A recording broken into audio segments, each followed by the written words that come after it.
Hmm. Enough talk. Let's fight, Mo Yichen said. Bai Zihan kept his eyes on Mo Yichen's sword rather than Mo Yichen himself. According to the system's analysis, Mo Yichen's entire strength lay in that sword. At the moment, the sword didn't emit the slightest hint of qi, making it look like an ordinary weapon. This made it difficult for Bai Zihan to determine to what extent Mo Yichen had strengthened the sword, to earth grade, to heaven grade. If it were at the heaven grade level, it might give Bai Zihan some trouble. Despite Mo Yichen clearly looking down on Bai Zihan, he wasn't planning to hold back. The fact that he was using his divine sword along with his golden core cultivation proved this quite different from typical villains. The crowd went silent, their attention entirely focused on Bai Zihan and Mo Yichen. Mo Yichen tightened his grip on the sword, the air around him growing tense. The Mei clan members watched with bated breath, some already murmuring words of encouragement. Swish! Mo Yichen lunged forward, his sword blazing with a golden light filled with powerful qi. He moved with precision and speed, his sword slicing through the air, aiming straight for Bai Zihan's torso. But Bai Zihan didn't move. Calmly, he took his time and drew his own sword, an Earth-grade sword. No way! An Earth-grade artifact! How can Bai Zihan use an Earth-grade artifact against Mo Yichen? Isn't that an unfair advantage? The Mei clan members were stunned. To them, an Earth-grade artifact was so rare and precious that they could only dream of owning one. Some even thought Bai Zihan was taking advantage of his background, fighting unfairly. Well, when they first saw a core formation cultivator going up against a golden core expert, they didn't think it was unfair at all, but now that Mo Yichen was at disadvantage, suddenly it's unfair. Hypocrites, just like everyone else. Mo Yichen also felt the power and pressure radiating from Bai Zihan's weapon, but he showed no signs of stopping. His sword descended like a golden comet, its radiant light fierce and overwhelming. But in that instant, clang! A crisp, metallic ring echoed through the hall. Bai Zihan's earth-grade sword met Mo Yichen's strike, effortlessly halting it in place. The two blades ground against each other. Sparks flying as spiritual energy clashed. Mo Yichen's confident smile went. What? He had expected to slice through Bai Zihan's defense to see panic in his eyes. Instead, he was met with a calm, almost bored expression. Even with an earth-grade sword, Mo Yichen believed that the wielder's strength mattered most. It was like a baby with a knife, dangerous but not necessarily powerful. Easily subdued by an adult, and Mo Yichen thought he was that adult. Is that all you've got? Bai Zihan sneered. Looks like the sword has been upgraded and profound grade. It was similar to top profound grade sword, which meant that Mo Yichen wasn't too much of an opponent for him. Don't get cocky. Mo Yichen roared, his chi flaring as he channeled even more power into his strike. A brilliant golden aura exploded around him, the pressure of his golden core stage cultivation surging. The marble floor beneath his feet cracked, wind howled, and the weaker disciples in the hall stumbled back, their faces pale. That's Mo Yichen's true strength. No way! The pressure even more than when our elders unleashed their qi. The younger disciples staggered back, some even dropping to one knee, unable to withstand the pressure. The Mei clan elders looked thrilled, their eyes filled with hope once again. But Bai Zihan, he stood as steady as a mountain. His earth-grade sword continued to hold against Mo Yichen's empowered strike, the blade glowing with a silver sheen as Bai Zihan's own spiritual energy surged. And then, a powerful qi burst from Bai Zihan's body, radiant, sharp, and overwhelming. Golden core stage. His cultivation was no longer hidden, not that he was keeping it a secret anyways. The oppressive pressure of his golden core stage swept through the hall like a tidal wave, crashing against Mo Yichen's aura and even somewhat overwhelming it. What? Mo Yichen's confident expression twisted in shock. His body trembled under the crushing force of Bai Zihan's powerful qi-han. The Mei clan members, who had just been cheering, fell silent. Their faces turned pale, some even stepping back instinctively. Golden core. He's at golden core stage 2. But how? Bai Zihan was supposed to be a core formation stage waste. So it was all a lie. Did the Bai clan deceive the entire world? How can this be possible? He's at the late stage of the golden core realm. Golden core stage and an earth-grade weapon, can Mo Yichen win against that? Even Mei Rulan's face turned pale as she looked at Bai Zihan. She always thought it was strange that someone as cunning as Bai Zihan would fall for Mo Yichen's trap and accept his challenge. But now it all began to make sense. He accepted because he was never going to lose in the first place. The Bai clan's elders and disciples were equally shocked, their initial panic transforming into astonishment. The Mei clan might think of Bai Zihan's waste reputation as a deceptive scheme of Bai clan. But the Ba clan knew better. Bai Zihan wasn't just called a waste because of his trashy cultivation talent, but also because of his refusal to work hard. Giving him resources was like pouring fuel into a broken engine. No matter how much they gave, there was no progress. Hiding his power? Impossible. With Bai Zihan's personality, they couldn't imagine him keeping up an act since birth. So, how did he reach the golden core stage? Grand Elder Bai Ren's eyes glinted with pride and excitement.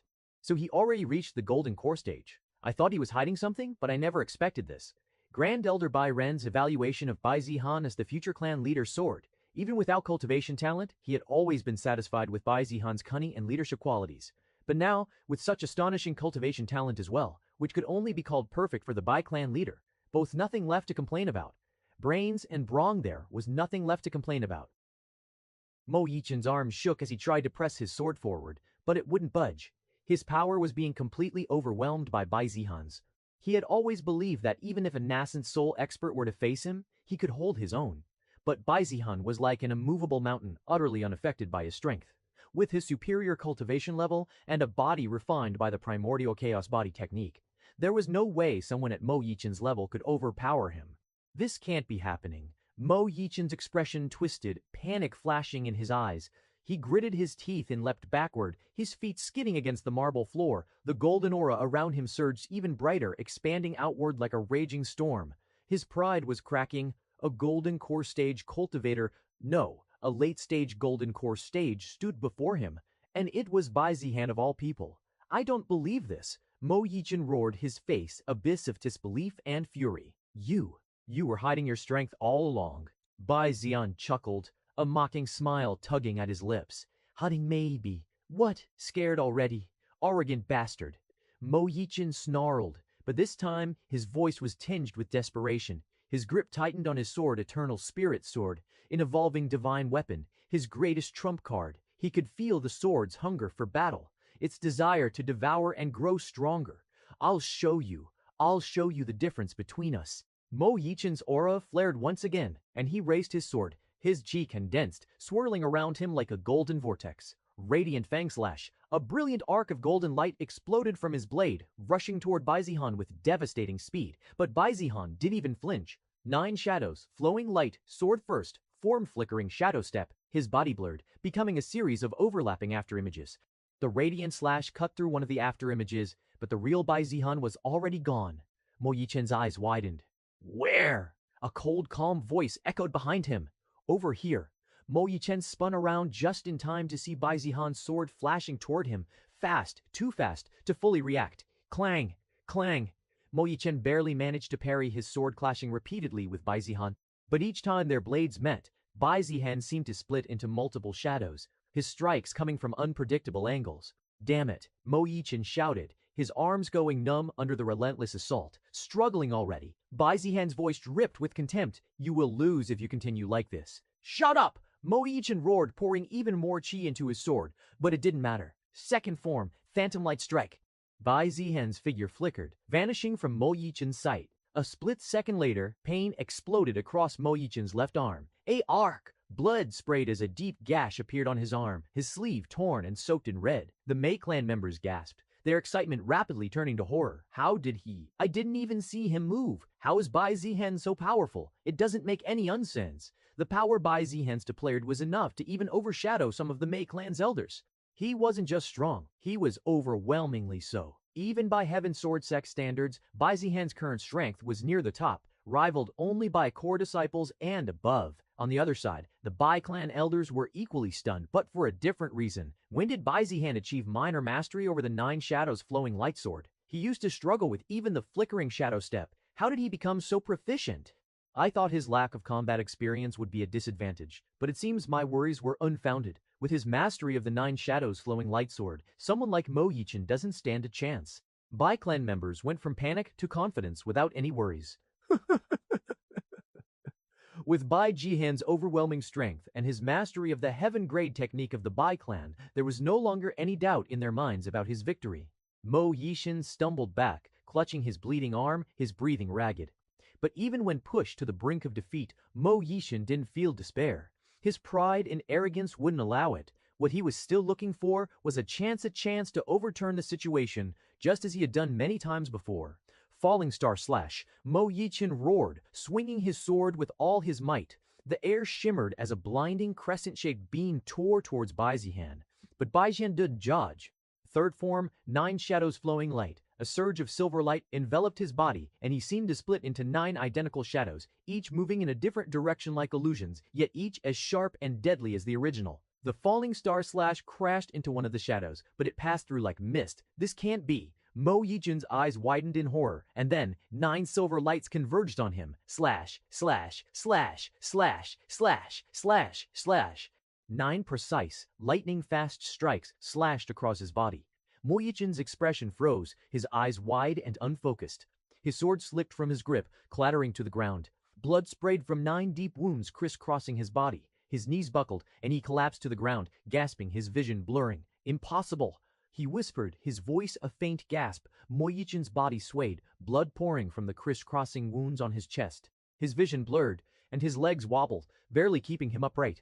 But his pride wouldn't let him collapse. Not yet. Not yet. Mo Yichen roared, his voice hoarse but defiant. The golden aura around him exploded, blazing with a furious, almost blinding light. His chi surged to its absolute peak, the ground beneath his feet cracking under the pressure. Eternal sword, awaken! Mo Yichen screamed, and his sword, which had seemed so ordinary before, suddenly erupted with golden radiance. Its blade elongated ethereal runes glowed along its surface, and a fierce divine presence enveloped it. Even Bai Zihan's expression shifted slightly. "Oh," he murmured, a flicker of genuine interest in his eyes. It seemed like Mo Yichen was burning his life force for that extra boost in his strength, specifically to unleash the full power of the eternal spirit sword. Mo Yichen's hair turned gray in an instant, his youthful appearance rapidly aging, but his aura continued to grow higher, stronger, reaching a level that made the air tremble. Bai Zihan.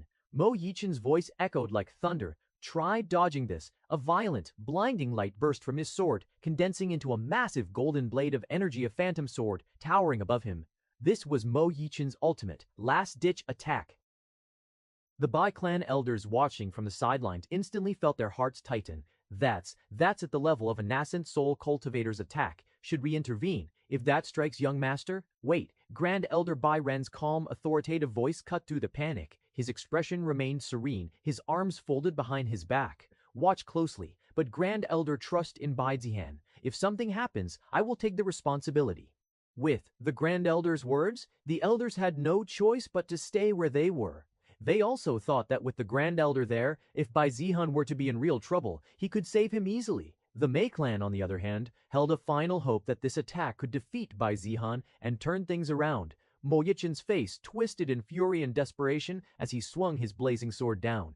Divine Annihilation Slash. The massive radiant blade of energy tore through the air, crashing toward Bai Zihan with the power to obliterate anything in its path.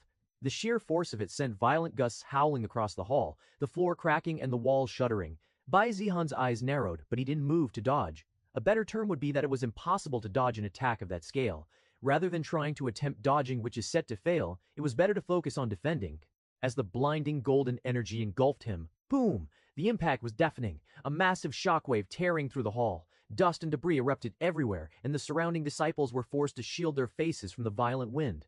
For a moment, everything was chaos. When the dust settled, all eyes fell on the center of the devastation. At the center of the devastation stood Bai Zihan, his figure still upright but far from unscathed. His robes were torn, charred, and stained with fresh blood. Thin cuts crisscrossed his arms and shoulders, and a deeper gash stretched along his left side, bleeding freely. A thin trail of blood ran down his forehead, trickling past his sharp, cold eyes. Yet despite the injuries, his stance was steady, unwavering. Bai Zihan's lips twisted into a faint, almost amused smile. As expected of Heaven's chosen, he muttered, wiping the blood from his forehead with the back of his hand. They always have a trump card to overturn any situation. His gaze drifted down to his chest, where a faint, silvery light shimmered briefly before fading his earth-grade armor. One of the reasons he was still standing without much trouble, even with his golden core stage cultivation and his body refined by the primordial chaos body technique. The sheer force of Mo Yichen's divine annihilation slash had nearly pushed him to his limit.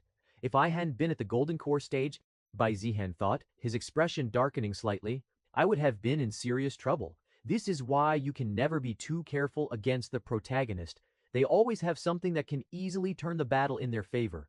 Even Mo Yichen, a mere one-star fate-grade Heaven's chosen, had such a devastating attack.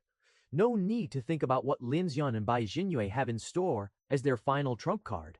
His attention shifted to Mo Yichen, who stood a few dozen meters away, panting heavily. The golden radiance around Mo Yichen was flickering, his once majestic aura rapidly fading. The eternal spirit sword in his hand had dimmed, its divine light receding. Mo Yichen's face was pale, streaked with sweat. His gray hair and withered appearance betrayed the severe cost of unleashing his sword's full power. But even in his current state, his eyes burned with stubborn defiance. You're still standing. Mo Yichen's mouth hung open, his eyes wide with shock and horror. No, impossible. It was an attack that could even kill a nascent soul realm cultivator, not to mention Bai Zihan, who was at the golden core stage. He even gave up his life force in order to enhance it, leaving no way for Bai Zihan to defend against this attack. He couldn't believe that Bai Zihan was able to stand after taking a direct hit from his most powerful attack. I was supposed to. You were supposed to what? Bai Zihan stepped forward, looming over him. Be the hero. Save the Mei clan. Mo Yichen's trembling fingers reached for his sword, but Bai Zihan's foot came down on it, pinning it to the ground. You're nothing, Bai Zihan said, his voice cold and merciless. Just a fool who thought his luck made him invincible. Bai Zihan looked at Mo Yichen, his hair white and his face pale, with life hanging by a thread. It seemed like he was really on his last breath, without any more trump cards. Without this sword, what are you even? Mo Yichen's eyes widened, his face paling as the truth hit him like a crashing wave. Moreover, Bai Zihan's words seemed like he knew exactly how Mo Yichen rose to prominence. Was Bai Zihan always after his eternal spirit sword? That was his first thought when Bai Zihan spoke those words. But there was no way for him to know. Because Bai Zihan's cold gaze lingered on him, telling him that he wasn't going to walk out of this alive. Finally, Mo Yichen realized that his life was really in danger. You can't. Mo Yichen's voice cracked, his pale, withered face twisted with fear. I was supposed to rise. I was supposed to stand atop of everyone. He screamed, his voice filled with desperation. My life was finally turning around. I can't die here. Not like this. Bai Zihan's lips curled into a mocking smile. Of course his life was turning around, and with the usual trope, he might as well become one of the strongest in a few years. But there was no way that he, Bai Zihan, would show mercy to his enemy, especially one who could make a comeback like Heaven's Chosen. Please, Bai Zihan sneered. Begging now, are we? Where's that arrogance? Didn't you want to be a hero to save the Mei clan? Mo Yinchen's breath came in panicked gasps, his thoughts racing. No, he couldn't die here. Where's that arrogance? Didn't you want to be a hero to save the Mei clan? Mo Yin's breath came in panicked gasps, his thoughts racing. Not when he finally had a chance to stand at the peak, to become the strongest. He had survived so much, overcome so many obstacles. But now, staring into Bai Zihan's cold, unfeeling eyes, all those dreams seemed to crumble like dust. Please stop. A desperate voice cried out. It was Mei Rulan, her face pale, her hands clasped together in a pleading gesture. Young Master Bai, please, spare him. He's already lost. Rulan, a firm, rough voice cut through her plea. Her father, Mei Yunhei, grabbed her arm, his expression cold and filled with fear. Silence, girl, don't make this worse. Mei Yunhei's grip tightened, his voice a harsh whisper. We've already offended Bai Zihan. Do you want him to turn his sword on us next? We have no right to plead for Mo Yichen. But there is no but. Mei Yunhei's eyes were filled with dread. Look around you. Mo Ying lost. Next it might be our turn. We have no power to plead for anyone, including ourselves. Next it might be our turn. We have no power to plead for anyone. Mei Yunhei knew that the fate that awaited them would be no better than Mo Yichen's. Why uselessly plead for mercy for Mo Yichen when they were in no position to even save themselves? Stopping Bai Zihan would be like digging their own graves. Even if he had considered showing mercy, offending him now would only make things worse. Mei Yunhei shook his head, disappointment flickering in his eyes as he looked at his daughter. If she had a shred of sense to think about the consequences of her actions, they wouldn't be neck deep in this shit to begin with. Mei Rulan's knees buckled, tears spilling over, but she dared not say another word. She could only watch, helpless, as Bai Zihan's blade hovered above Mo Yichen's head. Mo Yichen's trembling grew violent, his voice now barely a whisper. No, please, I don't want to die. Bai Zihan looked down at him, an amused glint in his cold eyes. Well, you should have thought about that before you arrogantly challenged me. I. Mo Yichen's heart pounded, his mind racing with regret. He thought he could be the hero. Thought he could save the Mei clan, impress the girl he liked, and defeat what he believed to be an arrogant young master. He thought the world would play out just like always. Even if things got difficult, he would somehow turn it around and emerge victorious. But no, this was reality. He left his sword. He had no chi left. This was reality. His life force was barely holding him together. Death seemed like the only outcome. Bai Zihan's gaze remained indifferent. Would something happen if I kill him? A fleeting thought crossed his mind. Heaven's intervention, a curse, some sort of backlash for killing a Heaven's Chosen. After all, Heaven's Chosen were those who walked the path Heaven itself laid out. Killing one might be seen as defying fate itself. What would happen if he killed a Heaven's Chosen? Would the world shift? Would fate itself retaliate? He didn't know, but he would find out. Mo Yichen's vision blurred, his body feeling like lead. He couldn't even lift his hands to block the incoming strike. Bai Zihan's sword flashed a silver arc cutting through the air. Slash! A perfect, merciless stroke. Blood sprayed in an elegant crimson arc, staining the already devastated floor. Mo Yichen's wide, desperate eyes seemed frozen for an instant, then the light in them faded. Thud. His body crumpled to the ground, lifeless. The hall fell deathly silent. Depressive silence pressed down on everyone, Bai clan elders, Mei clan members, and countless disciples who had watched the duel unfold with bated breath. Blood pooled beneath Mo Yichen's lifeless body, his pale, withered face frozen in despair. His empty eyes stared into nothingness, the brilliant light of a heaven's chosen snuffed out in an instant. For a long moment, no one dared to speak. Bai Zihan's cold, indifferent gaze swept across the silent crowd. His once pristine robes were tattered, his body marked with wounds, but he stood tall and calm. Then he leaned down, his bloodied hand calmly reaching for the eternal spirit sword, still gleaming faintly beside Mo Yichen's corpse. "Mine now," he muttered, the corner of his lips twitching into a faint smile. This was the cheat item that had propelled Mo Yichen to the status of a heaven's chosen.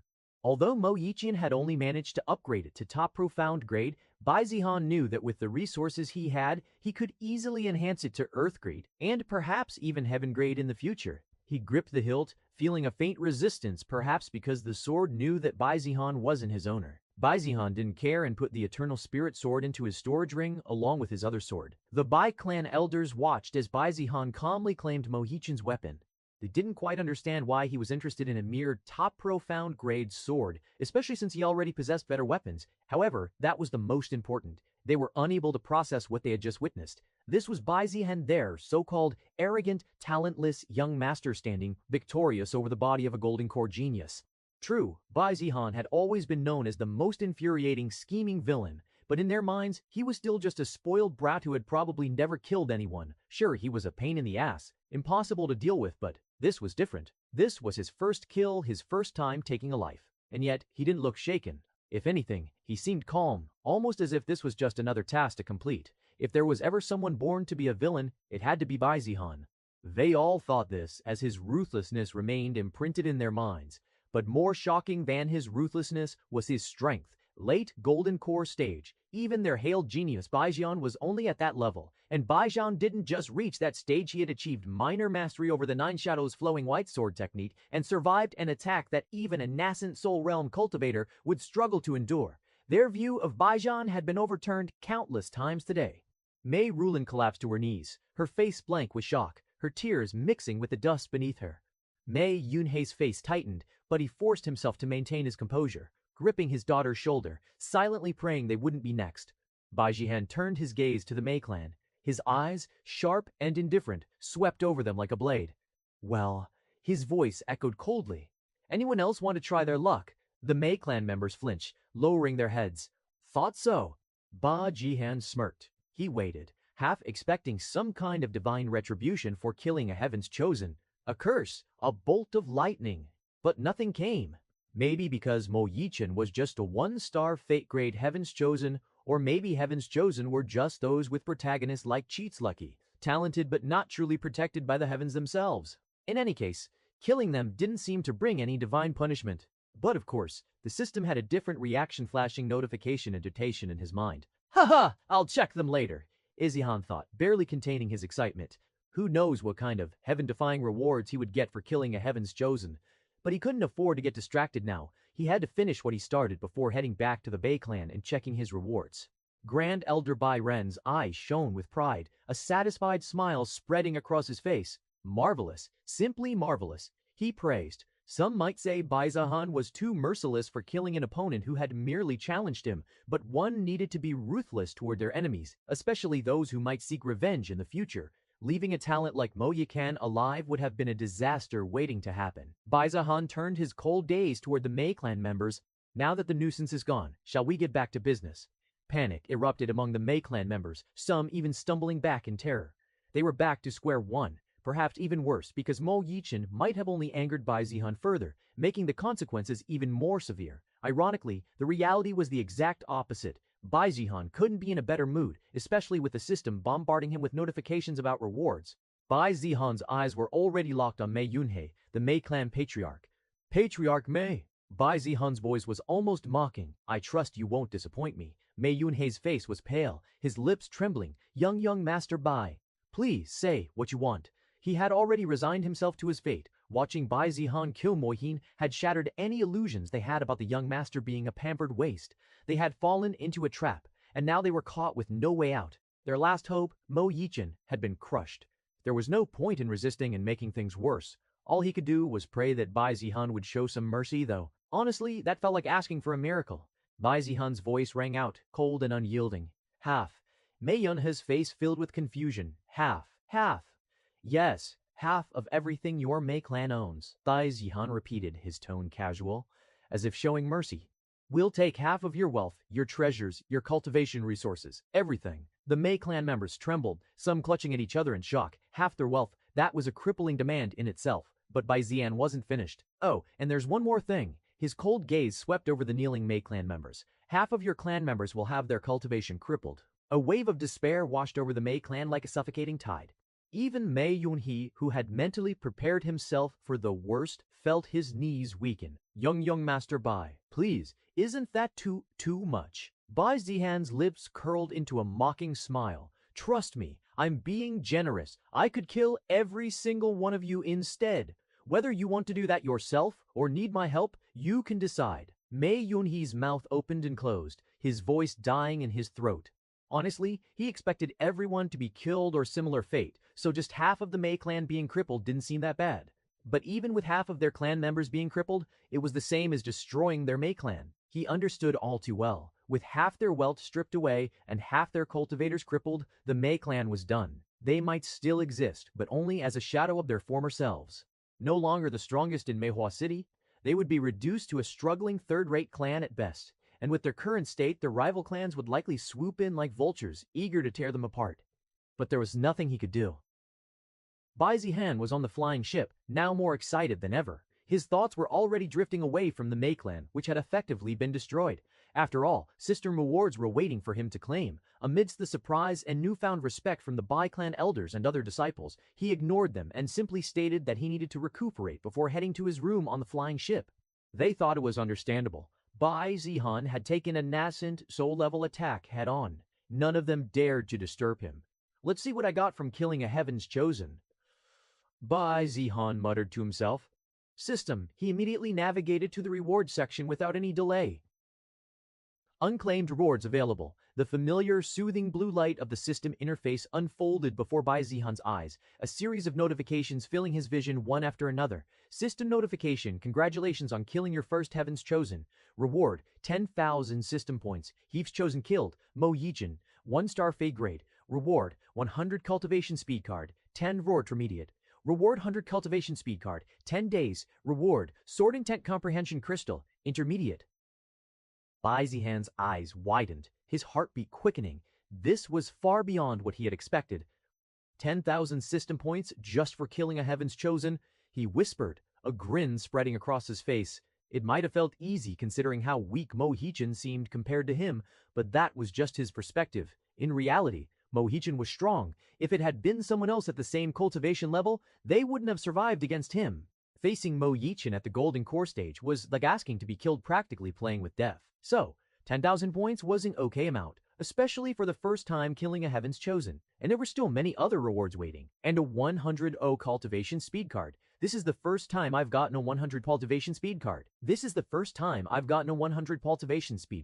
Even the 10x cultivation speed card was insanely good for increasing cultivation speed. Who knew how high his cultivation would soar with the 100x version? But Bai Zihan knew it was too precious to use recklessly. He would save it for the right opportunity. But what truly caught his eye was the Sword Intent Comprehension Crystal. Sword Intent Comprehension Crystal. Sword Intent Comprehension Crystal. Intermediate, a rare crystal that directly grants a cultivator insight into sword intent. Absorbing this crystal will allow you to achieve intermediate sword intent directly, greatly enhancing your mastery of sword techniques. Sword intent. The very concept of sword intent was a realm of understanding that even most immortal cultivators struggle to achieve. It was more than just swinging a sword, it was about understanding the sword's essence, imposing one's will through it. Without talent, luck, and relentless dedication, it was nearly impossible to even achieve the basic level of sword intent. It was said that one needed to devote everything to the sword for 10 years, just to achieve the basic level of sword intent, and a single distraction could ruin that effort. For intermediate sword intent, and a single distraction could ruin that effort. For intermediate sword intent, at least 100 years of practice with the sword and extraordinary luck were necessary. In the desolate Heaven Empire, those who achieved intermediate sword intent were all recorded in history as some of the strongest of their era, and now that same sword intent was within his reach. Intermediate sword intent. Haha, with this, wouldn't I be invincible? Bai Zihan chuckled, his eyes shining with excitement. It wouldn't be an exaggeration to say that if he had sword intent, he would be invincible within his cultivation realm, perhaps even capable of challenging those with higher cultivation levels, just like the so-called protagonists. Should I use it immediately? Bai Zihan thought, feeling a mix of greed and impatience. He didn't know what would happen if he used the sword comprehension crystal right now. Would he need time to process it, or would he instantly gain sword intent? Logically, waiting until he returned to the Bai clan would be the safest option, but logic was drowned out by his hunger for power. Without a second thought, he gripped the crystal in his hand and crushed it. A blinding silver light enveloped his body, and his mind was instantly flooded with an overwhelming sensation. Countless sword techniques, concepts of sharpness, weight, speed, and an endless sense of clarity regarding the sword. Every time he had wielded a sword, every strike, every parry, every cut replayed in his mind. But now they were refined, perfected, enhanced with an ethereal aura. His breath grew sharp, his aura subtly shifting, a faint silver sheen radiating from his body. Sword intent. It wasn't just something he understood, it was something he was. Suddenly, a terrifying surge of pressure erupted from his room, and the entire flying ship violently. Rumble, what's going on? One of the Bai clan disciples outside Bai Zihan's room shouted, gripping the wall to steady himself. Is the ship under attack? Another yelled, panic clear in his voice. Elders, what is happening? The disciples looked desperately at the elders for guidance, fear in their eyes, but even the elders seemed alarmed. A powerful, suffocating pressure washed over them, making the air feel sharp, as if invisible blades were dancing around. Calm down, barked Grand Elder Bai Ren, his voice calm but commanding. He was the first to sense the disturbance's origin, and his eyes narrowed as he focused on Bai Zihan's room. His instincts screamed that this was something extraordinary, but not necessarily dangerous. Grand Elder, what is going on? Is someone attacking us? Another elder asked, beads of sweat forming on his forehead. Impossible. No one has attacked us. No one is even on board except for us. Then what is this pressure? This feels like someone of a mortal realm, but how could? One of the elders gasped. Wait, it's coming from Bai Zihan's room. Is someone coming to assassinate Bai Zihan? One of the elders asked, panic evident in his voice. Normally he wouldn't have been this anxious, but after witnessing just how powerful and talented their heir was, they knew they couldn't afford to take any chances with his life. He's not in danger. Bai Ren's expression was unreadable, but a trace of shock flickered in his eyes. In fact, it seems he has encountered a remarkable opportunity. A remarkable opportunity. What kind of opportunity could cause this? You don't need to know for now. But whatever it is a blessing for our Bai clan. Bai Ren replied. No one is to disturb him. Understood. The elders nodded, still uneasy but trusting the Grand Elder's judgment. Someone guard the room. The elders nodded, still uneasy but trusting the Grand Elder's judgment. Someone guard the room. If he leaves his room, inform me immediately. Inside his room on the flying ship, Bai Zihan's breathing slowly steadied, unaware of the commotion he had caused. He slowly opened his eyes, which shone with a cold silver sheen like blades hidden within his pupils. Sword intent. Not just any sword. Intented intermediate sword intent, intermediate sword cultivators, 100 years of blood, sweat, and sheer luck to achieve. He lifted his hand, and with a casual flick of his finger, a faint, nearly invisible silver arc flew out, slicing cleanly through a decorative vase on the shelf. Swish! The vase slid apart into two perfect halves, the cut so smooth that the pieces didn't even fall apart until a gentle breeze from the room's ventilation knocked them over. Ha ha! Bai Zihan couldn't help but laugh, his excitement palpable. Intermediate sword intent. As expected of a system that can defy heaven, it can even give me such a thing. He clenched his fists, feeling the sharp, almost tangible aura surrounding him. Even without drawing his sword, his entire body now radiated a faint, deadly pressure like a blade unsheathed. He even felt like his mastery over the 9 shadows flowing light sword technique had reached a new level just by gaining sword intent. System. Host info. Host, Bai Zihan age, 16 cultivation realm, golden core, late constitution, supreme Dao bone martial arts, 9 shadows flowing light sword, greater mastery, def. Indeed, 9 shadows flowing light sword technique has reached greater mastery from minor mastery. and it was achieved without a single bit of extra training. Having intermediate sword intent was a cheat for anyone using a sword as their weapon. Not only did it increase the proficiency and power of his sword techniques, but it also enhanced his understanding of the sword techniques. He couldn't wait to try out his newfound power and see just how much stronger he had become. Of course, he couldn't test it on the flying ship otherwise, he might even slice it in half. Although the flying ship was reinforced with many enchantments and formations, Zihan felt that, with his current power, it was entirely possible for him to cut through it. Though he thought that he was probably overestimating himself, as even 10 nascent soul realms couldn't achieve that. But he wasn't going to risk it and test his power. Did we reach the Bai clan? He had lost track of time while achieving sword intent. It felt both instantaneous and like many years had passed. Scrack, he opened the door, only to see many disciples guarding it. Did something happen? Bai Zihan thought, confused, completely unaware of the disturbance he had caused. Young master, you are out! The disciples sighed in relief upon seeing Bai Zihan safe and sound. Did something happen? Why are you all here? He asked, still puzzled. The disciples looked at each other, unsure of how to respond. They didn't know what had happened inside Bai Zihan's room, and judging by his confused expression, even he wasn't aware they were disturbance after the earlier disturbance. Young master, it's better to ask the Grand Elder. He ordered us to guard your room. One of the disciples replied, so even the Grand Elder got involved. Did achieving sword intent somehow cause a commotion? Looking at the disciples, it didn't seem like they knew he had gained sword intent, but he was convinced that something must have happened. He simply nodded and walked toward the Grand Elder's room. Knock. Come in. Bai Zihan stepped inside. Grand Elder, did something happen? He got straight to the point. Ha ha, Zihaner, you're here. Grand Elder Bai Ren's voice was filled with affection, which made Bai Zihan feel a bit awkward. Not too long ago, their relationship could barely be described as anything beyond blood relations. But now, the Grand Elder was calling him Zihaner, like they were close. The Grand Elder couldn't be happier or more excited when he saw Bai Zihaner, like they were close. The Grand Elder could be happier or more excited when he saw Mei. Do you know what kind of opportunity you just got? Grand Elder Bai Ren asked, his eyes practically shining. What do you mean? Bai Zihan asked, trying to play it cool. Ha ha ha, no need to hide it anymore. You gained sword intent, didn't you? Grand Elder Bai Ren seemed to think Bai Zihan was trying to keep it a secret, just like how he had kept his cultivation and sword technique mastery hidden. How did you know? Bai Zihan was genuinely curious. He was almost sure that he had caused some kind of commotion, but he didn't think it would be this obvious. Haha, don't underestimate these old bones of mine. I once had a friend who once comprehended sword intent, and your room emitted the same chi, perhaps even stronger, but it was undoubtedly the same aura of one who has comprehended sword intent, Grand Elder Bai Ren explained, still smiling. So, did you achieve sword intent? He asked, leaning forward slightly with interest. Grand Elder Bai Ren explained, still smiling. So, did you achieve sword intent? He asked, leaning forward slightly with interest. Bai Zihan nodded honestly. He had no reason to hide it. Despite the rumors of him being secretive, he never actually liked hiding his strength. It was their own misunderstanding and his rapid increase in strength that made it seem like he was always hiding his strength. Haha, as expected of the heir of the Bai clan. Bai Ren laughed again, his joy almost infectious. Bai Ren laughed again, his joy almost infectious.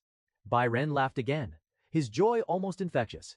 Bai Zihan wanted to comment that just a few months ago, many people did heir of the Bai clan, but he kept that thought to himself. After all, even he was aware that he had been lacking in many ways back then. Bai Zihan watched the overjoyed Grand Elder, still feeling a bit surreal about how quickly things had changed.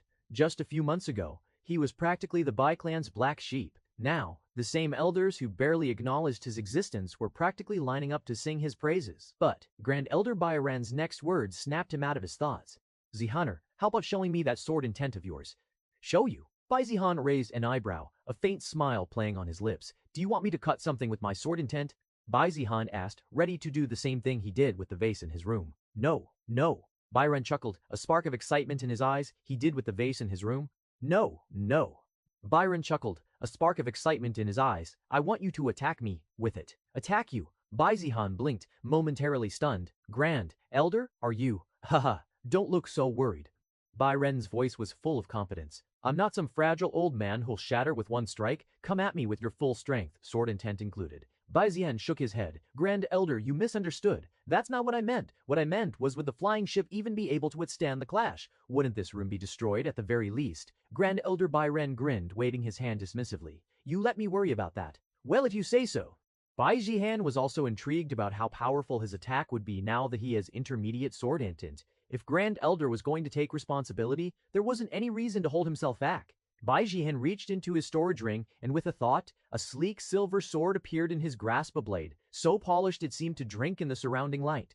Without hesitation, he channeled his chi into the sword, and a cold, silvery sheen spread across the blade. Grand Elder Bai Ren's playful smile faded instantly, his eyes narrowing as he felt the overwhelming pressure. His casual, relaxed demeanor was replaced with a sharp focus. This is true sword intent. He thought it felt much more intense than years ago when his friend achieved sword intent, and when he fought with him. But he dismissed it as a flaw in his memory, believing it shouldn't be much different, not realizing that his friend had only comprehended basic sword intent, while Bai Zihan had achieved intermediate sword intent. But there was no way for Bai Ren to know this, because in his lifetime he had never met someone who possessed intermediate sword intent. Come, Zihaner, let me see just how powerful you have become. As you wish. Bai Zihan's eyes gleamed. With a step forward, his figure seemed to blur, silver arcs of light trailing behind him like a river of swords. 9 shadows flowing light. In an instant, his figure split into 9 phantoms, each radiating a piercing silver glow. The phantoms twisted and danced, merging into a single, massive silver blade that slashed directly toward Grand Elder Bai Ren. The sheer pressure from the strike made the air howl, and the entire room trembled, its protective formation flickering violently. But Grand Elder Bai Ren didn't flinch. Instead, his aura surged, and with a calm expression, he raised his bare hand. Clang. The silver blade, radiating with intermediate sword intent, crashed against Grand Elder Bai Ren's bare palm. Bai Zihan's eyes widened in shock. He blocked it with his bare hand, but what stunned him even more was what happened next. An invisible ripple spread out from Bai Ren's keen. Bai Zihan's sword intent vanished, instantly swallowed whole by Ren's ki. Not a single ripple of destructive power escaped. The vase on the nearby shelf didn't even shake. The wooden walls, the delicate decorations, everything remained perfectly intact. Grand Elder Bai Ren's playful smile returned, his gaze filled with admiration. Ha ha! Impressive, truly impressive, Zihaner. Bai Ren laughed, his voice booming with pride. Sword intent at your age, that's a heaven-defying talent. Bai Zihan took a step back, pulling his sword away, but his expression remained one of disbelief. Not even a trace of destruction, he just erased it. In that moment, Bai Zihan realized just how much further he still had to go before he could even dream of calling himself invincible. Even with all his recent power-ups, he was still far from being able to match even one of the Grand Elders of the Bai clan, and there were many who were stronger than Bai Ren in the Bai clan itself. For Bai Zihan, who had just gotten a massive power boost, it was a brutally humbling experience, one he needed. Grand Elder, are you serious? Bai Tianheng's expression was one of disbelief, like he had just heard the biggest joke of the decade. Grand Elder Bai Ren had reported what he saw and wanted to discuss Bai Jian's hidden strength with Bai Tianheng. Bai Ren initially believed that Bai Tianheng should know about Bai Jianheng. Bai Ren initially believed that Bai Tianheng should know about Bai Jian's strength and assumed he was involved in hiding it for some kind of scheme. But looking at Bai Tianheng's confused expression, Bai Ren quickly realized that even Bai Zihan's father didn't know about his true power. Do you think I would lie? Bai Ren asked, his voice calm but firm. Of course not. But what you're saying is quite absurd. Bai Tianheng corrected himself. Late Golden Core stage, minor mastery over 9 shadows, flowing light sword. And finally, sword intent. Sword intent. He had never even seen Bai Zihan practice with his sword for more than an hour, that too when forced. And now Grand Elder wanted him to believe that this same son had somehow gained sword intent. If it were his daughter, he would have believed it happily. But Bai Zihan, there was no way he could easily accept this, even coming from the Grand Elder's mouth. So you really had no idea about this? Bai Ren asked again, narrowing his eyes. Bai Tianheng shook his head. Then, has Bai Zihan also hid his strength from you? Bai Ren was quite confused about how Bai Zihan got such strength. I know my son quite well. There is no way he has been hiding his strength all these years. I don't believe he could have hidden his power from his birth. Bai Tianheng continued. I know for sure that before going to the Heaven Sword sect, Zihaner has only been at the core condensation stage. Bai Tianheng made it clear that Bai Zihan's reputation as a waste all these years wasn't just some rumor, it was the truth.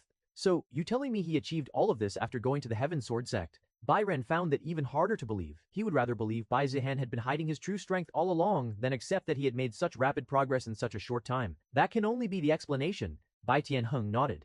Although he also found it hard to believe, he was certain that all these changes Grand Elder Bai Ren mentioned must have been achieved after Bai Zihan reached the Heaven Sword sect. This brat, I only wanted him to learn to fend for himself. I never thought he would turn out like this. Perhaps he found some opportunity we don't know about in Heaven Sword sect. Nonetheless, despite his shock, Bai Tianheng was relieved and happy to know that his son had achieved so much. Perhaps he thought that he would need to worry less about constantly being concerned about what kind of trouble he would cause. After returning to Bai clan, Bai Zihan immediately went to his courtyard. Bai Zihan began training, practicing with his sword intent. His attacks using sword techniques were nearly 10 times stronger with sword intent than without it. Such a massive increase in power was beyond what he had expected, not to mention the other perks like being able to grasp sword techniques with much greater ease. He was also able to adjust his power according to his will, which was surprisingly easy. However, Bai Zihan wasn't planning to stay in the Bai clan for long. He had already decided to return to the Heaven Sword sect the next day. Before that, though, there was one thing that he wanted to check, and that is the eternal spirit sword he had taken, a carcass stolen from dead Mo Yichen. He took out the sword from his storage ring and admired its beauty. Unlike before, when the sword seemed to resist him, now it was perfectly compliant. It even felt eager, like it was willing to serve him as its master. Probably because of my sword intent. With sword intent, it was as if he was proving his qualifications to wield it, and the Eternal Spirit Sword seemed to recognize that. Well, that saved him some effort to tame the Eternal Spirit Sword. All that was needed now was to test its power. Swish! He swung the sword lightly and silver arcs danced around the blade, each one radiating a sharp, lethal edge. With the thought, he channeled his intermediate sword intent into the blade. The sword's glow intensified, the silver light becoming almost blinding. Swish! Swish! Bai Zihan nodded in satisfaction. The sword felt like an extension of his own will, perfectly responding to his thoughts. The sword was excellent, but it was still just a profound-grade weapon. His current sword was technically better, but of course, Bai Zihan knew that this sword could be upgraded further potentially without limit. Heaven grade and above. Just thinking about that, Bai Zihan couldn't imagine just how powerful it would become. But I don't even know what materials are needed for the next upgrade, Bai Zihan muttered as he closely examined the sword. Well, he gave up as soon as he started, as he knew that it was futile. But just as he was about to continue testing it, ding! A faint, almost inaudible chime echoed in his mind. Bai Zihan's eyes narrowed. Suddenly, a series of images and words flooded his consciousness, a list of rare herbs, minerals, and monster cores, each one glowing faintly. These are materials. It didn't take him long to understand. Eternal Spirit Sword, it's actually telling me how to upgrade it? Bai Zihan couldn't help but chuckle. Such cheap materials, and that idiot Mo Yichen couldn't even get them.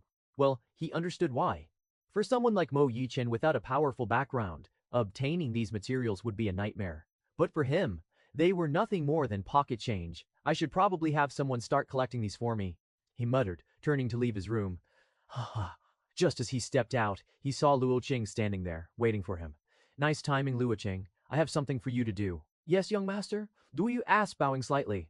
Bai Zihan handed her a list of the materials he needed. Take this list and make arrangements to collect everything.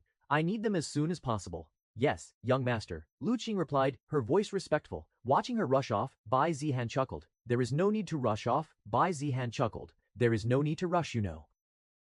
The next morning, it dawned crisp and clear over Bai clan's estate. Bai Zihan was waiting for his carriage to arrive so he could return to the Head and Sword sect. Beside him, Bai Tianheng's normally stern face bore a rare, proud smile as he watched his son prepare to depart.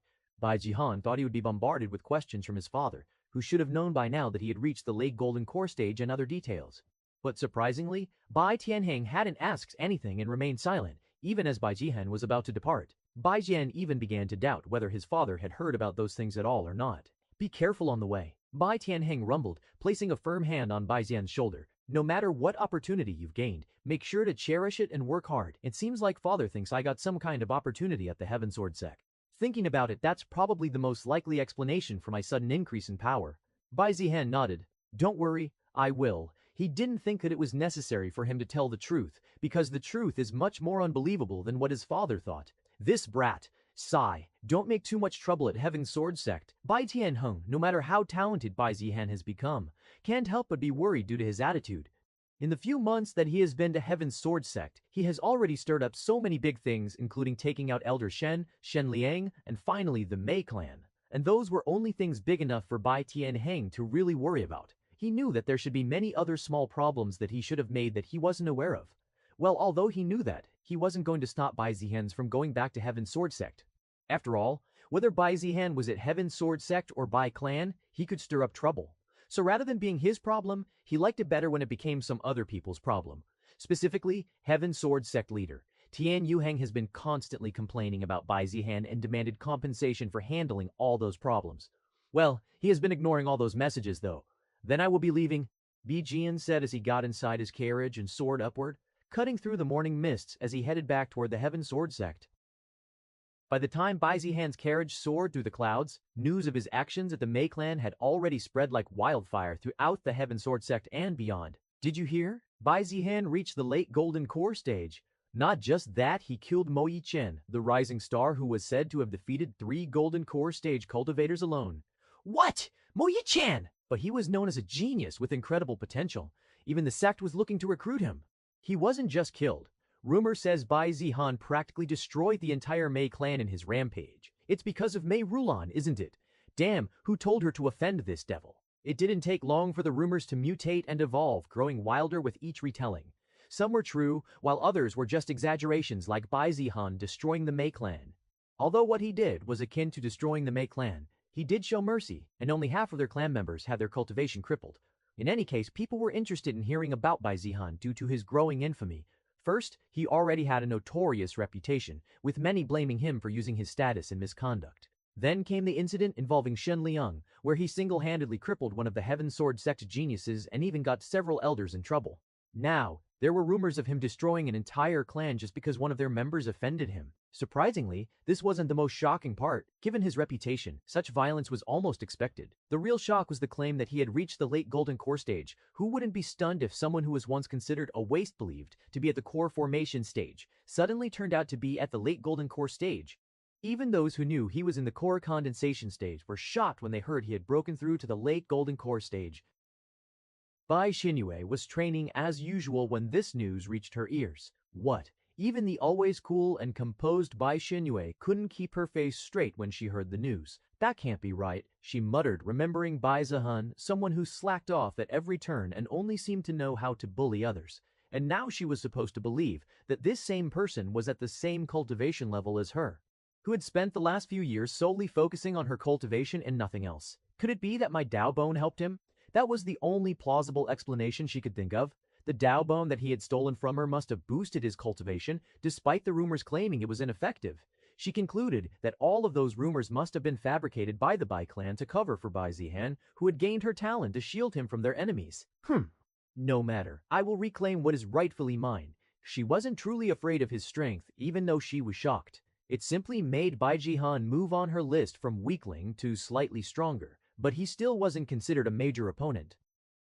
The wind howled as Bai Zihan's carriage descended through the clouds, landing gracefully in the spacious landing spot of Heaven Sword sect. Before his boots even touched the ground, a figure in inner disciple robes stepped forward, his expression caught between respectful and annoyed. Following him were 4 other people who were all dressed in inner disciple robes. Bai Zihan raised an eyebrow, not recognizing him. Well, Heaven Sword sect was quite vast, and he had only been here for a few months, most of which were spent cultivating. So it was normal for him not to recognize most of the disciples, even if they were quite famous. Junior brother Bai Zihan, welcome back. The disciple cupped his fists, a smile on his face. I am UNGA. May I have a few words with you? UNGA asked politely. He straightened, his gaze cautiously observing Bai Zihan's reaction. Bai Zihan nodded simply because he seemed to be quite polite, and also the fact that he had nothing to do. Senior brother Han Zhenwu has heard of your return and wishes to meet with you. Bai Zihan raised an eyebrow, looking at Yuan Ji with mild confusion. Han Zhenwu, who the hell is that? Bai Zihan thought. The other disciples nearby seemed to expect him to react with joy at such an opportunity, but to Bai Zihan thought. The other disciples nearby seemed to expect him to react with joy at such an opportunity, but to Bai Zihan, this was just another random name, Han Zhenwu. He said, his tone utterly blank. Who? For a moment, Yuan Ji's confident smile cracked, his eyes widening slightly. Who? It's senior brother Han Zhenwu. Yuan Ji quickly explained, his voice rising slightly with disbelief. Senior brother Han is one of the top core disciples of our Heaven Sword sect. Known for his exceptional swordsmanship and profound cultivation, he is also the son of Elder Han, one of the esteemed elders of our sect. Oh, Bai Zihan's expression didn't change, but he did recognize the name of Elder Han, who was said to be the leader of the anti-sect leader faction. Yuan Jie was caught between shock and confusion. Did this guy really not know who Han Zhenwu was, or was he just pretending? Well, anyway, senior brother Han would like to have a word with you. Would you be willing to come with me? Yuan Jie continued, trying to maintain his composure. Bai Zihan leaned lazily against his carriage, a faint mocking smile tugging at his lips. He wants to see me, then why isn't he here himself? Yuan Ji's polite smile stiffened. Senior brother Han is busy with his cultivation, so he sent me to invite you. Busy with his cultivation? Bai Zihan cut him off, letting out a sarcastic chuckle. Busy enough to send a lackey to call for me like a dog. Yuanji's face darkened. Yuanji's face darkened. Watch your mindness. The disciple almost lashed out, but then he remembered Han Juan. Bai Zihan leaned forward, his voice low and mocking. If your senior brother wants to see me, he can get off his ass and come here himself. I don't have the hobby of doing favors for nothing. Yu Yanye's face flushed with anger, but he clenched his teeth and took a deep breath, barely maintaining his composure. I understand. I will pass your message to senior brother Han. He forced out, turning and walking away with a stiff back, fists clenched tightly. Bai Zihan watched him leave, a faint smile playing at his lips. Core disciple, son of an elder, he sneered. Why did they all think I'd kiss their ass just because of that? He shook his head, his mood already shifting back to indifference. He didn't think much about this encounter and made his way towards his courtyard. Congratulations, young master. We have heard about your glorious deeds. That Mei Rulan truly deserved that. When Bai Zihan arrived at his Mystic Moon courtyard, the first people to meet him were Kong Jianhong and Fang Jinyan. Lin Chuan was probably cultivating. On that note, Bai Zihan wondered whether Fang Jinyan and Kong Jianhong even cultivated, given how quickly they always showed up as soon as he returned. Well, he didn't really care much, though. Even cultivated given how quickly they always showed up as soon as he returned. Well, he didn't really care much, though. Whether they cultivated or not was entirely their own business, though their presence was convenient since he had something to ask them. Do either of you know Han Zhenwu? Bai Zihan asked. Fang Jinyan and Kong Zhanghong exchanged glances. There was no way they didn't know who Han Zhenwu was. They suspected that Bai Zihan's next target might be Han Zhenwu, who was clearly a bigger fish than Shen Liang in the Heaven Sword sect. Young master, do you mean the son of Elder Han? Fang Jinyan asked for confirmation. Bai Zihan nodded. Fang Jinyan began by repeating almost everything Yuan Ji had said earlier. Han Zhenwu was the son of Elder Han, a title that carried weight. Bai Zihan raised an eyebrow, not looking impressed. So he's just another disciple with a good daddy. Kong Jianhong, standing nearby, couldn't help but chuckle at Bai Zihan's bluntness. Young master, it's not just that Han Zhenwu isn't like those other guys who just flaunt their backgrounds. He's a ruthless bastard, cold, calculating, and methodical. If he decides you're an enemy, he'll ruin you without a second thought, Fang Jinyan explained. After all, while Bai Zihan might not take people like Shen Liang seriously, Han Zhenwu was a different beast. Not only did he have higher status with his father being one of the most influential figures in the Desolate Heaven Empire, but he was also a true cultivation genius, with good head who understood how the world worked, unlike Shen Liang. Bai Zihan hummed thoughtfully, a faint smirk tugging at his lips. And here I thought I'd run out of enemies, but it looks like I don't need to worry about that. Bai Zihan seemed more amused than wary. With his recent actions, he thought these disciples of the Heaven Sword sect would keep their distance, not that he minded. But the moment he arrived, someone new and interesting had shown up, and there was no doubt that Han Zhenwu was his enemy. After all, one mountain can't have two lions. Han Zhenwu probably wanted to make him his subordinate or something similar. Well, there was also a chance he was wrong, though he thought that chance was slim. Fang Jinyan and Kong Jianhong glanced at each other. Bai Zihan looked amused and pleased rather than worried. They wanted to warn him that Han Zhenwu was a completely different enemy compared to the others, but held back. Who were they to warn him? This was the young master who had made Shen Liang look like a joke and even destroyed a clan. And another thing, one of you needs to investigate how Mei Rulan escaped from the Reflection Cave. Normally, she was supposed to spend 1 year in the Reflection Cave as punishment, but somehow, she was back in the Mei clan. It was clear that someone had a hand in her escape, otherwise it should have been impossible for Mei Rulan to do so on her own. The two of them nodded, understanding that this was another opportunity for them to earn more resources as a reward. After chatting with Kong Zhanhong and Fang Jinyan and learning about his potential enemy and asking them to investigate Mei Rulan, Bai Zihan went to his room. He took out the Eternal Spirit Sword, which seemed quite lively. Can't wait. Well, even I can't. Bai Zihan chuckled, patting the sword's blade lightly. With a casual wave of his hand, he activated his store's ring, and a series of shimmering materials appeared in the air: rare ores, spirit crystals, refined beast cores, and a vial of crimson liquid that seemed to pulse with life. These were all the materials he had asked Guoqun to collect, each one carefully selected for the sword's upgrade. The moment the materials appeared, the Eternal Spirit Sword trembled in excitement, a faint humming sound filling the room. Bai Zihan's smile widened.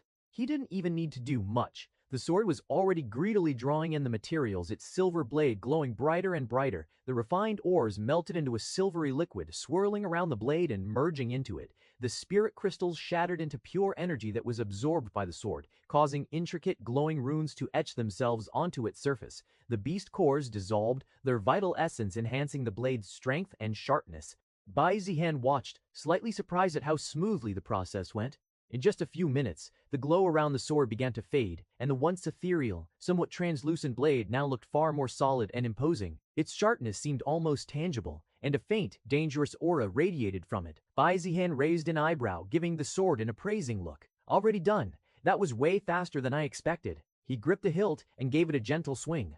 The air seemed to ripple slightly, and a faint arc of crimson light followed the sword's movement. Interesting. I knew it would get stronger, but to think it's already comparable to an Earth-grade sword. His other weapons were still stronger, of course, but this wasn't too far off from the sword he was using. Perhaps after 1 or 2 more upgrades, the Eternal Spirit Sword might surpass his current weapon. Immediately, another list of ingredients appeared in his mind.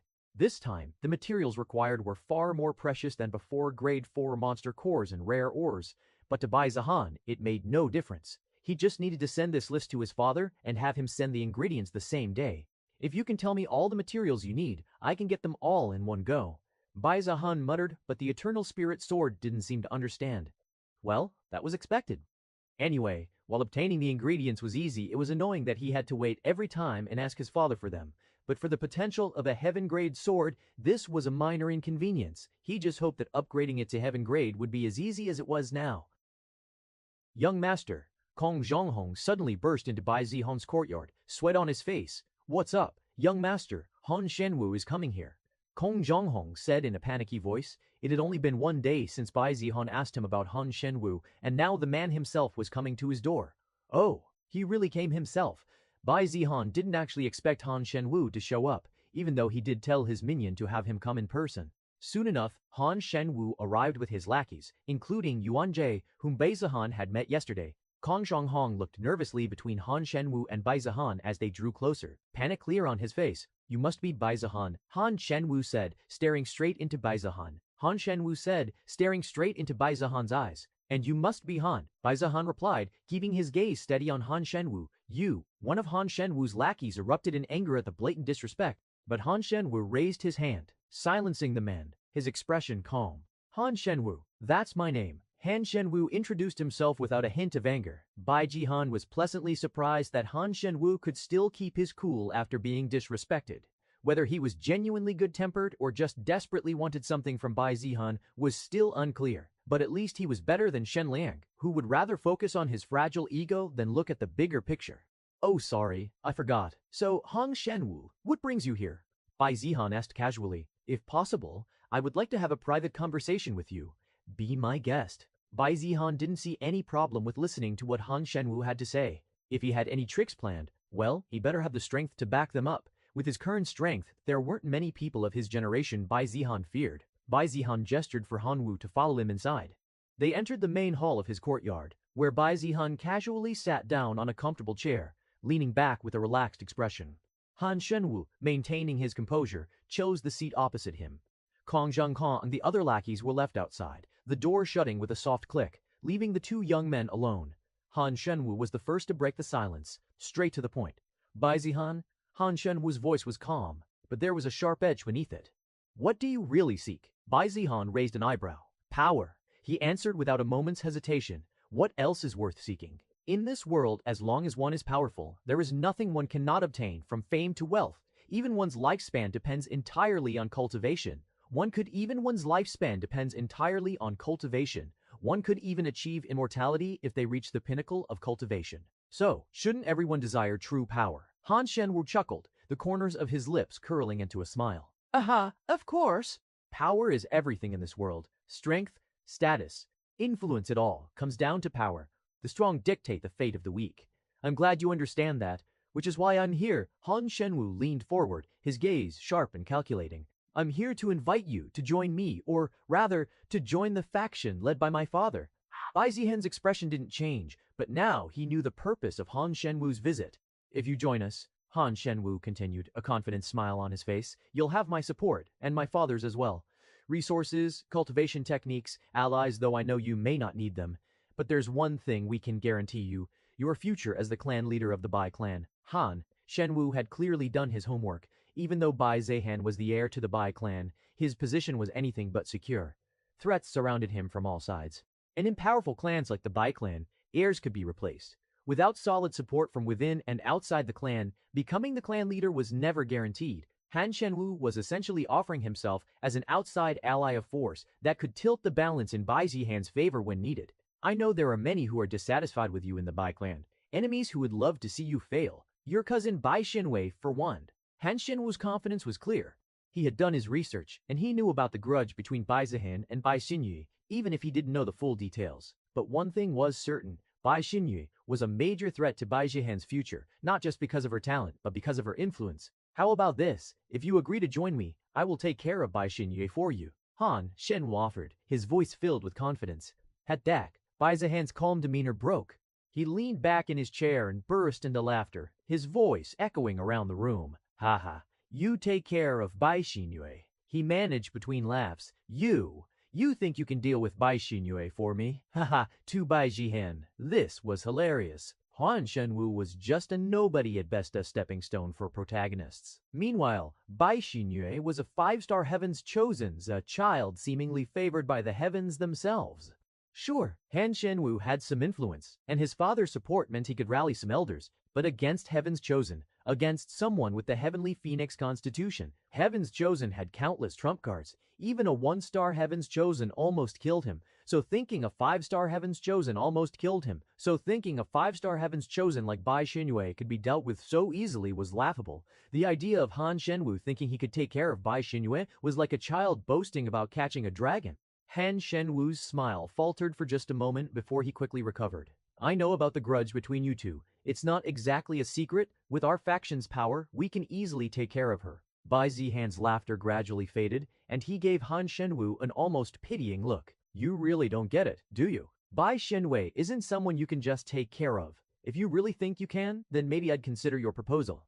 Though he said that, Bai Zihan didn't think it was possible, nor was he interested in any of the things Han Shenwu mentioned. After all, his concept of power and Han Shenwu were completely different.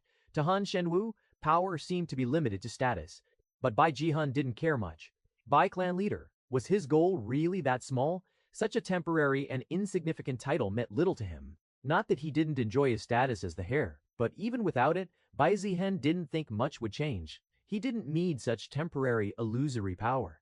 What he wanted was absolute strength, a strength that could make even heaven bend to his will. Han Shenwu's expression hardened slightly at the way Bai Zihan was looking down on him.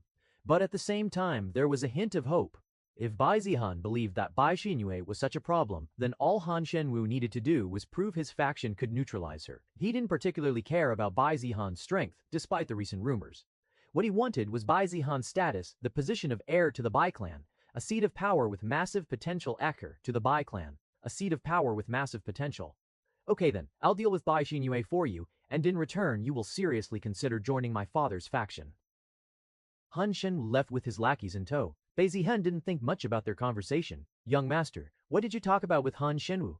Kang Jianhong asked curiously. Just some nonsense, no need to think much about it. Kang Jianhong thought about how Bai Zihan lacked interest and fear of Han Shenwu, despite Han Shenwu being one of the strongest in the Heaven Sword sect. Well though, Kang Jianhong thought about how Bai Zihan lacked interest and fear of Han Shenwu, despite Han Shenwu being one of the strongest in the Heaven Sword sect. Well, though Kang Jianhong thought he understood where Bai Zihan's confidence came from. He had a genius sister, someone who is said to be even more powerful than Han Shenwu, so there shouldn't be a reason for him to fear Han Shenwu. Rather than that, did you find out what I asked you? He had asked him yesterday to find how Mei Rulan had escaped, which he believed should have been impossible for her to do on her own. Well, Mei Rulan had already been taken care of by him, but he needed to know who was trying to ruin his good deeds. Since Kang Jianhong was here, Bai Zihan assumed that it should be because he had found out, or at least had some clue about it. Of course, young master. I investigated all night and discovered how she escaped. Kang Jianhong responded with full confidence, handing Bai Zihan a scroll containing all the information related to Mei Rulan's escape. Bai Zihan read through it, and indeed, it contained all the information he wanted. He was once again surprised by Kang Jianhong's ability to collect information so quickly. Perhaps he's a genius, Bai Zihan thought. Not in terms of cultivation or anything, but in terms of gathering intelligence, which he didn't know how Kang Jianhong could do, especially in just one day. Well, anyway, in short, from the information Kang Jianhong had collected, Mei Rulan escaped because of Shen Lianghong had collected. Mei Rulan escaped because of Shen Liang. Since Shenliang was also kept in the reflection cave, it seemed like someone helped him escape, and he took Mei Rulan along with him. It seemed like Mei Rulan was only a side quest for the people whose main goal was Shenliang, and there was no need to think much about who was involved in helping Shenliang escape. Those anti-sect leader factions, or the Shen clan, should be the ones, or maybe both. So, Shenliang has also escaped. He wouldn't have known if not for Kong Zhanhong. Of course, with his current strength, he didn't think much of Shenliang, whom he had already crippled. If he tries to do something, he doesn't mind sending him off to heaven. Yes, it seems he has indeed escaped. Kong Zhanhong replied. Bai Zihan was in deep thought for a few seconds before asking, then is the sect trying to get him back or anything? The Heaven Sword sect seemed to be the same, and there wasn't even a slight discussion about Shenliang running away. Perhaps the disciples weren't even aware that he escaped. Or maybe they were just too invested in his achievements and the rumors that any news about Shenliang was drowned out. Not really. Kong Zhanhong answered, if he escaped, he must be back with the Shen clan, and the Shen clan isn't someone even our sect could pressure by demanding their genius. The sect leader had already thought about expelling Shenliang and leaving him in their hands, though now he doesn't need to. Kong Zhanhong explained. Indeed. Crippling Shenliang must have already made the Shen clan furious. Further, trying to punish him is like adding salt to the wound. The sect leader wouldn't really want a blown-out war with the Shen clan just because of Shenliang. Bai Zihan thought. Well, that's that, I guess. For now, Bai Zihan thought. Well, that's that, I guess. For now, Bai Zihan wasn't too interested in pursuing anything with Shenliang. If he escaped, then good for him had how no intention of wasting time chasing after him. Bai Zihan leaned back in his chair, his lips curling into a faint smile as he looked at Kong Zhanhong. You done well, Kong Zhanhong, Bai Zihan said, tossing a small jade bottle toward him. Kong Zhanhong caught it with trembling hands, and the moment he opened it, his eyes widened. Top-tier pills. Again, Kong Zhanhong's voice was a mix of shock and excitement. Just the last batch had already greatly improved his cultivation, and now he was getting more. Keep doing good work and there will be more where that came from. Bai Zihan's tone was casual, but there was a sharpness in his gaze. But I have another task for you. This one is even more important. Kong Zhanhong's expression turned serious, and he immediately stood straight, acting like a loyal dog awaiting his master's command. If you can complete this task well, I will give you a very good profound grade artifact. The moment those words left Bai Zihan's lips, Kong Zhanhong's eyes practically sparkled with greed and excitement. He was practically drooling at the thought. A profound grade artifact. That was something very precious, something someone like him could never have imagined obtaining. But he also realized it meant the task Bai Zihan had for him was of great significance, something that he must do. Young master, please rest assured, I will not disappoint you. Kong Zhanhong declared, his voice trembling with enthusiasm. Seeing Kong Zhanhong's dog-like attitude, Bai Zihan almost wanted to laugh. This guy didn't even try to hide his greed. Well, it was good that he was greedy and willing to do things for him. Good. Then listen carefully. Bai Zihan's tone turned cold, his playful expression replaced with a sharp and serious look. His voice was low, but it carried an unmistakable weight. Find out everything you can about Bai Shuijing's ex-fiancée. Bai Zihan's gaze seemed to pierce right through Kong Zhanhong. And when I say everything, I mean everything. His background, his current situation, his strengths, weaknesses, and anything that can be used against him. Understood? Time to find these protagonists. Unlike before, Bai Zihan thought he had gained sufficient power and even killed a Heaven's Chosen. So, he wasn't going to wait for those protagonists to come knocking on his door. Instead, he was going to knock on theirs. And at the top of the list was his sister's ex-fiancé, who Bai Zihan believed was one of the biggest protagonists around. By this time, if he was a protagonist, he should have stirred up many things and should be on his way to becoming very powerful. Bai Zihan ideally wanted to ask his father, but his father, who was already feeling guilty about breaking off the engagement with their old ally, probably wouldn't agree. So instead, Bai Zihan thought he should find someone himself to investigate.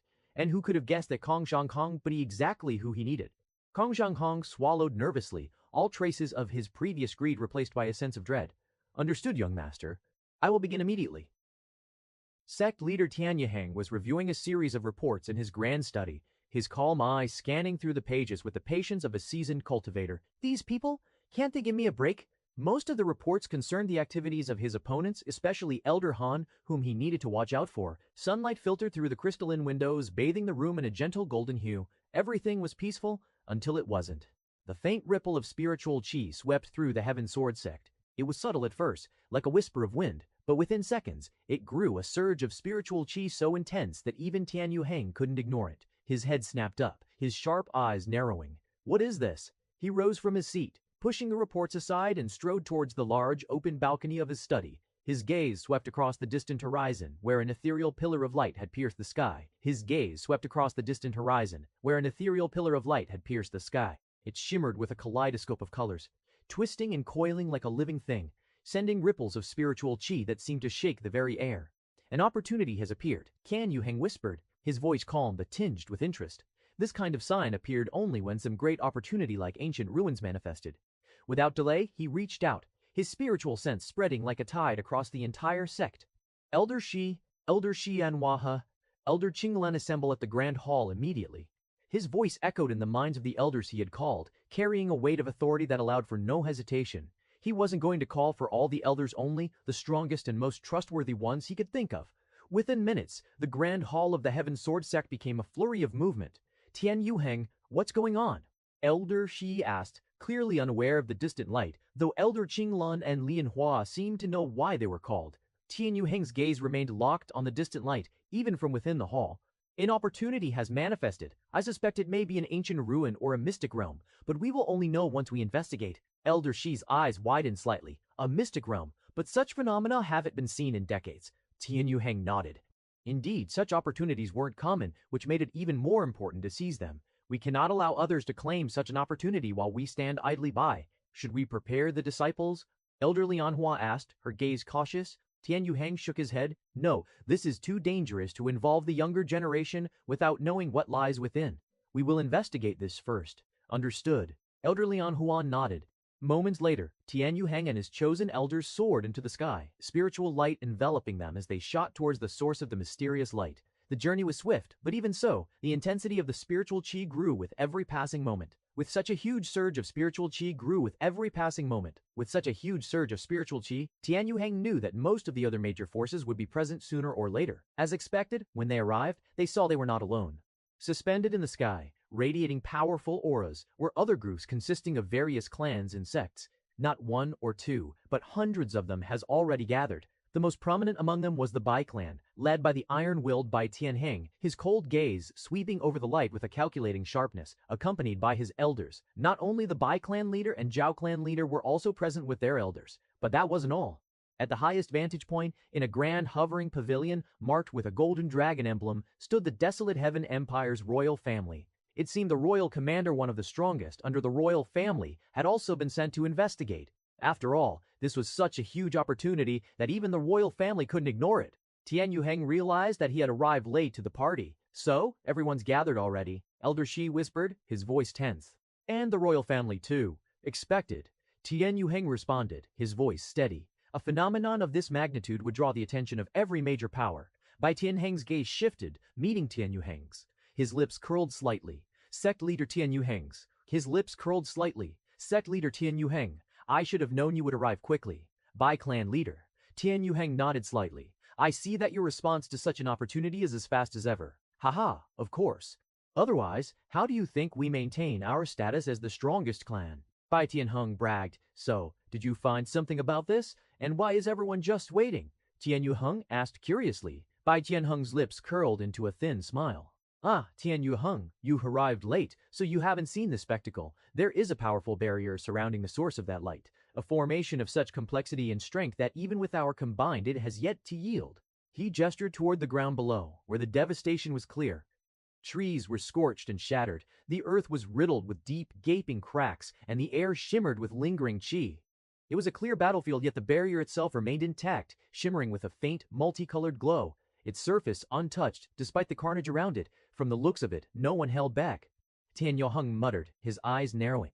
If even with the gathering of the strongest they couldn't put a scratch on the barrier, that meant there was no way to forcefully enter. But that also meant that whatever was inside the barrier was worth even more, which everyone here must have realized. So now everyone is just watching. Tian Yuheng asked. Despite knowing that the barrier can't be broken, there was no way that one or two won't still try, watching and also waiting. Bai Tianheng chuckled.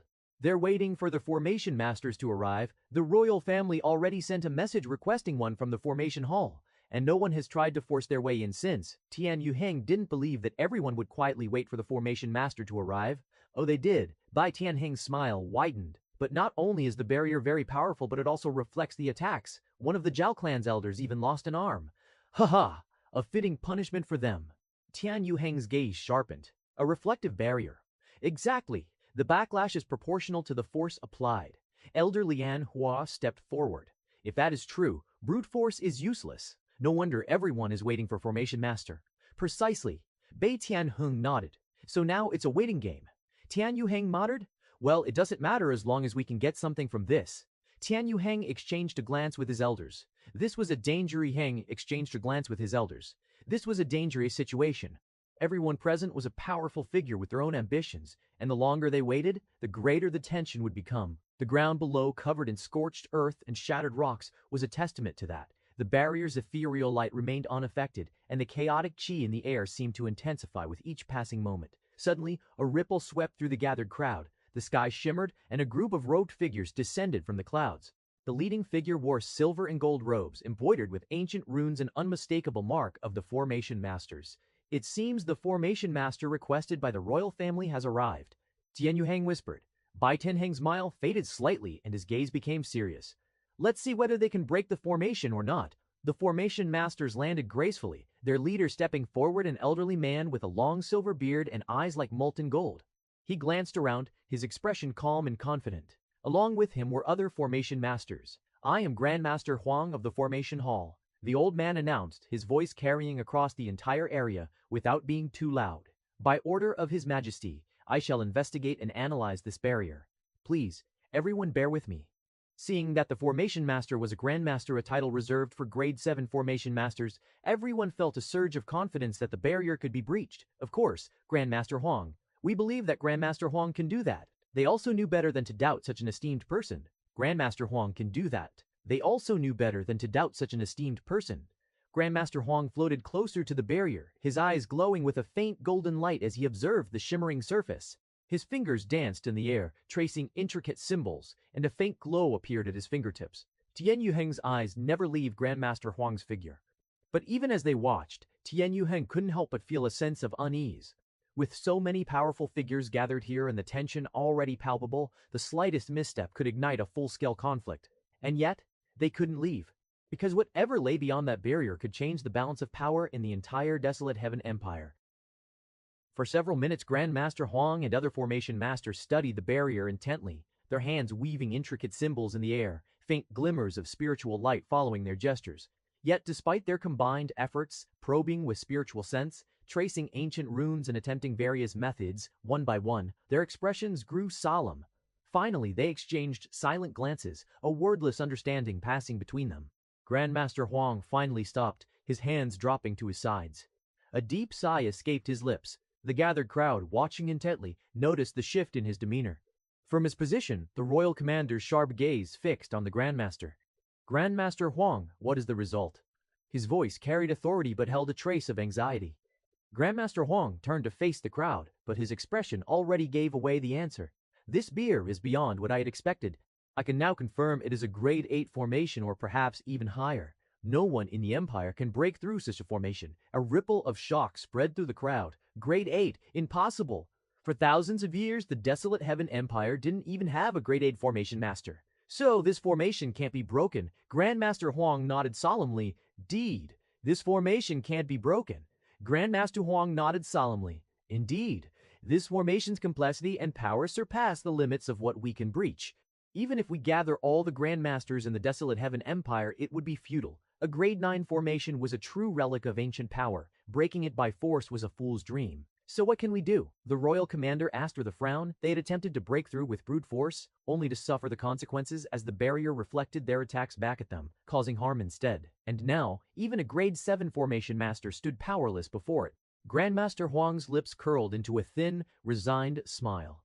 We cannot break this formation. However, the formation itself is not. A sealed tomb. It is a trial. A trial. The royal commander echoed. Yes. After extensive observation, I can confirm that the formation is designed to open on its own, exactly 10 days from now. Grandmaster Huang's words sent another wave of murmurs through the crowd. 10 days, that's all? Then we need to wait. Aha! That is easy, then. What's waiting 10 days? I can even wait a year for this. Many sighed in relief. If it was just a matter of waiting, then all the powerful factions present still had a chance to seize whatever lay within. To a cultivator with a very big lifespan, 10 days was like a blink of an eye, which they can ignore. But before they could celebrate, Grandmaster Huang's voice rang out again, cutting through their hopes. But there is another condition. The crowd fell silent, all eyes on the Grandmaster. This formation is only accessible to those aged 30 or below. Silence, then an explosion of outrage. What? This is ridiculous. Only the younger generation. Bai Tianheng's expression also turned grim. Are you certain Grandmaster Huang's expression also turned grim? Are you certain Grandmaster Huang's voice was absolute? The formation itself will reject anyone above that age, perhaps even harming the one who breaks its rule. I suspect this was a deliberate design by its creator. Tian Yuhang calm. If the younger generation was the only one who could enter, then he had no problem. The Heaven Sword sect had the most geniuses, and he was certain they could gain the most from whatever was inside. Only those under 30. Elder Shi muttered. Then whoever set this up might be looking for an heir or someone worthy of their inheritance. It was an easy guess, since only young people could enter the barrier. Such formations had been found before, and most of the time, they were inheritances left by their creators for those they deemed worthy, like a genius or someone with great potential. But no formation has ever been that of grade 8, or according to Grandmaster Huang, higher than grade 8. As a result, the inheritance left behind should also be unimaginably powerful, because only those who are grade 8 formation master can make such a formation. If true, then whatever lay beyond the barrier was something that could change the dynamics of the desolate Heaven Empire. Elders, we must immediately choose the disciples to go on this expedition, Tian Yuhang declared. 3 of them understood. This matter should be taken as the priority, and they need to make preparation as soon as possible. He wasn't the only one. Other factions also began making plans to prepare their younger generation, but some weren't satisfied. Powerful rogue cultivators, lacking clans or sects, were furious. No, this can't be. You must be lying. Yeah, how can a grade 8 formation appear? Even if it was, I don't believe it can resist the power of immortals. Their heated words offended Grandmaster Huang, but their frustration was clear. Believe it or not, that is your choice. You can try to break the formation yourself or attempt to enter after 10 days. You will see whether I am lying. Grandmaster Huang declared. Qian Yuhang and the other leaders didn't waste time arguing. Grandmaster Huang's reputation was at stake, and if his words were proven false, his status would be ruined. Moreover, just because Grandmaster Huang said it would open after 10 days doesn't mean everyone would let their guard down and leave this place. They will have someone keep their eyes on this place and regularly update it to their respective clan or sect. So, it wasn't like Grandmaster can sneakily go inside thinking no one is looking at him. Clan leader Bai, I will take my leave. Tian Yuhang said to Bai Yuhang. Now that they understood the nature of the barrier, he knew there was no point in staying any longer. Better prepare for it. Yes, let's catch up next time. Bai Tianheng replied. Bai Tianreng replied Bai Hian. Bai Tianreng replied for it. Yes, let's catch up next time. A Bai Tianreng Klechi moored his transmission jade, sending messages to the elders at the Bai clan estate. Immediately gather all the disciples below age 30. The news of the ancient ruin and the terrifying grade 8 barrier spread like wildfire across the desolate Heaven Empire. It was impossible to hide a spectacle of blinding light and earth-shaking chi erupted when the ruin first appeared. Millions witnessed it firsthand, and for those who didn't, it only took a day for rumors to flood the cities, towns, and even remote villages. From the smallest clans to the great sects that overlooked the world, everyone was gripped by excitement and ambition. The promise of a peerless inheritance hidden behind a grade 8 formation sent ripples of greed and desire throughout the empire. In the bustling capital of the desolate Heaven Empire, the royal palace was in an uproar. Advisors rushed to and fro, urgently debating their strategy. The emperor himself, a figure of immense authority, was said to have convened a strategy meners, a grade 8 formation. Could it be a treasure from the ancient age? But danger, mid it be a treasure from the ancient age? One minister whispered, his voice trembling. If our imperial family can obtain it, our dominance over the empire will be unshakable. We wouldn't even need to give face to those arrogant sects and clans. Another added, while the desolate Heaven Empire was ruled by the imperial family, most of the power was divided between different sects and clans. Even if they were to rebel, there wasn't much that the imperial family could do, especially against clans like the Bai, Li, and Zhao clans. Their influence in those clans were minimal, and there is no saying what would happen if either of those clans were to rebel. But if the royal family could obtain the inheritance, then there was hope of restoring their absolute dominance in the desolate Heaven Empire. This inheritance we, the royal family, must obtain it. Summon all the princes and princesses. Tell them that whoever claims the inheritance will automatically become the next emperor. Meanwhile, the Heaven Sword sect, the greatest sect within the empire, was also in a storm of activities. Elders were summoned, their expressions filled with excitement. Sect leader Tan Yuhang personally convened the elders, his voice decisive. Gather our top disciples. We will select 100 and give them every resource and support they need. Tian Yuhang knew that instead of sending every disciple, it was wiser to choose their best and equip them well. Some might think it was foolish to limit their numbers, but he understood the hidden dangers of such opportunities. If the ruin turned out to be a trap, sending all their disciples could mean total loss. Caution was key, while also maximizing their resources to those selected ones. Even the greatest sect doesn't have unlimited resources. How shall we select the participants? One of the elders asked. He who has reached the nascent soul realm or above should be included without fail. As for the remaining spots, conduct a quick competition. The winners will secure their places. Within the Bai clan's grand estate, clan leader Bai Tianhang was similarly stern, giving orders to the elders. Contact all our top disciples across the empire. Those under 30 must return at once even if they are breaking through. This is an opportunity we cannot afford to miss. But it wasn't just the great sacks and noble clans that stirred. The rogue cultivators who roamed the wild lands, the hidden reclusive masters watching from their mountain peaks, and the mercenary bands of the chaotic frontier, none were ignorant of the chaos brewing. In the vast desert city of Golden Sand Oasis, where ruthless mercenaries and exiled cultivators gathered, the infamous Sand Viper Gang leader grinned as he looked at the report. Heh! If those pompous sects think they can hog the treasures, they've got another thing coming. We'll be there too. His words stirred the gathered gang members, who exchanged eager and ruthless grins. Boss, are we really going for it? One of the lieutenants asked, eyes gleaming with excitement. Damn right, we are. Old Viper barked, gather all our best talents, anyone under 30 with some skill, whether they're cutthroats, rogue cultivators, or desert bandits. Even if they can't seize the inheritance, instruct them to at least kill those so-called geniuses from the prestigious clans or sects. Even the Forbidden Abyss, a notorious region known for housing demonic sects, was not exempt. Within a shadowy temple, a robed figure chuckled darkly. A trial for the young? How interesting. Perhaps it's time for our next generation to stretch their claws. Ha! Heaven has blessed us with the genius that has risen recently in our sect. Those cultivators from the righteous path stand no chance.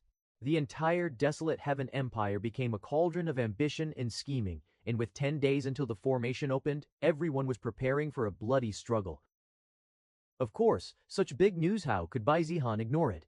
Ancient ruin, inheritance. What kind of opportunity is this for the protagonist? He could already tell that it was predetermined for a chosen one. And looking at the news, it seemed like the heaven chosen for such a great opportunity should be quite favored by heaven. So many restrictions were in place, ensuring that powerful cultivators couldn't steal the opportunity from him. This person was definitely much more significant than Mo Yijin. And of course, he had to go. Whether it was stealing this opportunity from the apparent protagonist, or finding out who this heaven's chosen was. Not going wasn't an option for him. Now he had two options. Go as a member of the Bai clan or the Heaven Sword sect. It didn't matter much to Bai Zihan, but he decided to choose the Bai clan. Why? Because he was feeling homesick. Not really. It was because he was more familiar with the Bai clan members and it was easier to order them around. Moreover, Heaven Sword sect was conducting a tournament of some sort to select the participants, and Bai Zihan didn't want to waste his time in that. He has no interest in wasting his time like that.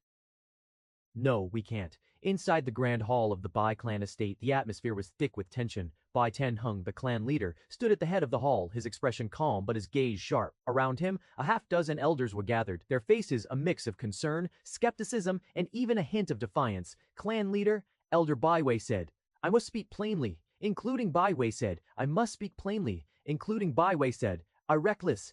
Bai Tianheng's voice was even, but there was a dangerous edge to it. Yes.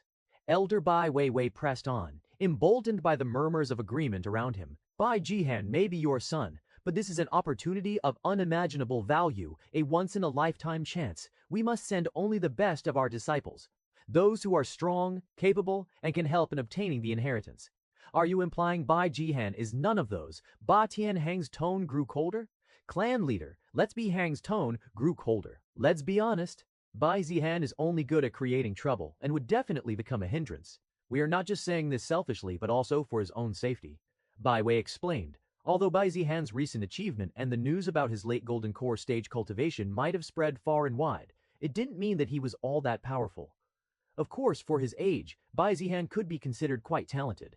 But the Bai clan's elders were still skeptical about his combat abilities, which they hadn't seen for themselves. Additionally, sending Bai Zihan meant that other Bai clan members would have to babysit him and might lose the opportunity to obtain the inheritance.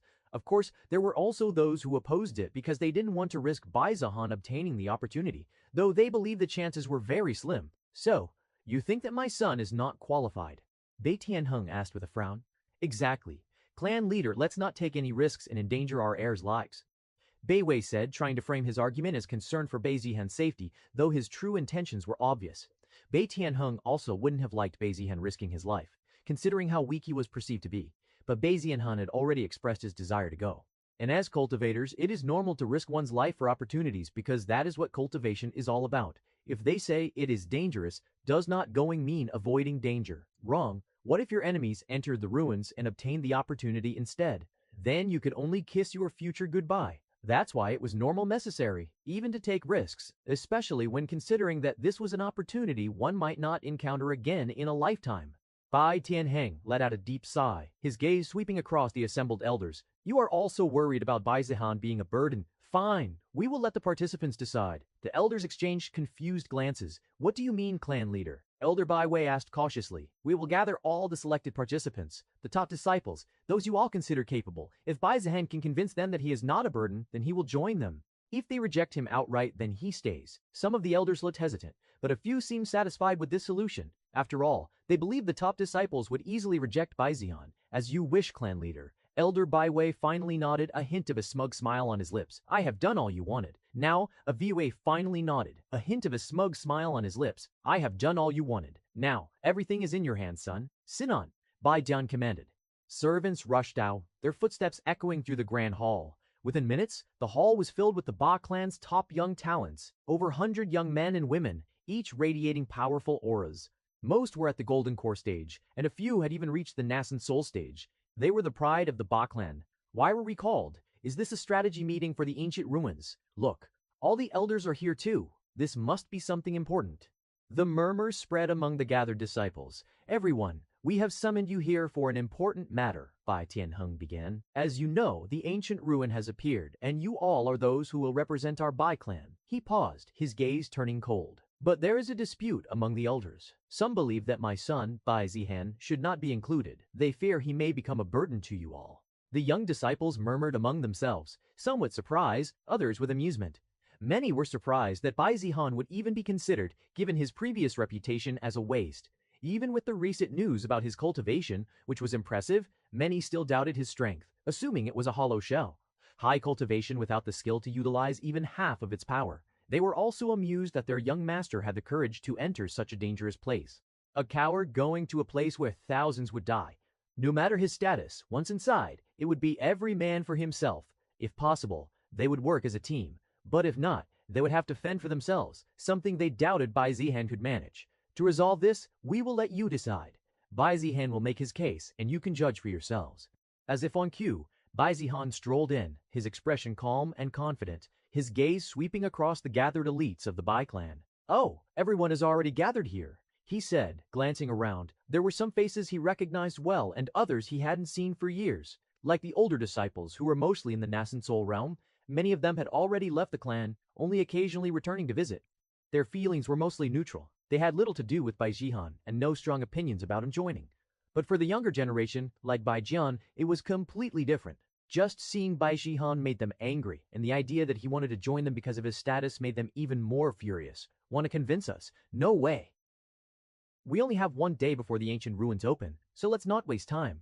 Bai Zihan continued. Who here thinks that I don't deserve to go? Bai Zihan asked directly. Immediately hands started to be raised, mostly from the younger generation. The older generation was a bit reluctant, knowing that Bai Zihan was the heir and the clan leader was still here. So, to avoid looking bad, they refrained, even if they did agree. They also didn't think their opinion was needed since the majority had already raised their hands. Bai Zihan nodded as he saw the hands, not a bit surprised. Honestly, it would be surprising if there were no hands raised. Understood, Bai Zihan said. Let's see, Bai Jian said. Let's see, Bai Jian said. Let's see, Bai Jian, so why do you think I don't deserve to be one of the participants? Bai Zihan asked. Bai Fengsun was obviously one of the greatest geniuses of the younger generation.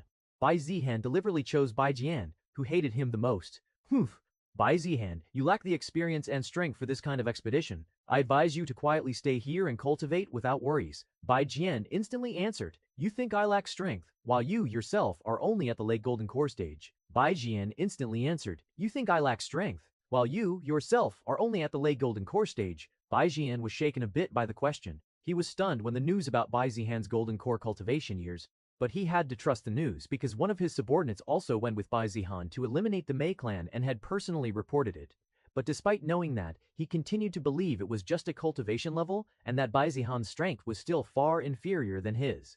Additionally, he really hadn't gone on any monster hunts or trained by sparring with other clan members. Just being at the same cultivation level means nothing. If it did, there are others who should also be selected as participants. Bai Zihan replied, "Do others also share the same opinion?" Bai Zihan asked. Others nodded in agreement. "So, you all think I am not strong?" "Well, indeed, I had been away from the Bai clan, or you might have forgotten the beating I gave you all," Bai Zihan muttered, though it was obviously not a whisper, and they heard it, which only made them angrier. Bai Zihan acted like he was deep in thought, then clapped his palm as if an idea hit him. "Okay then, let's do it like this. Whoever is not satisfied, let's fight. If you win, I won't join you," Bai Zihan declared. "You, fight us," Bai Zihan asked, as if he had heard a joke. "Fight us," Bai Zihan asked, as if he had heard a joke. "Yes, you heard me right. Like actually fighting, without limiting our cultivation or anything," Bai Zihan asked. "Yes, you heard my," Bai Zihan asked. "Yes, Bai Yan, you overestimate yourself. Any one of us can easily be tweeted without any trouble. You don't need to waste our time," Bai Jian arrogantly said. Others also nodded their heads in agreement, all thinking that if it was a straightforward fight, they could easily win against Bai Zihan without any trouble. Additionally, Bai Zihan had always been a coward who would resort to other means to torment them, and now saying he wanted a straightforward fight, some of them couldn't believe their ears. "But if you still want, one of us can fight you to prove my word," Bai Jian said, eager for a chance to beat up Bai Zihan. No, you are misunderstanding me," Bai Zihan quickly said. "Haha, Bai Zihan, are you scared? Going back on your words just seconds after you said them? You shouldn't have said that if you weren't going to fight," Bai Jian mocked, not missing the chance. Others also laughed at Bai Zihan's cowardice, while some elders couldn't help but face palm, feeling embarrassed at the cowardly display, unlike what a Bai clan member should be. "Chuk, idiot, when did I say that I will not fight?" Bai Zihan continued. "What I meant is I won't fight one of you but all of you together," Bai Zihan arrogantly declared. "What? This Bai Zihan, did I hear him right? Fight all of us? Is he crazy? Who does he think he is?" Obviously, Bai Zihan's words didn't go over well, especially since it seemed like he was looking down on them by suggesting he could beat every one of them even if they attacked him together. Even Bai Zihan's smile faded. Bai Zihan was always arrogant and shameless, but this was a new level of arrogance, especially since there were also some nascent soul realm members. "Bai Zihan, are you serious?" Bai Jian asked with a frown. "Yes," Bai Jian asked with a frown. "Yes," Bai Jian answered. "Or are you all afraid to even fight a single me together?" Bai Zihan Arkan provoked. This further angered the participants, who now felt mocked. "Huh, I am totally ready. Let's go, guys, and teach him a lesson. I've had enough of him. Since he wants a good beating, who are we to deny our heir?" The participants were now prepared to fight Bai Zihan. Above, Bai Tianheng and the other elders watched everything without interfering. Bai Feng couldn't stop smirking. The crazier Bai Zihan acted, the more certain his defeat seemed. "Clan leader, are you sure you want Bai Zihan acted?" The more certain his defeat seemed. "Clan leader, are you sure you want Bai Zihan to go through this?" Bai Feng asked, pretending to be concerned. What is he planning? Tai Heng thought when Bai Zihan challenged everyone. He thought Bai Zihan had a plan, but didn't expect something like this. Still, he decided to trust his son. "Since it is something Bai Zihan has agreed to, I don't see anything wrong with it." Bai Tianheng wrong with it, Bai Tianheng replied. Bai Feng's smile couldn't be wider. Then, with a loud voice, he announced, "Everyone who disagrees with Bai Zihan's participant gather. You all will be fighting against Bai Zihan, and if Bai Feng Inzihan wins, he will become one of the participants." Bai Feng announced. "Wait a minute." Buk Tu Jian interjected. "What is it, Ba Zian? Ba Zian? Just for participation, it doesn't seem fair fighting so many people. How about this? If I win, I also get to be the leader of this expedition." Ba Zian suggested, "Very well, the leader position is undecided anyway, and if you can win against so many people, you deserve to be the leader." But Buk Shun saw no problem, probably because he didn't believe Ba Zian stood any chance at all. Then once again, those who disagree with Bai Zihan's participation will fight him. If Bai Zihan wins, he gets the leader position, otherwise he will not be allowed to join. The Bai clan participants numbered around 40, but that was only for those going through the Bai clan selection. Others, like Bai Suoqing, decided to join through their respective sects. Out of those 40, nearly 20 openly opposed Bai Zihan and were even ready to fight him. Among them, only 3 were in the nascent soul realm, while the rest were in the golden core stage. However, they didn't think that nascent soul realm cultivators were necessary to beat down Bai Zihan, who was only at the golden core stage. Even if the rumors were true that he had gained mastery over the heaven grade technique, 9 shadows flowing light sword, they believed that with their numbers, it was impossible for them to lose. The others chose not to get involved, either because they didn't think it was necessary, or because they didn't think it was necessary, or because they didn't want to be caught up in the clan's politics. Then, are you all ready? Begin, Bai Feng announced. But just as the words left his mouth, Bai Ming suddenly stepped forward, a smug smile on his face. Everyone else, stand back. I don't need your help to deal with this arrogant air of ours. His voice dripped with confidence, and the others paused, some nodding, a few even stepping back willingly. After all, Bai Ming was one of the strongest among them. If he was going to humiliate Bai Zihan on his own, why should they bother? Moreover, even though they agreed to fight Bai Zihan, they hadn't planned to gang up on him unfairly. Most of them wanted to teach him a lesson and believed they could do it alone. Bai Zihan raised an eyebrow, his lips curling into a mocking smile. Not that he expected these prideful idiots to group together and attack him anyway. Whoosh! Bai Ming moved at insane speed, his figure blurring as he shot toward Bai Zihan, his fist crashing forward like a thunderclap. This isn't personal, but you need to learn your place, Bai Ming roared. Bai Zihan didn't even blink. His figure shifted, a blur of movement that seemed almost lazy, and then, crack, Bai Ming's voice died in his throat, his eyes bulging as Bai Zihan's fist buried itself in his gut. The sheer force sent a shockwave rippling through the air. Guh, mein, Feistristen in pain, and before he could even react, Bai Ming's face twisted in pain. And before he could even react, then a casual palm strike crashed into his chest, setting him flying backward like a rag doll. Bai Ming hit the ground, skidding, tumbling, and finally coming to a stop, motionless, dust settling around his body. Bang! The others stared in stunned silence. That was Bai Ming, one of the strongest in his generation when it comes to pure physical strength. And he was knocked out so easily. How? How can Bai Zihan be that strong without using any chi? Lim Bei fell. Is his body even more powerful than Bai Ming's? That can't be. He hardly even trains. They couldn't believe how easily and quickly Bai Zihan had taken out Bai Ming, supposedly one of the strongest among them. Bai Zihan and Bai Ming's clash was mostly physical, with little to no chi involved. Yet Bai Zihan came out on top. It seemed impossible to the Bai clan members, who knew just how lazy Bai Zihan was, yet was even spare an hour for training. Bai Zihan waited for another challenger, but they were still too shocked to move. His mocking voice cut through their disbelief. Come on, don't tell me you were just here to watch. His grin widened, dripping with contempt. 20 of you against me, and you're too scared to even move. Well, let me help you with that. Whoosh!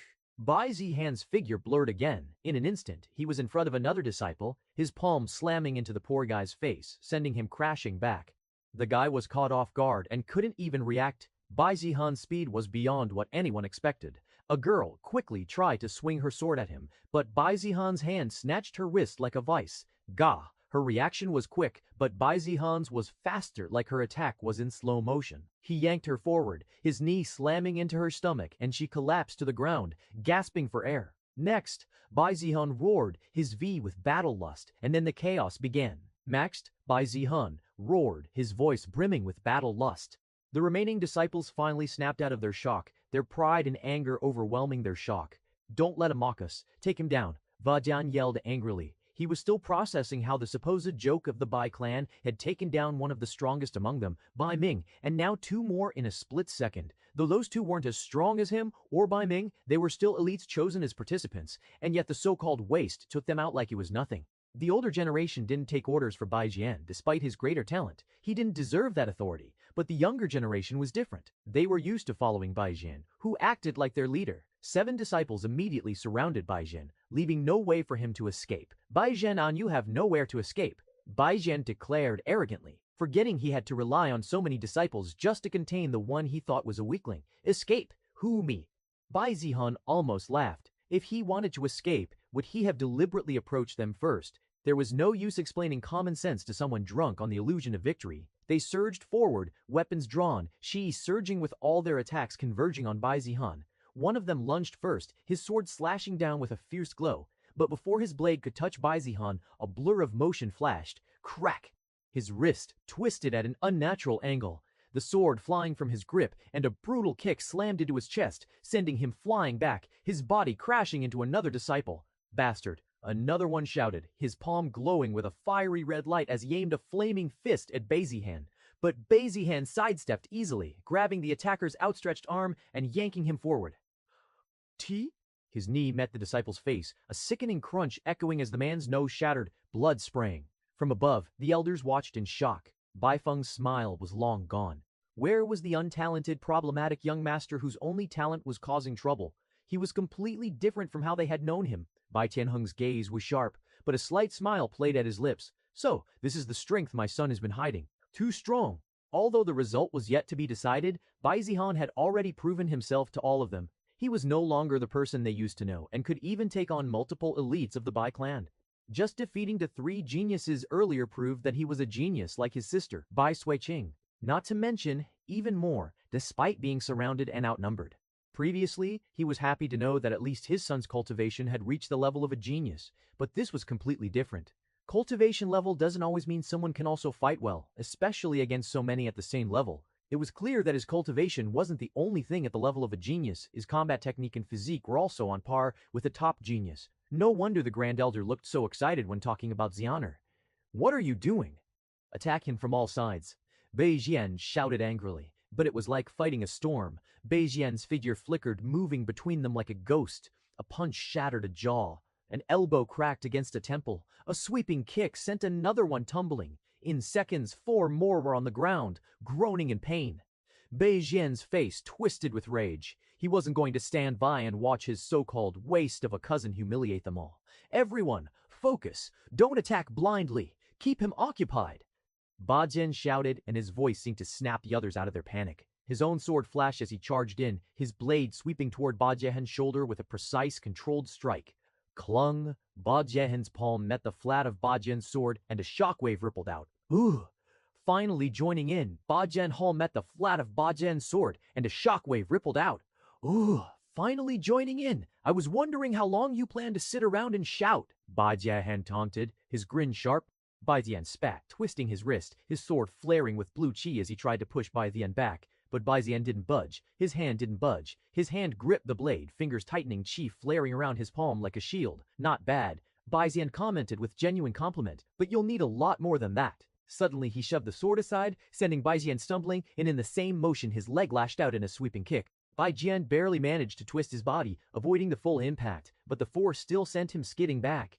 How was his body so powerful? Ai Yan thought hatefully. Previously, he had also been beaten down and slapped by Bai Zihan, and he remembered how physically strong Bai Zihan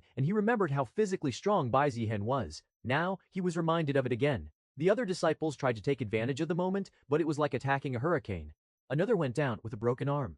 A girl's sword was ripped from her grip and used to smack her aside, and yet another disciple was sent flying with a brutal knee to the gut. Bai Jian, however, refused to back down. His sword danced, strikes fast and precisely, and he managed to keep his footing, avoiding being overwhelmed. Indeed, compared to the other disciples who were getting knocked out like flies, Bai Jian was in a league of his own, able to take to hits without losing consciousness. It was clear he was the strongest among the group now. He wasn't just lashing out in panic like the others, but trying to coordinate their efforts. But even with his leadership, it was of no use as other disciples were able to keep up with him. The last one, a girl with a spear, thrust it forward, her expression desperate. Stay back. Her voice trembled, but her attack was sharp. Bai Zihan caught the spear's shaft with one hand, his grip like iron. Nice spear, he mocked, yanking it forward, and the girl stumbled toward him, wide-eyed. Bang! His hand snapped forward, striking the back of her neck, and she crumpled to the ground, unconscious. Bai Zihan spun the spear around and casually tossed it aside. He looked around. 7 of them lay on the ground, some groaning, some unconscious, and the only one who could fight was Bai Jian. Wow, that was it. Pathetic, Bai Zihan sneered, his voice carrying over the stunned silence. Is this really the best of the Bai clan? The spectators were silent, shock and disbelief etched on their faces. Ew! Bai Yan's voice wavered. He couldn't believe it. How? How was this the same Bai Zihan he used to mock? Bai Yan's fists clenched, his face pale, but his pride wouldn't let him retreat. Everyone! Bai Yan shouted, trying to rally the rest. Don't you think that it's high time for you to also join? The remaining disciples looked at each other and nodded. They didn't think you would come to this, the older generation having to deal with a single younger generation. This hadn't happened since Bai Suiqing, who was undoubtedly a genius. With the power shown by Bai Zihan, most of them didn't have any problem with him joining as a participant. But they also couldn't let Bai Zihan become their leader. That was still something they felt was still undeserved. Young master, you are undoubtedly strong. How about we take a step back and let you in as a participant? But you are still inexperienced to lead us, one of the nascent soul realm cultivators said. Earlier he thought Bai Zihan was still the same trash he remembered, but he had changed. Now there was no doubt that Bai Zihan would become their new head in the future. So he didn't want to make things worse for himself.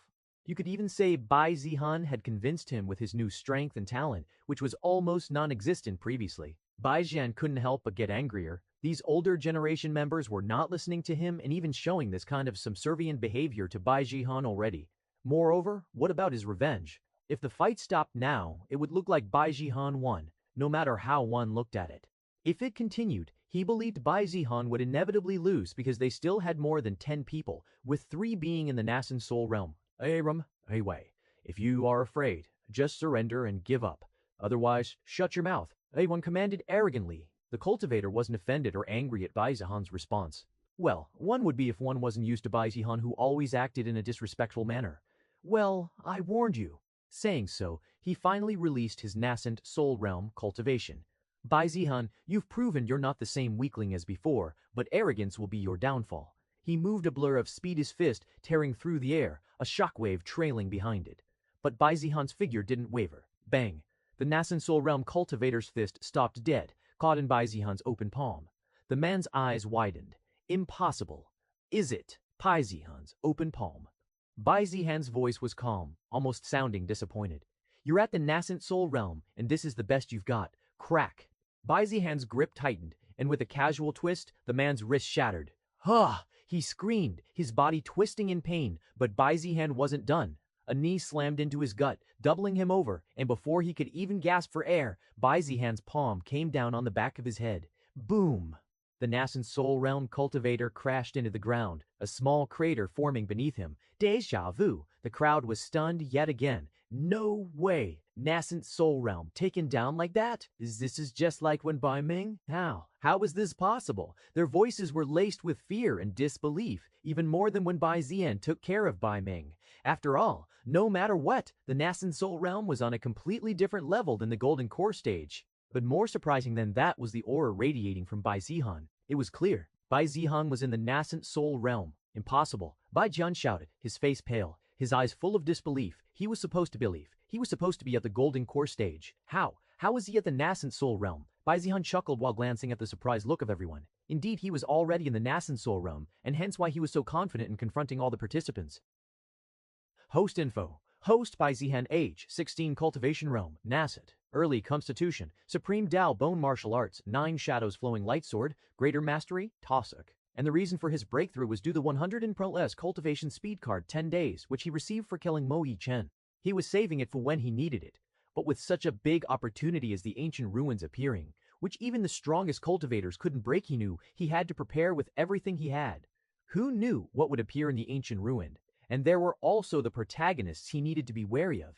So he spent the last 9 days after returning to the Bai clan, cultivating and managed to break through to the nascent soul realm. Another reason he challenged them was to test his new power and understand where he stood. And as he thought, cultivators at the same cultivation level were no problem for him at all. Even Bai Feng was speechless, along with the other elders. Bai Tianheng was also stunned. He didn't expect such a thing. Nascent soul realm. That too at the age of 16. That was a level of talent that even surpassed Bai Shuiqing's. If this was true, then there was no chance for anyone to change the heir. Bai Zihan would become the future clan leader of the Bai clan without a doubt. Even Bai Feng couldn't possibly come up with any reason to oust his position due to the unparalleled talent that Bai Zihan displayed. Just how much is my son hiding? Or did he gain all of this in a couple of months at the Heaven Sword sect? Bai Tianheng was confused. He knew his son wasn't hiding his cultivation like many others thought. He was certain that Bai Zihan's growth happened after he went to the Heaven Sword sect, and that he got some kind of opportunity there. But even with an opportunity, such exponential growth was normally impossible. After this, I must ask him. Once more, there was stillness on the battlefield. Even the 2 nascent soul participants who were against Bai Zihan had their mouths open in shock. One should know that Bai Zihan was almost 13-14 years younger than them, but his cultivation level was the same as theirs, and they were hailed as talents themselves. So it wasn't a comparison between trash and a genius, but rather a genius and a monster who couldn't be comprehended. Moreover, even they couldn't claim they could take out Bai Tian the way Bai Zihan did, even though Bai Tian held himself back. possibly not expecting Bai Zihan to be this powerful. The others who didn't disagree with Bai Zihan were shocked and relieved that they hadn't, because there was no way they would humiliate themselves like that and offend Bai Zihan, who was undoubtedly their future leader. And even if not, he was sure to become someone they couldn't go against. They avoided opposing him simply because they were a bit reluctant. Otherwise, their fate wouldn't be any different from Bai Ming's or Bai Tian's. Everyone, we must attack together with our full power, Bai Jian roared angrily. Despite Bai Zihan's revelation of his nascent soul realm cultivation, it seemed like Bai Jian wasn't going to give up. Perhaps he still couldn't come to terms with the fact that the waste he looked down on had surpassed him. Or perhaps he didn't want to remember the days that would come with Bai Zihan being this powerful. A lot of bad memories flooded his mind as Bai Zihan displayed his strength. There was no way he was going back to the days of being bullied by Bai Zihan. This time, though, the others from the older generation got ready to fight, not because Bai Zihan ordered them, but because it was the only way for them to win. If they lost, they would lose their face as the elite of the Bai clan. The other two nascent soul realm cultivators exchanged glances and nodded. The two nascent soul experts unleashed their full power, a storm of chi swirling around them. The sky darkened as one conjured a vortex of black lightning, crackling with destructive energy. The other's aura transformed into a freezing mist, sharp as blades, swirling around her like a violent blizzard. The rest of the Golden Core disciples joined in, their auras flaring as they surrounded Bai Zihan, creating a formation similar to before, with Bai Zihan having no way of escape. 9 cultivators, each powerful in their own right, all focused on a single target. Try dodging this, one of the nascent soul cultivators shouted, his voice booming like thunder. A storm of chi crashed toward Bai Zihan. Black lightning arcs like serpents. The freezing mist transformed into sharp ice blades, and golden sword light tore through the air. He wasn't the only one. The others also joined in, leaving Bai Zihan with no way to dodge or block their attacks. 9 shadows flowing light sword, flickering shadow step. Facing the combined onslaught, Bai Zihan used flickering shadow step. Dacing the combined onslaught, Bai Zihan used flickering shadow step, dodging with supernatural speed, but the sheer number of attacks began to overwhelm him. A bolt of lightning grazed his shoulder, searing his robe. A blade of ice nicked his cheek, drawing a thin line of blood. Indeed, they weren't just the elite of the Ba clan in name only. Unlike the younger generation, they understood the essence of teamwork. Ticking, Bai Zihan clicked his tongue. More and more attacks closed in. The nascent soul cultivators were coordinating, driving him toward the center of their formation. Now.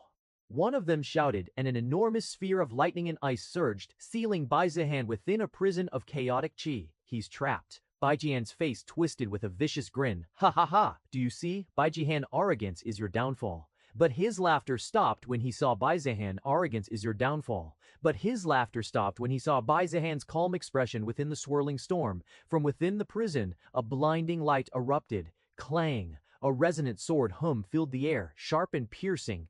The swirling lightning and ice shattered as a beam of radiant light tore through them. The nascent soul cultivators stumbled back, their auras disrupted. And there he stood. Bai Zihan, his robes tattered, but his gaze cold and piercing. In his right hand was a sword. It seemed like Bai Zihan finally forced to use his sword. Eternal Spirit Sword. Although Bai Zihan had only managed to upgrade it to mid-earth grade, he had decided to use this as his main weapon. His other sword was still stronger by a level, but he thought of using this one to get used to it. Since it was upgradable, he would be using it anyway in the future. I guess this is my limit. Relying only on his body and power, it was feasible to take out a single nascent soul realm opponent. But against 2 nascent soul realm cultivators, supported by other Golden Core disciples, it was difficult, even with his body's strength. Still, he was satisfied to know his limit, at least without his sword. Let's see whether you can handle this. Bai Zihan's voice was cold, and his grip tightened on the hilt. A terrifying sword aura surged from his body, an oppressive force pressing down on everyone present. The nascent soul cultivator's eyes widened in horror. Impossible. That sword aura, it's dangerous. Everyone. Defensive formation? One of them screamed. One of them screamed. Everyone felt the power radiating from Bai Zihan and knew that whatever was coming would be incredibly powerful. They immediately went into full defense mode. 9 shadows flowing light. In an instant, his figure split into 9, each one a shadow dancing around his opponents. What? Minus. Where is he? Defend! Defend! But their screams were drowned in a storm of sword light. Slash! Lash! 9 strikes in rapid succession. The first nascent soul expert barely raised his hand to defend when his arm was sliced clean off. He stumbled backward, clutching the stump, blood gushing out. The second tried to dodge Bai Zihan's attack, but she couldn't even see where it was coming from. A sharp pain exploded in her abdomen as the strike landed. The Golden Core cultivators didn't even have a chance. One by one, they fell, some clutching deep gashes, others dropping their weapons as the force of the strike shattered their bones. 9 strikes, 9 opponents. None could defend. The battlefield froze once more, as if time itself had halted to comprehend what had just occurred. Bai Zihan stood at the center, his robe tattered, the eternal spirit sword glistening with a thin sheen of blood. The faint blue glow around the blade flickered like ethereal flames. So this is the power of combining a heaven-grade technique with sword intent. Bai Zihan thought, his grip on the sword relaxing. The nascent soul and golden core disciples lay on the ground, moaning in pain. But despite the deep cuts and intense pain, none of them were dead. Bai Zihan had held back just enough. It wasn't like they were his enemies, because if they were, they wouldn't have been able to keep their heads on their shoulders. His gaze swept over the disciples, every one of them unable to retaliate. He sheathed his sword, and the oppressive aura dissipated. The crowd, previously frozen in fear, finally dared to breathe again. The realization hit them like a tidal wave. Bai Zihan had just crushed the combined might of 2 nascent soul experts and several golden core cultivators. One of the older generation's disciples whispered, trembling, "He really is a monster, just like his sister." Damn, he really is a monster, just like his sister. How can they be so strong while we're like this? At least be happy that this monster is in our clan. With the 2 of them, our clan might as well rise above everyone else. I won. I will be leading the team tomorrow. Does anyone have any other opinions? Bai Zihan asked. His question was met with silence. There was no way anyone could argue with his overwhelming victory. And who else could lead a team if not their strongest? This was their future clan leader. This was their future clan leader. This was their future. Gant, who else could lead a team if not their strongest? This was their future clan leader. Silence lingered a moment longer, as if the entire Bai clan needed time to digest what had just happened. Then, the elders stirred. A few exchanged glances, still stunned by what they had just witnessed. Truly astonishing, Elder Bai Wei said, his voice carrying across the courtyard.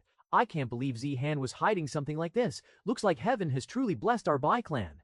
He had been the first to object to Bai Zihan's inclusion as a participant earlier, but now he'd been proven wrong on every level. He had no choice but to admit that Bai Zihan wasn't just qualified. He was the one who would lead the Bai clan forward. His words seemed to unfreeze the rest of the elders. To display such overwhelming strength, control, and restraint at the nascent soul realm at 16 isn't just rare. It's unheard of. That level of swordsmanship. It's beyond what most of us achieved, even in our prime. Indeed, said another elder, nodding gravely. That last attack, I reckon he's already on the verge of perfecting the 9 shadows flowing light sword technique. Another chimed in, half amazed and half bitter. 2 nascent soul realm disciples at 16. Bien Tian Heng, you old bastard, what the hell have you been feeding your kids? That caused a ripple of chuckles among the elders, equal parts impressed and envious.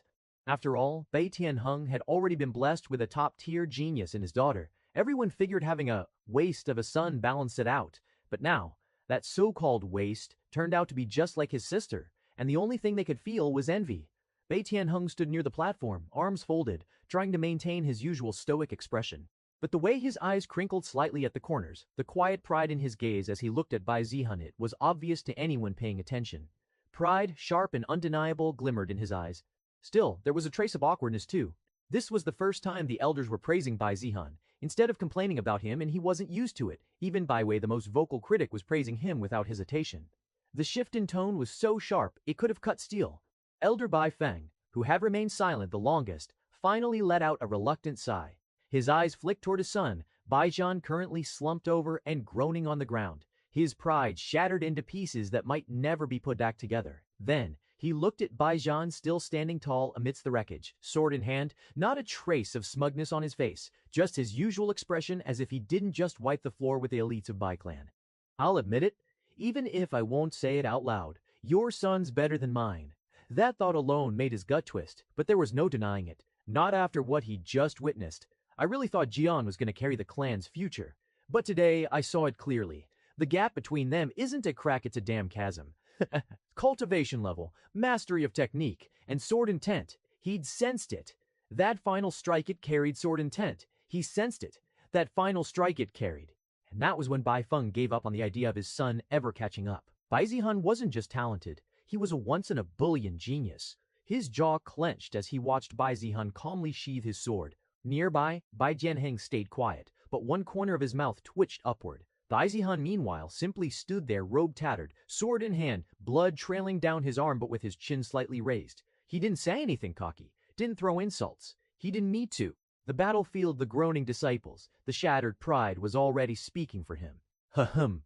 Looks like the result is undeniable. Bai Zihan will participate and he will also act as your leader. Do you all understand? Bai Feng finally announced amidst the confusion. Yes. The disciples answered in unison, at least, those who were still conscious. The ones who fought were being carried away for healing. Bai Zihan hadn't seriously injured anyone. They'd recover quickly with some healing pills. Bai Zihan, do you have anything to say as the team leader? Bai Tianheng asked, expecting an inspiring speech, the sort of thing leaders usually gave. He got caught up in the moment and forgot for a second. This was still his son. Don't drag me down, and listen to whatever I say. Bai Zihan said flatly. Bai Tian said flatly. Bai Tianheng's pride momentarily deflated. He blinked as reality reasserted itself. That's all. That's all. That's all. That's all. Everyone, prepare well for tomorrow, and Zihan come with me. We need to talk, Bai Tianheng said, turning away. Soon, Bai Tianheng and Bai Zihan were alone in the patriarch's study. Bai Tianheng studied his son closely. He still looks the same, but he knew he had gained power beyond what his previous self could. Since when did you reach the nascent soul realm? Bai Tianheng asked. A few days ago. Bai Tianheng with his ingrown. Bai Tianheng was in deep thought. Bai Zihan's answer didn't match that of the power shown by him. His cultivation wasn't just stable, it already showed signs of breaking through to the next level. So, it is hard to believe that Bai Zihan has broken through just recently. But he didn't press further. Son, you know what I'm going to ask next, right? Bai Tianheng said. Bai Zihan nodded. He'd been expecting it, honestly, though it had taken longer than he thought. You want to know how I suddenly became so strong? Bai Tianheng nodded again. Bai Zihan began his explanation. Father, do you remember when mother stole the Dao bone from Bai Xinyue and gave it to me? Bai Tianheng stiffened and nodded. It was one of his greatest regrets, something that still haunted him with guilt. Yes, so you did gain her cultivation talent. He assumed this must be the case. Bai Xinyue's talent had long been speculated to surpass even Bai Xueqing. If Bai Zihan had inherited that, it would explain a lot about his sudden growth. But Bai Zihan shook his head. No, if I had, I wouldn't have been a waste for so many years, he continued. What I meant is, instead of helping, that Dao bone was actually hindering my cultivation. Bai Tianheng's eyes widened in disbelief. He had never expected nor heard that transferring a Dao bone could hinder one's cultivation. Then again, it made sense. Dao bones were incredibly rare, and hardly anyone had experience with taking one from someone else. But what he didn't expect was that his wife, who only wanted to help their son, had ended up giving him something that held him back instead. So, what did you do? I removed it. You what? I took out the Dao bone. You mean by yourself? Yes. Bai Tianheng looked like he might have a heart attack. How? That's incredibly dangerous and painful. Son, how could you take such a risk? Maybe it was painful. He wouldn't know because his system took out his Dao bone in an instant without much trouble. But even so, that doesn't explain how you reached the nascent soul realm so fast. Bai Tianheng still couldn't wrap his head around it. If Zihan still couldn't wrap his head around it, if Zihan's cultivation speed became normal, none of this made sense. Moreover, his cultivation speed became normal, none of this made sense. Moreover, his cultivation speed before he got Daobone was still insanely slow no matter what type of resources was spent on him. Oh right, it must be because of this. Bai Zihan held up his arm. A faint glow shimmered beneath his skin. He revealed his supreme Daobone. Bai Tianheng stared, baffled, speechless. This, he didn't even need to be sure. He could feel it. This was something beyond even Bai Jinyue's Daobone. It's the supreme Daobone. Bai Zihan said. Bai Tianheng's eyes newly popped out of his skull. Supreme Daobone, mythical existence. Said to grant unmatched cultivation speed, overwhelming battle power, and the potential to reach the absolute peak of the Dao. Zihan, are you telling me you have a supreme Daobone? Pretty sure. A few minutes later, Bai Tianheng finally accepted it. His son had a supreme Daobone, a gift from heaven, a 1-in-a-million-year blessing. Zihan, from now on, you must never let anyone find out about this. If someone does, he paused. Make sure they don't live long enough to spread it. If someone does, he paused. Make sure they don't live long enough to spread Mebit. Even the Bai clan couldn't guarantee Zihan's safety if word got out. Cultivators from across the world would come. Empires had gone to war over rumors of a supreme Daobone because whoever possessed one stood at the very peak of cultivation. Bai Zihan nodded. He understood perfectly. Bai Zihan exhaled heavily, still reeling from the truth. But at the same time, he knew he couldn't afford to stay shocked. A divine blessing had fallen upon the Bai clan, and now it was time to act like it. Zihan, you can go. Prepare for tomorrow. Supreme Daobone or not, geniuses from across the empire will be gathering. You better be ready. Booming excitement swept across the entire desolate Heaven Empire like a wildfire. From the icy peaks of the north to the scorched plains of the south, cultivators, sects, rogue wanderers, powerful clans, and ambitious upstarts, everyone had their eyes set on a single place, the ancient ruins. Today was the day its barrier would finally be opened for the world to see. Almost everyone knew about it. Several cultivators had even tried to break through on their own, believing they were the chosen ones, only to be seriously injured by the backlash of the barrier. Cities buzzed, markets emptied, mountains trembled under the thunder of stampeding cultivators. Flying swords and spirit beasts streaked across the skies like meteors. Even the clans that hadn't stepped foot out of seclusion in decades were suddenly on the move. From the Heaven Sword sect, Azure Sun Holy sect, Celestial Jade Hall, Crimson Thunder Palace, to the powerful demonic sect, all forces were converging toward one destination. No matter how wanted the cultivators were, they showed up anyway. They knew the royal family and righteous would be too busy competing with each other to deal with fugitives when thousands of people were flooding in. Even the royal family and righteous cultivators understood that the opportunity in the ruins was far more precious than catching a few criminals. The Bai clan also came in tow, bringing their elders and participants led by Bai Zihan. When they arrived, tens of thousands of cultivators were already gathered and more were pouring in by the minute. Bai Tianheng looked around, and when he spotted Chu Xing, he descended near him. The moment Chu Xing saw Bai Tianheng descending from the sky, his eyes narrowed slightly before he offered a polite nod. Patriarch Bai, he greeted warmly. Patriarch Chu. Bai Tianheng returned the nod with equal politeness. He looked around and asked, Xian Yanyar didn't come. Chu Xing snorted. Same as your daughter. Same as your daughter. She decided to stick with the Heaven Sword sect and said she'd be going with Xueqinger. Bai Tianheng sighed. He didn't think there was anything wrong with Bai Xueqing going with the Heaven Sword sect, but he would have preferred her to lead the Bai clan delegation. He had even considered calling her over to protect Bai Zihan if he was going. But after seeing Bai Zihan's strength, he no longer felt it was necessary. Where's the Heaven Sword sect? There, Xu Xing said, pointing. Bai Tianheng followed his gaze and spotted the Heaven Sword sect's group led by Tian Yuheng. There, Bai Xueqing and Zhu Jian stood together, and when they saw Bai Tianheng, Zhu Jian instantly grabbed Bai Xueqing and dragged her along to greet him. Bai Tianheng folded his arms behind his back as he watched the two girls approach, a faint smile rising to his face. Despite his usual stoicism, a trace of warmth appeared in his eyes as Bai Xueqing and Zhu Jian made their way over. As two famous prodigies of the Heaven Sword sect and beauties known across the empire, they drew gazes wherever they went. Zhu Jian was the first to speak, her voice crisp and respectful. Uncle Bai. She bowed politely. Bai Xueqing followed with a light bow. Father. Bai Tianheng looked him up and down, nodding slightly. It seems like in the short time I haven't seen you, the two of you have made significant progress, especially Zihaner. It's all thanks to my husband. Shu Zihan replied with a playful wink at Bai Zihan. Indeed, after being gifted an earth-grade cultivation technique by Bai Zihan, which he didn't even consider valuable, her cultivation had almost increased by 50%. And if she cultivated at night, it more than doubled. Bai Zihan ignored her completely, like she didn't even exist. Same for his sister. He has something more important to do at the moment, which is to find the protagonist which he believes should be here, as something as grand as ancient ruin should definitely be reserved for one of them. He could see Bai Xinyue, who was with the Heaven Sword sect. But Bai Xinyue didn't think that this opportunity should be for someone like her. Perhaps it was, but he didn't. Han Zhenwu was also there, and he gave Bai Zhinyan a knowing smile. Bai Zihan didn't think much about it, but it was clear that he was planning to do something stupid to Bai Xinyue in the ancient ruins. He can only pity him or those lackeys who should be making a move on her. Zihaner, come over here. Greet your future father-in-law and your fiancé while you're at it, Bai Tianheng said. Scat! Though clearly annoyed, he still came over and offered a proper greeting. Hello, Uncle Chu. But compared to how he treated fellow elders of his own clan, this was downright polite. Ha, Zihaner, you came too. Zhu Xing smiled in surprise. He hadn't expected Bai Tianheng to let Zihan attend, especially given how dangerous this place was going to be. Still, he saw nothing wrong with it. This was a trial every young genius had to go through. Cultivators are those people who have to risk their life to pursue a higher cultivation level. Besides, the rumors about Bai Zihan's insane transformation from a waste to late golden core stage had already reached his ears. That level of talent was almost comparable to his own daughter. And for the first time, Xu Xing felt maybe Zhu Zihan hadn't made a mistake in deciding to marry Bai Zihan. At the very least, his future son-in-law wasn't the trash people once made him out to be. Bai Zihan just gave a short nod and stayed silent. No greeting to his fiancée, no glance toward his sister. Normally, Bai Xueqing wouldn't care much about Bai Zihan, but lately, she wasn't sure what to think. First, She had been stunned when Bai Zihan flipped the situation and crippled Shen Liang, though that kind of scheming was expected from him.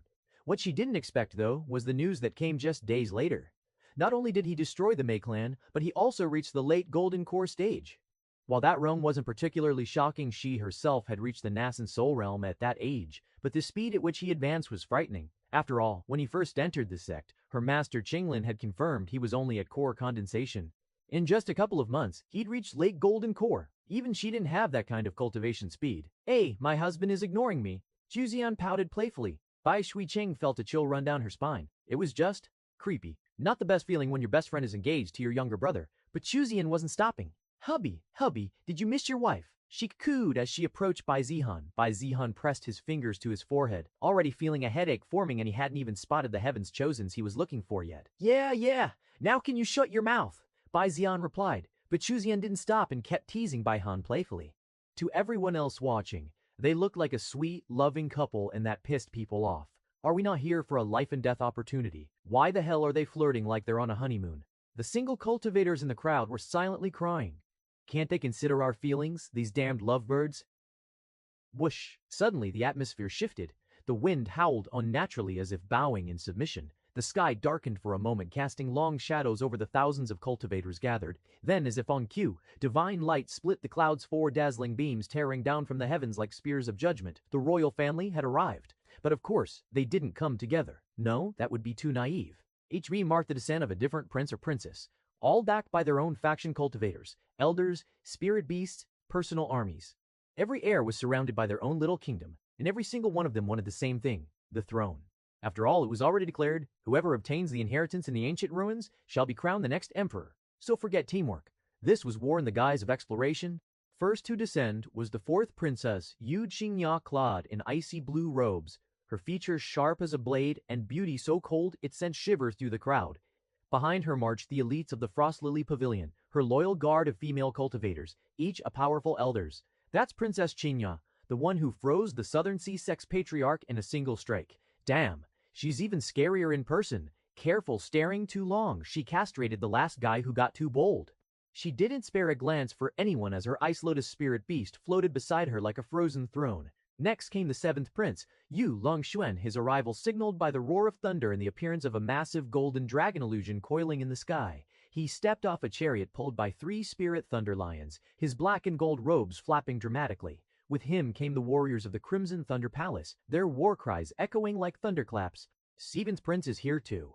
Feck, now it's getting serious. Heard he split a nascent soul cultivator in half during his last trial, using his bare hands. Unlike his sister, Yu Longxuan grinned wildly, eyes full of challenge as he scanned the crowd. Looks like this is going to be exciting. Hope they're good enough opponents for me. Then came the 3rd prince, Yuan Shao, who made the least flashy entrance but somehow carried the heaviest pressure. No Skycho, who made the least flashy entrance but somehow carried the heaviest pressure. No Skycho, who made the least flashy entrance but somehow carried the heaviest. Just a single step, and he walked out of a shimmering golden portal with 6 old men in gray robes behind him, each with terrifying, unreadable auras. That's the Heaven Suppression Pavilion. All 6 grand elders following him. He really wasn't joking about being the most dangerous one. Yu Wenjiao didn't smile and just walked past the other factions like they were beneath him. And then, last but far from least, came the 9th princess, Yu Fei Yan, riding atop a divine phoenix wreathed in heavenly fire. She was clad in red silks that danced like flame, her eyes gleaming with untamed ambition. Even the 9th princess is here. What's a fragile princess like her doing here? No matter how precious the opportunity is, the 9th princess is here.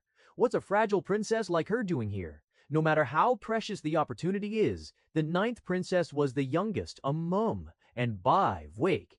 In truth, it was a stretch to even call her a contender for the throne. The lack of supporters trailing behind her made that painfully clear. The soul elder accompanying her was only at the soul formation realm strong, yes, but not nearly enough for someone of royal blood in a battlefield like this. For any other princes or princess, such protection would be a joke. The crowd was frozen, dead silent as the dust settled from the royal family's arrivals. You could cut the tension with a blade. Bai Zihan narrowed his eyes, sweeping his gaze across the royal family. Didn't find anyone impressive enough to warrant his attention, though there were some he recognized. After all, as the strongest clan in the desolate Heaven Empire, the Bai clan was occasionally summoned by the royal family, and he had gone there too. Anyway, the princes and princesses weren't going to waste any time. They immediately went to greet the most influential and powerful clan leaders and sect leaders.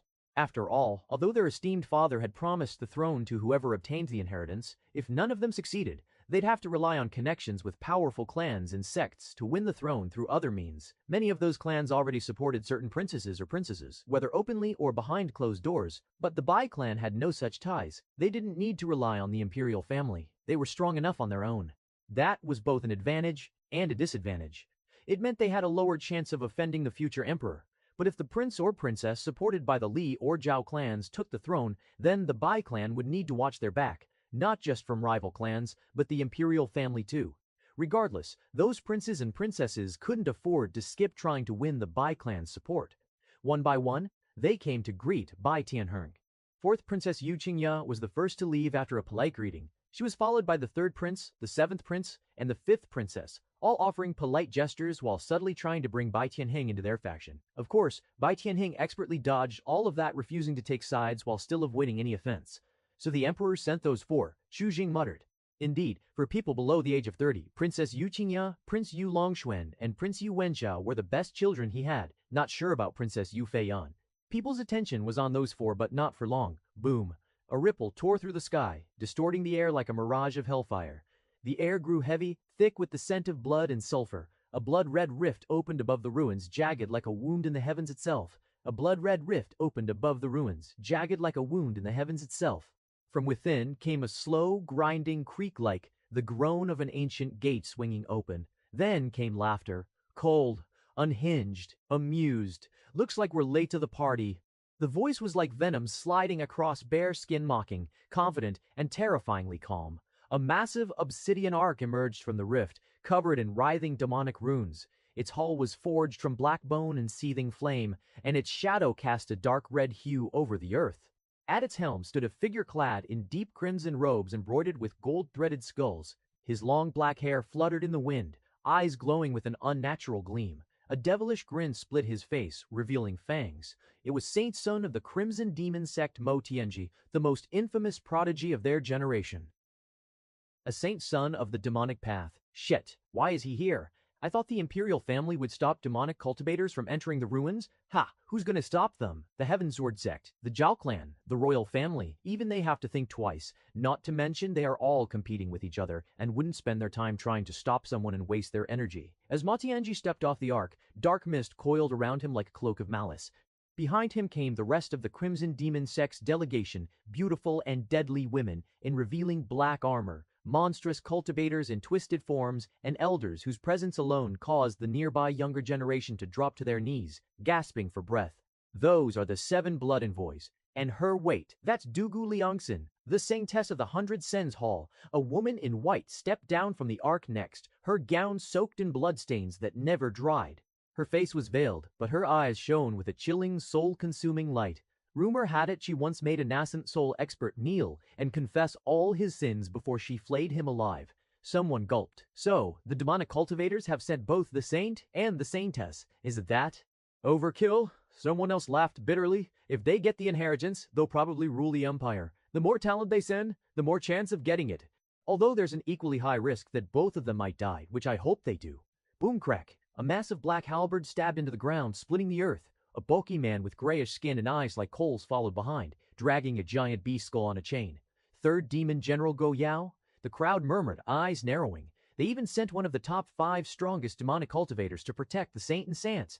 The surrounding crowd instinctively backed away as the demonic sect disciples spread out like a tide of rot. Even the imperial heirs went silent for a moment. Yu Longxuan stopped grinning. Yu Qingyan narrowed her eyes. Even Yu Wenxiao's cold face tensed ever so slightly, while the other cultivators would give face and even when competing, refrain from taking lives as they are from the royal family. Those demonic cultivators were different. No matter who it is, they don't hesitate to take lives.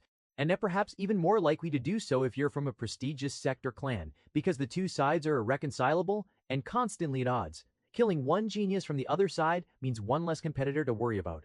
Gu Yao's heavy boots crushed the ground beneath him with every step, his halberd still embedded in the dirt like a death marker. The massive man stopped a short distance from the Bai clan, dragging the beast skull behind him with a lazy clank. His coal-like eyes locked onto Bai Tianheng. Still pretending to be righteous, little brat. Go Yao's voice was rough like gravel grinding against steel. From Go Yao's perspective, even someone like Bai Tianheng was just a child in terms of age. Bai Tianheng's expression didn't change. Burn! Gregel cold as the wind atop a snowy peak. And you, still not dead. I thought by now hell must have sent their invitation to you. Bai Tianheng mocked. Ha ha. It won't be for another 1,000 years that I die. Of course, you can try to take this life if you can. Go Yao proudly declared. There was no way Bai Tianheng was a match for Go Yao. Bai Tianheng would have to call upon at least 2 of Grand Elder Bai Ren's stature if he wanted to take Go Yao's life. Of course, he wasn't planning to do that. No one else was planning to either. What do you want, Go Yao? Bai Tianheng asked. Your Bai clan is much more suited to be a demonic cultivators, Gu Yao said. Bai Tianheng frowned. What makes you think that our clan is worthy to be a demonic clan? Bai Tianheng said. Ha ha. Don't pretend. You know what your clan is capable of. Saying so, haha, don't pretend. You know what your clan is capable of. Saying so, he glanced at Bai Zihan who stood behind Bai Tianheng, though Bai Tianheng quickly covered him. Bai Tianheng frowned, knowing Jut Yao was talking about. There was no way he didn't after Gu Yao's obvious hint. But Bai Tianheng didn't understand how Go Yao knew that his wife had stolen a Dao bone and given it to Bai Zihan. Huh, think about it. Go Yao left after saying those words. A low chuckle came from behind them. Mo Tianji turned his head lazily, his dark mist swirling like serpents around him. From the edge of the crowd, a group of row cultivators in tattered robes stood with arms crossed, sneering. One of them, clearly drunk or just suitalave bold, spat on the ground. Chuk. Overrated bastards. He snorted. Act like gods just because they dress in red and stink of blood. Should just kill themselves and save us the trouble. Mo Tianji blinked once, slowly, then smiled. In the next instant schlick, the rogue cultivator's head was no longer on his shoulders. Blood sprayed like a fountain across the ground. His body twitched and collapsed. Mo Tianji stood exactly where he had been, still smiling, his finger casually wiping a single crimson droplet from his cheek. Strange, he said cheerfully. I could have sworn someone just insulted me, but now he's dead, so it's fine. He turned to the stunned crowd, eyes gleaming. I thought he was someone powerful enough to dare insult me, but looks like he was just a dog barking nonsense. No one moved. No one stopped him. Not the Bei clan, not the Heaven Sword sect, not the royal family. Rather, many of the younger generation was terrified by Mo Tianji, who clearly surpassed them in strength. Judging by his speed, it seems like Mo Tianji was in the soul formation realm, indeed worthy of his title as Saint of Demonic Sect. Mo Tianji laughed coldly. No one is going to stand up for him, Mo Tianji asked as he pointed to the dead body. But obviously, no one wants to ask for justice for a dead guy, especially when the opponent is the stand of demonic cultivator. Losing means death, while winning is death, while winning is nothing but a bit of fame. You all preach righteousness, don't you? Claim the moral high ground. But when someone dies right in front of you, you still don't do anything. Thinking hypocrites. Mo Tianji mocked. That was when one voice finally rang out sharp, indignant, furious. That's enough. It was Yu Longshuan, second prince of the desolate Heaven Empire. He stepped forward, eyes burning with fury and face pale with rage. You dare commit murder in front of the imperial family and continue uttering nonsense. Do you think we will let you run rampant? You, Azum Shuen said. Rather than saying that out of righteousness, it was more like trying to gain a reputation to be portrayed as a courageous prince who wouldn't let evil do as they please. It might have worked flawlessly if the person he said it to wasn't as crazy as Mo Tianji. Mo Tianji's grin widened. Oh, you're adorable. In a blink, he vanished and reappeared right in front of Yu Longshuan, hand raised, palm glowing black. The prince's pupils shrank to pinpricks. The attack was already halfway down. Longshuichin, several elders from the Crimson Thunder Palace flashed into motion. Boom! A golden shield materialized just in time, clashing against Mo Tianji's strike with a thunderous shockwave that sent dust flying. Yu Longshuan stumbled back, pale and wide-eyed. Mo Tianji stood unmoving, hand smoking slightly, still smiling. Whoops, almost killed another one. Mo Tianji said as if killing the second prince was the same as the rogue cultivator that he just killed. The Crimson Thunder Palace elders gathered protectively around the prince, expressions dark. Yu Longshuan, still reeling, growled through clenched teeth. He was horrified about almost being killed, but then regained his composure and realized just how humiliating Mo Tianji had made him seem, especially in front of his brother and sister. You'll regret this. The second prince said boldly and acted as if he were going to make a move. But the Crimson Thunder Palace's elders quickly stopped him. Second prince, this isn't the time for that. You must reserve your energy for the ancient ruins. The Crimson Thunder Palace's elders stopped the second prince before he made any more foolish moves. The second prince had no real intention of making a move. He already knew Mo Tianji's strength was far beyond his own. He was just putting on a show, trying to save face after being humiliated. Mo Tianji rolled his eyes and was about to make a move, but a massive hand landed on his shoulder. Gu Yao. The third demon general's voice rumbled like thunder. Enough. Mo Tianji paused. No matter how crazy and arrogant he was, he knew exactly where he stood. Although a saint, his power was inconsequential before Gu Yao's. Arguing with him would only make things bad for him.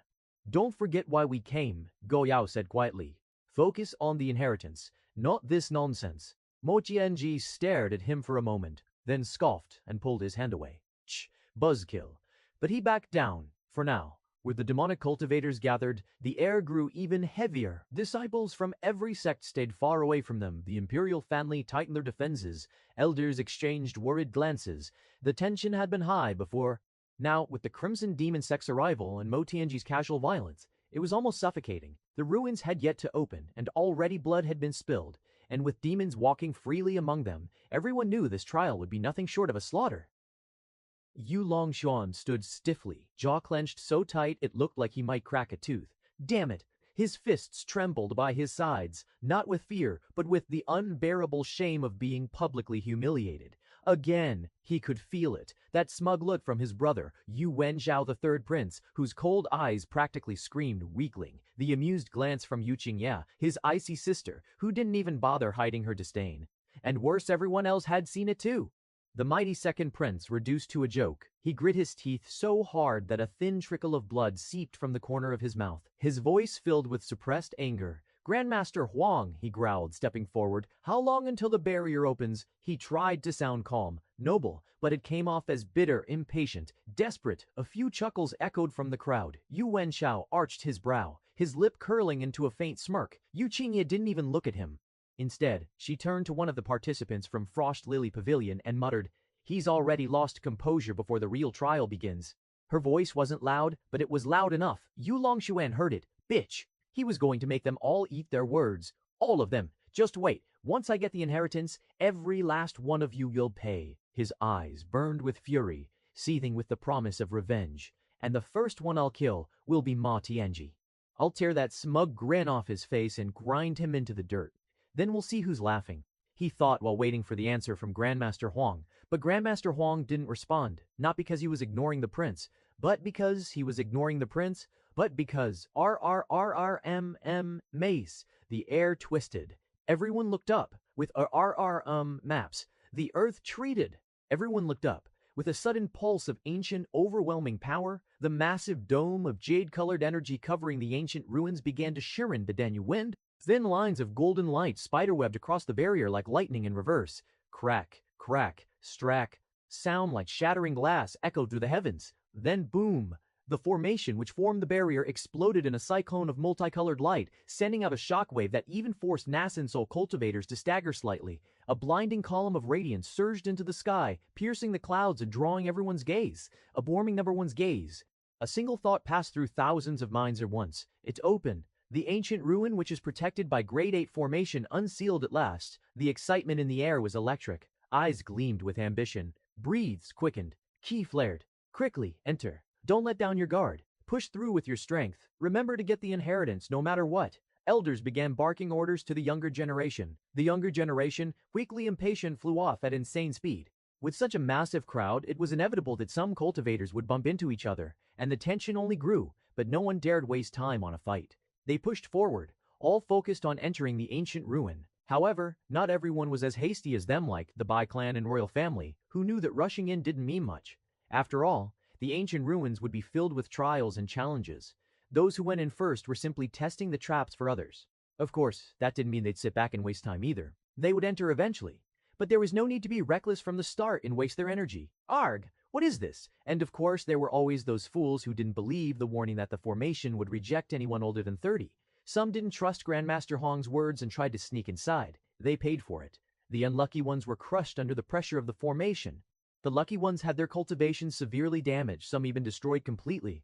I told you, only those under 30 years of age are permitted inside, yet you all refused to listen, Grandmaster Huang said, shaking his head. There was no pity in his voice. They had brought it on themselves. After the impatient ones rushed in, it was time for the others. The Li and Zhao clan participants, along with their allies, entered next, each one looking eager as more followed suit. We should also go, Bai Dian said eagerly. Wait, but Bai Zihan stopped him and the other Bai clan participants. They wanted to go in immediately, but with their leader holding them back, they had no choice but to listen. Next came the imperial family. The first to enter was the seventh prince, Yu Longshuan, which was more like fledgling from the scene than actually going in for the opportunity. Other royals followed behind, encouraged and praised by their supporters. Princess Qingya, you're sure to obtain the inheritance. The desolate heaven empire is yours to rule. Prince Wenjiao, crush your competitors. You are the future emperor. Best of luck. The last royal was the ninth princess, Yu Feiyan, her only supporter, a soul formation realm cultivator who didn't shower her with flattery like the others. Princess, be safe. Return safely. That was the only thing the elder expected from the ninth princess, and even that would be incredibly difficult for her. Yu Feiyan nodded and entered. Yizhen. Then came the Heaven Sword sect and other powerful sects. Bai Shuaqing and Shu Ziyan also entered together with them. Let's go. Mo Tianji grinned, and the demonic sect participants followed. St. Du Liangshan followed with her own team. Before entering, she glanced at Bai Zihan, who didn't even spare her glance. Whether it was fear of being backstabbed or something else, she seemed like the cautious type. Bai Zihan, how much longer do we need to wait? Everyone has already entered the ancient ruins. Bai Zihan said, clearly impatient. Bai Zihan narrowed his eyes. Still no system notification. He thought the Heavens Chosen would go last, as they often did. But maybe one had already entered. Or maybe there was no Heavens Chosen for this event, unlike what he had suspected. Either way, there was no point waiting now. Everyone else had gone. Let's go, Bai Zihan finally said. Finally, Bai Ming muttered. The others shared the same sentiment. They were all too eager to enter the ancient ruins. Even if entering first didn't guarantee anything, it was impossible not to get excited at a chance like this. As Bai Zihan along with other participants stepped through the glowing barrier, the world spun. There was no warning, just a flash of light and a sudden jolt, like his whole body had been yanked into another space. Dude! Bai Zihan hit the ground with a grunt. What the hell? They all looked around and stopped. This wasn't just some dusty ruin. They had been teleported to a completely different world. The sky above them was a bruised violet, like twilight frozen in time. Low clouds drifted slowly, crackling with faint arcs of lightning. The ground was solid obsidian rock, cracked and scorched in places, as if it had once suffered a massive battle or explosion. Jagged mountains rose in the distance, their peaks twisting unnaturally, as if warped by some ancient power.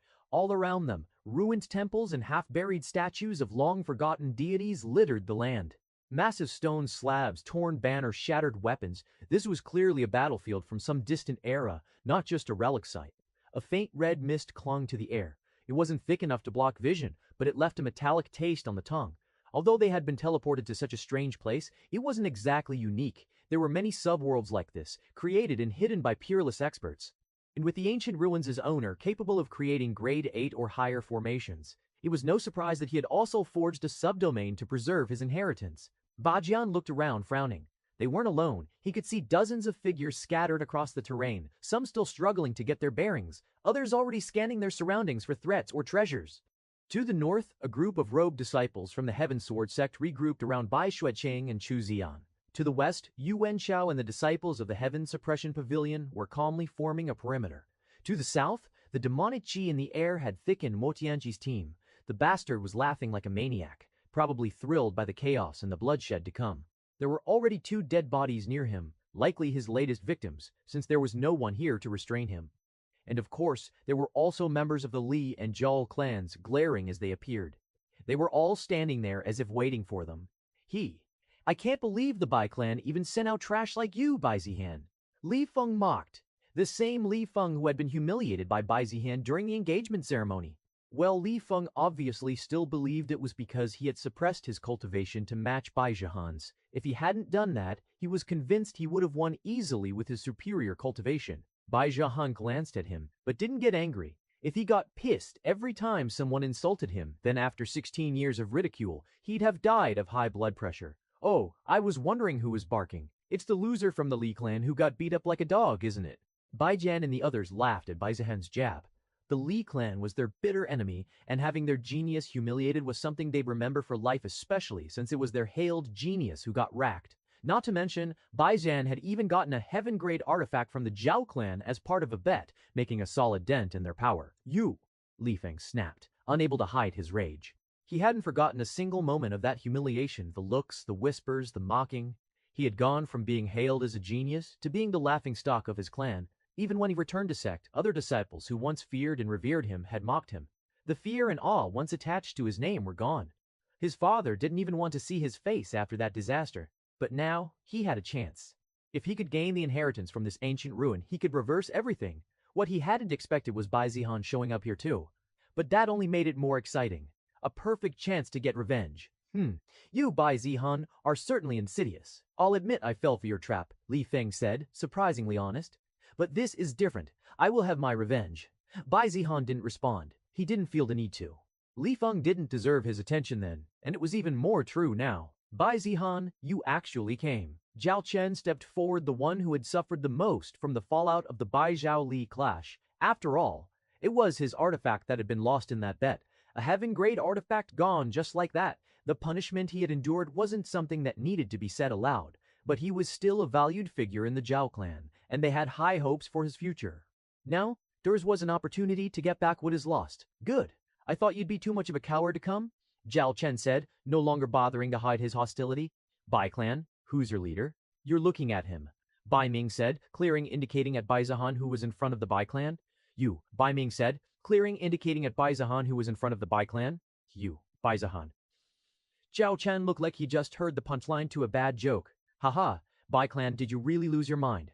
To him, choosing a leader meant choosing the one who might become the strongest in the entire empire if they got the inheritance, and they'd pick Bai Zihan, the so-called arrogant brat whose entire reputation was built on scheming and causing trouble. Others from Zhao and Li clan also laughed along with Zhao Chen. No matter how spoiled Bai Zihan was, it didn't mean that Bai Tianheng, as the clan leader, should indulge his whim, especially when it could risk eluding the inheritance. The Bai clan members didn't get angry at Zhao Chen's mocking. If anything, they felt a bit of pity. Poor bastard still had no idea who he was dealing with. They weren't about to explain it either. But when the time came, they were really looking forward to seeing the expression on Zhao Chen's face. Anyway, it's good that you, Bai Zhan, are the leader. Zhao Shen's eyes gleamed with cold arrogance as he stepped forward, flanked by several inner disciples from the Zhao clan and a few others clearly allied with them, some from the Lai clan, some from minor sects desperate to curry favor. I'm going to offer you a deal. Simple, really. Hand over the heaven-grade artifact you took during that little farce of a bet. Give it back now, and I'll consider the matter settled. His tone turned razor-sharp. No gudaliation. We'll even let you walk away and promise not to interfere with you inside the ancient ruin. A few chuckles came from the Zhao and Li clan participants behind him. But if you don't, Zhao Chen's eyes narrowed. Then don't blame me for what happens next. The Zhao clan, the Li clan, and all our allies, we will act. You think you're strong enough to handle all of us. In terms of numbers, the Li and Zhao clans, along with their other allies, had almost 5 times more participants than the Bai clan. The Bai clan participants were already preparing to respond to the threat. There was no way they would compromise with the Li and Zhao clans in any way. Moreover, the heaven-grade artifact had been won by Bai Zihan fair and square, not in the twisted version Zhao Chen was trying to present. The whether to give in to Zhao Chen's demands or not was entirely in Bai Zihan's hands. Bai Zihan blinked. Once. Then. Twice. Then, a small, mocking smile curled on his lips. You done? Bai Zihan glanced at Zhao Chen. I thought you had something more to say. He showed no intention of giving in to Zhao Chen's. Bai Zihan, don't think we're bluffing. That artifact belongs to the Zhao clan. Return it, or you'll pay for it. And yet it's with me. Bai Zihan said calmly. Return it or you'll pay for it. Strange, isn't it? It's almost like I won it. Oh yeah, I definitely won it. He paused, then tilted his head with a mock frown. Unless you're suffering from dementia, I don't think you'd forget that. Or, maybe you were suffering from it. You! Midas! Zhao Chen raised his hand, fury twisting his face. But before he could give the order, Bai Zhan raised one of his own. Just a finger. Then he pointed it directly at Zhao Chen. Let's get this over with. Come at me. All of you. Bai Zihan declared fearlessly. Bai Zihan, you can only blame your stupidity. Zhao Chen shouted as he got ready to fight. Li Feng was more than happy with how things were unfolding. Nice, nice. Fight, fight. Suddenly, Mo Tianji appeared, looking excited and entertained by the prospect of a battle. Both the Bai clan and the opposing side frowned at his appearance, but Zhao Chen was the one most frustrated by Mo Tianji's interference. The chance to get the heaven-grade artifact back had been ruined, just when I had the opportunity. But aside from feeling frustrated, he didn't dare to do anything else. He couldn't let the truth about the heaven-grade artifact become known. If someone like Mo Tianji found out, keeping it would become a nightmare. Bai Zihan, you're lucky, but pray that you don't meet us again. Next time, no one will be there to save you. Xiao Chen said coldly as he turned around and going to leave. Oh, already done, Mo Tianji muttered, disappointed. The Bai clan members looked at him. Even though it seemed like Mo Tianji had just saved them, there was no way they'd feel grateful to a demonic cultivator. Bai Zihan didn't see it that way either. Rather, he saw it the opposite way. Mo Tianji had saved the Li and Zhao clan members. Of course, it didn't seem like Mo Tianji was done just because they had stopped. Mo Tianji stretched his arms lazily, bones cracking like dry wood snapping under pressure. Tuh, boring. I was hoping to see some heads roll. His red eyes swept over both factions, Zhao Qin's side, and the Bai clan like a butcher eyeing livestock. Mo Tianji's crimson eyes gleamed as a wicked grin slowly spread across his face. Actually, on second thought, his voice was casual, as he released his chi, making everyone around cautious. Who told you lot you could just walk away? Zhao Chen froze mid-step. Mo Tianji's grin widened. I don't remember giving anyone permission to leave. What are you playing at, Mo Tianji? Zhao Chen snarled, turning back. This has nothing to do with you. Oh, but it does, Mo Tianji said, stretching again, his joints cracking ominously. See? I was getting bored, and then you showed up. I thought you lot were interesting, but you just leave me in disappointment. He tilted his head toward Bai Zihan. Since you two groups were about to start fighting anyway, why don't we make a game out of it? He pointed a long, bony finger at Zhao Chen. Your side. Then he turned and pointed at Bai Zihan. Your side. Then he spread his arms like a grand performer about to announce the finale of a show. Only one group leaves. The silence that followed was deafening. You're insane. Someone from the Li clan shouted. Do you even know who we are? Another yelled. Although Mo Tianji was definitely terrifying, it wasn't like they would be terrified of him alone, when they were so many in number. Mo Tianji laughed. Oh, absolutely, but that doesn't mean anything to me. He looked around with a devilish glint in his eye. Only one side gets to walk away. The other, well, he licked his lips, a gleam of bloodlust flashing in his expression. I'll be very entertained. You think we'll go along with this? Zhao Chen snapped, face pale. Of course not. That's what makes it fun. Mo Tianji chuckled. You'll fight because you have to, not because you want to, and as if to prove his point, he just blinked out of sight. Then, a scream tore through the air. One of the Li clan disciples staggered back, eyes wide in shock, clutching at the gaping hole in his chest. His heart was gone, blood sprayed from the wound as he collapsed, lifeless, into the scorched obsidian.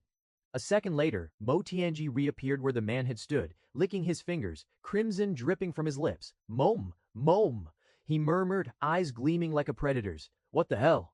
Several of the Zhao clan disciples scrambled back, horrified. Although they all knew that Mo Tianji was stronger than them and had reached the soul formation realm, they didn't expect the difference in their strength to be this staggering.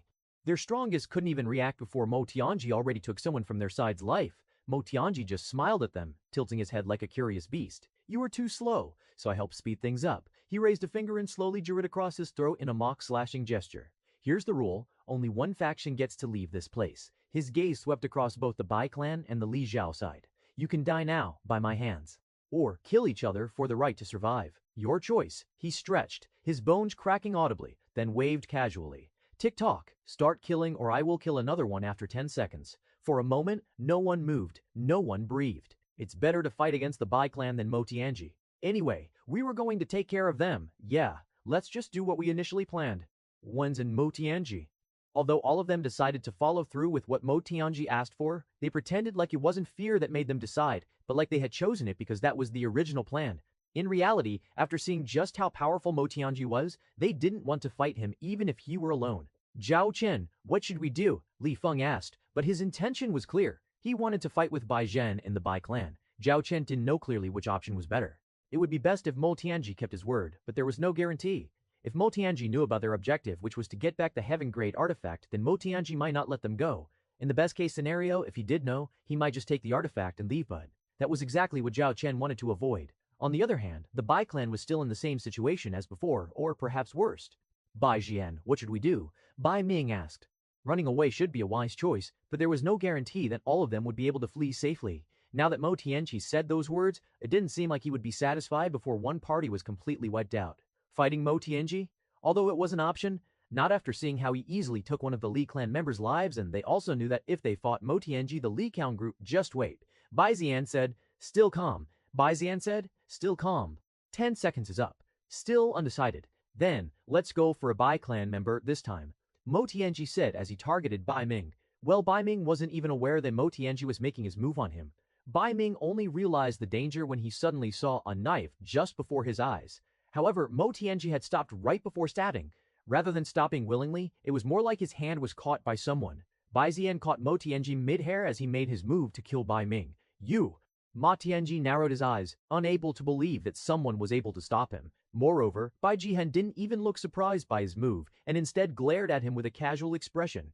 "Want to kill someone on my watch?" Bai Zihan said. Then, using his full strength, he pulled him hard and slammed Ma Tianji to the ground. Bai Zihan said. Then, using his full strength, he pulled him hard and slammed Ma Tianji to the ground. Bong. Bai Tianji came to his senses. He was looking at the sky. Hoo-ha!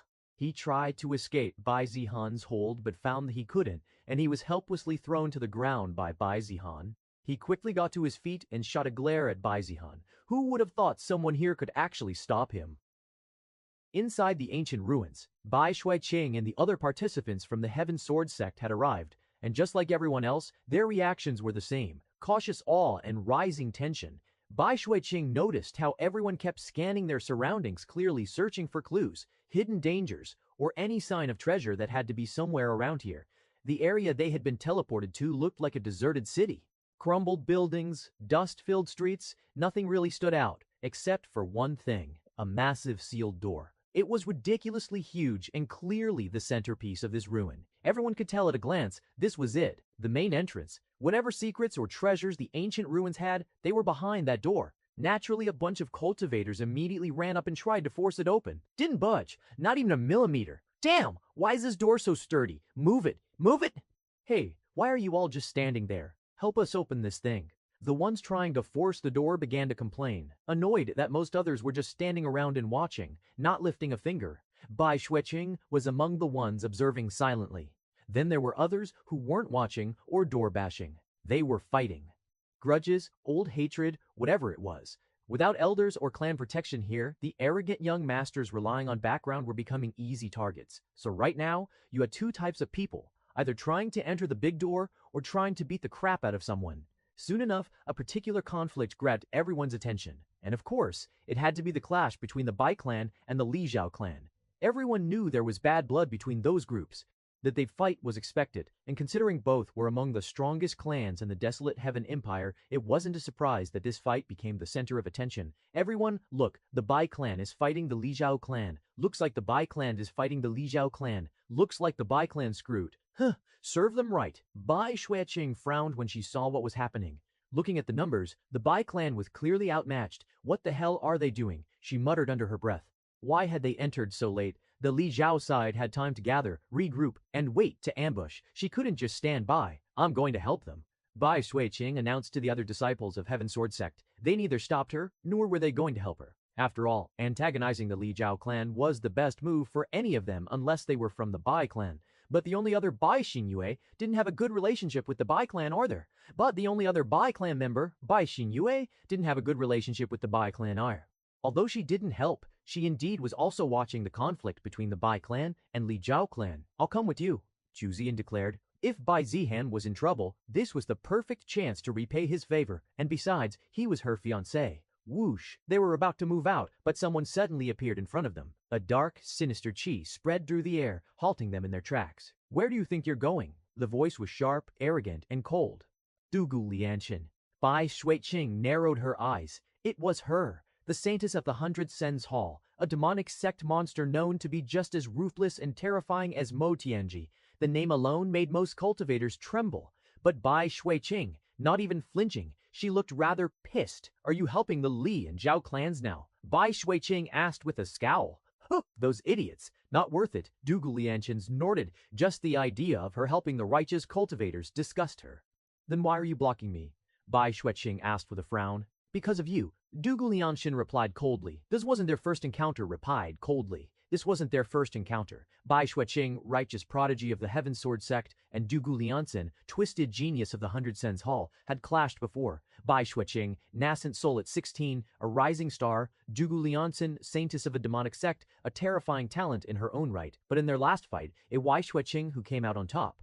That loss had shattered Dugu Lianshan's pride. Losing to someone her own age for the first time, her ego couldn't take it. She'd sworn revenge. And now here she was, having trained obsessively ever since, and conveniently, her target was walking right into her path. Move! Bai Shuiqing's voice was ice cold. It wasn't a request, rather an order or perhaps a warning. But Dugu Lianshan wasn't here to let her pass. Bai Shuiqing wasn't going to repeat and waste time. She immediately attacked after Dugu Lianengsen showed no intention of moving away. Clang.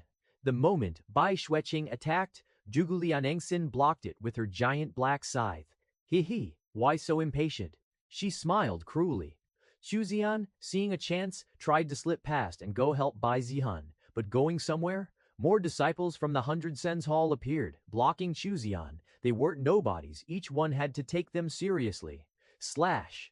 Bai Xueqing's frustration boiled over, but despite her fury, Zhuge Liansen held her own. Then, on the other side, Mo Tianji entered the fray between the Bai clan and Li Jiao clan. Bai Xueqing frowned even more upon seeing that. Mo Tianji began by killing one of Li Jiao clan disciples, but Bai Xueqing knew this wasn't some heroic save-the-day move. No, that guy was dangerous, probably had his own twisted plans, so you're trying to wipe out the Bai clan.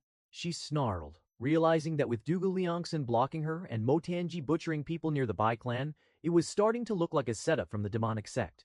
Don't lump me with that lunatic. Zhuge Liangsen replied sharply, I'm only here to fight you. That's all. Honestly, she didn't give a damn about Mo Tianji's motives. She didn't like being lumped together with someone as senseless as Mo Tianji. Although this time, his presence worked in her favor. If he really was aiming to massacre the Bai clan, then this could really hurt Bai Xueqing. Then Mo Tianji did make his move and went for one of the Bai clan members. But what followed shocked everyone. Bai Zihan, who everyone assumed was the weak, suddenly appeared and slammed Mo Tianji into the ground like a ragdoll.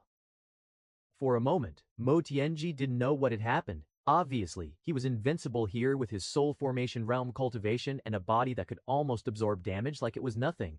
Although Bai Zihan's slam didn't really do much damage to him, the fact that Bai Zihan could stop his attack and even restrain him made him cautious. Who are you? Mo Tianji asked curiously. From the Bai clan, he only knew about Bai Xueqing. Bai Zihan was definitely not a female. Steck. Escaped.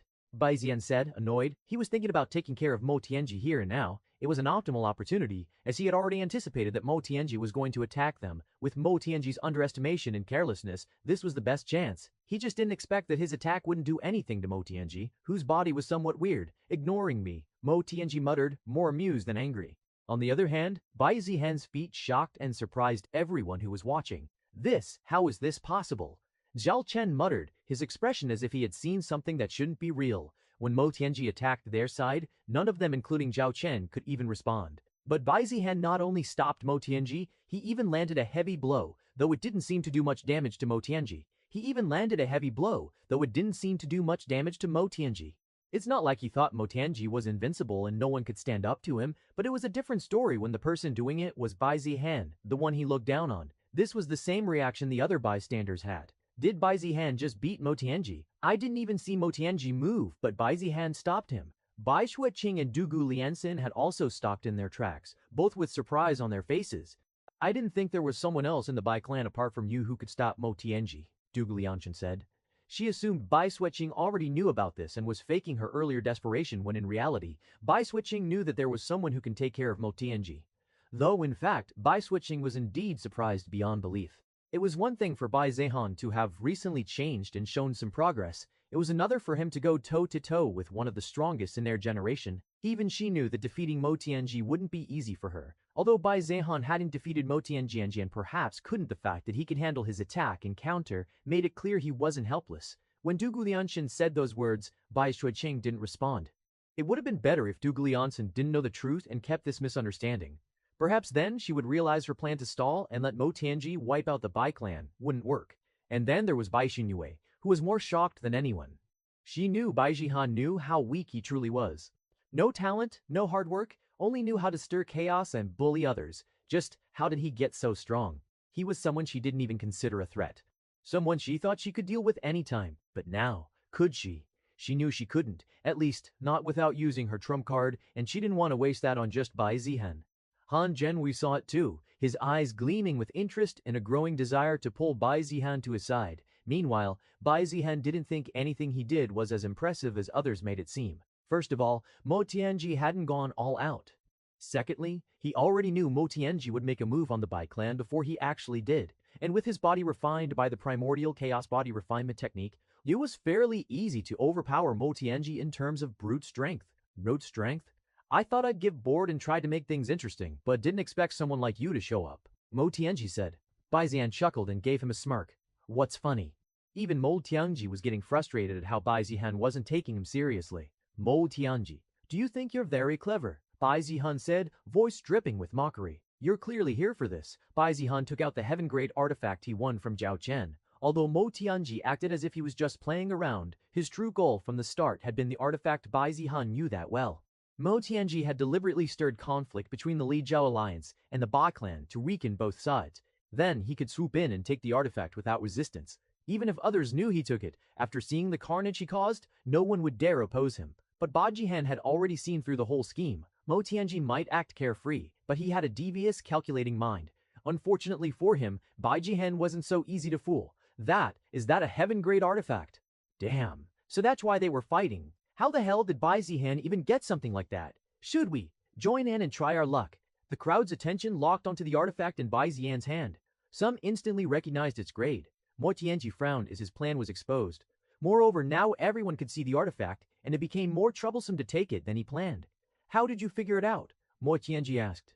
Anyone with half a brain could see through your little scheme. What, did you think you were some mastermind? Bai Zihan mocked, full of arrogance. Mo Tianji felt rage unlike anything he'd experienced. It was the first time anyone had insulted him so openly and exposed him so thoroughly. His strength and reputation had always been enough to keep others in line, but Bai Zihan had disrespected him over and over. You're going to regret this. The air was thick with tension, spiritual energy coiling like storm clouds as Mo Tianji's killing intent locked onto Bai Zihan. Although Bai Zihan was able to land a solid counterattack on Mo Tianji, no one thought that Mo Tianji would lose if the two fought seriously. Bai Ming and other Bai clan members also got prepared to respond, staying on their highest alert, determined not to get caught off guard like earlier. But just as Mo Tianji surged to its peak crack, a deep rumbling echoed through the ruins. Everyone froze. Boom! A massive gate, which no one could even move before, suddenly burst open. The silence shattered. It's open! Someone yelled. There is certainly treasure there! Quick! Go inside! In an instant, the standoff dissolved. Everyone's attention snapped toward the gate. Like a dam breaking, the crowd surged forward in a mad dash. Disciples from prestigious sects, rogue cultivators, princes and princesses, all throwing caution to the wind as they raced to be the first ones inside. Even Dugu Yangxin, who had been fighting with Bai Xueqing, vanished through the door in a streak of light. I will take care of you later, Dugu Yangxin declared. Mu Tianji's body tensed as he watched Dugu Yangxin disappear. His gaze flicked between the gate and Bai Zihan. He was clearly torn. His fingers twitched, chi still wrapped around his fists. He could crush Bai Zihan here and now. It would be messy, maybe take a few minutes, maybe longer, but he could do it, however. If he stayed behind, Dugu Liangshan could reach the inheritance first. And just like how the royal family wanted to select the heir through this inheritance, this was the battlefield to decide the next leader of the demonic sects. Mo Tianji's only competitor was Dugu Liangxin, who he recognized to have similar power, though he still thought he was stronger. Anyway, if he wasted time killing Bai Zihan, he might lose the very thing he came for. Lianji's expression twisted in frustration before he scoffed and stepped back, the killing intent around him receding like a tide. You're lucky, he spat, glaring at Bai Zihan, but this isn't over, Mo Tianji declared. With a flash, he disappeared into the gate as well. Bai Zihan didn't even flinch. What an idiot. Bai Zihan said he didn't fear Mo Tianji and could have even prevented him from leaving. But he also wasn't stupid enough to waste energy fighting when the main event had just begun. The Li Zhao alliance also quickly changed pace and rushed to the gate opening that changed Zhao Shen's mind. It was Bai Zihan's power, which he hadn't anticipated. With so many variables, he knew that focusing on the inheritance would be better. Additionally, if he could get the inheritance of this place, even a heaven-grade artifact might be valueless in comparison. Let's go, Bai Zihan also commanded. With that, Bai Zihan and the Bai clan also joined the others and entered the gate. Inside the gate, the roaring chaos of the outside world vanished in an instant. There was no sky, no walls, only a vast, endless expanse of white. White floors stretched out in every direction, pristine and spotless, like glass or polished jade. The space felt endless, like they were standing atop the clouds of the heavens, isolated from time itself. Then once everyone was inside, boom, the gate behind them slammed shut with a deafening finality, sealing everyone in no way back. Are we trapped? Someone muttered pessimistically, but no one there really thought about leaving. Not until they get something from this place. Everyone was confused, and a little disappointed since there was nothing in here that they thought there would be, not to mention that the gate itself closed, so now they couldn't even go back. With nothing in sight, this situation seemed to be heading toward the same development as earlier, where people who hated each other and had grudges would begin fighting. Mo Tianxi already seemed to be thinking about continuing his revenge for his earlier humiliation. Before anyone could do anything, light gathered in the center of the space, swirling like silver mist coiling into shape. Then a figure emerged. A woman. She floated above the ground, draped in flowing robes that shimmered like moonlight, hair long and white, eyes like twin galaxies vast and deep. Her beauty was impossible to describe, ethereal and otherworldly, but it was certain that she wasn't a living being. It seemed most likely to be the remnant soul of whoever this ancient ruin belonged to. Everyone fell silent. Even Mo Tianji clenched his fists and stood still as pressure mounted on them and made them feel like bowing to her. Anyone could tell that whoever this soul belonged to used to be a peerless expert, since even her remnant soul gave off such powerful pressure. The woman's gaze swept across them, not with interest, but indifference, like one might examine a group of mortals standing before a god. "Welcome," she spoke, her voice echoing through the space. "I see confusion on your faces," she continued, her expression calm and motionless. "You wonder what this place is, why you were brought here." She paused, then extended a slender hand. "You stand in the trial ground of the immortal Emperor Filion." A collective gasp swept through the crowd. Immortal Emperor, that title wasn't just legend, it was myth, fairy tale, impossibility, a realm spoken of in reverent whispers, said to transcend even the highest mortal cultivation, a level of existence beyond life and death, said to live forever. They said one who reached it could split the skies with a thought. That such a person could never truly die. But for tens of thousands of years, no one had ever reached it. No records, no proof, not even a remnant left behind. Most dismissed it as delusion, a pretty story told to wide-eyed cultivators, something impossible for anyone to reach, at least in this world. "This place is a test," Filion's voice echoed. A cold, invisible pressure swept across the white expanse as her tone sharper. "To find a successor." Shock turned to madness. "To inherit my path, my legacy, my throne. The one who passes my trials will not only gain my power, but step beyond the mortal Tao to become the next immortal emperor." Gasps turned to open-mouthed stares. Mo Tianji's eyes burned with fanatical greed. Zhuge Liangxin's smirk deepened, but even she clenched her fists, unable to hide her hunger. Zhao Chen's lips parted. He didn't speak, but the flicker of madness in his gaze said enough. Even the normally composed Bai Zihan showed a flicker of surprise before the usual calm returned to his face. Immortal Emperor's inheritance certainly seems like it's going to be a big deal. The woman, though, the leftover soul of Filion swept her gaze across them all. "In this realm, your bloodlines mean nothing. Your titles mean nothing. Your titles mean nothing. I only care about your fate. If your fate is to be my successor, you shall be one." Although they didn't really grasp the concept of fate, they all knew that as long as one possessed strength and talent, they could obtain the inheritance. So, basically, it was a test to find the most suitable person among the group of cultivators and determine the one to inherit the immortal emperor's legacy. At least, that was their own conclusion as they continued listening intently to what the remnant of the soul had to say. "You will undergo trials," she said coldly. "Each one crafted to crush your soul, strip away your weakness, and expose the core of who you are." Her voice echoed like a blade drawn across glass. "Whoever shall go through all the trials and reach the end will be the one to receive my inheritance," she declared. "Only one shall stand at the end. Only one shall inherit the path." The air pulsed with raw greed and feverish anticipation. They knew it would become a race against each other, all getting ready to storm off as soon as possible. The moment the word Immortal Emperor echoed through the space, everything changed. Their determination to inherit it became their only goal. And perhaps, even if they were asked to kill their companions, they might do it if it meant gaining the inheritance. After all, an immortal emperor could rule this world and perhaps live for eternity. Who wouldn't want that? Isn't a few sacrifices worth it? It was definitely worth it, especially since every one of them was a cultivator and understood the significance of it. Let the trial begin. The floor beneath them pulsed sigils of ancient power flaring to life in blinding gold. Then a path appears, definitely meant to take them to the next floor. Having listened to the explanation, everyone knew that the one to reach it first would get the inheritance. So no one wasted time. "I will get the inheritance. Immortal Emperor, he. I will rule this world. Get out of my way." Everyone bolted toward the newly revealed path without hesitation. But could the trial really be that simple? The moment people tried to go towards the path, there was an increased amount of chi in the atmosphere, landing on them. Boom! A heavy wave of chi slammed into the crowd like a falling mountain. People stumbled. Some dropped to their knees. Others grunted, chi flaring instinctively to defend themselves. It was suffocating. An invisible pressure, thick and oppressive, crashed down on them like an endless tide.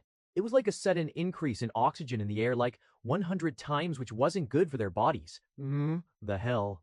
A rogue cultivator clutched his chest, gasping for breath. His legs buckled beneath him as if he were being crushed by an unseen weight. This is the trial. Someone yelled, teeth gritted. It became immediately clear. The test had already begun. This wasn't just a race to see who could run the fastest.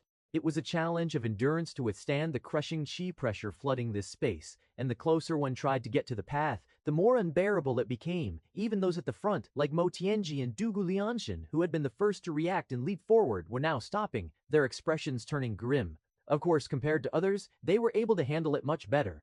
After all, although the increase in chi in the atmosphere was dangerous, that was only if you couldn't absorb it. Mo Tianji and Dugu, with their superior talent and better cultivation techniques, could absorb it better. Of course, even then, it wasn't easy for them since the chi was almost 100 times the normal and it increased every time they went near the path. It was similar to the assessment test done by the Heaven Sword sect, where a person's aptitude to absorb chi is tested, which is affected by many factors. But adding to that, they now also needed to move closer to the path as that was their goal, adding to the difficulty of the test. Mo Tianji's black robes fluttered violently as his cultivation technique roared to life. His body became like a vortex, madly drawing in the surrounding chi, trying to refine and absorb it as fast as it poured in. Even so, veins bulged along his arms, and sweat rolled down his temples. He was barely keeping up. Even with the 9 hell refining art, this pressure is insane, he muttered, voice strained. Beside him, Dugu Liangshan's figure shimmered with ethereal brilliance, equally trying to handle the chi. This pressure, it's like walking into the eye of a hurricane, she hissed. Normally, this kind of place full of chi would be considered a paradise, where one could rapidly increase their cultivation, but with their goal being to go to the next trial as quickly as possible, and with such a huge increase in chi, it had become the opposite. Mo Tianji's expression twisted in frustration. His pride burned. He was one of the strongest here, yet even he felt like his bones were creaking under the pressure. As for the others, the weaker cultivators were already faltering, some collapsing altogether. Blood leaked from noses, mouths, even eyes. Internal organs shook from the huge influx of chi that they couldn't refine and absorb. A few screamed in pain and gave up on advancing, dragging themselves away from the path with pale faces and trembling limbs. At least, the only factor that was good was that when one stepped away from the path, the chi decreased significantly though. On another note, the closer you tried to go towards the path, the more chi you felt. A trial to see who could endure it, who had the talent and maybe good enough cultivation technique. Only those with sufficient strength, willpower, and fate could move forward. Everyone realized it now. This wasn't just a contest of speed. It was a gauntlet of chi pressure that would weed out the weak. Bai Zihan narrowed his eyes, calmly observing the others. He stood unmoving as the waves of chi crashed down on him, cloak fluttering gently as if in a breeze. So this is how it's going to be, he muttered with a devil's smile. While everyone was focused on cultivating and trying to adapt to the increased chi, Bai Zihan didn't need to do anything. His 100A cultivation speed card was still activated, and previously he was a bit annoyed that he was going to waste 1 day of its benefit, but it seemed like he didn't need to worry about that. With an abundance of chi, this was perhaps even more ideal to cultivate than his private room in the Bai clan. He didn't feel pressured, nor did he think he would need to use his cultivation technique to be able to absorb the chi better, though it would certainly make it faster. But that would be for cultivation, not for survival or anything like others. Of course, being at the end, the chi was very little, so he proceeded to go near the path that had more chi. Thud, thud. By that time, most of the people had settled in their positions and were trying to adapt to the chi in the air. However, there was one person moving, casually, not even seeming to struggle. Yeah, it was Bai Zihan, who walked like there hadn't been an increase in chi in the air and was going closer to the path. He walked, then reached where Bai Suoqing and Chu Ziyan were, but didn't even give a glance at them. He only glanced at Bai Xinwei briefly, who appeared to be struggling as well. When their eyes met, she looked at him in surprise. Is this opportunity for her? Bai Zihan thought. He still hadn't received any notification about another Heavens Chosen, which led him to believe it was likely referring to Bai Xinwei, the only one present who fit the title. Should I take care of her? Bai Zihan thought, but decided against it. He still has no idea what trump card she was hiding. With her being 5-star graded Heaven Chosen, it shouldn't be easy. Then he proceeded to head towards the people who were the first to move, which were Mo Tianji and Du Grianshan. Mo Tianji weirdly looked at Bai Zihan in shock. Even staying there without injuring himself was taking great effort, and this Bai Zihan was casually strolling. Bai Zihan's smile became more devilish as he spotted Mo Tianji. Oh, mighty Mo Tianji, what happened? Bai Zihan asked sarcastically. Bai Zihan asked sarcastically. Bai Zihan, Mo Tianji could clearly see the mocking tone of Bai Zihan and became furious. Although he didn't know how Bai Zihan was unaffected by the sudden increase in qi, he wasn't going to take offense. This was seen by everyone, who couldn't be more shocked because like Mo Tianji, they also couldn't move or risk injury. So, how could Bai Zihan move so casually? Some had to applaud Bai Zihan move so casually. Some had to applaud Bai Zihan for being able to make fun of and tease the ever-arrogant Mo Tianji, while others were still trying to figure out how Bai Zihan was doing this. Bai Zihan moved Tianji. What do you want? Mo Tianji asked with a frown. Slap. Then, like the most obvious thing to do, Bai Zihan gave a good slap to Mo Tianji, who took a couple of seconds to register what had happened before finally realizing that he had been slapped. Bai Zihanji couldn't help but want to shred Bai Zihan to pieces. He had never been slapped by anyone, and now it was done by someone who was weaker than him. But the moment he stopped using his cultivation technique, he spurted blood from his mouth due to his body being unable to handle the qi. He quickly activated his cultivation technique, trying to refine the qi before it did any more damage. Damn. Did Bai Zihan just slap Mo Tianji? Well deserved. Who asked him to be so arrogant? Between the two evils, Bai Zihan clearly stands on top. Who else could humiliate someone like Mo Tianji except Bai Zihan? But just how is he unaffected by such a huge amount of qi in the atmosphere? Is his body immune to qi? The crowd, while still cultivating, was also watching the interesting event transpiring before them. The infamous troublemaker and villain of a righteous clan versus the truly evil and infamous genius of a demonic sect. The winner here was clear Bai Zihan. Haha, what too cowardly to fight me? Skak, Mo Tianji, you disappoint me, Bai Zihan said with a demonic sect. Mo Tianji frowned and couldn't comprehend how Bai Zihan was able to move so easily while he had to struggle so much. Now, he couldn't even fight back otherwise, he would risk injuring his body. Bai Zihan then again came closer to him. Bai Zihan then again came closer to him. Bai Zihan, don't push your luck, Mo Tianji warned angrily. Phew, haha, what can you even do? Bai Zihan asked while casually resting his shoulder on Mo Tianji's head. It looked like Bai Zihan was casually treating Mo Tianji like his lackey or someone beneath him, and the biggest thing was that Mo Tianji couldn't even retaliate even if he wanted to. Slap. Bai Zihan gave another good slap to the helpless Mo Tianji. Bai Zihan gave another good slap to the helpless Mo Tianji. Bai Zihan, Mo Tianji couldn't even retaliate and just yelled angrily. He had never been treated like this, certainly not by someone younger and weaker than him. Haha. Bai Zihan laughed.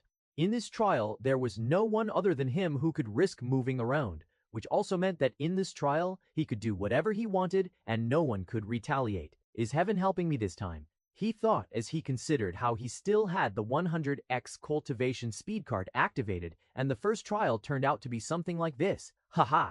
Only a single laugh could be heard throughout the room, and it was the mad laughter of Bai Zihan. At the moment, with his laugh and mocking tone plus his attitude, no one looked more evil and dominant than Bai Zihan. What is he doing? Bai Xueqing muttered. Well, although she was also stunned and curious about how Bai Zihan was able to walk casually, more than that, she was getting annoyed by Bai Zihan's behavior. From her perspective, Bai Zihan was wasting his time with Mo Tianji when he could very well go to the next trial and gain a significant advantage over the other competitors. But no, he wasn't in a hurry at all. It seemed like humiliating Mo Tianji and asserting his dominance was far more important than some immortal emperor's inheritance. Bai Zihan just doesn't change, does he? Xu Zian laughed at her best friend, complaining. In recent days, Bai Zihan laughed at her best friend, complaining. In recent days, Bai Zihan had changed so much that she began to doubt whether he was still the same person she remembered. But when Bai Zihan began to do dumb stuff like this, she was reassured that he was the same, though he had become much stronger. His recent power might make anyone doubt, but his personality and actions were pretty much the same as always. Mo Tianji, are you really being a saint just because you're called saint by your people? Bai Zihan teased again. Bang. A kick to Mo Tianji's abdomen sent him flying across the room, making him vomit blood. Not because of the kick, but because he couldn't cultivate while being kicked, and the qi in the air overflowed in his body. Your body is really weird. Bai Zihan muttered. By then, anyone else would have been crippled, but Mo Tianji's body recovered instantly. Well, Bai Zihan had a lot of time to test the limits of Mo Tianji's body and began a wave of what could only be called abuse. Ha ha ha. Bai Zihan, I'll kill you. Mo Tianji, soaked in his own blood, angrily declared. Not like Bai Zihan cared, because if he did, he would have stopped way before turning him into such a spectacle. Mo Tianji's current appearance could only be described as pitiful to the extent that even those who hated him pitied his situation. Zhao Chen and their alliance couldn't help but shiver as they watched Mo Tianji get tortured by Bai Zihan. They also feared that after Bai Zihan was done with Mo Tianji, they might be next, considering what they did earlier. Li Feng couldn't help but get angrier. Just how was Bai Zihan making him feel inferior time and again? Was his revenge just going to stay a dream? On the other hand, Dugu Liangxin, who was closer to Mo Tianji and Bai Zihan, couldn't help but feel a bit of fear toward Bai Xueqing's brother. Indeed, even the saintess of the demonic sect couldn't help but feel fear watching Bai Zihan torture Mo Tianji like he was a helpless child. At first, she felt like laughing, watching Bai Zihan slap Mo Tianji, thinking he deserved it. Then she felt lucky she didn't antagonize Bai Zihan, although he might still feel the need to take revenge on her if his relationship with Bai Xueqing was good, which she knew it wasn't. But slowly, as Bai Zihan mercilessly turned Mo Tianji into a pool of blood, she couldn't help but feel terrified. His madness, his mercilessness, and even the amused expression he wore as he watched Mo Tianji suffer it was akin to what they, the demonic cultivators, were known for. But even they wouldn't ignore an immortal emperor's inheritance just to torture a single person. "I am done with the experiment," Bai Zihan declared after having beaten Mo Tianji into a puddle of blood. He was comparing how good Mo Tianji's refined body was compared to his own primordial chaos body. Well, Mo Tianji's body could be called one of the best, but it still wasn't as powerful as his. Though the recovery rate of his body could be said to be insane, it didn't seem to increase his strength. Mo Tianji thought that meant the torture was finally coming to an end. But then Bai Zihan took out his sword. "Now I don't need you," Bai Zihan coldly said. Yes, he wasn't going to let Mo Tianji live. Now that it was the optimal place for him, wasn't it time to take out his enemies and potential competitors? Well, it would have been too easy if that were the case. "Bai Zihan, we can talk," Mo Tianji said, terrified. But Bai Zihan just got closer to Mo Tianji with a smile. Although the smile looked warm, everyone knew what Bai Zihan was about to do. "Stop! I said stop!" Mo Tianji shouted, only for his words to fall on deaf ears. He watched, horrified, as the demon in disguise, yes, even to him, a demonical pater Bai Zihan was akin to a demon. But then, the immortal Emperor Filian's remnant spirit appeared. "Halt!" she commanded, and instantly Bai Zihan felt like he couldn't move. Still, he looked more annoyed than afraid. Well, that was because he knew the spirit remnant wouldn't kill him even if she could. "You are not allowed to fight or kill in this first trial," the spirit said. When Mo Tianji heard those words, he was filled with relief, knowing that he didn't have to suffer anymore. I don't think you mentioned something like this before," Bai Zihan said. The emotionless soul remnant for the first time seemed kind of annoyed. Indeed, there was no such rule as no fighting or killing, but that was because it was assumed to be impossible in this space, especially for weak cultivators. They had to deal with the sudden influx of qi, which even spirit formation realm cultivators couldn't ignore, much less fight one. Couldn't even move unless they were very talented. But what was unexpected was someone who could ignore the overwhelming qi without any problems. It was a problem because that person could potentially kill all the other competitors, not needing any further trials since he would be the only one left. This went against what Immortal Emperor Filian had planned. So, her soul remnant intervened when Bai Zihan was about to kill Mo Tianji. Now, even after she said that, Bai Zihan didn't seem willing to listen. "If there was something like this, you should have said so earlier, don't you think?" Bai Zihan fearlessly challenged the remnant of Immortal Emperor Filian. "Then it shall be from now on," she said shamelessly. After all, she was just a remnant of the original soul created only to make sure the inheritance went as planned. She didn't care what Bai Zihan or anyone else thought about additional rules, and even Bai Zihan couldn't argue against that. "So what would happen if I kill him?" Bai Zihan asked, though it was more like testing the extent of what she was willing to do. "Then you shall be expelled from the trial," she replied. "Is that so?" "Mo Tianji, you're pretty lucky, aren't you?" Bai Zihan said while patting Mo Tianji's head. Mo Tianji's anger exploded, and he took the chance. "Immortal Emperor, isn't he attacking me? He should be expelled." Mo Tianji demanded. "Hey, you call this an attack?" Bai Zihan asked. "Unless you are injured or possibly lose your life, it doesn't count. Then remember my words." She disappeared after that. Scoo. She disappeared after that. Scoo. She definitely doesn't know what fun is. Everyone could see the blatant disrespect Bai Zihan had for the Immortal Emperor, even if it was just a remnant of that peerless expert. Perhaps only Bai Zihan was capable of insulting an Immortal Emperor, even if it was just a remnant soul of that expert. "Ha ha ha ha! Bai Zihan, now you can't do anything." Mo Tianji laughed with relief. Slap. Bai Zihan gave Mo Tianji a good slap. Well, the slap was more for humiliation than actually injuring him or risking his life, so Bai Zihan didn't think he broke any of the rules stated by the remnant soul. And as expected, the remnant didn't show up, probably because it knew the slap wasn't meant to injure or kill Mo Tianji. Mo Tianji had thought Bai Zihan wouldn't dare do anything after being warned by the remnant of the Immortal Emperor.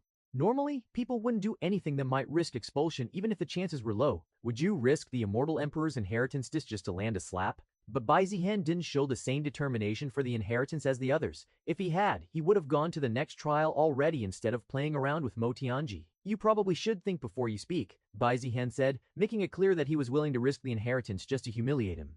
Mo Tianji kept his mouth shut. He initially wanted to talk back, say something to feel better and make Bai Zihan angry, but all he got was a slap and more humiliation. Just you wait. When I get out of this, I'll kill you, Mo Tianji vowed in his heart. There was no way someone feared like him could just let Bai Zihan get away with humiliating him. Bai Zihan stared at Mo Tianji. He knew the guy would definitely seek revenge, though he wasn't all that worried. He'd already tested him thoroughly. Mo Tianji wasn't capable of taking his life. Now that the fun was over, Bai Zihan walked toward the path to the next trial, the area that seemed to have the highest qi in the room. As expected, the closer he got, the thicker the qi. Others might have struggled to breathe, but for Bai Zihan, this was the perfect place to cultivate. Just when everyone thought the devil was finally heading to the next trial, he sat down near the path and started meditating.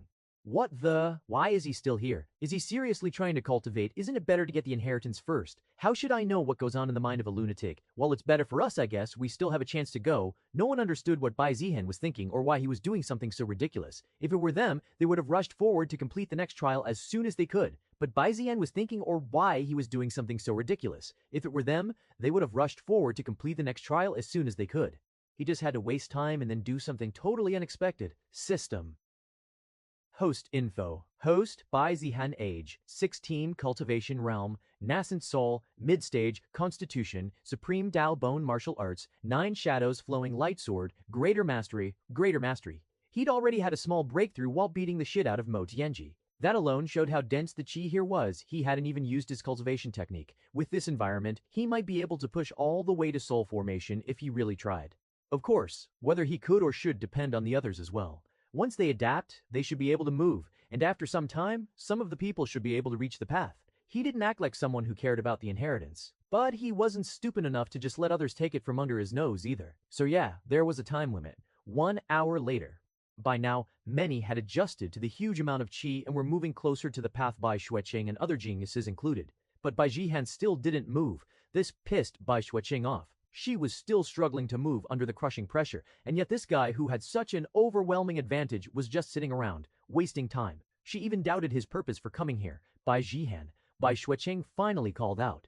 Bai Zihan, still meditating, opened his eyes at the sound of her voice. By that point, he had already broken through to the late stage of the nascent soul realm. He looked around and saw that several geniuses had made it fairly close to him. Looks like he had underestimated the talent pool of the Desolate Heaven Empire. At this rate, in another hour or two, they'd reach the path and move to the next trial. It seemed that reaching the soul formation realm right now wasn't possible unless he was willing to let go of the inheritance. Dear sister, what do you want? Bai Zihan stood up and walked toward Bai Xueqing. She frowned at his fake affection, but ignored his annoying tone and cut to the chase. Are you giving up on the inheritance? Of course not. Then what are you doing? Go to the next trial. She scolded sternly. Yeah, that's what I was planning to do. Bai Zihan replied lazily as he turned around and walked toward the path. As Bai Zihan strolled past Mo Tianji, he suddenly lifted his hand and swung it down fast, stopping just inches from Mo Tianji's face. The abrupt motion made Mo Tianji instinctively flinch, his body trembling as he stumbled back and coughed up a mouthful of blood because of losing focus. Bai Zihan snorted and burst into laughter. What the hell was that? I wasn't even going to hit you, he mocked, shaking his head. If I knew you were such a scaredy cat, I wouldn't have bullied you. With that final insult, he turned his back and walked away without sparing him another glance. Mo Tianji's clenched fists trembled violently, his face pale and eyes bloodshot, seething with humiliation and rage. With everyone watching him, he waved back at them cheerfully. Bye-bye. See you later. Inside the next floor, it was like stepping into yet another world. Unlike the first floor, which was mostly a white room with only a path, this time there were a bunch of scrolls floating in the air. Are they martial techniques? Bai Zihan mumbled as he stared at the scrolls. An eerie quiet enveloped him as he stared at the scrolls. An eerie quiet enveloped him as he was alone in the room. Then, boom! A flash of light tore through the space ahead, and the silhouette of the remnant soul emerged again. The remnant's form flickered erratically, its illusionary robe slightly disheveled, and its expression, let's just say, it looked like it had swallowed a fly. You, the remnant said, voice strained, like it was trying very hard not to lose its temper, are finally here. Bai Zihan raised a brow. You don't sound happy to see me. I have no idea what you are saying. Anyway, you don't seem like someone who wants my inheritance. The remnant said, a bit curious now. What? No way. No inheritance. The remnant said, a bit curious now. What? No. Did I win it? Bai Zihan asked excitedly. Of course there was no way he had won it already. The remnant was probably just pissed that he was taking something like getting an immortal emperor's inheritance so lightly. Judging by the look on her face, she clearly thought Bai Zihan would move straight to the next trial after her warning. Which he didn't. No, the remnant flat out answered. Skuh! Why are you asking then? Bai Zihan clicked his tongue. After another moment of silence, the immortal emperor's remnant finally opened her mouth again. You've passed the first test. She continued. The second trial begins now. This is the Hall of Martial Echoes. Within the scrolls are all the martial arts I learned when I was young. Most of them are heaven grade and below. This is both your opportunity and your test. You can only choose one martial technique. Comprehend it, reach minor mastery, and you shall qualify for the next trial.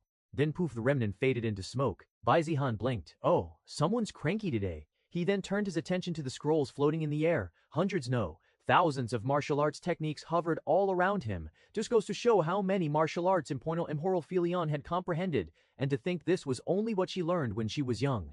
Young, what age is that? Bai Zihan thought curiously. Nung, what age is that? For someone who could live for eternity, even 1,000 years might be young. At the very least, he was pretty sure it didn't mean she was 12 like how he considered someone when they say that they are young. Judging by the number of martial arts here, she was at least over 100 when she was still young. Anyways, Bai Zihan strolled down the rows, scanning his options like a kid in a candy shop. Crimson Dunder Palm, Profound Grade, Heavenly Dragon Bone Crush Art, Heaven Grade, Void Step Mirage, Earth Grade, Soaring Frost Windblade, Earth Grade, Endless Spear of the Sea, Profound Grade, Eternal Flowing Water Sword, Heaven Grade. Eternal Flowing Water Sword, Heaven Grade. He paused at the last one. Sword technique, he tapped his chin. If he wanted to comprehend a technique quickly, a sword technique was obviously the way to go. He already had intermediate sword intent, which was basically a cheat code for this kind of thing. But he wasn't just here to show off. He needed something useful, and a heaven grade defensive technique would cover his current weakness perfectly. I already have 9 shadows flowing light. With a heaven grade defensive technique, I won't have any flaws. Without further drama, he placed his palm on the scroll. The eternal flowing water sword unfurled before his eyes, not as words, but as glowing images made of light sword arcs like rivers, footwork like drifting leaves, each strike more graceful than the last. A serene female voice echoed in his mind, guiding the way. Flow like the mountain spring yield when struck, strike when pulled. Water does not fight, it endures and outlasts. For most cultivators, they couldn't make out what those words mean. But Bai Zihan, he smirked. His sword intent pulsed faintly, silver lines of power swirling around him as the technique unfolded in full. Every form, every step, every twist of the sword the moment he saw it, his sword intent resonated. He understood. This wasn't about brute force, it wasn't even about defense, it was about being untouchable. Eternal Flowing Water Sword. Basic principle, instead of clashing, each motion redirected the enemy's power. When a blade came down, the water would swirl, turning the impact into a glancing slide. When pressure mounted, the technique gave ground, then returned twice as dangerous, like a whirlpool pulling everything in. Redirection, dissipation, flow. 3 core pillars. Bai Zihan sat cross-legged, eyes closed. The eternal spirit sword at his waist floated out on its own and hovered above the ground, spinning slowly. He raised his hand and began guiding it through the air, mimicking the movements etched into his mind. Each slash created a ripple. Each ripple flowed into the next. Within moments, a small current of wind gathered around him. Soft, but deadly, like the surface of a calm pond with a beast lurking just beneath. 30 minutes in, the wind was stronger. 45 minutes, he was redirecting his own strikes in a loop, turning momentum on itself, feeding it into the next move. By the time the hour mark hit, a full water current danced around his sword, glowing faintly with sword chi. At the same time, space cracked open. Boom! The remnant soul returned, robes flaring from the burst of chi. She stared at him, mouth slightly open, brows twitching. You, she blinked. You, already reached minor mastery, a heaven-grade technique, in less than an hour. Bai Zihan yawned. It's not that hard, he said casually. I sense sword intent. Did you achieve it? The remnant asked. Bai Zihan nodded. Show me, she demanded. Bai Zihan doodled and did. Bai Zihan didn't think much of it. He used the eternal flowing water sword technique, layered with his intermediate sword intent, making it even more ridiculous. Are you convinced? He asked, casually brushing imaginary dust off his sleeve. Intermediate sword intent, making it even more ridiculous. Are you convinced? He asked, casually brushing in depth. The remnant muttered. Even I wasn't that talented in my youth, she said, voice laced with genuine disbelief. Bai Zihan smiled like someone who'd just been told water was wet. Understandable, he replied. Not everyone can be me, the remnant. She hovered there, visibly resisting the urge to short-circuit from indignation. But eventually she exhaled, and a slow smile curled across her lips. Good, then you are qualified for the final trial. The space behind him trembled. Oh, already the final trial. That was fast, Bai Zihan said. Normally this whole thing should have taken days. Just the first trial should have taken hours, the second, a day or two at least, even for top talents. But who could have predicted him? With intermediate sword intent, comprehending sword techniques was easier than breathing. The remnant didn't say anything else. She no longer bothered commenting on his arrogance. After all, if arrogance is all he has, he is sure to fail the last trial. The white room began to break apart, revealing a spiraling stair of light that led upward into the void. The third trial awaited, and Bai Zihan, he just stretched his arms with a lazy smirk. All right, let's not waste any more time. Then he stepped forward completely relaxed. I'm first. Not really. Aside from the abnormal Bai Zihan, who was somehow unaffected by the chi pressure, Dugu Lianson was the first to enter the second trial. Well, she didn't even finish her words before Bai Xueqing entered too. The two of them glared at each other, but it seemed like they weren't going to fight. They weren't like Bai Zihan, who could risk getting expelled just for doing something crazy. A few seconds later, Chu Xian appeared, followed by a few others. Once again, the remnant soul appeared and explained the same thing she had said to Bai Zihan, but their reactions were very different from his. What? Heaven grade techniques. This is definitely worth it. Heaven grade is tempting, but if you want to advance faster, it's better to choose an earth grade technique easier to comprehend. A profound grade one, I could probably master that in a day. Unlike Bai Zihan, most of them had never even learned a single heaven grade technique, so they were thrilled at the chance.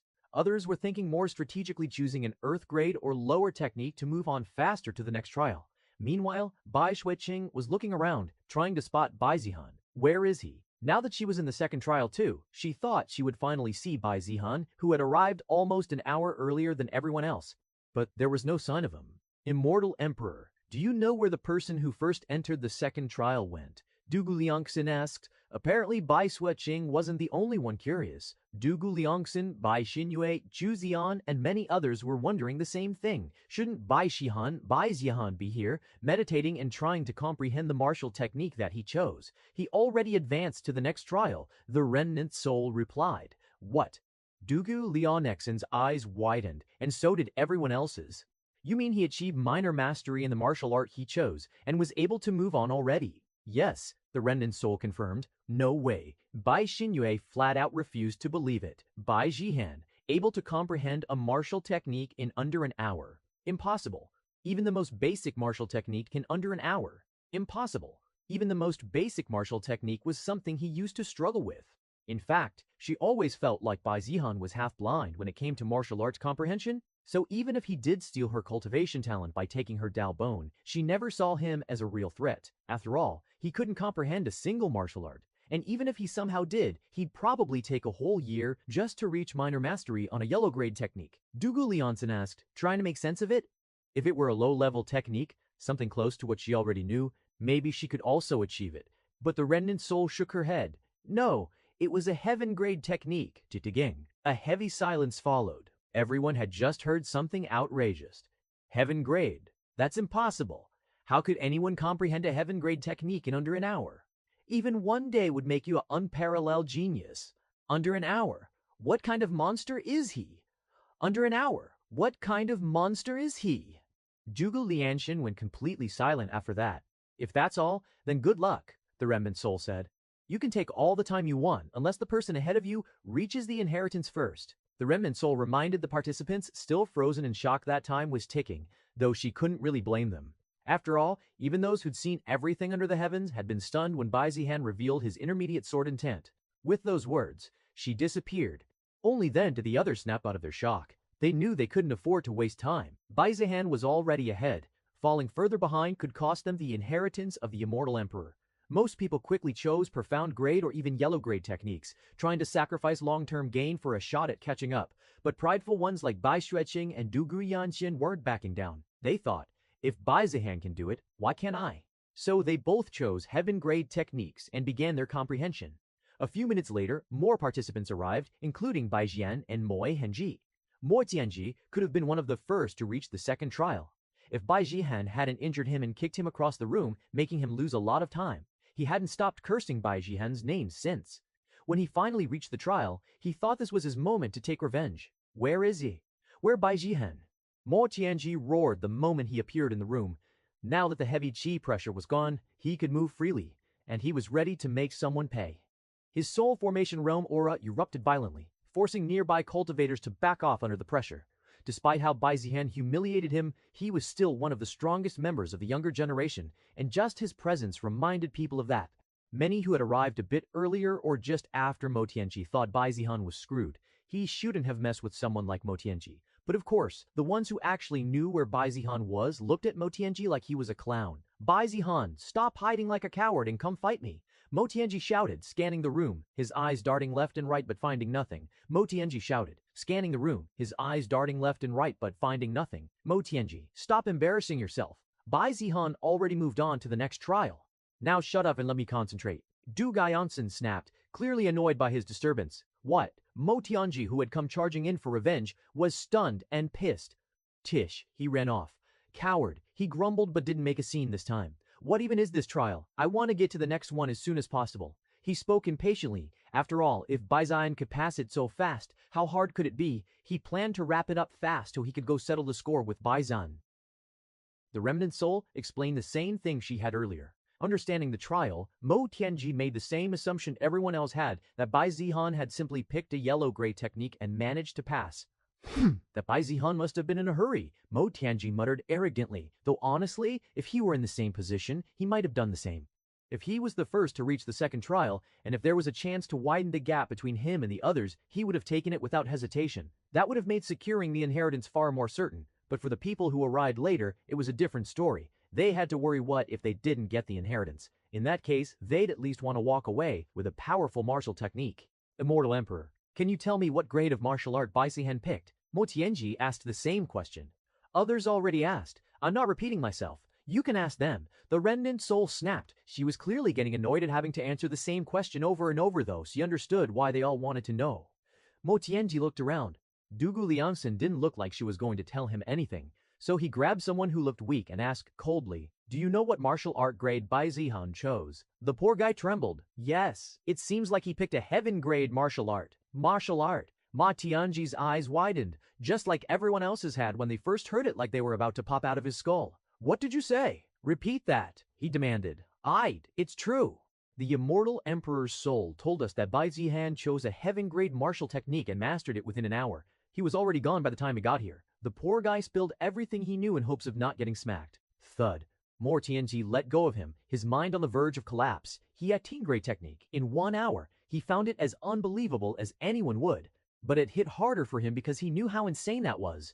He had taken nearly a whole year to achieve minor mastery in the heaven grade technique of the Crimson Demon sect. Maybe the techniques here are easier to grasp than the ones I learned. He tried to convince himself. Determined to prove his superiority, he immediately chose a heaven grade technique himself. If he could master it quicker, then that'd show everyone just how talented he truly was. 1 hour later, damn it, Ma Tianji couldn't help but curse.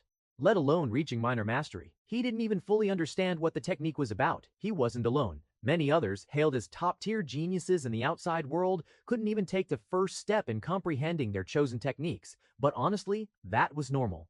What wasn't normal was Bai Zihan achieving minor mastery of a heaven-grade technique and clearing the trial in under an hour. That made everyone else feel like they were crawling. Even Du Liangsen and Bai Xueqing looked like they had just been slapped across the face. Reality had slapped them, expecting to comprehend a heaven-grade technique in an hour. That was just delusional. Even getting a vague grasp on the essence in an hour was wishful thinking, and reaching minor mastery. Earth-grade techniques were comparatively easier to understand, but even then, no one managed to fully grasp them in just an hour. Maybe peerless talents like Bai Xueqing or Dugu Liansen could have gotten somewhere with an Earth-grade 1. But most of the people who picked Earth-grade techniques weren't in their league. Some of those who picked profound-grade techniques were beginning to understand the concepts and had even started practicing, aiming for minor mastery. By that time, the prince and princess had also arrived at the second trial. Yu Longshan was in a damn good mood and everyone knew why. The guy who humiliated him, Mo Tianji, just got humiliated by Bai Zihan. He couldn't stop grinning inside. Even if he was nearly an hour behind the first arrivals, he didn't care. In his head, he was screaming, "Serves you right! Hit him harder!" and so on as he watched Bai Zihan metaphorically beat the crap out of Mo Tianji. While he was enjoying his indirect revenge, the others were thinking more practically. Their thoughts: recruit Bai Zihan, fast, recruit Bai Zihan. Not just because he was heir to the most powerful neutral clan, but because of his insane strength as well. Anyway, the remnant soul once again explained the rules, even though most had already figured them out by watching others. Shit, how did Bai Zihan even reach minor mastery of a heaven-grade technique in 1 hour? I can't even grasp this profound grade 1. Complaints and frustrated mutterings echoed throughout the trial space. Word spread fast that Bai Zihan had mastered a heaven-grade technique and moved on already. Still, most of them chose Heaven-Co's heaven-grade techniques anyway. They were rare treasures no clan or sect would hand out easily if at all, but some people still chose lower-grade techniques, hoping to pass the trial quickly and compete for the immortal emperor's inheritance. Another hour passed. This is impossible. How the hell is it even possible to comprehend something like this so fast? The grumbling only got louder. Frustration was mounting, especially from those who now felt Bai Zihan was getting closer and closer to the inheritance, which he was. If not, why else would they be chasing this ridiculous idea of mastering a heaven-grade technique in an hour? Sure, they were geniuses, the kind who did what normal people couldn't, but even for them, this was way too much. Normally reaching minor mastery in 1 or 2 hours. Yeah, not happening. That was a few days of hard work minimum. Just how strong are you? Chu Xian whispered under her breath. She too had chosen a heaven-grade technique, one that could benefit both her and her clan. Her clan didn't have any heaven-grade techniques, so bringing one back would be a huge deal. She also chose this since it seemed like the chance of getting the inheritance was quite low at how quick Bai Zihan was. There was also her competitive side that wanted to see if she could also achieve minor mastery of a heaven-grade technique within an hour, but it proved far more difficult than she expected. This made her realize just how wide the gap between them had become. A gap she never expected. She wasn't bitter or jealous, not exactly. It was Bai Zihan after all, but the roles had reversed. A few months ago, people said she was too good for him. Now it was she who wasn't worthy to stand beside him. It was ironic and just a little painful. She was on the verge of understanding the technique's basics and had begun practicing. But compared to reaching minor mastery, she was still behind. Just as frustration and disbelief were starting to boil over among the gathered cultivators, a ripple of cheese stirred through the trial space. The remnant soul reappeared above the platform, its voice as clear and commanding as ever. Congratulations, you have achieved minor mastery of a heaven-grade martial technique. You are eligible to proceed to the 3rd trial. The word slammed into everyone like a thunderclap. What? Someone else had done it. Eyes snapped toward the person who was approached by the remnant soul. A girl stood there with a calm expression. Who the hell? Wait, is that? It's Bai Yingyue from Heaven's Sword Sect. Bai Yingyue from Heaven's Sword Sect. Bai. Another Bai clan member. Wait, Bai Yingyue. Bai clan member. Wait, Bai Yingyue. Wasn't she exiled years ago? Gasps spread like wildfire as people began to recognize who the second person to pass the 2nd trial was. The most shocked were those from the Bai clan, who didn't even know why she had been expelled. Once a genius of the clan, said to possess talent on par with Bai Shuiqing. Some looked away in shame, knowing deep down that her exile had been the result of the clan's mistake. Bai Shuiqing also looked at her, but there wasn't much emotion in her eyes, perhaps a hint of guilt and pity. The remnant soul turned toward her, voice laced with interest now, maybe even admiration. You are the second to complete the heaven-grade martial trial. Your comprehension speed rivals that of ancient geniuses. Dugu Liangsen's expression changed. Her ever-calm demeanor cracked, her brows furrowing as she stared at the girl on the platform. It seems like the immortal emperor is interested in this girl. The remnant soul's attitude was noticeably different from when she addressed Bai Zihan. Even though Bai Zihan was clearly the superior genius, having surpassed Bai Xingyue in both speed and comprehension, the remnant soul hadn't offered him much praise. Yet now, despite Bai Xingyue being slower and coming in second, the remnant soul openly praised her. Ma Tianji's jaw clenched. Another Bai clan freak. Just how many monsters did that family have in hiding? He was already angry that he couldn't surpass Bai Zihan's time, and now he had come to know that he wasn't even second.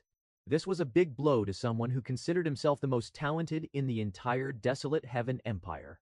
You may proceed. It's the final trial. Bai Xinyue's eyes widened when she realized the next trial was the last. He gave a small nod, her expression neutral. Then, without sparing a glance at anyone, she turned and stepped into the next trial. Gone. But what the remnant soul said shocked everyone else. The next trial is the final. Doesn't that mean Bai Zihan might have already gotten the inheritance?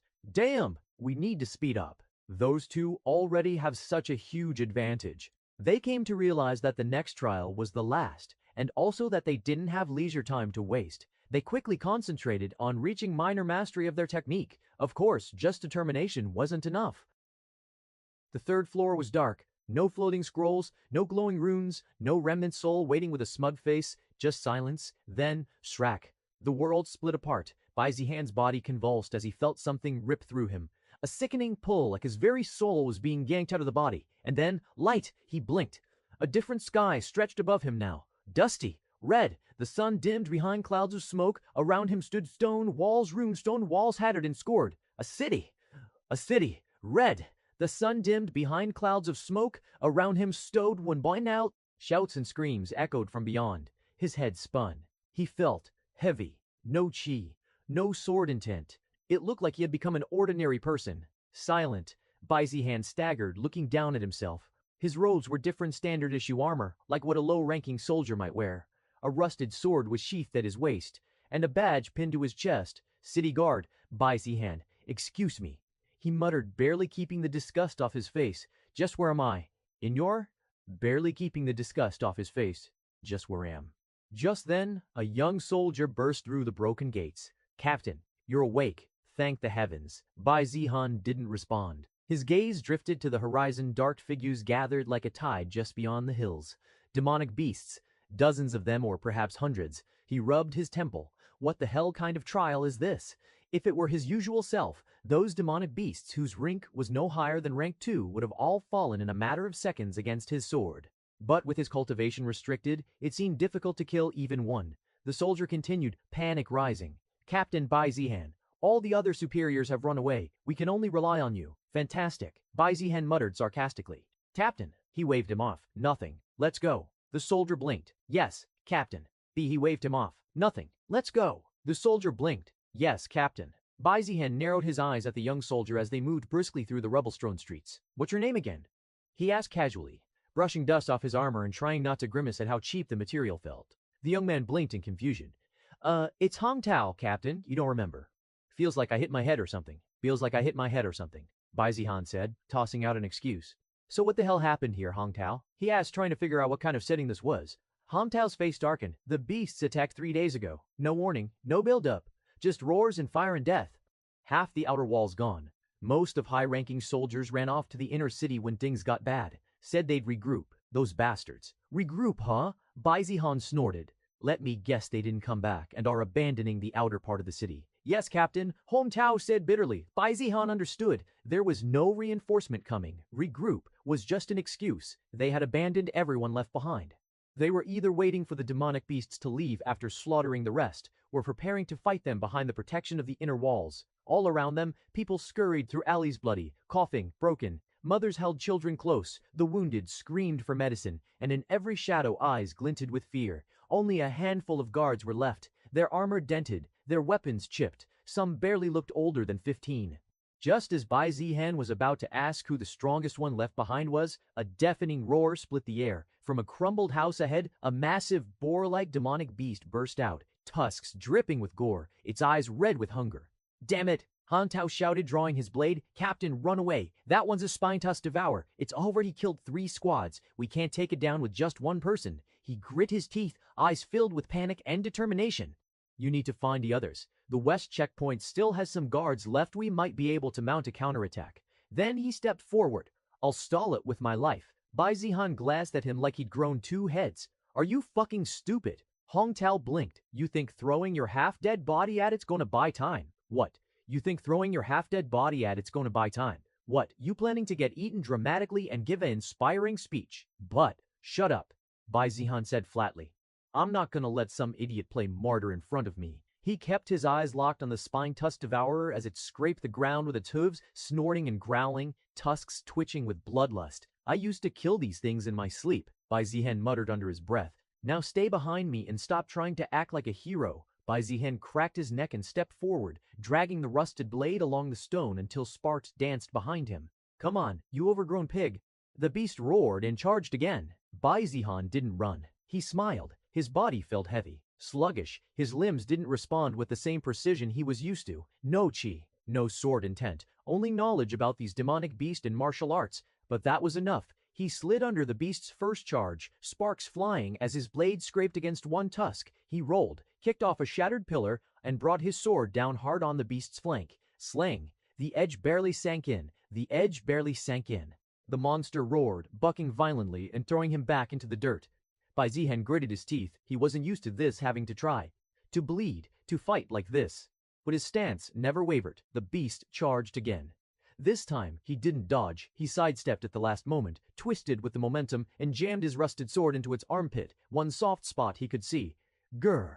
It shrieked in pain. Then he twisted the blade and yanked. Blood sprayed. The breed shrieked in pain.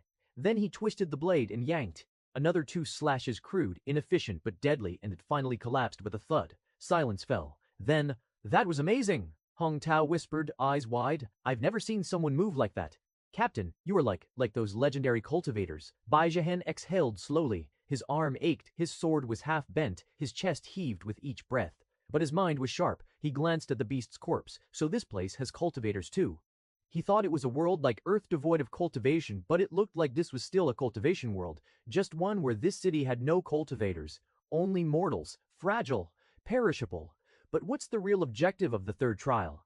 Was it to protect the city, kill the demonic beast, or something else entirely? Bai Zihan stared down at the beast's twitching corpse. Blood pooled under its belly, soaking into the cracked stone. He wiped his blade on its fur with a grimace. Hong Tao rushed up beside him, panting, still awestruck. "Captain, are you all right? That was insane. I didn't even see how you moved." Bai Zihan rolled his shoulder. "I'm fine. Sword's not, though." He glanced at the bent hunk of metal in his hand. With a click of his tongue, he tossed it aside and picked up one of the beast's 2 sharpened thick and still dripping blood. "Captain, what do we do now?" Hong Tao asked. Breathless, Bai Zihan didn't answer immediately. He looked down the smoke-clogged streets, eyes narrowed, mind racing. The city was broken. Chaos reigned. And he was supposed to fix this. He scoffed. "What's the objective here?" Hong Tao blinked. "Objective? Nothing. Talking to myself." He turned. "We're going hunting and gathering whoever we can." Hong Tao straightened. "We're going hunting and gathering whoever we can." Hong Tao straightened. "Yes, Captain." They moved quickly, cutting through side streets and debris-choked alleys. The city was a graveyard waiting to collapse, but here and there, survivors still clung to life. Wounded guards, civilians crying for help, children huddled in corners. Bai Zihan didn't even look twice. This was a trial, an illusion. These people weren't real, not worth the time. But Hong Tao, he stopped. Again and again, he handed out bandages, pulled survivors from rubble, reunited children with their mothers. "Keep moving," Bai Zihan said flatly each time, but he never truly stopped him. What if the test isn't about killing? What if it's about saving? But he wouldn't gamble on sentimentality. That wasn't who he was, so he focused on what he could control, the beasts, and he was efficient, ruthless. Each encounter was a brutal, calculated skirmish. He struck weak points, used terrain, smashed skulls with debris when weapons failed. He kicked one beast off a rooftop, impaled another with a shattered spear shaft. No chi, no sword intent, but skill. That he had in abundance. And with every beast that fell, guards came out of hiding, drawn by noise, by hope. "Captain Zihan's alive. He killed that thing. Alone. Is that a boar tusk he's using?" They followed. They rallied. A dozen turned into 30, 30 into nearly 50, battered, injured, and terrified, but still clinging to survival. Bai Zihan stood at the center, bruised and sweating, gripping a bloodied poleaxe he'd stolen off a corpse. He didn't give speeches. He didn't inspire. He just killed. Wargamov. He didn't give speeches. He didn't inspire. He just killed. The sun, if you could still call that dim red ember a sun, finally dipped behind the smoky skyline. Night fell. The air turned colder. The moans of the injured mixed with distant howls, low and guttural. The demonic beasts hadn't left. They were waiting. The city was quiet, but it wasn't safe. Bai Zihan leaned against the cracked wall, wiping blood off his makeshift poleaxe with a torn strip of cloth. His armor was dented, dirty, and far too tight in the shoulders. His muscles ached, and there were 3 new bruises on his ribs from when he got thrown into a collapsed smithy. Iskis, what a weak body, he thought. Compared to his real body, which would have already healed from this kind of injury, this one was pathetic. No power, gets injured easily, doesn't heal. It was already a miracle he'd taken down so many demonic beasts with this kind of body. Around him, a ragtag cluster of survivors had set up camp in what used to be a merchant plaza. Half the roofs were gone, but the walls were tall and thick, and there was only one narrow path in, easy to guard. A small fire crackled at the center, hastily built from broken furniture.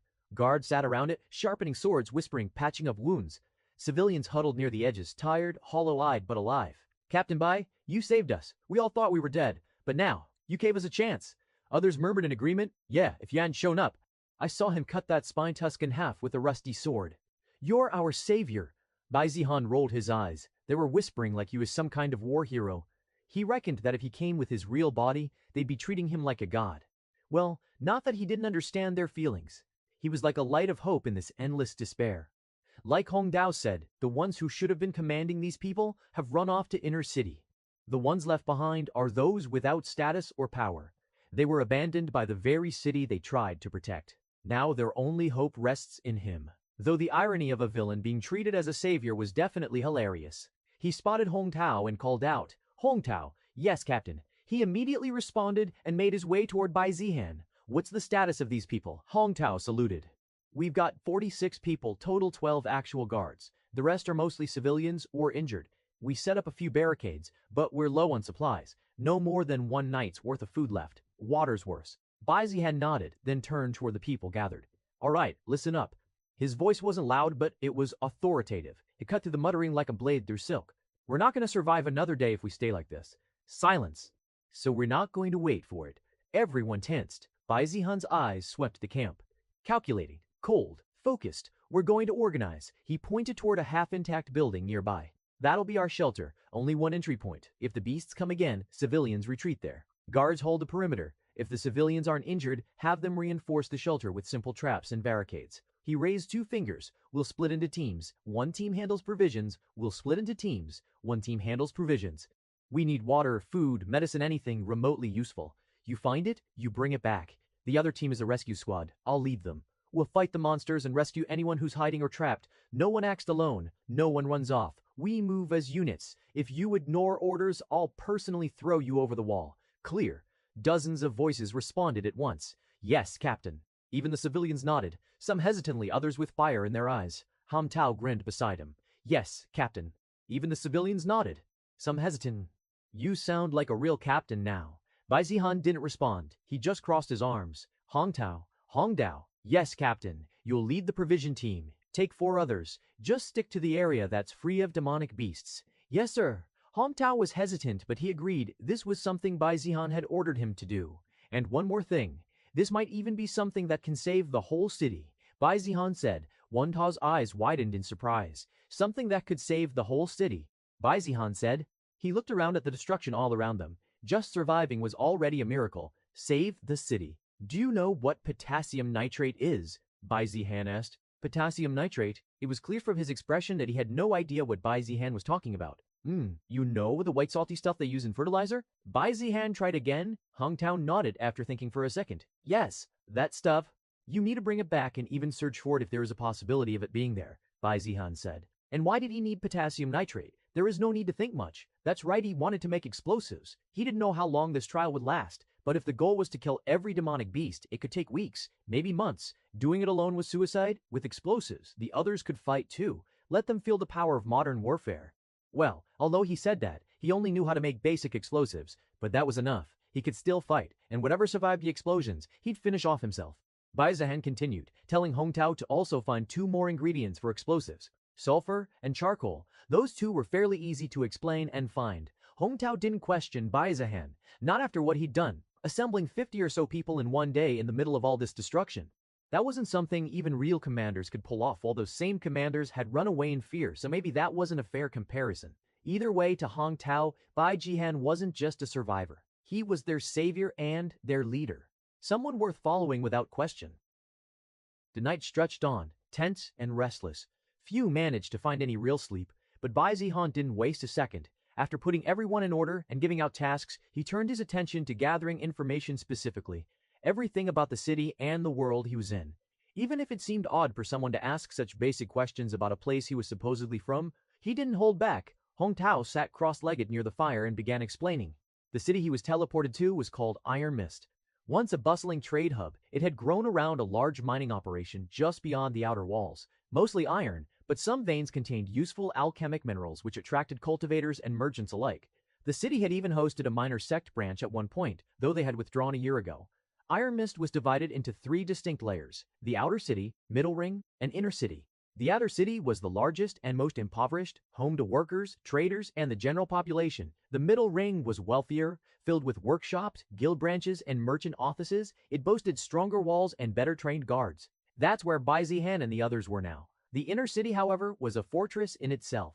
It housed the nobles, high-ranking cultivators, and the city lord's manor. Once the gates of the inner city closed, nothing entered or left. Its residents were safe and sealed off, leaving everyone else outside to fend for themselves. Iron Mist. It wasn't a name he was familiar with. Well, there was no way he'd know the name of every city when there were millions in the world. He also asked Hong Tao what year it was. Year 237 of the Heaven Cycle. Bai Zihan didn't know what that meant. It definitely wasn't the current system to track the year. It also wasn't the calendar used 1,000 years ago. He's learned about that. Perhaps tens of thousands of years. Considering that immortal Emperor Felion existed tens of thousands of years ago, that would make sense. Bai Zihan came to the conclusion that the world he was in, or more specifically, the time period, was likely the same era as immortal Emperor Felion. He then asked whether there was a righteous cultivator sect or clan nearby, to which the answer was negative reinforcements would take days. Not to mention, only those in the inner city had the means to contact those cultivators, and one should know cultivators didn't work for free. They were expensive. Perhaps the people in the inner city didn't even bother contacting the sect just to save money. In a sense, the situation was hopeless. Reinforcements weren't something they could count on. Then what about the inner city's strength? Can they deal with these demonic beasts themselves? While it wouldn't be easy, considering the inner city had much stronger people, better defenses, and superior weapons, Hong Tao answered that they should be able to. Bai Zihan asked this because if he couldn't handle the demonic beasts, then he'd have no choice but to involve the people in the inner city. Well, whether they volunteered or were made to get involved, that was up to him. But he didn't want to take such drastic measures yet. The trial's objective might be to protect the inner city after all. He couldn't take any chances, and things weren't desperate enough yet to justify exploiting that option. The next day, Bai Zihan set out to kill more demonic beasts, along with a few people whose primary responsibility was to save others. Bai Zihan didn't just wander to where the beasts were. Using the map they had, he picked his destination carefully. The first place he was heading to was a blacksmith hoping to procure better equipment, and maybe even a blacksmith hoping to procure better equipment, and maybe even a blacksmith. If Bai Zihan could get one, he even considered the possibility of making a gun. Well, whether he could get a blacksmith was already unlikely, not to mention the skills required to craft guns in such a short time. Still, the trip would be a success as long as he could get weapons. Hong Tao, meanwhile, went with his 4 helpers to the same path as yesterday, where Bai Zihan had already killed most of the beasts. They would all return to the shelter before sunset. Bai Zihan hadn't gotten far when the first demonic beast appeared, hulking, 4-legged creature with skin like cracked stone and molten eyes that glowed with hunger. Bai Zihan didn't hesitate. He surged forward, sword flashing. The beast lunged, jaws wide, but it never got the chance to bite. In a single fluid motion, Bai Zihan twisted his body, ducked beneath the strike, and drove his blade into the creature's throat. A burst of chi exploded from the impact, and the beast collapsed, its head rolling to the side. The helper stared for a moment, wide-eyed. So fast. Those demonic beasts are like animals to slaughter before Captain Bai. We have nothing to fear with Captain Bai our side. The helpers Bai Zihan brought were full of confidence after watching him handle what should have been a powerful demonic beast so easily. They kept moving, cutting through abandoned alleys and shattered buildings, until another beast, a scythe-tailed lizard with bone spines jutting from its back, crawled from the ruins of a toppled watchtower. This one hissed and launched itself at the group, tail slicing through the air like a whip. Before the others could react, Bai Zihan had already struck with his boar-tusked blade, aiming for its head. Bang! Since the scythe-tailed lizard's focus was on the group and not on Bai Zihan, his attack caught it completely off guard. It had no chance to defend against the sudden strike and was killed easily. The helpers watched in awe and also a bit of pity for the beast that died so pathetically. Bai Zihan didn't waste time standing around. As planned, they followed the route marked on the map, and before long, they stumbled upon a collapsed shop front bearing the faded symbol of a hammer and flame, the blacksmith's forge. Inside, the building was surprisingly intact. Rusted tools lined the walls, and crates of half-finished weapons were scattered about. Most were junk, but not all. In a locked cabinet near the back, Bai Zihan pried open the lock and uncovered several solid weapons. Though none were even yellow-graded artifacts, they were well-crafted reinforced alloy blades, spike maces, even a few bows with finely woven spirit string. A few suits of armor, though slightly damaged, were still usable. Not elegant, but functional. Durable. Practical. They couldn't carry everything. "We'll take what we can," Bai Zihan ordered, taking a sword and inspecting the weight. "Later, we will bring more people." "You mean civilians? They'll do." This path's cleared of beasts for now. If they move in groups, I can keep them safe. His helpers nodded. They were clearly impressed, but didn't waste time gawking. Before leaving, they also found 3 survivors, a woman and her 2 sons hiding beneath the forge's cellar, weak but alive. The group gave them food and helped them walk, but to Bai Zihan's disappointment, none of them were blacksmiths. Still, his mission to get equipment was at least fulfilled. They returned before midday. Bai Zihan didn't rest. After giving his helpers a short break and making sure the rescued family had food and shelter, he gathered a small crowd of civilians, stronger ones who hadn't completely collapsed from fear. Naturally, the idea of going outside again into a city crawling with demonic beasts was met with horror. You want us to what? Do you want to kill us? We'll die the moment we step outside. The helpers he brought earlier stepped forward, dragging a tarp behind them. With a casual motion, one of them pulled it off, revealing the severed, grotesque head of the molten-eyed beast Bai Zihan had killed. Another helper held up the scythe-like tail of the lizard creature, its serrated edge still gleaming with blood. See this? One of them said, grinning. This ugly bastard didn't even touch Captain Bai before it died. Those things are terrifying, another said, but they're nothing before our captain. We were with him, walked through half the city and back. No one even got scratched. The crowd went silent. Some stared at the monster parts in stunned disbelief. Others leaned in, half curious, half terrified. We're also here to protect you if things go wrong. And don't think you'll stay safe just by hiding either. That equipment could increase our survival rate several times over. Many still hesitated, but after looking at the condition of the people who went with Bai Zihan, they were convinced that nothing would happen. They also knew that it was all to increase their survival. Without much choice, they agreed to go with them to bring the equipment. They formed 2 lines, armed with whatever they could scavenge, and set off again. They followed the same cleared path, winding through ruined streets and collapsed buildings. There were no beasts this time, only bloodstains and the remains of earlier kills.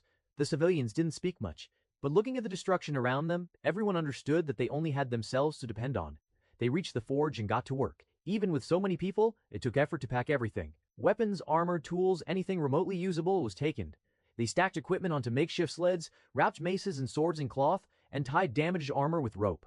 They returned before nightfall, dragging their haul back into the shelter. The people who were left behind rushed forward to see what they'd brought. They'd brought, eyes lighting up at the sight of real weapons and serviceable armor. It wasn't much, but it felt like hope. And then, as Bai Zihan stepped through the doors, Hong Tao came rushing over, barely able to contain his grin. Captain Bai, he said, panting slightly, you're not gonna believe this. I found someone. He gestured behind him. A middle-aged man stepped forward, muscular, soot-stained, with arms like steel rods and calloused hands that spoke of his hard work. This guy's name is Lao Shen, Hong Tao said proudly. Was hiding in a collapsed house. He's a highly skilled blacksmith used to work for one of the merchant guilds. Even made some yellow-grade artifacts before. Bai Zihan's eyes widened for the first time here with a bit of excitement. He hadn't thought Hong Tao would bring someone like that. And if he was someone capable of making artifacts, then Bai Zihan knew that he was surely capable of making something like a gun. The man gave a respectful nod toward Bai Zihan. After all, at the moment, Bai Zihan was the leader of this place and something of a savior. I saw the work you did, clearing that path, he said in a gruff voice. You keep me safe. I'll get your gear fixed. Might even make something better if you give me good materials. Yi glanced toward the monster parts being dragged inside. Those'll do nicely. Bai Zihan's eyes narrowed as he looked at the old blacksmith, then at Hong Tao. Nice job. Bai Zihan complimented Hong Tao, who looked a bit embarrassed. After all, he hadn't done much, just went to a place that had already been cleared of demonic beasts by Bai Zihan and encountered Lao Shen by luck. Mr. Law, I want you to create a weapon. Lao Shen scratched his stubbled jaw. You want a custom blade?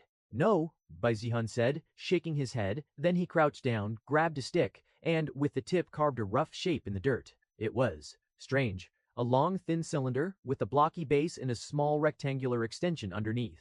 Then a secondary grip under the barrel, angled for stability. A sight on top, vaguely familiar and utterly foreign. Lao Shen frowned. What is that? A crossbow. Not quite, Bai Zihan replied. Is that a brav's monem already foreign? Lao Shen round. What is that? No need to pull anything back. Just point and boom. A small explosion inside propels a metal projectile faster than the eye can track. He stabbed his finger at the end of the barrel. All the force comes from here. No chi, just physics. Lao Shen blinked, then squinted at the drawing again. And you want this thing to fire a metal spike, or a ball, or anything lethal enough at high velocity. He stood up and looked the blacksmith in the eye. It should fit in one hand, he said, lifting his own. Lao Shen scratched his head, muttering under his breath. Compact forge fire combustion weapon. self-contained burst, small, reloadable chamber. He turned to glance at the pile of scavenged materials. I could forge a pressure chamber using tempered beast bone and spirit ioroi, he murmured. Barrel could be channeled mithril or black steeled. And the trigger mechanism. His eyes lit up. I can make this, he said with sudden certainty. Might take a few days. I'll need more refined materials if you want it to be reliable. But is it really that important? I can make a better sword and shield. Should we waste time on something unknown? Having never seen such a weapon, Lao Shen thought it might be a waste of time, though he did find it interesting. But at such a critical time, he didn't think he should waste effort on something unproven. Bai Zihan smiled. No, this is the most important thing. Perhaps something that could save this city. Lao Shen widened his eyes upon hearing that it might save the city. Really, he didn't know. But since Bai Zihan was the leader of the shelter, he figured he might as well trust him. Fine. Lao Shen agreed. I'll get started on the prototype. You'll get your first version in 2 days, assuming no one drops a beast on my forge again. Bai Zihan turned back to the crowd that had gathered, now sorting through armor and fitting weapons to trembling hands. A few children peeked out from behind crates. One of them, one of the boys rescued yesterday, held a dagger with both hands, like it weighed more than he did. With his body, he couldn't do anything to the demonic beast, but it's a different story if they had guns. Even those little kids could kill a demonic beast as long as he aimed properly. That's how he was going to kill every demonic beast. Give these people the means to fight back. Hong Tao had also brought back potassium nitrate. Now all he needed was charcoal and sulfur to make black powder. Then, with the gun Lao Shen would craft, anyone could take down those demonic beasts. Time for those bastards to feel the power of a gun. The inner city of Iron Mist stood in stark contrast to the chaos beyond its borders. Where the outer and middle city had been reduced to ash, blood, and crumbling ruins, the inner city still gleamed, its walls reinforced with powerful formations. Array formations shimmered faintly across the skies, forming a dome-like barrier that had withstood the onslaught of demonic beasts for nearly a week now. Life inside the inner city hadn't changed at all. They were still the same arrogant nobles, drinking and partying while the people outside died without a second thought. The so-called defenders of the inner city weren't much better. Most were cowards who'd fled the outer and middle city the moment things turned dire. But because of their higher status or better connections, they were allowed through the gates while the commoners were left to die. Now they wore armor and patrolled the walls, pretending to be heroes, and at the center of it all, in the highest tower of the Vermilion Palace, was the princess. She stood barefoot on a jade balcony, clad in flowing red silk robes. Barely 16, with delicate features and sharp phoenix eyes, she looked more like a pampered noble daughter than the ruler of a nation. A breeze stirred her robes, and she frowned as she looked toward the east where the outer city still smoldered beyond the walls. Behind her, the grand hall echoed with footsteps as one of her ministers had arrived. Your Majesty, Minister Duan said, bowing low. Although he seemed to show respect to the princess, there was a smirk beneath his polite manner. The princess did not turn around. Her hands gripped the jade railing tightly, knuckles pale, her eyes still fixed on the horizon where the black smoke curled like morning banners into the sky. That was where the outer city once stood homes, markets, shrines, now reduced to charred wreckage. Minister Duan, she said softly, her voice barely carried by the wind. Are we sure that there's nothing left out there? Minister Duan's footsteps paused behind her. We cannot say for certain, Duan said, his tone laced with practiced diplomacy. But the likelihood is low, Your Majesty. Our scouts reported that almost everything beyond the wall has been destroyed by the demonic beasts. The outer wall has fallen. The middle city is compromised. We must assume the worst. She finally turned, eyes wide with something rawer than fear-guilt. There were people still out there, she said. Families who couldn't reach the gates in time. Soldiers, children. Minister Duan's bow deepened, but the smirk tugging at his lips never quite vanished. Of course, you think we can't afford to bring everyone into the inner city. Let those useless fools die for our greater cause. And yet, would you send more lives to their deaths? We barely held the inner wall during the last wave. The barrier formations are stretched thin. If the beasts breach the inner city, enough. She whispered, her fingers trembling at her sides. I know that. I know. Then stop talking about going to rescue them. It's already been a week since those demonic beasts began their attack. She walked past him into the hall, her bare feet nearly silent against the polished floor. The ministers stood at attention in a half circle around the throne dais, all eyes falling on her slight frame. She looked too young. Most of the decisions were made by ministers, and the princess was more of a figurehead than a true ruler. I don't want to abandon them, she said quietly, looking not at the ministers, but at the ground. But if I send troops and the barrier falls, then everyone in the inner city will die too. A thick silence settled. No one offered advice. If I send troops and the barrier falls, then everyone in the inner city will die too. Because they were all waiting, watching, calculating. She could feel that suffocating sense of powerlessness, that silent judgment from people twice her age. The inner city walls were strong, but inside, politics still thrived like rot beneath the floorboards. Even in a crisis like this, everyone was looking to profit and line their own pockets. No one was thinking about the city that had been razed to the ground. While those rich enough could surely afford to escape to another city and live peacefully, but there were many who couldn't. And would those people care about others? Not a chance. Is the Vermilion Flame sect still not responding to our request? The princess asked with a bit of hope. If that powerful sect got involved, they could surely save them from this nightmare, or at least she thought, but all the messages she had sent were met with silence. There is still no reply. Minister Dawn answered, but he knew better. What reply would there be when we didn't send any request? Minister Dawn and the others who were responsible hadn't sent the request. Of course, no help would come, and the reason, we'd have to give away all our treasures to receive aid on that scale. Why empty our coffers just to save a few useless people? The princess's vision blurred slightly. In this hellish place she couldn't see any solution. Can I only watch as the city my parents left behind gets destroyed? 1,000 voices screamed in her mind, the cries of her people, the dying wails of soldiers, the silence of once bustling streets now buried beneath rubble and bone. She raised her head. Send out a search team, she said. Minister Duan stiffened. Your Majesty, the fastest ones we have. Tell them to check the situation in the middle city and fall back at the first sign of danger. Duan's lips thinned, but he bowed. As you command. And as the hall slowly emptied, the princess returned to her balcony. The wind felt colder now. He looked to the east once more, and wondered when did being a ruler mean choosing who got to live and who had to die. But no answer came. Later in the corridor, she's still not giving up on that destroyed outer city, Minister Duan complained. Kiss. Sis still just a child. Just feed her a few sweet words and deceive her, Minister Ren scoffed. She even wants to send scouts to check the middle and outer city. Should we bother? Minister Duan causally asked. Send a few incompetent ones to fulfill her wish? You might come to her sense when they bring back news of complete destruction. Minister Renan causally asked. Send a few incompetent ones to fulfill her wish. You might come to her senses when they bring back news of complete destruction.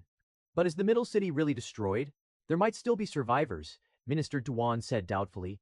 They're just mortals, not cultivators. Without food and water for a week, they should all be dead by now. We should be focusing on preparations. If those demonic beasts set their eyes on the inner city next, we're doomed.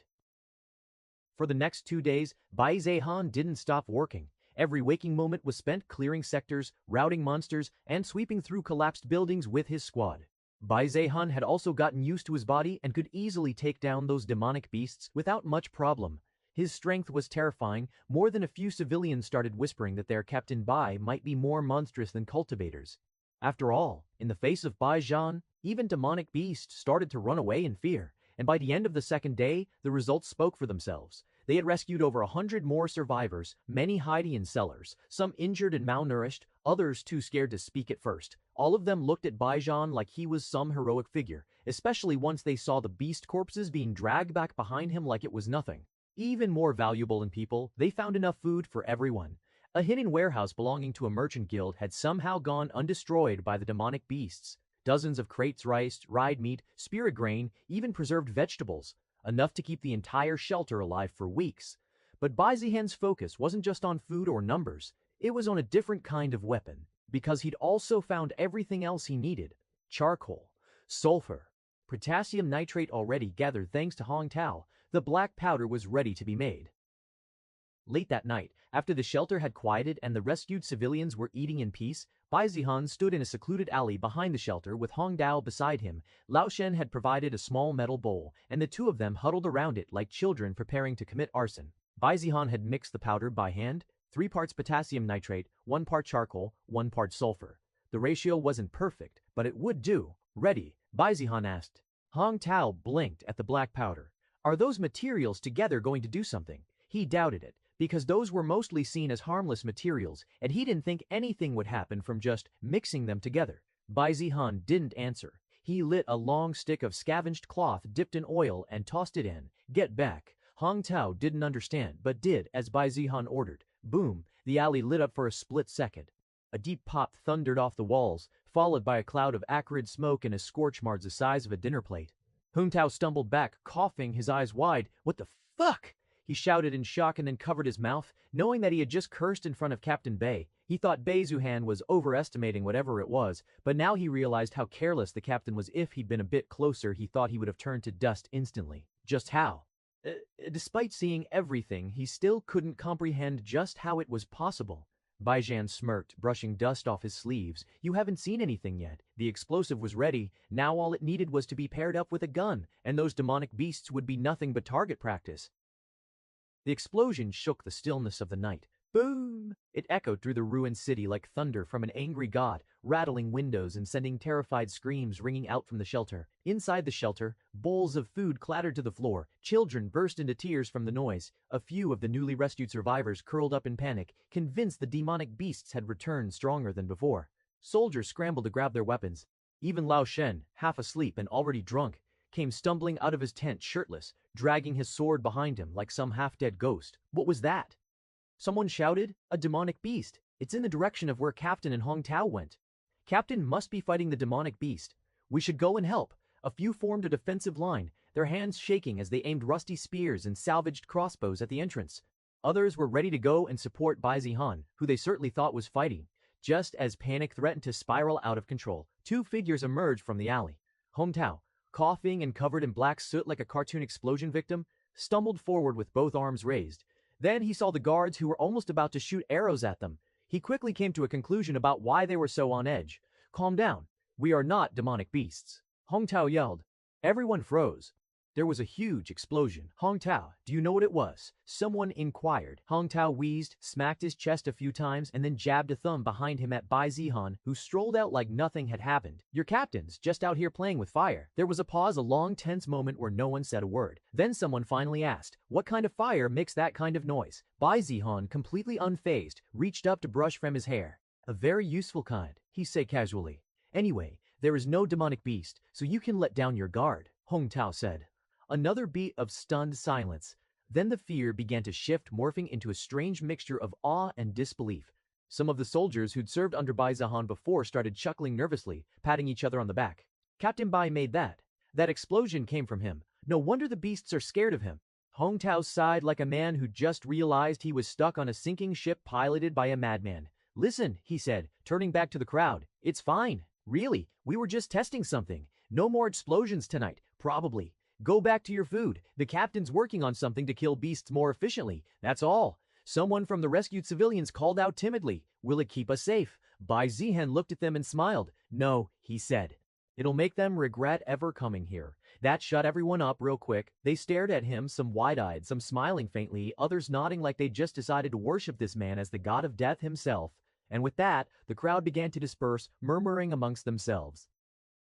The next morning, Lao Shen delivered. The weapon looked crude, ugly even, but it was a gun, a thick reinforced barrel forged from black steel, set into a stock carved from demonic beast bone. The grip was clunky, the hammer mechanism basic, and the trigger creaked when pulled, but it has all the functionality of a gun. I made it just like you described those things you called bullets, packed with that black powder inside. But I still don't get what you're planning to do with them, Lao Shen said. Appreciated. Bai Zihan thanked Lao Shen. How about you accompany me to test this weapon? Bai Zihan asked. That's what I want to do anyway. I want to see whether I truly invested my time correctly or if it was just a waste of time, Lao Shen replied. Hong Tao stayed silent, just watching the conversation between the two. Just from yesterday's explosion, he knew that the weapon wasn't anything simple. Perhaps it was really something that could save Iron Mist from its disaster.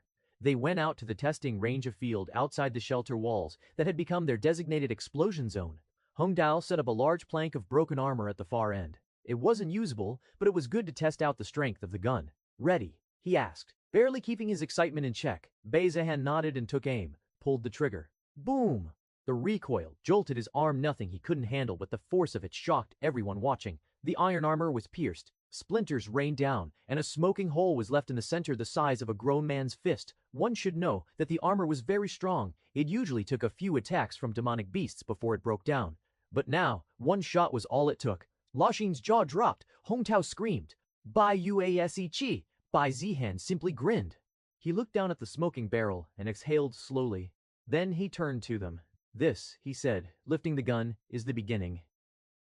And it really was, because with black powder in a working prototype, mass production was possible. La Shen was already muttering about revolver chambers, better triggers, rifled barrels, and modular sights. He also gathered other capable people, among whom were some blacksmiths less skilled than him, but previously repairing equipment now repurposed to make guns and bullets. Hong Tao was testing powder stability, adjusting the ratios to make the explosions cleaner. And the civilians, those wide-eyed, trembling people who'd once been too scared to step outside, were now lining up to get trained in how to load and fire one. Now it was time for the counterattack. Inside the main hall of the Vermilion Palace, ministers whispered among themselves, gathered in full for the first time in days. Every seat was filled. High-ranking generals, advisors, and even ministers were present, their expressions ranging from curiosity to irritation. At the head of the chamber sat the princess, this time clad in formal robes of crimson and gold, her expression carved in porcelain calm, but her hands were clenched in her lap, tight and pale beneath the sleeves. The reason they were all gathered, the scout they had sent out, had finally returned. The twin doors opened with a heavy creak, and a soldier stepped forward. Dirt-streaked armor, blood on his sleeve, eyes sunken from exhaustion, but alive. It seemed he hadn't even had time to clean up after returning, whether due to urgency or eagerness to report. Reporting as ordered, he barked, then knelt on one knee. Judging by his condition, the news is just as we expected. Minister Duan and Minister Ren thought. Rise, the princess said immediately, her voice steady. What did you find in the Middle City? A heavy silence fell as all eyes turned toward the scout. He took a breath. The Middle City still stands. Gasps and mutters exploded through the chamber like a thunderclap. What? Impossible. The princess, who had braced herself to hear the worst, widened her eyes in surprise and hope. Minister Duan's face stiffened. He quickly stepped forward, widened her eyes in surprise and hope. What do you mean it still stands? Our last reports, we were mistaken, the scout cut in. We assumed the city had fallen because the barriers crumbled and no reinforcements arrived, but a large group of survivors has gathered in the inner ring of the middle city. They formed a defensive line. The princess leaned forward, her eyes sharp. Defensive line? You mean to say they are fighting back against the demonic beasts? Yes, your majesty. They're still under attack, but they are holding their ground. Many civilians and soldiers are leading the defense. Another ripple of disbelief swept through the hall. How can untrained civilians stand against demonic beasts? Are you sure you're not mistaken? Minister Duan asked with a deep frown. What shocked them wasn't just the survival, but that civilians were fighting. Minister Duan asked with a deep frown. What shocked them wasn't just the survival, but that civilians were fighting. Minister Duan, that's the amazing part. The scout replied, eyes gleaming with excitement. They had weapons, some kind of long sticks that could kill the demonic beasts instantly. One pull of the trigger and the beasts dropped dead on the spot. They had about 20 of them. One person could take out 3 demonic beasts before they even got close. It was incredible. Bang! Minister Ren slammed the table angrily. Don't you dare feed us such nonsense, he yelled. What I said is true, the scout stammered. You can ask the other scouts as well. This is ridiculous. A weapon that can instantly kill a demonic beast wielded by civilians. That's just a fairy tale. Princess, we must interrogate him, make him tell the truth instead of spinning stories. He didn't believe a word, the scout said, or perhaps he simply didn't want to believe it. Others nodded in agreement. It was too unbelievable. Others nodded in agreement. It was too unbelievable. Wait, the princess raised her hand. Unlike the minister, she saw a flicker of hope. Even if it was a lie, she wanted to believe it. Can you tell me more? The scout nodded and began recounting what he had seen. He and his team of 10 had been dispatched to investigate the fate of the Middle City. At first, they thought it was a death zone completely overrun by demonic beasts. No one could possibly survive. As expected, on the first day of their investigation, there was nothing except rubble and demonic beast. They thought it would be the same for the second day of the investigation, but they were wrong. On the second day, they spotted a group of survivors. What surprised them most wasn't that they were alive, it was that they looked well-fed and in good health. Judging by their clothing and equipment, it was a mixed group of guards and civilians. When the scouts saw them, they were facing off against 3 demonic beasts. At that moment, the scouts believed they were as good as dead. Even a squad of elite guards would struggle against 3 demonic beasts. But then it happened. 2 of the people pulled out strange long sticks. The scouts had no idea what they were at first. They thought it was suicidal last stand. But in an instant, with a thunderous crack, 2 of the demonic beasts fell. The third, startled and enraged, was swiftly dispatched by another man. The scouts could hardly believe their eyes. They rubbed them, wondering if it was a dream. But turns out every one of them had seen the same thing. They secretly followed the group to their shelter, a fortified area packed with hundreds of survivors, talking and laughing as if they weren't in a disaster at all, joyful and alive. And many of them were carrying those same long sticks. With weapons like those, it made sense they could actually defend themselves. The princess listened quietly. It was difficult to believe. Hundreds of survivors, weapons that could kill a demonic beast in one shot. Moreover, there were more than 20. It all sounded more absurd than the wildest cultivator legends. You said they formed a shelter. Did you find out who their leader is? The princess asked. The scout nodded. It seems he's one of the captains of the Middle City Guard. I didn't recognize him. He's young, but the people there seem to trust him deeply. A long silence followed. Minister Duan and Ren looked furious. They didn't believe a single word. They wanted the scout jailed or fed to the demonic beasts themselves.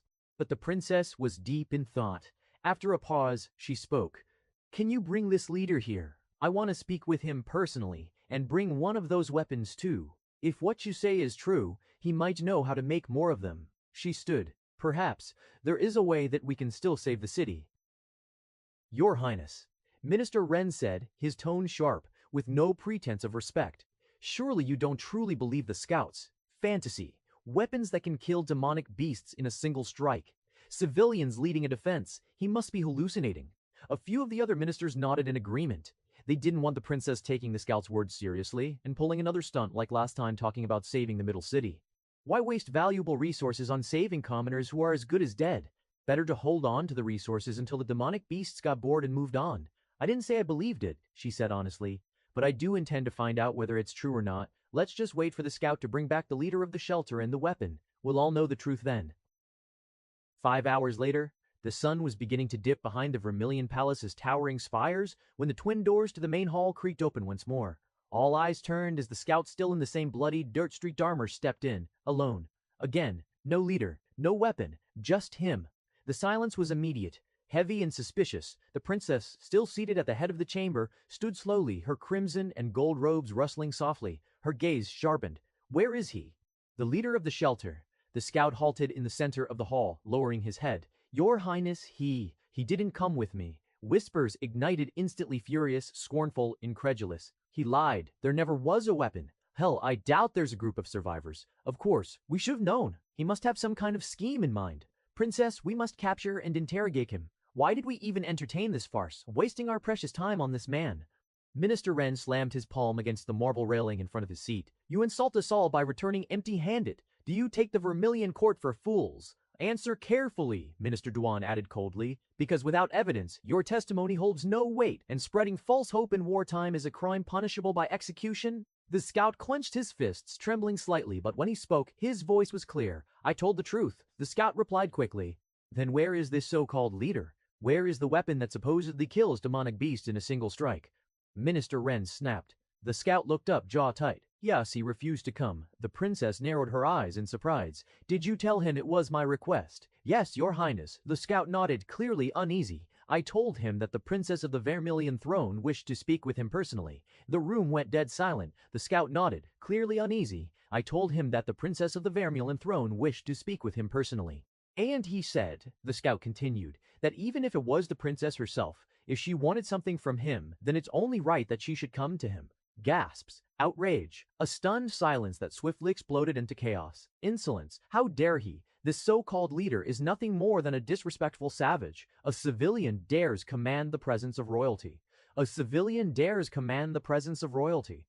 Of course, while yelling those things, many were laughing, inwardly seeing just how far the princess's status had fallen. Then perhaps we need to send an invitation from our side, Minister Reen said, thinking that the leader of the shelter might be pro-minister and would accept his summons instead. Sorry, but the captain, the leader of the shelter, said that no matter who it is, if they wished to speak with him, they had to go to him themselves, the scout said bluntly. The scout also might have considered the possibility that he hated the royal family like many others, and asked him on behalf of the minister instead, but that too got rejected with the same condition. If they want to talk to him, then they should be the ones going to him, not the other way around. Minister Duan rose from his seat, trembling with real fury now. Your Highness, we should send a detachment immediately. Arrest this man for treasonous defiance. Others were in agreement. Since when to tolerate such arrogant behavior from commoners? But the princess raised a hand, and once more, the hall fell still. He didn't give you one of the weapons either. The scout shook his head. No, Your Highness. I asked to bring one back, but he declined. Said they had a limited supply and couldn't afford to part with a single one. A few ministers scoffed. Paranoid delusions. The princess's expression was unreadable. Her hands were tightly clenched within her sleeves, but her voice remained calm. And what else did he say? Did he have any demands? Any interest in coming to the inner city? She was thinking maybe this man wanted a deal, a bribe, protection, some selfish trade to save himself and enrich himself. It would be greedy, yes, but could she really blame him? She had been protected within the palace walls, powerless to save the middle or outer city. She wasn't in position to blame anyone but herself. It would be greedy, yes, but she really blamed him. She had been protected within the palace walls, powerless to save the Minimelod.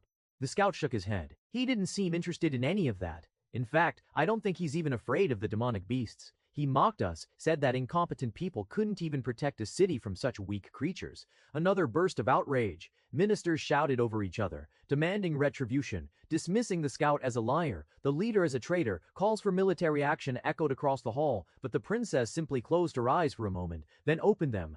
Enough, she said softly, and her voice cut through the uproar like a blade.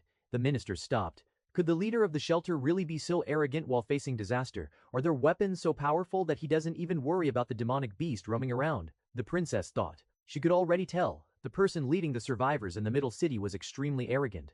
Bold beyond reason, but if he had achieved what the scout claimed. Bold beyond reason. But if he had achieved what the scout claimed, perhaps he deserved to be arrogant. So, she said quietly, he's willing to meet me. If I go to him. It seems so, Your Highness. And do you think we can trust this man? Yes, Your Majesty. The scout answered firmly. He is, Your Majesty. The scout answered firmly. He is trusted by every survivor. He helped them all, whether they were injured, useful or not. The scout still couldn't believe the man had disregarded the princess's authority so casually told her to come to him. He tried to persuade him with everything he could think of. Promises, promotions, wealth, but the man was unmoved. Still, he had tested the weapon. Personally saw how powerful it was. He knew the princess and the upper management had to witness the power of this thing they called a gun. If they did, maybe, just maybe, they could protect their city without needing to rely on anyone. Okay then, the princess finally said, voice steady. I have made my decision. Voice steady. I have made my decision. Oh, okay then. I will go and meet with the leader of the survivors. Those who want to accompany me may come. Guns were introduced in the land of cultivation. And just like that, everything changed. The next time the demonic beasts came, thinking they were returning to an easy hunting ground, they didn't find fear or screaming civilians. They found bullets. It started with a single patrol. Bai Zihan led the way, the crude gun slung over his shoulder like a divine instrument of war. Hong Tao and Lao Shen followed behind, each carrying a fresh prototype. They were supposed to just test range and accuracy. Instead, they got ambushed. A pack of four-eyed hellhounds, gnashing their teeth and howling with bloodlust, surged from the shadows of a ruined building. In the past, this would have been a problem. Hellhounds were fast, their hides tough. Usually, it took a team of elite soldiers to bring one down if they were lucky. But this time, boom, boom, 3 shots, 3 corpses. The hounds didn't even reach them. Their speed was nothing before the speed of a bullet. Bai Zihan lowered his gun, his face calm. Lao Shen blinked. That's it. Hong Tao stared at the smoking ruins of the beasts. They didn't even get close. They knew the gun was a powerful weapon, but even then, they seemed to have underestimated it. Four-eyed hellhounds who once terrorized with insane speed dodging attacks and launching ambushes were killed without being able to do anything. Lao Shen and Hong Tao were also excited about their first demonic beast kills. Normally, for people like them, weak, ordinary killing a demonic beast was nothing more than a dream. But with the gun, they had achieved it, and easily at that. They went around testing, or more like, it turned into fun after a bit, and before they returned to the shelter, they had already killed almost 20 demonic beasts, an insane number for a team of 3, made up of 2 who had never killed a demonic beast before. Moreover, Bai Zihan didn't even participate in most of their kills. When they returned, Hong Tao couldn't help but brag about his achievement to the other people of the shelter, though all he did was pull the trigger. The other people listened in amazement and couldn't stop praising Bai Zihan for developing such a weapon in a time of need. 5 more people were selected to test and try the gun. They were all amazed and excited after their first try. With these weapons, they had high hopes that they could reclaim what was once theirs. Iron Mist's reclaiming began. It was brutal, efficient, one-sided. Beasts that once inspired terror became nothing more than training targets. Armed patrols led by Bai Zihan, supported by black powder and a growing arsenal of guns, swept through the ruins like a cleansing flame. In the past, clearing a single block might take half a day. Now, 10 minutes, bang, reload, bang, move on, ruthless. Some tried to dodge, others charged blindly, didn't matter. As soon as that click came, they were dead. Move on, ruthless. Some tried to dodge, doesn't matter. As soon as that kick, their hides might resist swords. Claws might shatter shields, but none of them could stop a bullet traveling faster than sound and fire. Even demonic beasts, those with stronger defense, were no match for the sheer destructive force of a bullet to the skull. So what if you had thicker skin? You might survive 1 bullet, but can you survive 10?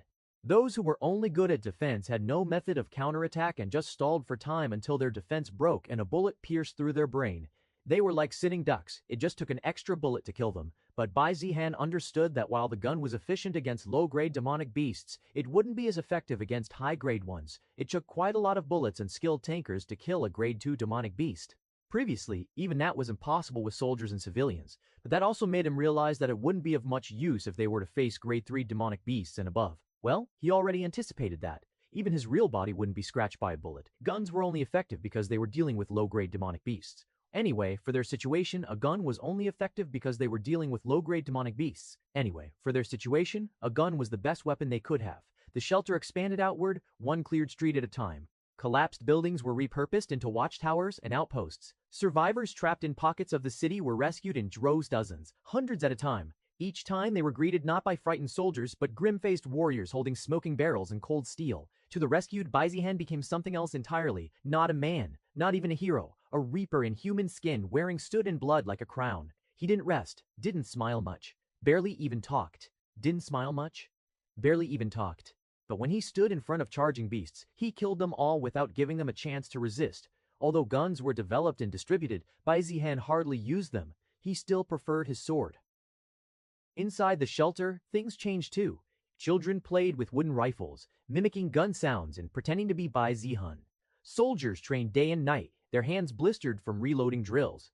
Guns were still rare, but production was ramping up, with Lao Shen prioritizing getting out as many guns as possible. Because he knew this was their hope of getting out of this hellhole, every new one was greeted like a newborn child. Each bullet was counted, tracked, honored, because each bullet was worth a life or a death. Lao Shen's smithy never slept. Black powder was being stored in reinforced chambers, but Bai Zihan was deep in thought. He didn't know just how long it was going to take to complete this trial. It had already been a week since this trial started, and there seemed to be no end. No matter how many demonic beasts he killed, how many people he saved, and how much territory he reclaimed, he still had no idea what the trial was about. Just what is this trial about? Bai Zihan wondered. By now he thought he might get an idea, but all he saw was endless destruction in this massive city and nothing else. Just what does Immortal Emperor Fialian want from this trial? He had no idea. He looked at the inner city. Is the objective inside the inner city? Should I go there? Bai Zihan considered entering the inner city. Though the inner city seemed to be protected by a barrier, Bai Zihan could tell it was nothing but a low-level formation that even the weakest of the sect wouldn't use. But for mortals, perhaps they considered it an impenetrable barrier. He could easily sneak into it without so much as sweating. But of course, who knows what's inside? He didn't want to underestimate this place just because it had been too easy for him until now. Just then, a team returned from their hunt of demonic beasts, smiles on their faces. But Bai Zihan sensed someone trailing them. Bai Zihan narrowed his eyes. He could see a few figures at quite a distance. They seemed skilled in keeping their distance and erasing their presence. Though that didn't work on Bai Zihan, he didn't do anything but feigned ignorance for now. After some time, Bai Zihan came to the conclusion that they weren't assassins or enemies. He thought they either came from another shelter of survivors or more likely from the inner city. After some time, they disappeared. They didn't appear for a few days before finally coming to him personally, where he learned that they were indeed from the inner city. They explained their mission and talked about how great guns were and how they could potentially save the city. Then they asked Bai Zihan to come with them, saying it was an order from their princess. Bai Zihan refused on the spot. There was no telling whether who he was going to meet was an ally or an enemy, and with how the inner city had abandoned the middle and outer city, he was more inclined to think it was the latter. Captain Bai, the princess of the Vermilion Throne, wishes to speak to you personally. Can't you spare a bit of your time? The scout leader tried to persuade Bai Zihan. He thought the reason for his refusal might be because of his care for the survivors and his need to look after them. Even if it was the princess herself, if she wants something from me, then it's only right that she should come to me, not the other way around. The scout leader, thinking Bai Zihan disliked the princess, asked again. The ministers also want to speak with you. The scout leader lied, trying to make Bai Zihan come along with him. If I don't even want to answer your princess's call, why would I come just because of the ministers? But Bai Zihan figured it out quickly. There was politics everywhere, and this city was no different. Power was divided. He gave a similar response, telling them that no matter who it was, if they wanted something from him, they should be the ones coming to him, not the other way around. The scout leader also asked to take one of the guns with him, but Bai Zihan refused. He considered the possibility that their real objective was to get the weapon. If they got their hands on it, he might never meet the princess or the ministers. He knew he had to meet them eventually to perhaps understand the objective of the trial, but he would do it in a place where he had the advantage. Bai Zihan figured the princess might not come herself. It was too dangerous. But who could have guessed? Just a few hours after his conversation with the scout leader, the princess actually came to their shelter. "Hello, I am Princess Filian. Can I speak with you?" Filian.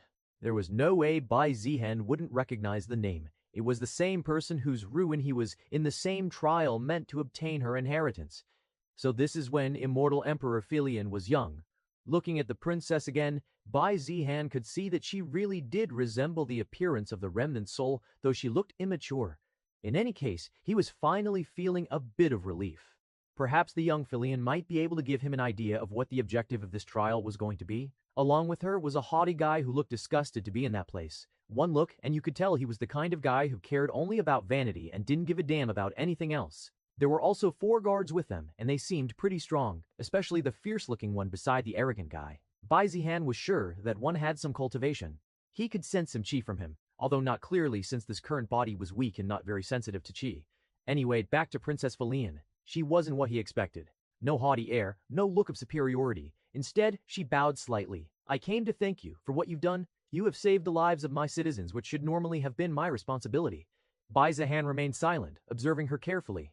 If the remnant soul knew her younger self had thanked him the same person she didn't seem to like, he wondered what kind of expression she'd make.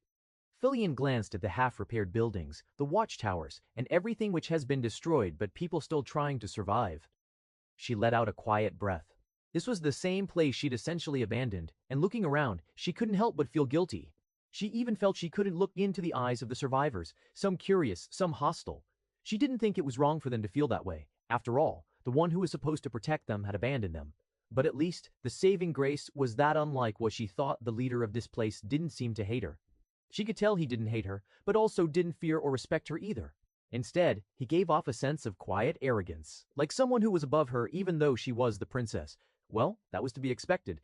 She was just a princess who ruled over a single, average-sized city. Bai Zihan, on the other hand, was like a prince here to a clan that controlled hundreds of cities, which are similar to Iron Mist. "This place was supposed to be a death zone," she murmured, "and yet, you turned it into hope. You've managed to save and help hundreds of people." The haughty man beside her scoffed. "Hope? For what? A pile of rubble and insects with toys that go bang." Bai Zihan's gaze flicked to him, flash, unamused. The fierce-looking guard subtly stepped forward, placing himself half a step between the two just in case. Filian frowned, but didn't rebuke Minister Duan. Instead, she turned back to Bai Zihan. "I won't waste your time. I came because I need your help. For the city's sake, you want the weapon that I made?" Bai Zihan asked bluntly. He didn't mind giving them the guns or letting them create more, but was that what he needed to do for the trial? Was it that simple? He didn't think so. If the only problem was the middle city being destroyed, Bai Zihan doubted the original military force couldn't have handled it. He reckoned that if they had 10 people like that guard protecting the haughty guy, they could easily save the city from the demonic beasts. Princess Filian nodded honestly. "I heard about its capabilities and would like to create more using the blacksmiths we have. Of course, I'll give you proper compensation for your contribution. What can you give me?" Bai Zihan wasn't particularly interested. He didn't even know if he could bring anything from this illusion back to reality. But he asked anyway. He wanted to see her sincerity. "Anything and everything you want from the treasury." Princess Filian offered without hesitation. A top-tier offer, she was essentially saying he could take whatever he wanted. "Princess," the haughty guy yelled, angry. He really seemed pissed, like the treasure Princess wanted to give away belongs to him. Well, Minister Duan does think that everything in the inner city belonged to him, including the treasures in the treasury. So of course, he would get angry when he thought of was being given away. We can't just give anything to this guy. Who knows if those things even work like the scouts claimed? Maybe it's all a scam to cheat us out of our treasures. The princess hesitated, then turned to Bai Zihan. "Can you show us a demonstration of your weapon?" she asked. Despite her high status, she sure didn't act like it. "Sure," Bai Zihan replied. Later, at the training ground, the survivors were using this space temporarily to train with the guns. It was also the same place where Bai Zihan had first tested black powder. Princess Filian's group waited in silence, though not all of them patiently. The haughty man kept tapping his foot, arms crossed, looking like the very air of the slums offended him. Soon, a group of survivors appeared, each holding a gun. They walked to the training field, where wooden dummies lined the far wall. "Fire!" Bai Zihan commanded. With a casual flick of their fingers, the group fired at command. Bai Zihan's sharp crack echoed like thunder in the yard. The farthest dummy, at least 200 meters away, also had its armor pierced. The haughty guy flinched, startled by the loud noise. Filian's eyes widened as she stared at the shattered remains. Though she didn't think her scouts had lied, the story had sounded too bizarre to be completely trusted. But now that she'd seen it for herself, she had no choice but to believe. Bai Zihan didn't even blink. "Would you like another demonstration?" he asked with mock politeness. Princess Felian slowly shook her head, lips parted. "No, that's enough." The haughty guy snapped out of it first. So what? It's just a bit stronger than a crossbow." So what? It's just a bit stronger than a crossbow. Can it really change our situation? I doubt it." This, despite the fact he just jumped in fear from the shot. Bai Zihan didn't respond. He didn't care to prove that guns were the ultimate weapon or anything. If they didn't want it, that was their loss. Well, actually, the question should be whether he even wanted to give them the method to make such weapons. "Sorry for doubting you. Your weapon is really powerful, and I would like to once again request your help," Princess Felian said. "With your weapon, we should be able to eliminate all the demonic beasts who invaded the city and protect it." Bai Zihan agreed, as he didn't think there was any loss for him. Moreover, he knew that the objective of the trial probably had something to do with Princess Felian after all. She was the younger self of the immortal emperor. Of course, Bai Zihan was going to accompany her, but not alone. The group of survivors was also going to be taken to the inner city. The princess probably thought Bai Zihan might get worried about them, and now that they'd been found, it was only right to save them. Save them as in, take them to the inner city, which basically meant the same thing. After all, staying in the middle city was as good as being dead. Though there hadn't been any casualties thanks to the guns, the survivors still hoped to go to the inner city, which they believed was a safe haven. Bai Zihan walked over to the tired group people with soot on their faces, torn clothes, and weapons made from scrap. Some held each other, others just stared silently into the dirt. "We're heading to the inner city," he announced.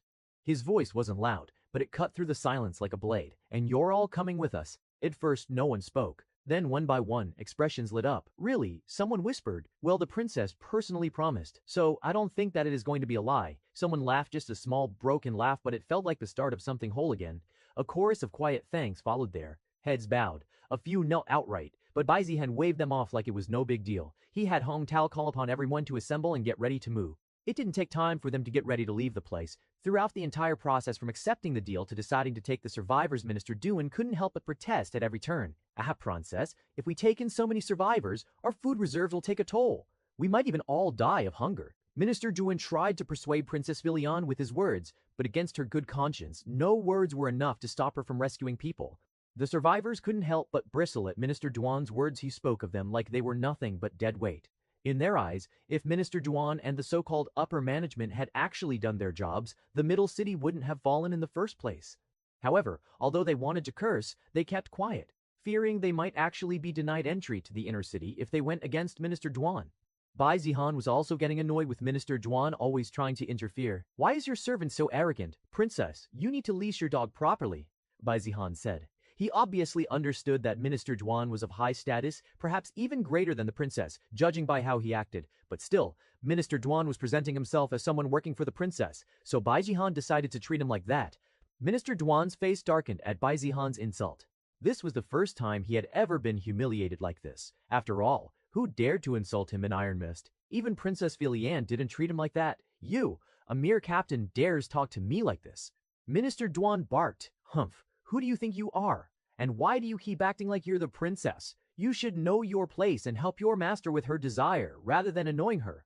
Bai Zihan shot back. Before Minister Duan could reply, a hand stopped him. "That's enough, Minister Duan." Her voice wasn't loud, but it carried weight, the kind of weight only someone who had finally grown tired of excuses could carry. "I have already decided, we are not going to leave these people behind." She turned to face the crowd of weary, dust-covered survivors, men and women who had survived against demonic beasts, who bled and cried and still stood tall. "I had once failed to save them. I will not fail again." The survivors looked at her with mixed expressions, hope and uncertainty. Minister Duan, clearly irritated at being ignored, muttered under his breath, "Then when we all starve to death, don't blame me. Starve."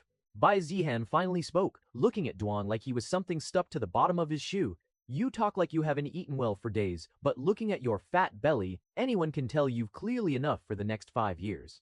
Minister Duan's face turned red from Bai Zihan's insult and his own anger. Minister Duan scoffed. "What would a barbarian like you know? I speak of logistics, of long-term planning, of your own ass more like. That shut him up." Bai Zihan slowly stepped forward, hands behind his back, his voice calm but cold. "You keep barking in her ear, hoping to scare her with talk of food and rules. But let's be real here. He stopped just short of Duan's personal space. The guard beside Duan instinctively stepped in, but Bai Zihan didn't even look at him. You're only thinking about your own well-being, so don't act like you care about others. One look and anyone can tell if things get bad. You'll be the first to run away. Duan tried to glare back, but Bai Zihan's gaze made his spine itch. I've seen rats with more spine than you, Zihan said coolly. At least they don't pretend they're saving lives when all they care about is hoarding crumbs. Filian didn't interrupt. She just watched quietly. Minister Duan exploded. You insolent. Minus. And that's when Bai Zihan smiled, a calm, infuriating smirk that made Duan's teeth grind. Princess, he said, not looking away from Duan you should really leash your dog better. You. Minus. I mean it, Bai Zihan added, his eyes cold now. If he keeps barking, I might just break something. Minister Duan's face twisted with fury. Guards, teach this insolent brat a lesson. Minus. Du Gein's face twisted with fury. Guards. The fierce guard rushed forward, muscles tense and ready to strike. But before he could land a blow, Bai Zihan moved like a shadow, quick and unpredictable. With a flick of his wrist, Bai Zihan caught the guard's incoming fist and twisted it behind his back. The guard gasped, struggling briefly before Bai Zihan flipped him effortlessly onto the ground with a harsh grunt. The stunned guard lay there, winded and defeated, while Bai Zihan stood over him victorious. He didn't even glance at the guard and kept his eyes on Minister Duan. Slowly, Bai Zihan took a step forward, then another, closing the distance between them with an effortless calm that made the air feel heavier.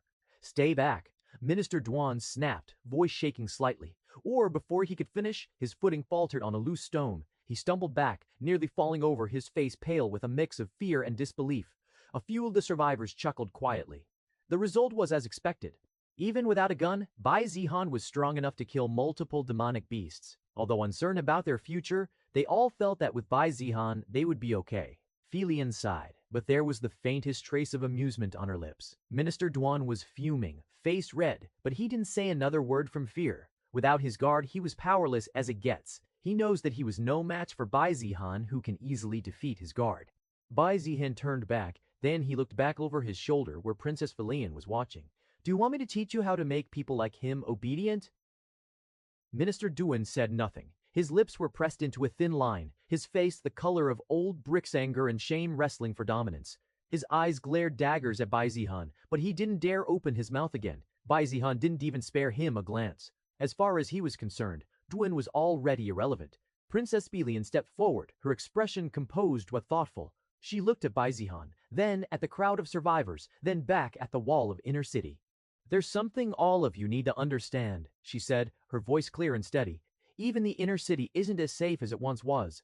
Murmurs rose immediately. The survivors had been clinging to hope that the inner city was a fortress of paradise, untouched by the nightmare that had consumed the outer and middle districts. For many of them, reaching the inner city had felt like reaching salvation. But now, Filian continued before the whispers could grow louder. The barrier's holding for now, she said, but the attacks are becoming more frequent, stronger. There has even been a sighting of a grade 3 demonic beast. She looked to the horizon beyond the ruined buildings, where smoke still curled into the air like the fingers of a dying god. If we don't act soon, the inner city may suffer the same fate as the middle city. She said this with a solemn look. That was why she'd come to check the weapon the scout had reported. It was the only hope she could see. What about the sects or clans? Didn't you ask for their help? Bai Zihan asked. Yes, we sent out emergency requests for aid, but there's been no response. Perhaps we've been abandoned, Filian said with a trace of disappointment. Unbeknownst to her, those requests had never reached the Vermilion Flame sect. That was why there had been no reply, Bai Zihan thought for a second. So no reinforcements. Of course he didn't know the exact reason, thought for a second. So no reinforcements. Of course he didn't know the exact reason. Of course he didn't know the exact reason. But based on what he understood, if a crisis like this arose, any sect or clan that claimed this territory as their own should have sent people to help. To such powerful entities, a grade 3 demonic beast should be nothing more than an ant. At least, that was how it worked in his era. He wasn't sure about this era though. There was a possibility the sects and clans here were too weak or too selfish to act without incurring losses of their own. There could be many reasons, but one thing was certain, no help was coming. That meant he might need to save Iron Meast himself, and if this was truly a trial, then saving the city had to be the objective. After all, this younger Princess Filian was likely the same person who would one day become the immortal Emperor Filian. Perhaps it was a trial to see whether the participants could help her and potentially be able to save the city. In any case, he had to proceed with that assumption. However, it was easier said than done. The gun might be effective against grade 2 demonic beasts or weaker, but not against a grade 3. Not unless he could detonate a large quantity of black powder, something that would take time, resources, and careful planning.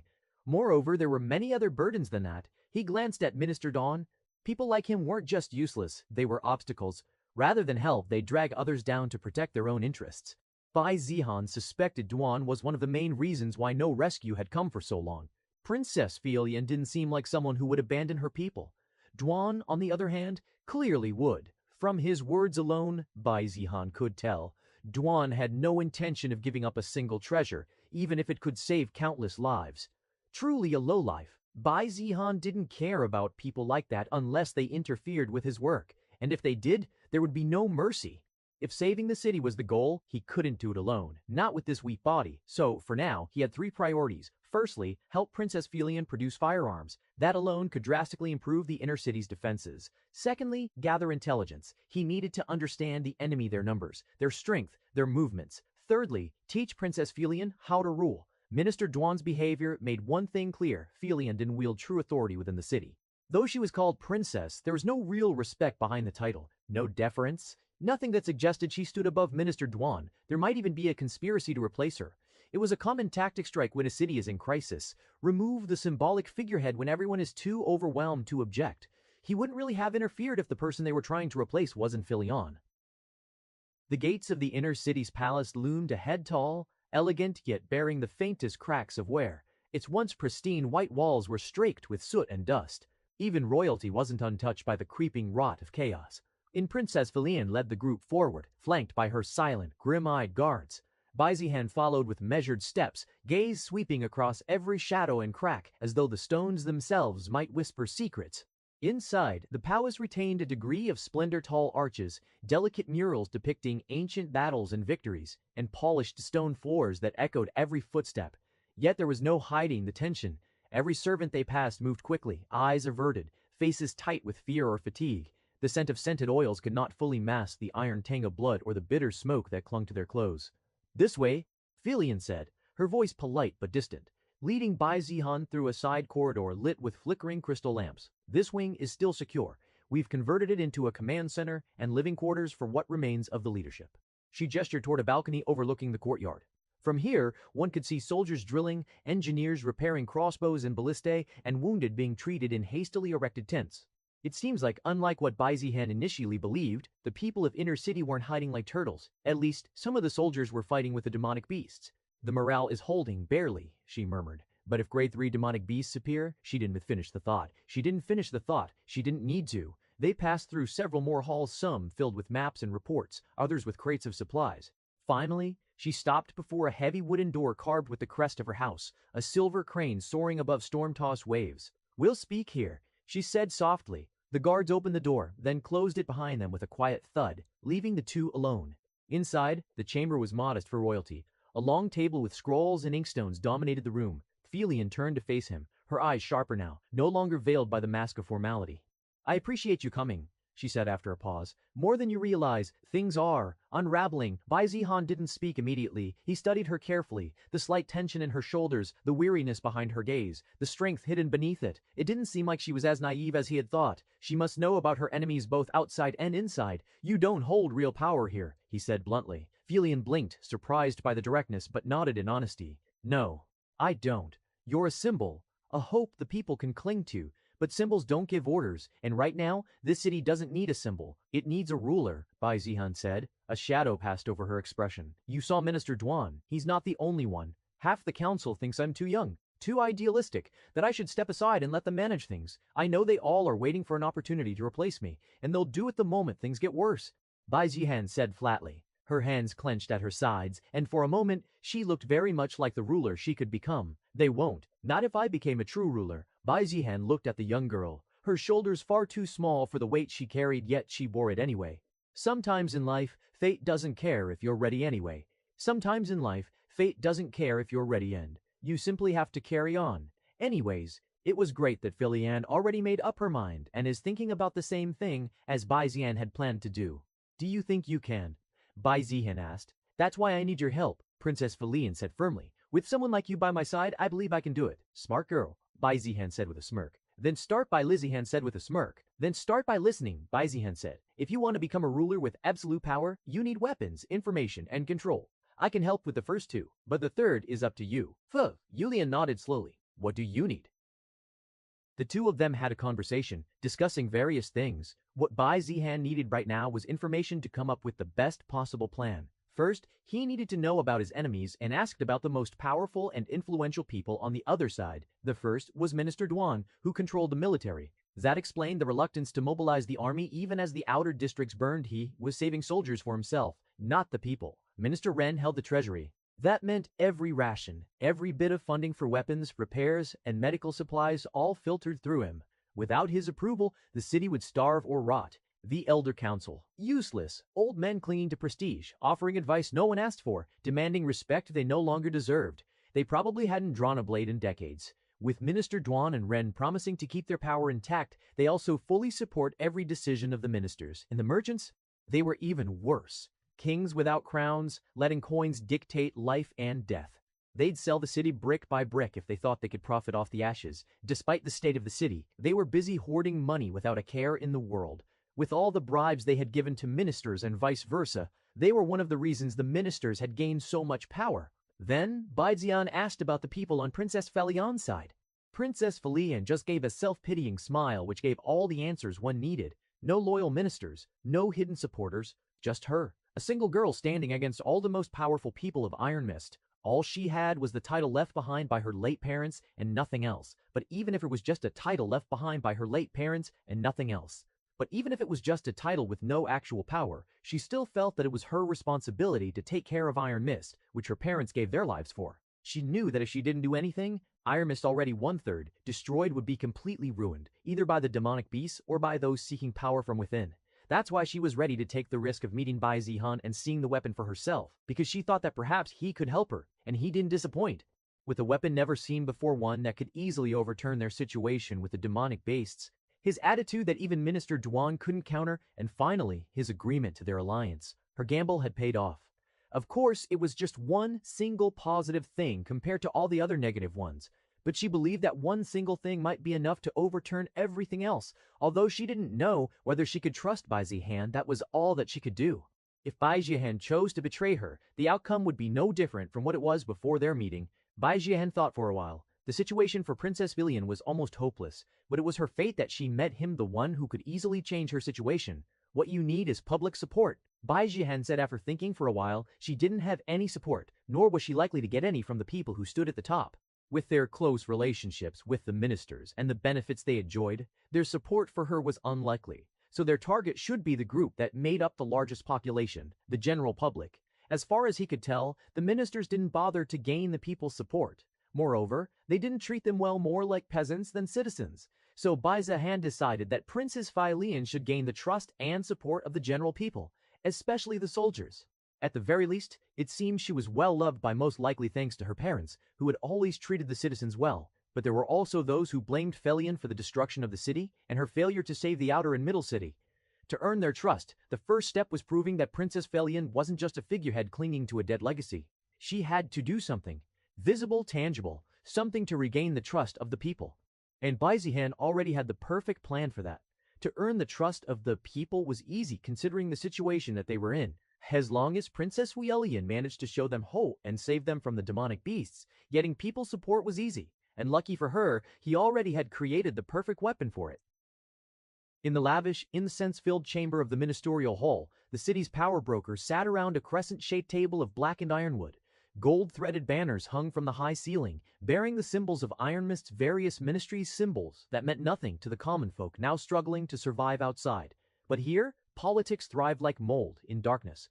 Minister Duan explained everything that he had gone through in the middle city, most of which were useless complaints, but it still gave everyone the idea that what the scout said was true. For people, the weapon known as a gun might be their salvation, but for them, it was the mark of their collapse of control and power. It would be good if such powerful weapons were to fall into their hands, but if not, then they must do everything that they can to stop the princess from increasing the number of said weapons. You don't know how much I suffered.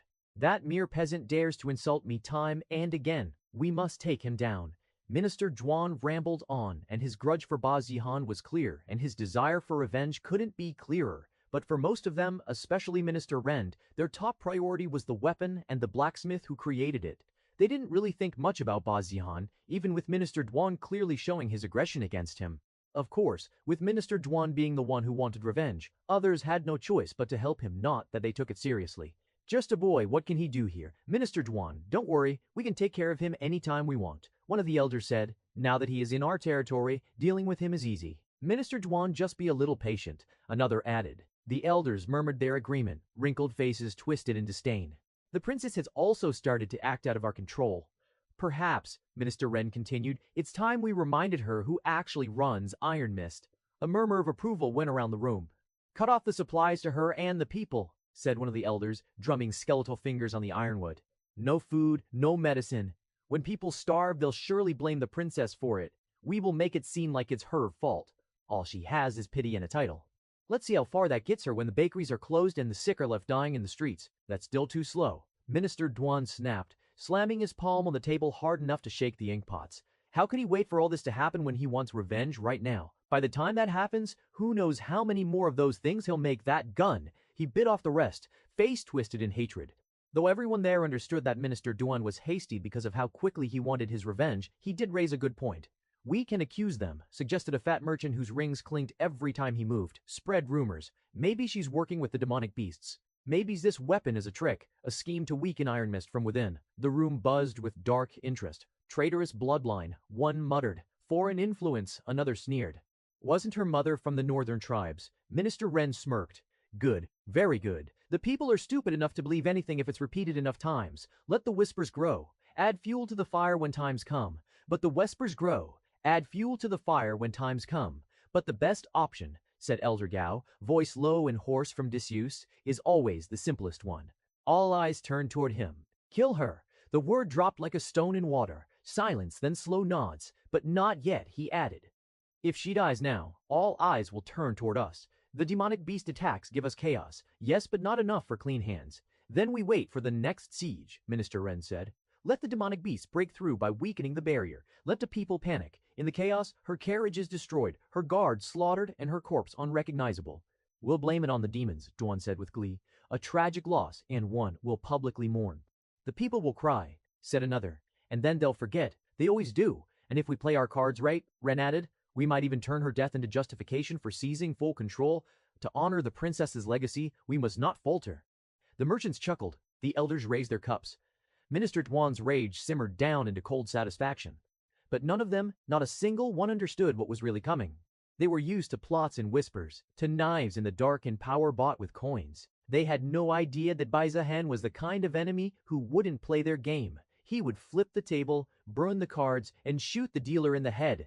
And soon, Iron Mist would learn that the boy Minister Duan mocked was a storm wrapped in skin.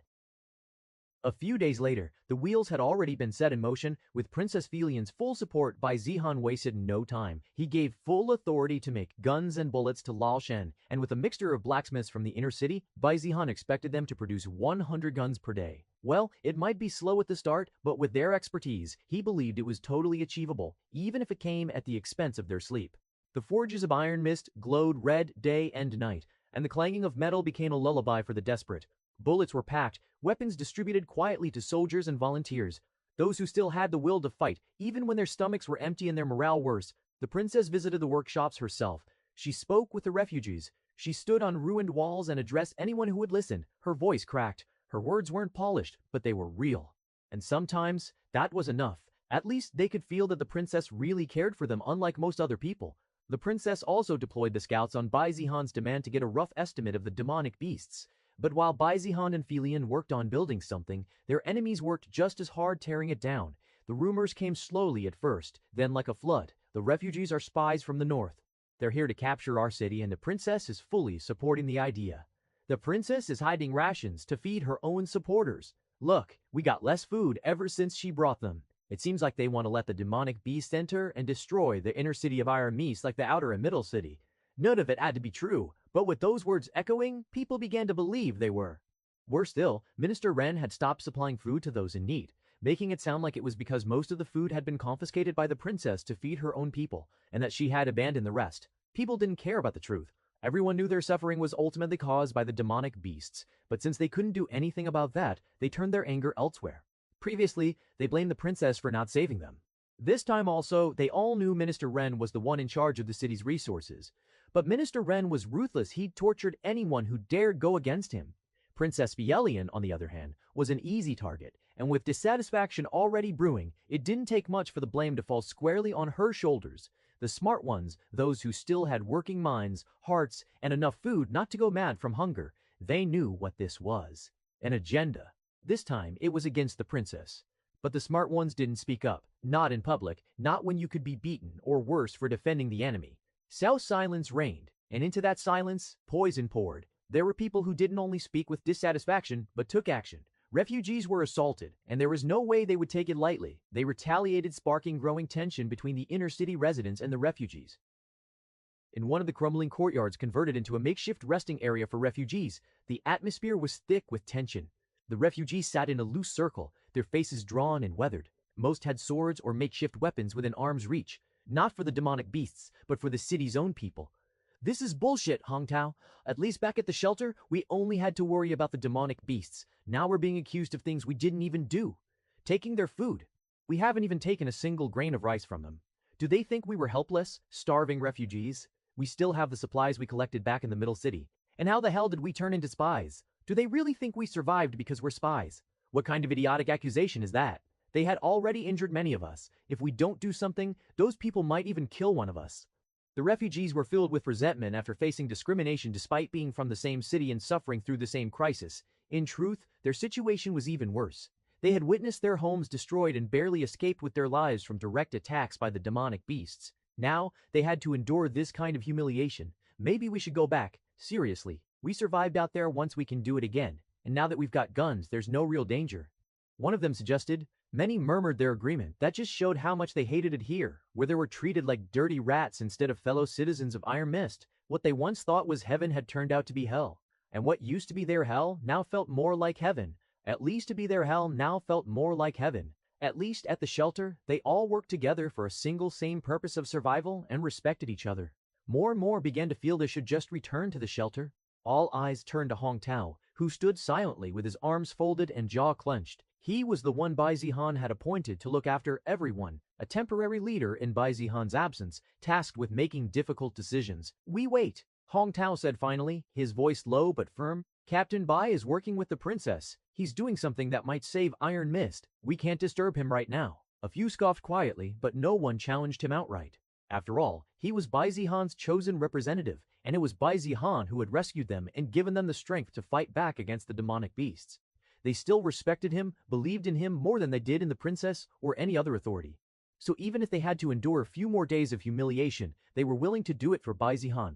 But Hong Tao knew there was a limit to everything, and if things kept going this way, some of them might leave. He just hoped Bai Zihan would act before that happened. Princess Fielian had been receiving more and more bad news. Rumors were spreading like wildfire, and the tension between refugee and resident of inner city grew with them. Her name was also being dragged through the mud. At this rate, it wouldn't be surprising if a mob stormed the palace and tried to take her head. She didn't even need to investigate to know who was behind all this. Who else could cut off food supplies to the inner city besides Minister Ren?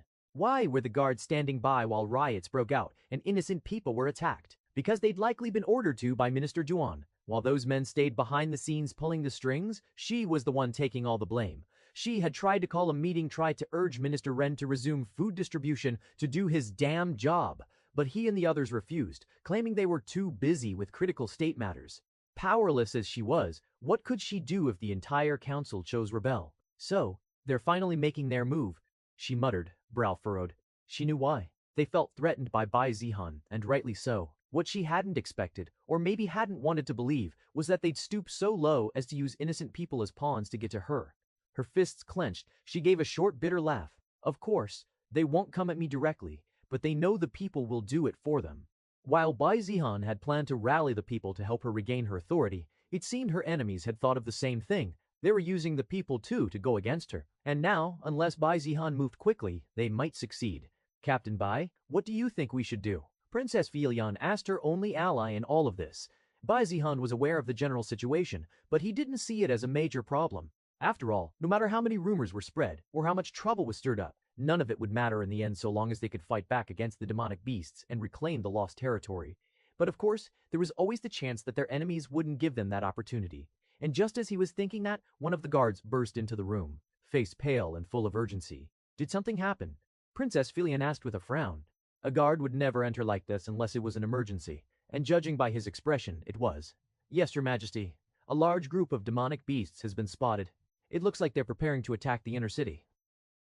Bai Zihan and Princess Filian made their way towards the wall where they could see a large group of demonic beasts. It was around 150 to 200 and made up of grade 1 and grade 2 demonic beasts, which was a relief since they could mostly be dealt with by the guns. Still, such a sight was enough to send shivers down the throat of anyone who saw them, including the refugees. Although they had fought with many demonic beasts and killed them with guns, they had never seen such a huge group of demonic beasts ready to attack together.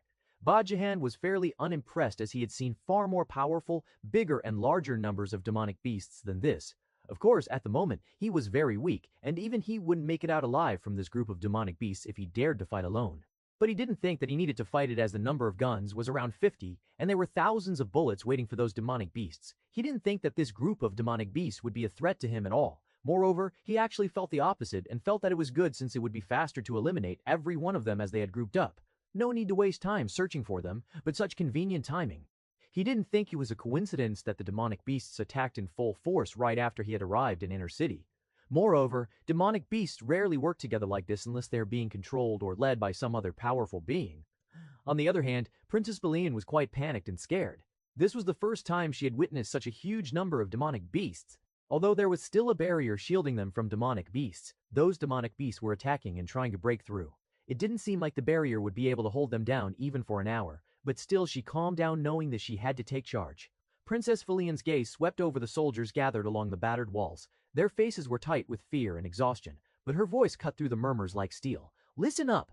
This is the moment we've been preparing for our chance to prove that Iron Mist won't fall. Her voice trembled slightly but grew stronger with each word. Those demonic beasts think they can scare us with their numbers. Well, they haven't seen our new weapon. She raised her hand, fists clenched. These new weapons called guns in your hands are capable of shooting those things down like mere animals. The soldiers straightened, some nodding, others gripping their weapons tighter. Hold your ground.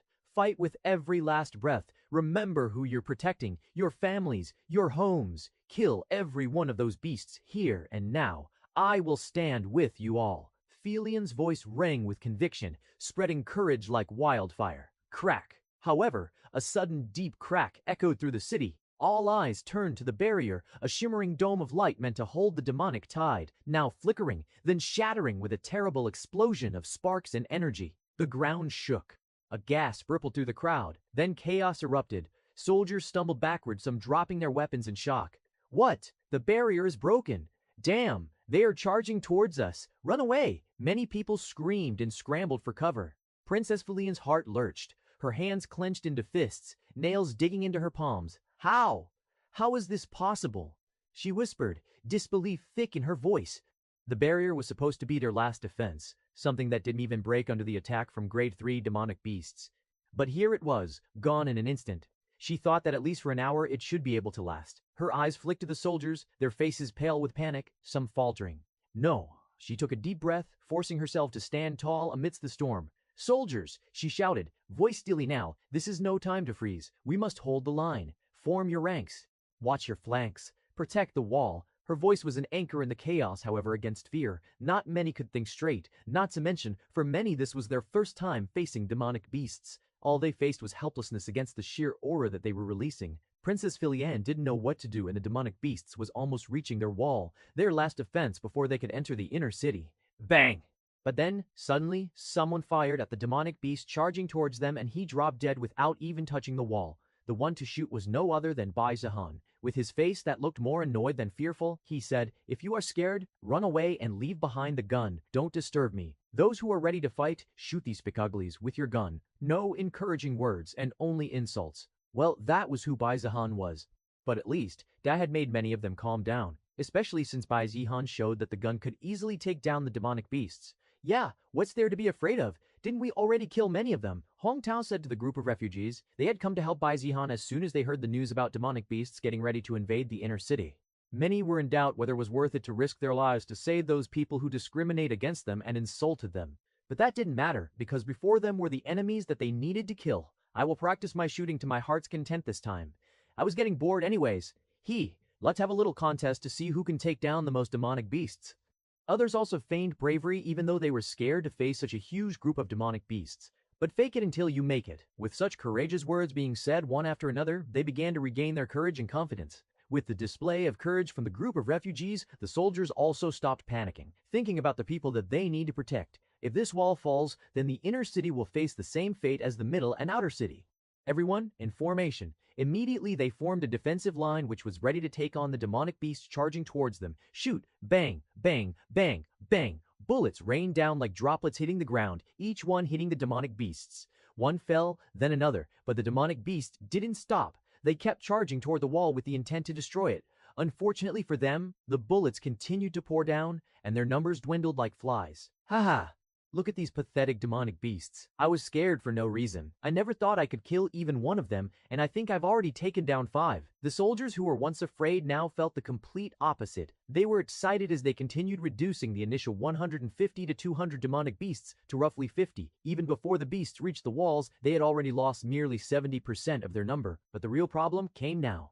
The demonic beasts had reached the wall, and it was time for the soldiers to switch to swords and stall them while others kept firing. Of course, this wasn't going to be as easy or as casualty-free as when they had simply shot the beasts from a distance. Hold then, the soldiers with swords did their best, but at most, they could only buy 1 or 2 seconds before being flanked by the demonic beasts. Bang! But there was still one group handling the demonic beasts with ease, the refugees. Thanks to their experience and teamwork, they were able to bring the beasts down efficiently. Princess Felian watched with a mix of excitement and sorrow at the casualties, but knew she had to remain calm. Still, it seemed like the invasion of demonic beasts was coming to an end, with them being the clear victors. Just then, while she was distracted by the battle, a group of 5 people emerged from the shadows. Their target was clear. Bang! But as soon as they appeared, one of them had their head blown off by a bullet. Barely showing up! I was about to get tired of waiting. Bai Zihan muttered as he looked at the group of assassins. What? Princess Felian was also shocked by the sudden appearance of these people. It was clear they were targeting her. As for why, there was no need to guess. Among them was the guard of Minister Duan, the one Bai Zihan had previously knocked out, now glaring with rage. Princess, stay behind. Bai Zihan ordered as he drew his sword. Although guns were powerful, they weren't ideal for protecting someone, especially against cultivators. And those assassins were clearly cultivators, or at least had some cultivation. He had taken one of them out with a surprise attack, but he didn't think that would work again. Besides, gun needs time to reload, which would give the assassins an opening to strike. Anyways, he didn't think the 4 of them were capable of defeating him. Come! Bai Zihan challenged the 4 assassins with full confidence, which only made them angrier. Not to mention that he already killed one of their comrades. As for fear, there was no fear, because against ordinary people, unless they were caught off guard like the one who had been killed, they could easily win. Minister Duan's guard yelled angrily. Arrogant. He assumed that Bai Zihan would be trembling in fear after knowing his real power, but still he was as arrogant as ever. Do you think you can win just because you managed to defeat me once? He thought he knew why Bai Zihan was so confident. It was because of his ignorance that he didn't understand what he was facing. You had a good time beating me when I couldn't use chi, but now I have no such restriction. You'll regret everything you have done. Previously, he not only because he had to conceal it, but it was also because he didn't think he would lose. But he ended up losing instantly against Bai Zihan, wounding his pride and getting humiliated completely, not to mention the endless insults he had to endure from Minister Duan. Although his mission was to kill Princess Felian, killing Bai Zihan was far more important to him. Luckily, Bai Zihan was protecting the princess, and they had to kill him before they could get to her. He couldn't be happier. Now that he can use chi, he didn't think taking care of Bai Zihan would be difficult, since he was 10 times stronger than when he couldn't use chi.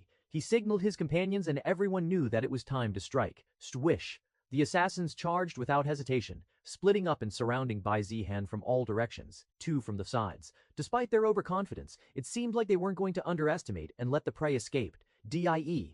Their shouts were filled with bloodlust, each of them aiming for a vital point: heart, throat, spine. Princess Felian gasped, instinctively reaching for her dagger, even though she knew she wouldn't make it in time. She could only watch helplessly as the blades closed in on Bai Zihan, their cold gleam promising certain death. No!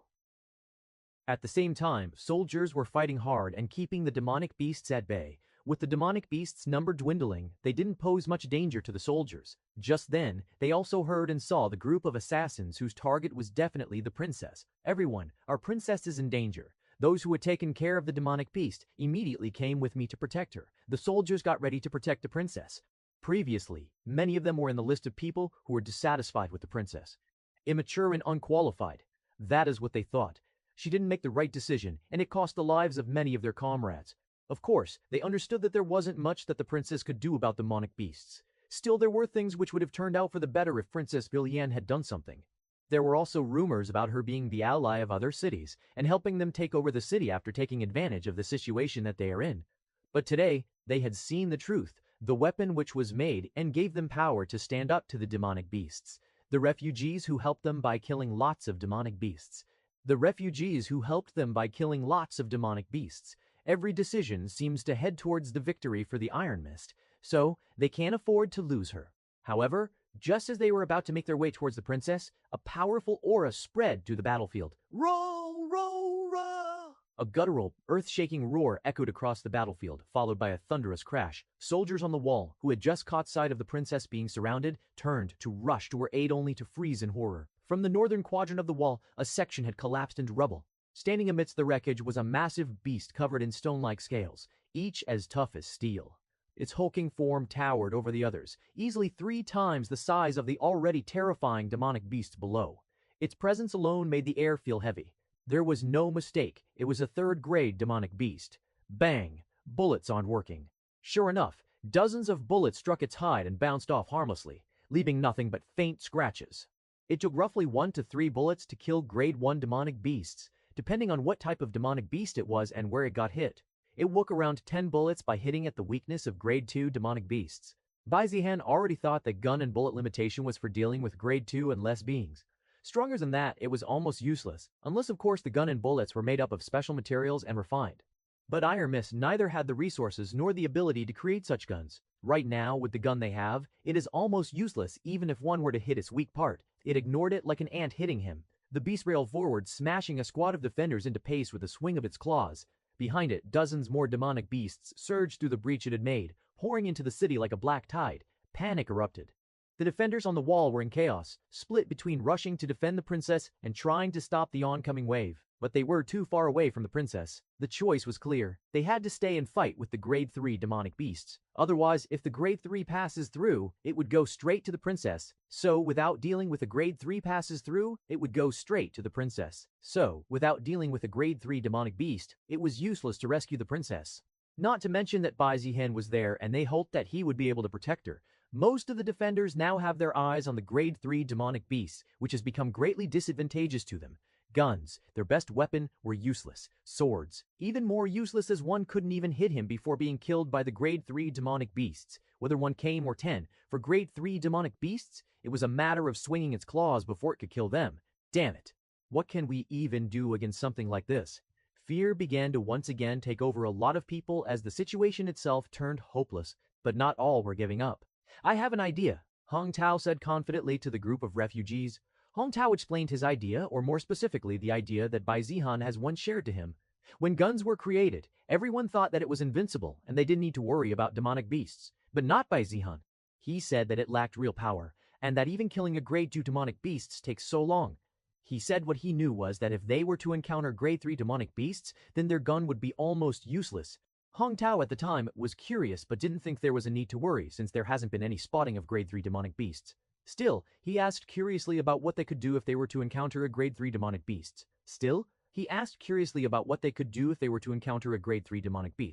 Bai Zihan didn't give them a concrete answer but said that in an ideal situation, there was a way to take care of even Grade 3 demonic beast.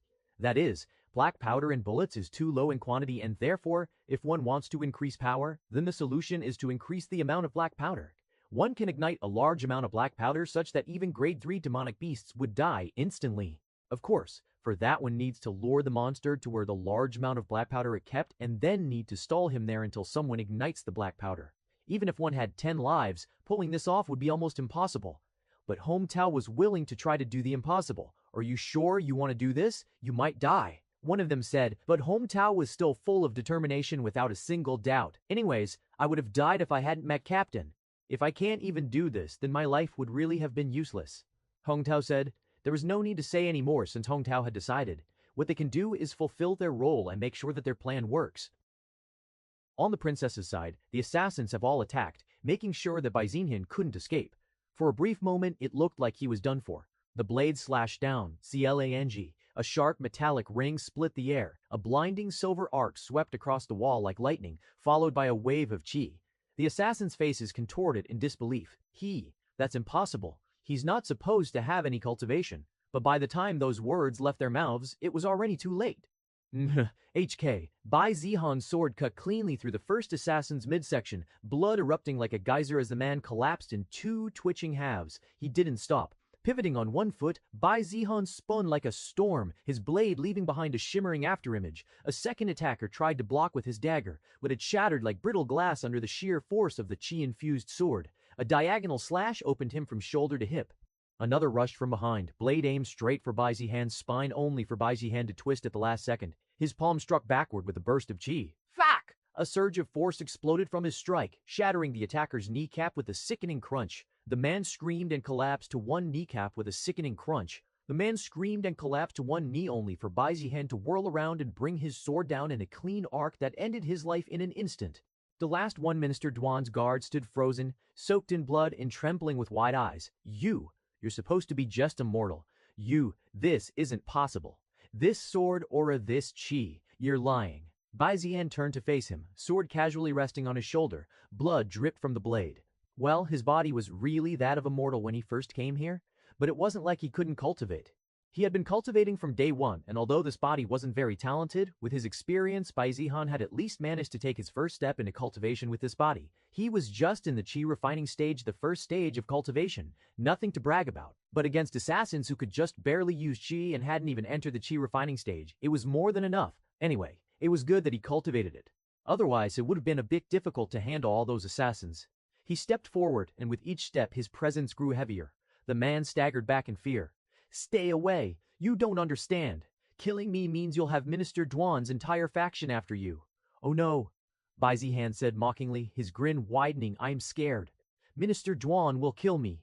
Bai Zihan said mockingly, his grin widening. I am scared. Minister Duan will kill me. Bai Zihan mocked the little girl's voice. Before the man could respond, Swah. Bai Zihan blurred forward and vanished from view. A heartbeat later, a red line appeared across the assassin's neck. He stood there, eyes wide and mouth trembling before his head slid off his shoulders and fell to the ground with a wet thud. Bai Zihan exhaled and flicked his blade, sending blood scattering in an arc. Princess Felian stared at him like she was seeing a ghost. You're not just a commoner, you're a cultivator. Princess Felian couldn't sense qi or anything, but from the conversation she picked up and the power that he displayed, she understood that the person she thought was just a normal citizen of Iron Mist was actually a cultivator. To them, cultivators were like completely different species than them, someone they revered. Bai Zihan might have explained to her, but there was no time for that. He pointed his blood-soaked sword at the remaining grade 3 demonic beasts, still clawing toward the wall. Enough warm-up. Let's clean this up. While Bai Zihan was fighting with the assassins, Hong Tao was there to execute his plan to kill the grade 3 demonic beast. Boom! Another section of the wall collapsed under the grade 3 demonic beast's onslaught. No matter how many soldiers tried to stop him, it was completely useless. Most had already lost hope. Hong Tao was already running, not away but toward it. Hey, you overgrown bastard! Try to kill me if you can, he shouted, waving a tattered red flag soaked in beast blood. He has to taunt and provoke the beast with anything and everything that he has. The demonic beast's crimson eyes snapped to him instantly, and with a roar that rattled every bone in his body, it charged. Grade 3 demonic beasts were more intelligent than Grade 1 and Grade 2, and seemed to have sensed the insult Hong Tao was spewing. Grade 3 demonic beasts charged at Hong Tao, willing to make him pay. It worked, Hong Tao thought. He then sprinted towards the spot which they had planned to keep the black powder. Dust exploded beneath Hong Tao's feet as he turned and sprinted down a crumbling alley, heart hammering like a war drum. His mind screamed at him to run, to hide, to live. But he didn't. There was no turning back now. All along the path, several others moved in tandem, refugees and militia that had agreed to help. They darted from cover to cover, tossing broken bottles of oil, dragging crates filled with black powder. And at the center of it all, hidden beneath collapsed ruins and wooden planks, was the prize. 3 full barrels of black powder, which they had managed to produce until now. They only had enough for one shot. If they try with a smaller amount, in order for them to make sure there is a backup, then that amount might not be enough. Moreover, after failing once, who would go and try this shit again? It was only because Hong Tao was willing to take the risk that they could even do such a reckless thing. So, this was the first and only time that they were going to do this with a chance of success being very low. And it had to count. Faster! Faster!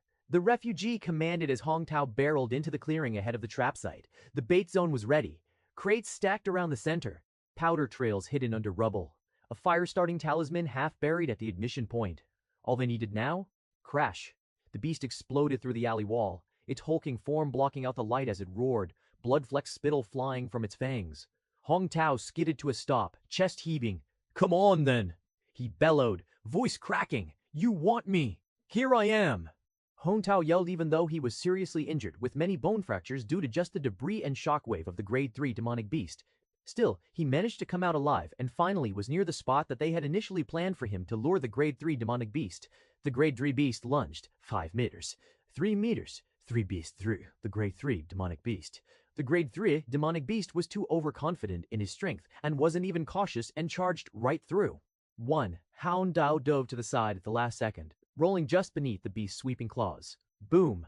The demonic beast slammed into the ground, smashing through crates and barrels, landing dead center inside the trap. Now, a gun fired, striking the black powder, and then FW whoosh! The ignition line lit up like a comet. For a single moment, the beast froze, realizing something was off. But it was too late. Kaboom!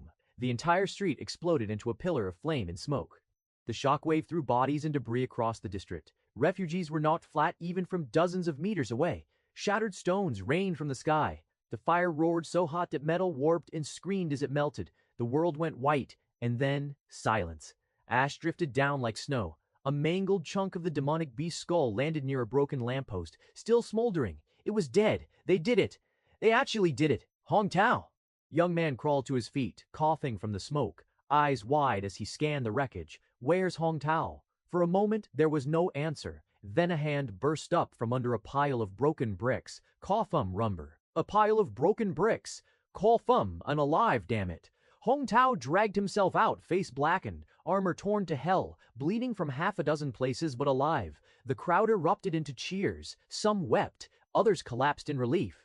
And above it all, Hong Tao just lay back on the rubble, grinning like an idiot. Told you it'd work. But then, roo, veroo. The cheers died in an instant. Everyone froze from within the smoke and flame. A figure moved, massive, swaying and still breathing. A shadow loomed behind the pillar of fire. Then 2 glowing crimson eyes blinked open inside the haze. No, the young man's voice cracked as the charred remains of the demonic skull were kicked aside like a pebble. That wasn't its skull. A misfire. A second beast, smaller, maybe already wounded and dragged into the explosion. But not the one that they were targeting. The real one was still standing. The black-scaled Grade 3 demonic beast stumbled forward, body torn open in half a dozen places, scales cracked, one arm dangling limp and useless, but alive and furious. Its blood hissed. Hishtot, showed it now. Stoldi now. Showed it now. Soldi now. Show it now. Bullets, everything they had left, rained toward the beast, and the beast didn't give a damn. It ignored the pain, ignored the storm of steel and fire, ignored the soldiers. Its eyes locked on one thing only, Hong Tao. Hong Tao blinked as he saw the beast emerge, one broken horn jutting from its ruined head. Chess. He tried to move. His body didn't respond. He tried to roll. One leg refused. His arm wouldn't lift. He was done, and he knew it. The beast snarled, body shaking, claws scraping the ground as it dragged itself forward like death incarnate. Some of the soldiers broke and ran. Others stayed and fired, screaming through tears, doing anything to slow the thing down. Nothing worked. It was like death itself was crawling toward Hong Tao. Hong Tao didn't scream, didn't peg. He just looked up, defiant even now. The beast loomed over him, each ragged breath releasing a storm of heat and stench, blood and smoke swirling in the air like a funeral shroud. Hong Tao couldn't move. His body was ruined, bones crushed, muscles torn, blood pouring from countless wounds. The ground trembled as the demonic beast raised its good arm, claws catching the firelight, casting monstrous shadows across the rubble. This was it, death, coming with the final blow. The beast reared back, its claws fell and tore through flesh. Blood splashed across the broken stones. Hong Tao didn't flinch. Couldn't. Pain didn't matter anymore, not when everything had already gone numb. No! The refugees who saw this couldn't help but scream. Hong Tao, their second leader and for some, a lifesaver. Although Bai Zihan was the main guy for saving everyone, Hong Tao also did his part with rescuing anyone he could. He was ready to make sacrifices, not because he was brave, but because it was needed. Until the last second, they had hoped for the impossible, but that impossible never came. Soldiers also understood the pain of losing their important one and have respect for Hong Tao, who was willing to sacrifice himself to save others. But they knew that it wasn't time for them to mourn for their death. Shoot, aim for its head. The soldiers didn't stop shooting the grade 3 demonic beast, not because it was effective, but because it was the only thing that they could do. Hong Tao lay there, staring up at the darkened sky. The edges of his vision flickered, dimmed, then blurred. The world around him spun into chaos screams, gunfire, the crumbling of stone, but it all sounded far away, like echoes in a dream he was no longer part of. His breath came shallow, slow, fading. The beast staggered forward, still dragging itself with burning hatred, blood pouring from its broken form. Hong Tao's gaze didn't follow it. He didn't care. He had done his part. He had done his part. He had no regrets. As the first rays of morning pierced the smoky ruin, light spilled across the battlefield like the world itself was holding its breath. The beast paused, sensing something. The earth stilled. And then, a figure stepped through the smoke. Cloaked in the rising sun, with golden light dancing across scorched stone, Bai Zihan emerged. The demonic beast turned to face him, snarling, wounded yet still defiant. But Hong Tao saw none of that. His fading eyes caught just one thing, but Hong Tao saw none of that. That silhouette. That impossible, untouchable presence, and for the final time, he smiled. His eyes closed, and he was gone. The air reeked of smoke and blood when Bai Zihan stepped into the ruined square. Sunlight cut through the haze in golden shafts, but it did nothing to warm the broken bodies or soothe the screams echoing in the distance. Slash, slash. Dozens of demonic beasts had fallen beneath his sword, fangs shattered, throat slit, bones crushed. But none of them mattered. They were just obstacles. His true prey was wreaking havoc and tearing down the walls, letting even more demonic beasts flood into the inner city. Can I kill him? Bai Zihan knew killing a grade 3 demonic beast might be a bit of a stretch even after stepping into the chi refining stage. It was like fighting someone 2 realms above him, and even at the same cultivation level, demonic beasts were always stronger. Still, while killing him might be difficult, he figured he could at least survive the fight. No one else here stood a chance. It had to be him. Otherwise, he might fail the trial just because of a grade 3 demonic beast. That would be too much, especially knowing that the inheritance for a mortal emperor was on the line. Slash. Slash. These bugs, Bai Zihan muttered, annoyed at how many of these demonic beasts were slowing him down. Then boo! What was that? The explosion shook the ground, causing a brief quake. The soldiers around him and even Bai Zihan were startled. Most had no idea what caused it. The explosions around him and even Bai Zihan were startled. Most had no idea what caused it. But Bai Zihan had his suspicions. It definitely involved a large amount of black powder. And honestly, he was kind of impressed that someone had come up with such a reckless but clever plan to take down a grade 3 demonic beast. He did share such kind of information, but just knowing and applying was completely 2 different things, not to mention all the conditions that needed to be fulfilled for that to work.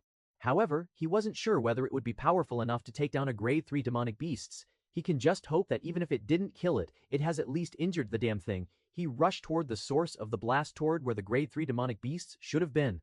And there it was. The grade 3 demonic beasts should have been. And there it was. The grade 3 demonic beast. Still alive. Burned, battered, but breathing. But someone else caught his eye even more. Hong Tao. Battered, barely breathing. Too late to save him. Let's kill. Bai Zihan jumped forward, confronting the beast head-on. The black-scaled monster, bloodied and wrecked, turned with a low growl bubbling from its ruined throat. Its crimson eyes locked onto Bai Zihan. There it is. The beast was nearly done, for half its body cooked from the explosion, one arm hanging limp, gait uneven, but it still stood. At its feet, broken and still, Lo Hong Tao. Bai Zihan's gaze lingered on him for a moment. You overgrown lizard must be lucky as hell to survive that blast, he muttered, but your luck just ran out. Roar! The beast roared, cracked horn gleaming in the firelight as it lunged. Whoosh! Bai Zihan moved too. He didn't dodge. He stepped in. The beast swiped with its powerful claw. Bai Zihan ducked low, twisted beneath the swing, and slashed a diagonal cut across the beast's side, tearing open blackened scales and scorched muscle. The beast screamed. Blood burst out in a steaming arc. Bud. It whipped around, jaws snapping. But he vanished, reappeared behind it, sword in reverse grip, and stabbed up, right under its jaw. The blade didn't go in far. Too thick, too hard. But it staggered the beast. Bai Zihan kicked off its chest and flipped back. He landed, panting lightly. Roll! The beast roared again. Pain replaced my madness. It charged. So did Bai Zihan. They collided. Claws raked across his side, tearing cloth and flesh. His sword carved across its face, slicing open one of its glowing eyes. It thrashed, blind on one side, but it wouldn't fall. It refused. The fight turned into one-on-one between Bai Zihan and the Grade 3 demonic beasts. Every second stretched longer. Every heartbeat could have been the last. Soldiers watched, stunned. Guns silent. No one dared move. They couldn't. This was beyond them. This was beyond them. This was beyond them. Bind monsters. Oh, one man enough to fight him anyway. Bai Zihan's robes were shredded, his sword chipped, his chi frayed at the edges. But he kept moving, kept striking, kept pushing.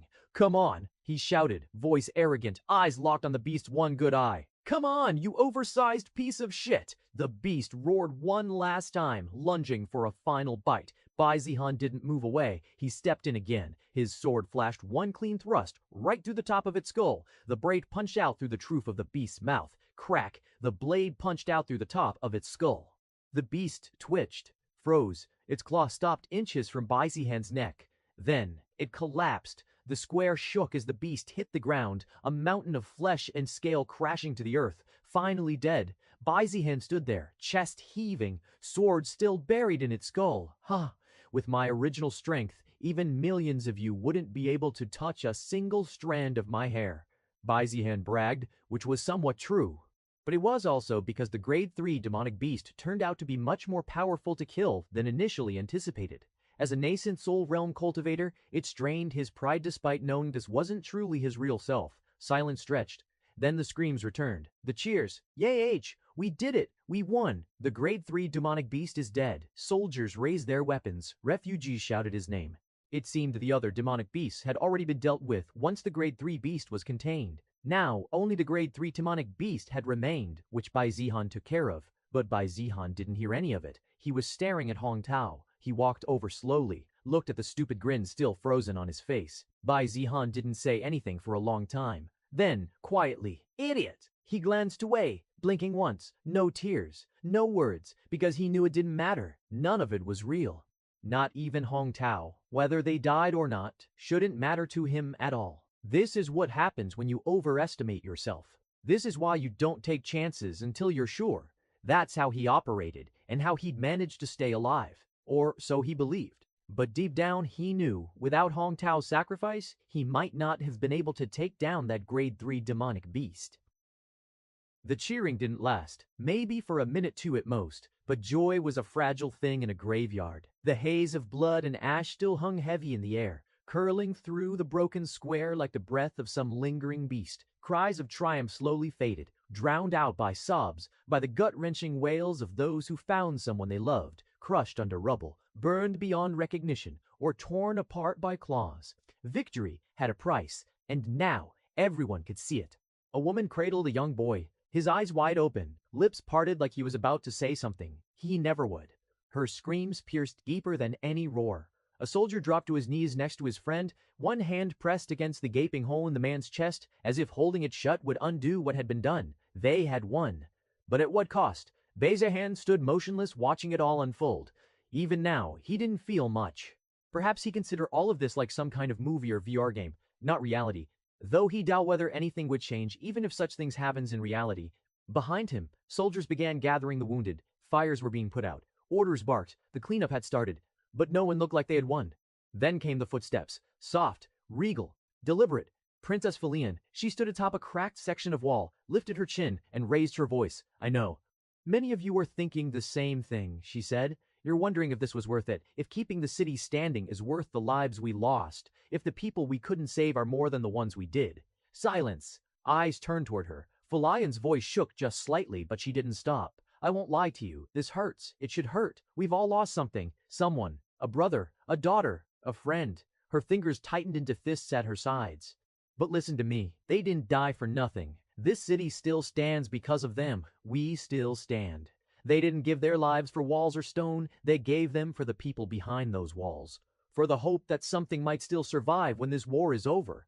She paused, sweeping her gaze over the broken, bloodied crowd. Take your time to grieve. Let your time to grieve. Let your hearts break. That's what makes us human. But never forget we drove them back. We stood against the horde and didn't fall. This is our victory, a hard one, an ugly one, but real. Some nodded, others wept harder. A few just stared at the ground, numb like they have lost everything. Still, they had to move forward, for themselves, and for those who had given everything to keep them alive. A few days later, the people of Iron Mist went to a mourning period for the people that they lost due to the sacrifices of many. All the refugees attended the funeral of Hong Tao with many crying and making vow to protect what he had. However, that didn't stop the enemies from resting just because one problem was solved. It seems like Minister Duan and his allies were going to make sure that Princess Filion gets kicked out of her Princess position. They failed their assassination, so their hope was for those people dissatisfied with Princess Filion to rise up and then they would show to abdicate the position. But with a recent performance of hers, the voice of complaints has almost died. She was the reason why they had guns from Bai Zihan. She showed up when the demonic beast invaded and managed to protect the city. Their previous attempt at smearing her name couldn't work this time, and those who were trying to spread bad rumors got beaten up instead. Princess Filion also was busy with reconstruction of the city. The inner city, the heart of it all, buzzed with new purpose. Soldiers were now laborers. Refugees had become bricklayers, carpenters, and haulers. Princess Filion had personally arranged for the food stores to be rationed properly and for tools and supplies to be distributed based on urgency, starting with the broken square and the collapsed West Gate. There was also an effort to reclaim the lost middle and outer city now that most of the demonic beasts have been taken care of. It was a graveyard of twisted corpses, wrecked homes, and shattered memories for refugees, and yet they still went back. Under Princess Filion's command, a scouting team cleared the perimeter. Dozens of stray demonic beasts still roamed the ruined streets, leftovers who hadn't joined the main horde and were still wreaking havoc, but against soldiers armed with guns, they didn't stand a chance. The moment one reared its head, bang, a burst of thunder echoed through the street and it dropped like a sack of meat. Surprisingly, there were still people who had managed to stay alive and were glad to be rescued. It seems like the Iron Mist has finally moved forward towards the future, and Bai Zihan, he was wondering just when he can pass this trial. He managed to stop the demonic beast invasion and save the city, so he thought that he should have finished the trial by now. But he was still stuck here. Then there was only one more thing to do, and that was to kill the enemies of Princess Filion. Perhaps unless all of her enemies weren't killed, Iron Mist City was still in danger of being destroyed. Anyways, it wasn't too difficult to achieve, and perhaps he didn't even need to lift a single finger. "Unhand me, you peasant!" Minister Duan yelled. "Do you know who I am? How dare you treat me like this? I will have you and your family killed off," he threatened. But the soldiers who had handcuffed him and caught him didn't think much about this. This was the same for others who had also handcuffed and brought other powerful people like those wealthy merchants, elders, and the other ministers. They all yelled and threatened, but all the soldiers were already prepared for this. They just did their duties and kept them in their place waiting for someone. Princess Filion entered, followed by Bai Zihan. She slowly walked towards her throne and then looked at all the people who previously used to hold the real power of Iron Mist. They all looked at her hatefully and even dared to threaten. Are you prepared to face consequences for what you are doing?" Minister Duan barked. Princess Filion didn't mind his words and continued with what she wanted to do. "Do you know your crimes?" Princess Filion asked coldly. Minister Duan scoffed, chest puffed up despite the manacles biting into his wrists. "Aha! What crime? Are you truly this desperate girl? You think you can accuse us without proof and get away with it? You overstep." The other detained ministers and merchants nodded along, glaring at her as if they were the ones wronged. "Is this how you treat those who built this city while you were still suckling on gold spoons?" Spat one of the elders. "You can't do this without evidence." Another shouted. "Wrong," Princess Filion said calmly, her voice cutting through the chamber like a cold blade. "I already have. She has sent soldiers to capture every person that is associated with Minister Duan. With the guns that they had, those people's bodyguards or army for themselves were not a match for them. They had easily managed to capture every one of them and bring them in handcuffs." Princess Filion motioned. The doors to the throne hall swung open again. With a loud creak, 2 soldiers entered, dragging something between them. A corpse. Minister Duan paled the moment he saw the twisted remnants of the man's uniform, his personal bodyguard, the same man who was tasked with killing Princess Filion. "The assassin who tried to kill me," Filion said, stepping down the stairs one by one, her gaze never leaving Duan's face. "Aren't you guard, Minister Duan?" Princess Filion asked, her voice cold. It proves nothing," he snapped. "So what if he had worked as my guard? He must have his personal reason." "You're making a grave mistake, Filion. I've served this city longer than you've been in politics." "Yes?" Filion interrupted, voice sharpening. "You've served it well. By hoarding food during a famine, by letting merchants bribe your guards at the gates, by trying to sell weapons to outside forces, and now by trying to kill me in the middle of a war. Lies." You can't just execute nobles on a whim. This is treason. They all started shouting over each other, voices echoing in the great hall like a pack of cornered rats. I didn't want it to end this way, she said softly, almost mournful. But it's clear now, this city will never be safe as long as people like you sit in high places. Then she turned to them. However, if any of you can prove your innocence or state your crime, you might be spared of facing the same fate as him. Otherwise, you will be considered in cahoot with him. This made many of them think. Many of them weren't friends of Minister Duan. Rather, most of them were siding with Minister Duan because it was benefiting them. If it was no longer the case, they wouldn't hesitate to betray him at all. Moreover, with the real power being once again held by Princess Filian with support of soldiers and Bai Zihan, who is said to be cultivator, they didn't dare to think that they could do anything to Princess Filian. If they were to also be the one to try to kill Princess Filian, their sentence could only be death. It didn't take long. I have letters, cried one of the merchants, stumbling forward. Letters from Minister Duan's aides asking me to fund certain covert actions. I didn't know it was treason, I swear. I thought it was just smuggling. Another followed suit. I can confirm that. I was approached by his clerk to arrange a secret meeting with a group of mercenaries 3 weeks ago. They said it was for protection during the chaos, but I knew something felt wrong. Suddenly they were all scrambling. I saw him meet with that same bodyguard the day before the assassination attempt behind the food granary. He forged signatures of other ministers to approve illegal troop withdrawals from the West Gate. He delayed forces from our places during the invasion, citing various reasons. Now that I think about it, it must have been plotting the assassination. I was too stupid to see that. Piece by piece, the crimes unfolded. You all, Minister Duan angrily glared at the people who betrayed him. They didn't care much. Now, with Duan's head already rolling, there was no incentive to protect the dead. Princess Filian stood silent as the confessions piled up, her expression unreadable. Her guards began jotting down names, incidents, dates. Then, finally, she raised her hand. That's enough. She turned to Bai Zihan, who had been leaning lazily against a column this whole time, arms crossed, watching the elders and merchants betray each other with quiet amusement. Thoughts? She asked him. Bai Zihan smirked, then looked toward the weasels still kneeling on the floor. Typical rats. She asked him. Bai Zihan smirked, then looked toward the weasels still kneeling on the floor. First sign of a sinking ship, and everyone's a whistleblower. He stepped forward. I say you strip their titles, seize their estates, and let them live out their days rebuilding the ruins with their own hands. Let them serve the people they used to step on. They all looked horrified. Princess Filian tilted her head, considering. Then she nodded. Those who confessed and provided valid evidence will be spared the blade, she declared. But from this day forward, you are just a prisoner of Iron Mist. For the crime of high treason, conspiracy to assassinate a royal, and endangering the lives of Iron Mist people during wartime. She looked back at Duan and the rest, face blank and unyielding. You are hereby sentenced to death. You wouldn't. And you too, Minister Ren. You are hereby sentenced to death, Princess Filian said to Minister Ren, who has been eerie quiet for some time. But instead of being scared or denying like Minister Duan, he smiled and laughed. Ha ha ha. Pitiful girl, do you think that you can take this old man's life? You must be quite delusional. Ha ha ha. Pitiful girl, he rasped, rising to his feet, despite the chains still binding him. Do you think you can take this old man's life? You must be quite delusional. Crack! A deafening snap echoed through the throne hall as the manacles shattered like glass. The soldier stepped forward to restrain him, but too late. The air grew heavy. A swirl of black fog burst from his body, laced with crimson threads that pulsed like living veins. His skin began to warp, cracking like dried clay, revealing patches of charred, armored flesh beneath.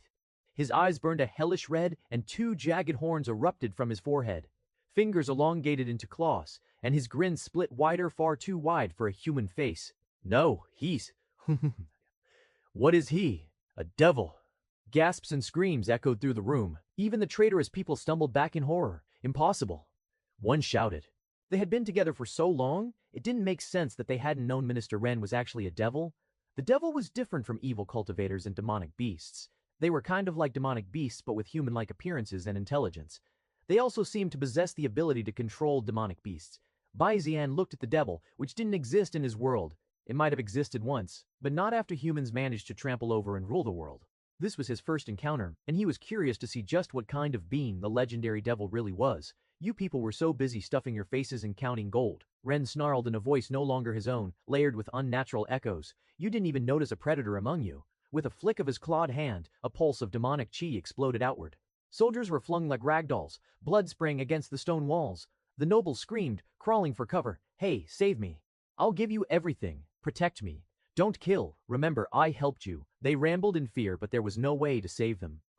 Useless worms. With a single swing of his massive clawed arm, black mist surged like a tidal wave laced with blood-red lightning.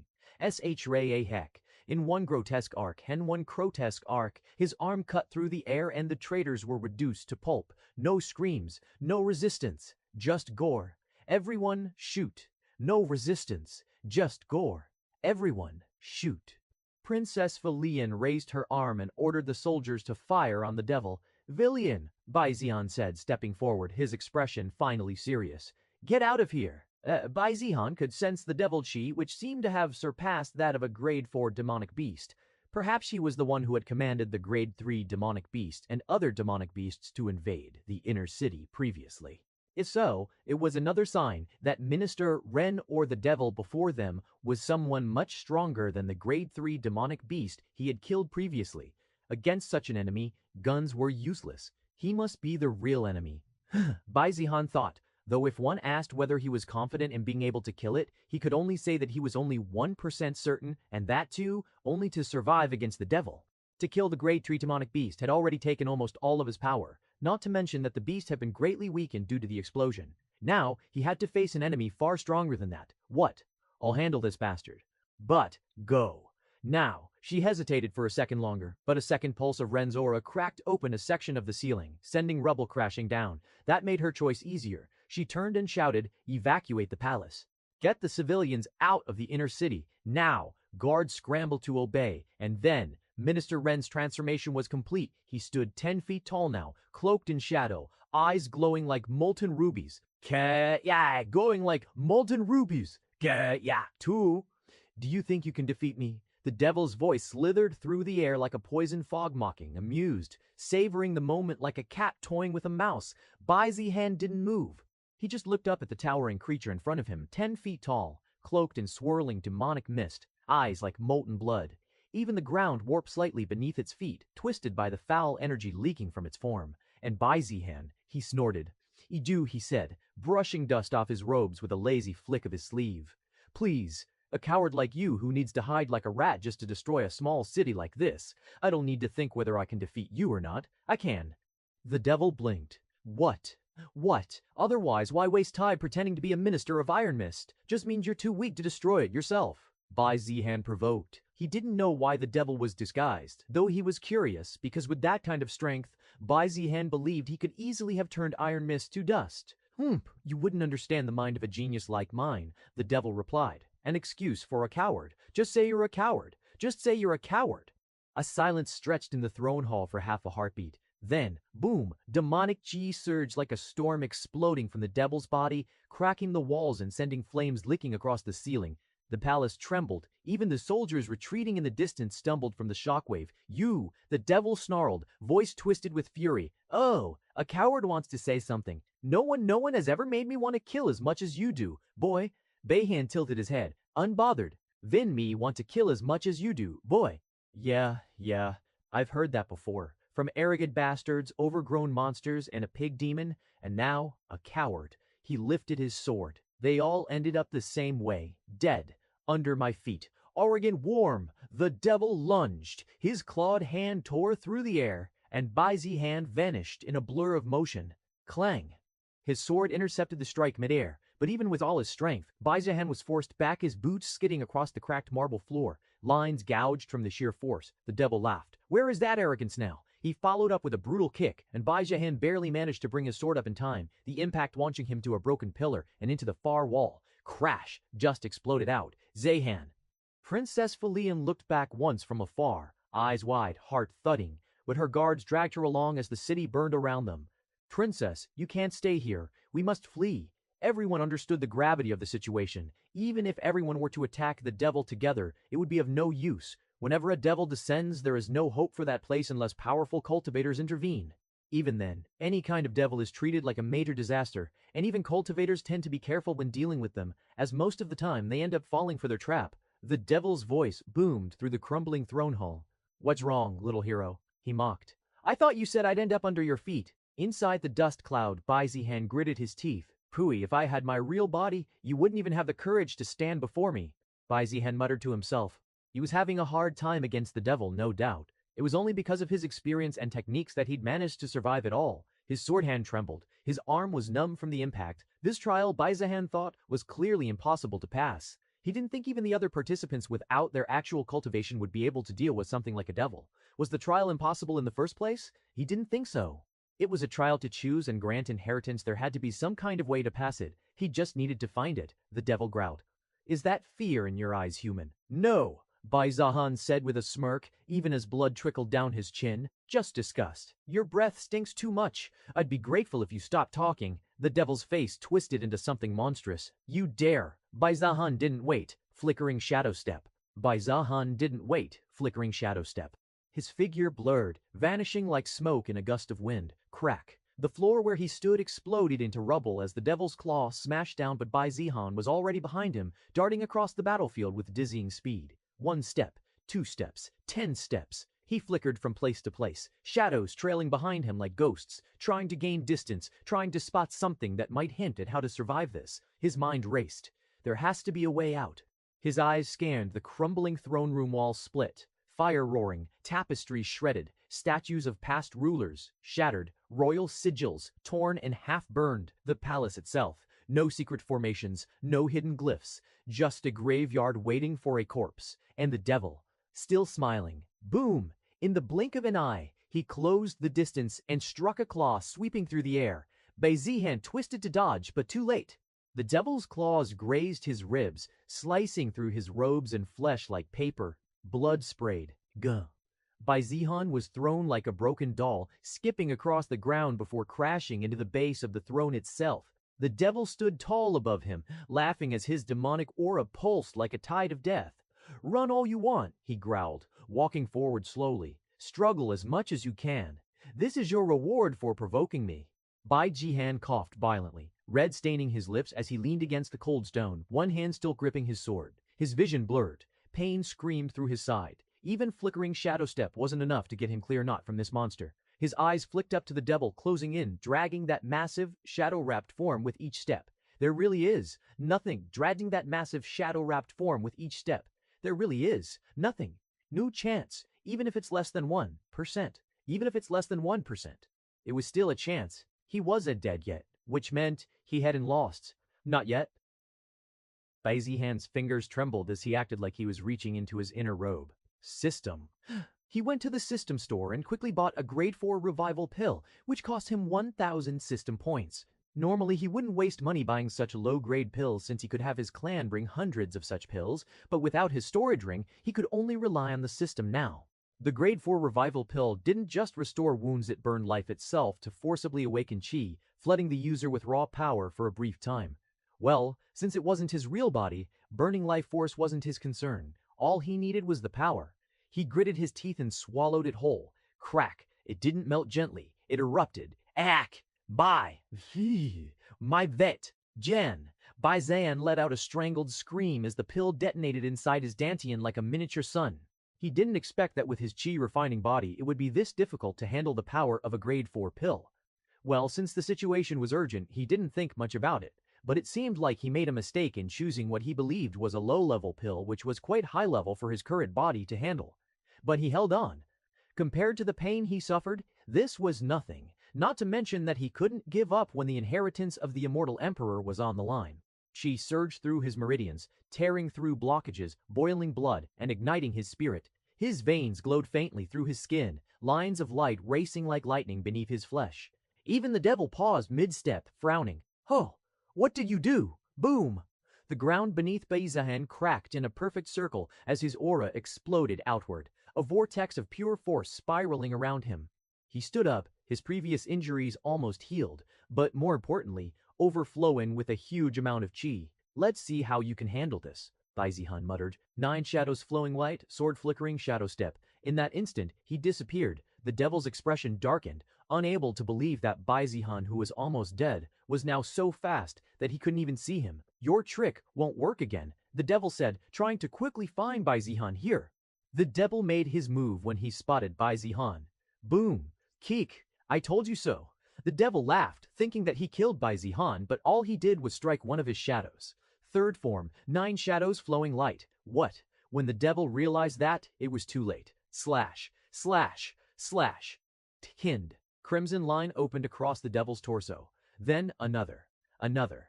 However, despite catching the devil off guard, Bai Zihan lacked the power to kill him immediately.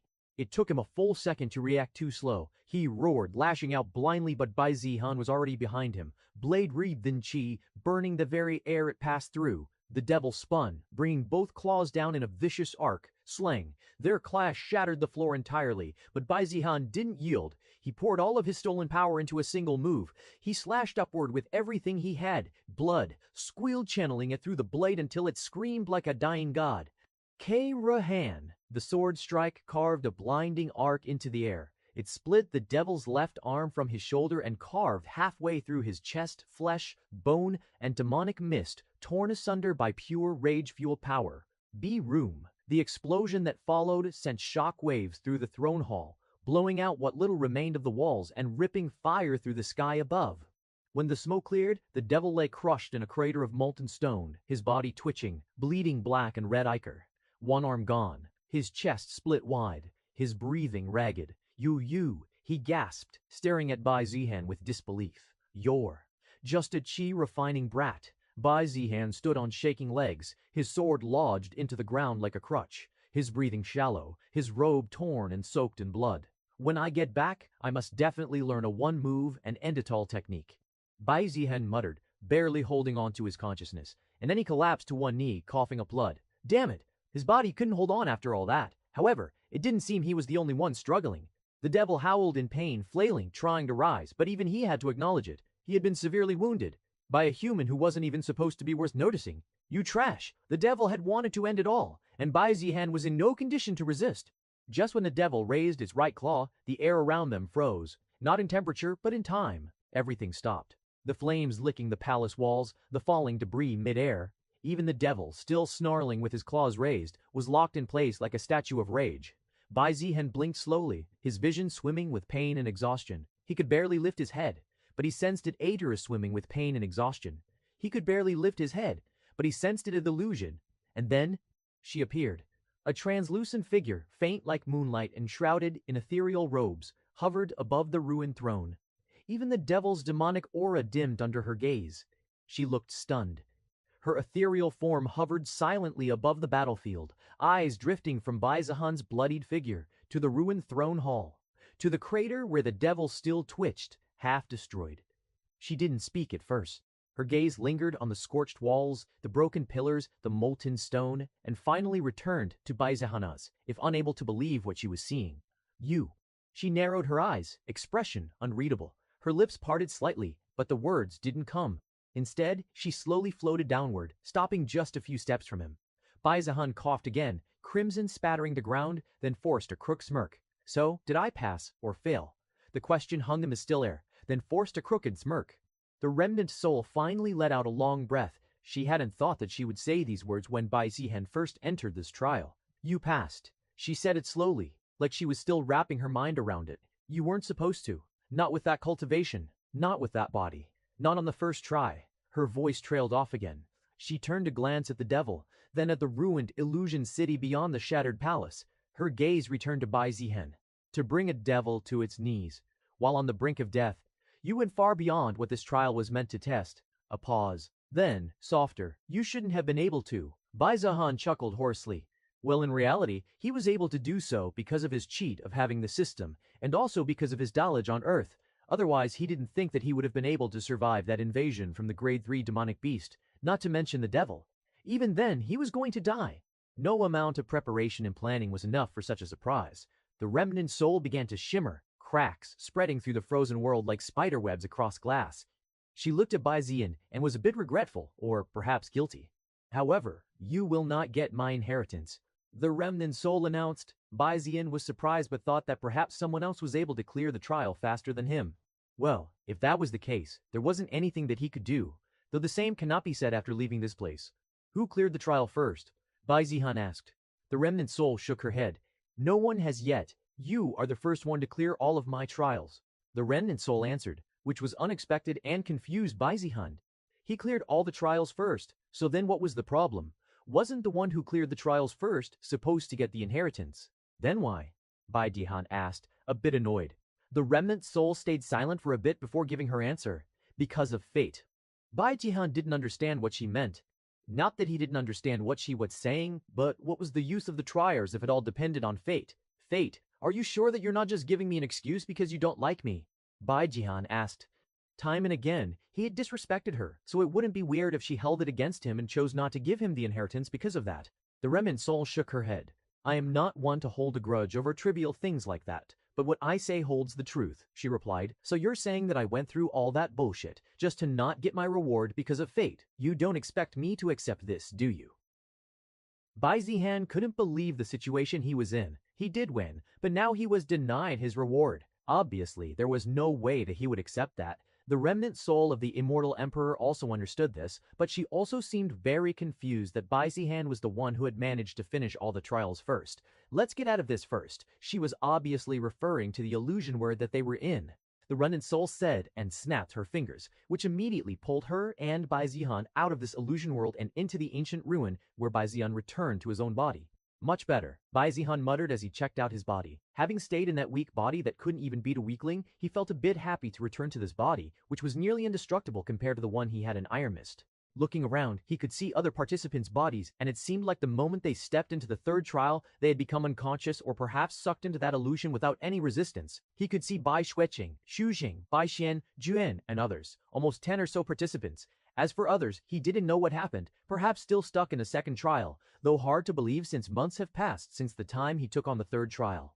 And with many participants consisting of top geniuses, it is hard to believe that they couldn't reach minor mastery unless they chose something like heaven-grade technique. Anyways, back to the topic. So, why have this trial if you feel like I am not fated for your inheritance? Bai Zihan asked sarcastically. The remnant soul hovered above the altar in the ancient ruin, now far more composed, her translucent form glowing faintly under the chamber. She looked at him for a long moment. Fate, she began slowly, is not just some meaningless word tossed around by people. She raised her hand. Behind her, constellations shimmered into view, weaving into a complex mandala of stars, lines, and pulses of light that danced and shifted like a living map. In this world, everything is predetermined, every variable, every decision, every breath. I calculated the person who was fated to get my inheritance before I perished. Her gaze sharpened. And I was certain, absolutely certain, that the one who would inherit everything I left behind would be a woman, a girl who would come first in both the second and third trial. Bai Zihan blinked. It wasn't like he didn't understand the concept, as he himself knew that this world has heaven-chosen who are predetermined to rise above everyone else, but he was determined that if they came to be a threat, he would pluck them out. He thought that it might be the same for what the remnant soul was saying. Perhaps she had predicted or calculated who the winner for her inheritance would be before she even created it. But there was an unexpected variable, which is obviously him. I believe the result of the second trial. Your result was a mistake, an anomaly. But then the third came, and it was the same. She looked almost troubled, not angry, not even sad, just genuinely baffled. You should not have been the one to win. So you're saying I'm not fated to inherit it, Bai Zihan said flatly. But I did pass. I crushed every damn test. Doesn't that mean fate is wrong? She didn't answer immediately. No, the remnant soul said at last, firm and unshaken. There is no way the calculations were wrong. I ran the celestial simulations hundreds of times in my final days. The results were always the same. It would be a girl. The one destined to stand where you stand now was female. And you're sure it wasn't a typo. I created the formations. I carved the fate paths myself using the immortal stars above the ninth firmament. There was no mistake. Bai Zihan's eyes twitched. He didn't know half of the things that she mentioned, but he did understood that the immortal emperor Filian was certain about who would get her inheritance. So, what? I pass your bullshit meat grinder of a trial, and in the end, I get a sorry, your gender's incompatible. That's what we're doing now. The remnant soul didn't flinch. It's not just symbolic. The final inheritance is tailored for female cultivator, the cultivation method, the physique refinement technique, the sacred vessel. They were all designed to perfectly fuse with a female body and spirit, if you insist. She paused. Then, dead serious, you may sever your manhood, reforge your body. If you truly desire it, I will grant you the inheritance. Bai Zihan froze. His expression went from indignant to horrified to almost clinically disturbed in under 3 seconds. You're joking. I am not, she replied solemnly. There was silence. Bai Zihan stepped back, unconsciously shielding his crotch with one hand. Yeah, no. Absolutely not. You can keep your gender lob cheat code. I'm not cutting off my little brother for some inheritance. She raised a brow. Although she knew that she was asking for too much for what he deserved, she didn't expect that Bai Zihan would consider her immortal emperor inheritance as being some inheritance. If it was some other person, they would have done what she had suggested if it meant getting the immortal emperor's inheritance. What's manhood compared to the inheritance of immortal emperor, power to rule the world? He is indeed different. Whether it was that mindset, his attitude, or perhaps his overwhelming strength compared to others, there was something about Bai Zihan that the remnant soul found to be different and quite interesting. Then you forfeit my inheritance. He rolled his eyes. Lady, I've already got a cheat. It's called the system. And unlike yours, it doesn't require a sex change. Another pause. But it is indeed unfair for you who have passed every trial to get nothing. For that, how about instead of the inheritance, you will get every other treasure that I own? The remnant soul suggested. Well, better than nothing. Bai Zihan also accepted that he wouldn't get the inheritance, but to get other treasure would be good even without the inheritance. But before the two of them headed to where the treasure was, he looked at Bai Xinyue and then asked the remnant soul, is she the one who will get the inheritance? According to fate, if there was someone who this inheritance is kept for, Bai Zihan believed that it should be reserved for the heaven chosen, and there was only one here who he knew. The remnant soul glanced at Bai Xinyue, whom Bai Zihan pointed out. Although she didn't know how Bai Xinyue knew it, indeed Bai Xinyue was the one that she kept her eyes on ever since she managed to be the second one after Bai Zihan to pass the second trial. If she took out Bai Zihan from the equation, Bai Xinyue would be the one to pass the second trial first, and then the one to pass the third trial as well, perhaps. But I can't say for sure, due to variables. Now she wasn't too sure though, time will tell. Well, I think she is the one to make a bet. Bai Zihan said, no need, I don't have anything other than all the treasure that I already promised. The remnant soul replied. Bai Zihan pointed at her. There is still you. The remnant soul looked surprised. One might suggest that he was too rude to even ask for the immortal emperor's soul to be his, even though it was just a remnant. But strangely, immortal emperor Filian's soul didn't seem to be offended. No need. Anyway, once I fulfill my task, this remnant soul will disappear. She answered as she guided Bai Zihan towards the treasures that she promised. Bai Zihan also didn't argue, though slightly disappointed that the remnant soul didn't fall for his trap. The system has many treasures for keeping the soul and even making them powerful.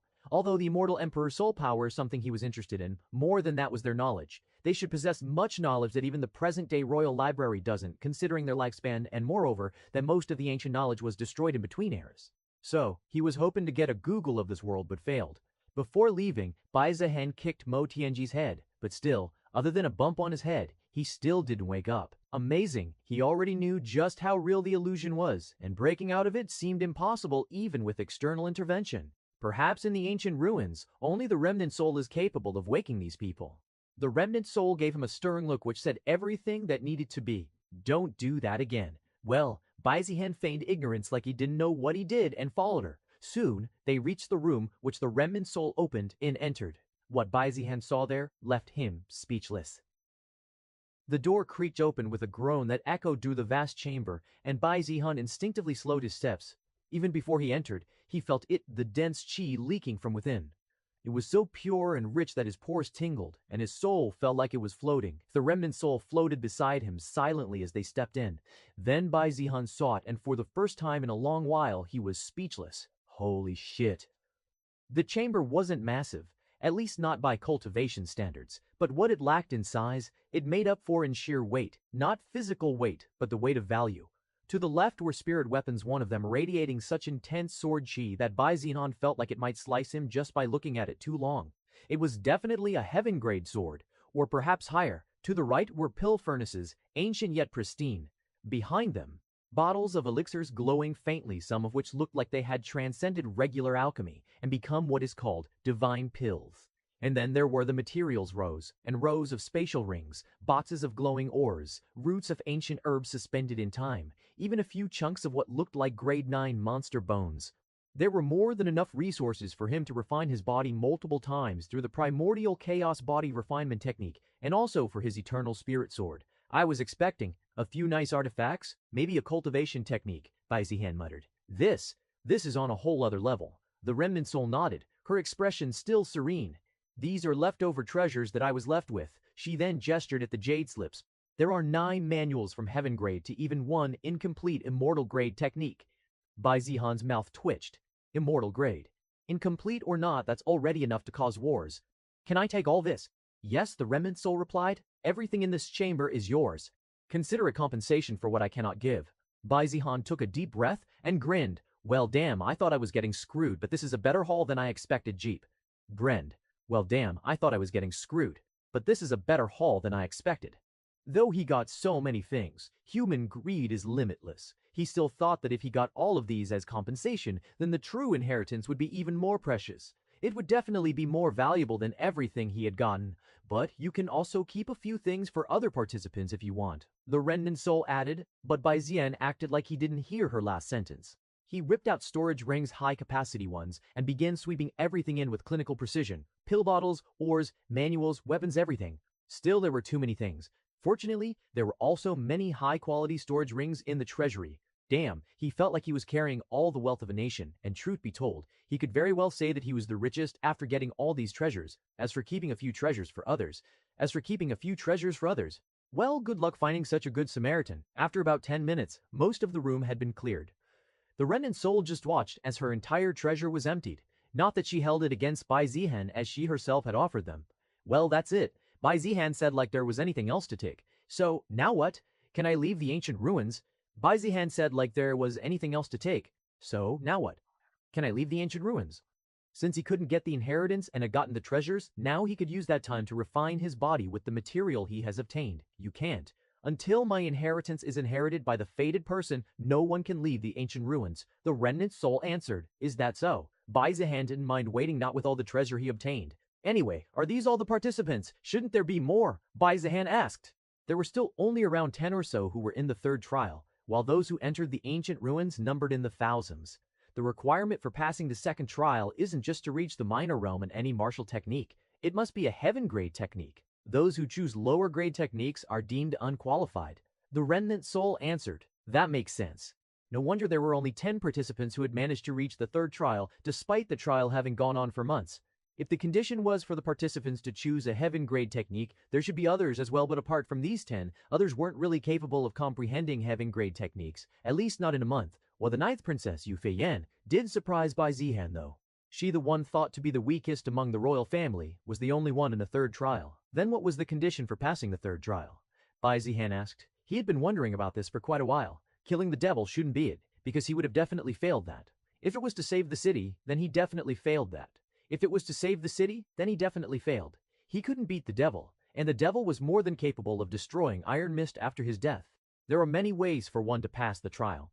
The remnant soul said. One is to defend Iron Mist from the demonic beasts, but that should have been impossible, which you did. The remnant soul looked at Bai Zihan strangely. Indeed, without guns and black powder, even Bai Zihan strangely. Indeed, without guns and black powder, even Bai Zihan wouldn't have been able to pass. It could be said that it's all thanks to the knowledge from his Earthwife. But wait a minute. Then shouldn't I have passed the trial way before? Don't tell me that you prevented me from passing quickly because I wasn't the fated person. Bai Zihan said after hearing the answer. He had spent many more weeks, but why, when he had already passed? To see what the result of your actions would have been. The remnant soul replied. Ska, so it was all for your amusement. She didn't answer. Then what are other ways to pass? Second, for my younger self to leave Iron Mist, which was also completed, so she escaped. For my younger self to leave Iron Mist, which was also completed. When he was fighting the devil, he made her leave, and it seemed like she was successful. There were few more ways, including saving the city, which is yet another impossible condition. Bai Zihan narrowed his eyes slightly as he crossed his arms. All right then. There's something I've been wondering. The remnant soul tilted her head, silently urging him to continue. Why that trial? He asked bluntly. The first and second trials he could understand, as those were meant to filter talent, but the third trial didn't make much sense for the inheritance. His voice wasn't accusatory, just curious. The remnant soul hovered there quietly for a few seconds, her ethereal form flickering faintly like a dying flame. She looked away toward the empty air where the illusionary city once existed. Then she spoke, because I wanted to know. Her voice was soft now, distant and old. To know whether it could have been different. She turned her gaze back to Bai Zihan, her eyes heavy with 1,000 regrets. Iron Mist was real. It was the first place I ever called home. I was powerless then, just a naive girl with dreams of cultivation and protecting the legacy of my parents. She paused. But dreams mean nothing when you don't possess any power. Bai Zihan said nothing, letting her speak. I watched that city burn. I watched people I cared about Friends, mentors, children get torn apart by beasts while I hid. Not because I wanted to, but because I couldn't do anything else. Her hands clenched at her sides. So I made this trial not for you, she continued, voice sharp with buried emotion. Not for any participant. It was for me. A bitter smile curled on her lips. Just once, I wanted to see if someone else, the fated person, could they have saved Iron Mist? Could they have done what I couldn't? The remnant soul chuckled faintly. Call it self-satisfaction, a final indulgence of someone who lived too long and died with too many regrets. He looked at her, and for the first time didn't feel like he was talking to some ancient, aloof, immortal emperor but just a human being. I didn't think that anyone could change the result, not until I saw you. She then glanced toward the others still trapped in the trial. You know what's more shocking? You passed my third trial without dying once. What do you mean? The third trial isn't something I anticipated to be completed in one go. Participants would die and had died. Those who have power, now stripped of their strength, overestimate themselves and couldn't survive in that place. She looked at Bai Zihan subtly. Even the person who died the least still died once, though she seemed to be much closer to passing than any other person. Even so, she had to die once to understand the situation of the trial and learn how to navigate the place. So we can attempt the third trial again and again. Ism. Bai Zihan thought that once failed, the participant was considered to have failed to get the inheritance, but it looked like there was no such thing as failure and can try again. Well, if he thought about it properly, that should be the case, otherwise the trial might as well be impossible. If not for his strength and guns, he wouldn't have even met Princess Filion, and not meeting her would have significantly increased the risk of her dying. Even if he didn't die, as long as she did, the third trial would be considered a failure. Passing it in one go seemed very difficult since they would be just mortals when they started the third trial. And there was one more thing he understood. Considering that the person who was much closer to passing the third trial who he believed was Bai Zihan was trying again, the time it will take for her to get the inheritance will be very long. Looks like she won't pass the third trial for a very long time. Time. Bai Zihan said it like he knew that the one who would pass the trial first among the others would be Bai Zihan. Do you have any place where I can cultivate in seclusion? Bai Zihan asked. Since he couldn't leave the ancient ruins and had to wait for who knows how long, he wanted to spend that time refining his body using the materials he had obtained. The remnant soul snapped her fingers and one of the doors opened. There. Bai Zihan didn't waste time and went into the room. The chamber was modest in size, hexagonal in shape, and wrapped in layers of formations that isolated it from the outside world. The chi was also many times higher than normal, which made it an ideal place for cultivation, though that wasn't the reason he was there. Bai Zihan closed the door behind him and exhaled. With a flick of his wrist, several storage rings opened in sequence, spilling out a small mountain of rare materials onto the floor. Beast bones emanating bloodlust, frozen roots that shivered the air around them, and a set of jade bottles filled with black gold liquid, the key ingredients for the primordial chaos body refinement technique. He stared at them, frowning. I really don't want to do this again, he muttered as he remembered the hellish hours he had endured. He knew for sure that the refinement process would be anything but easy. It still haunted him. His hand hovered above one of the bottles, then stopped. Maybe I should wait. Just a little longer. After all, he already had top-tier strength for his realm, and now he had more treasure than a mid-sized kingdom. Did he really need to? But then she came to mind. Bai Zihan, the so-called Heaven's Chosen, the one born with the heavenly phoenix constitution. The one whose destiny was tightly entangled with his, whether as an enemy, a rival, or something else. And now, she was about to inherit the legacy of an immortal emperor. She's going to get stronger, and there wasn't much he could do to stop it, as it all seemed like fate. Even when he was the first one to pass the trials and was clearly the one who should have gotten the inheritance, fate seemed to have reserved its winner. There was no telling what kind of strength she would obtain once she received the inheritance, one that could allow her to defy the Bai clan. He didn't think she would get such a huge power boost so quickly. Not to mention, she didn't really have the body to handle that kind of strength. Still, it would definitely be something that could make her stronger than his current self. And catching up to her would be difficult for anyone, including himself, unless he also did something to gain insane strength. He clenched his jaw. I can't hesitate, not now. He had survived once, and he believed he would survive once, and he believed he would survive again, though the pain he would need to go through would be gruesome. He reached down and grabbed the first jade bottle. The dark gold liquid within sloshed violently, as if eager to tear him apart again. You want to fight me, heaven. Bai Zihan muttered under his breath, smirking faintly, but don't blame me when I take care of your precious chosen ones. With that, he sat down cross-legged. His body flared with internal chi as he activated the primordial chaos body refinement technique and poured the contents of the first bottle down his throat. And instantly, agony, like molten lava coursing through his veins, melting everything it touched. His eyes rolled back as he clenched his teeth hard enough to crack them, the kind that made death feel merciful. But this time, Bai Zihan didn't scream. Compared to his first experience, the pain seemed rather mild. Whether it was because his body was much stronger now or because he was used to the pain. No matter what, he didn't let down his guard, as he knew the pain would only intensify. The remnant soul looked after the participants, checking their progress even though she already knew who would pass the trial first. As she had said to Bai Zihan, she wanted to know just how different the scenario would be if she were to make a different choice. But apart from Bai Zihan, no other participant made choices that drastically changed the original result. Many, like Mao Tianji, even died several times due to their arrogance and inability to adjust to their given weak bodies. He also killed a lot of people to gain power quickly, but that was also considered a failure, though he didn't seem to understand. However, none of the other participants had created guns like Bai Zihan did, making her wonder, was it something they didn't know about, or was it knowledge only Bai Zihan possessed? In her time, such weapons didn't exist, but she assumed that in this era they must be common, especially since they seemed relatively easy to produce. Yet no one else had made them, which only deepened her curiosity about guns' true origin. After getting bored of watching them complete the third trial, she now looked toward the room where Bai Zihan was cultivating. She was curious to see just what he was doing. She sneakily went inside and, without being seen by Bai Zihan, peeked at him from above the room. Aarrg Grich. The moment she entered the room, she could hear the endless screams of pain echoing from Bai Zihan's mouth. What's he doing? It was definitely not the kind of normal cultivation she had expected him to be doing.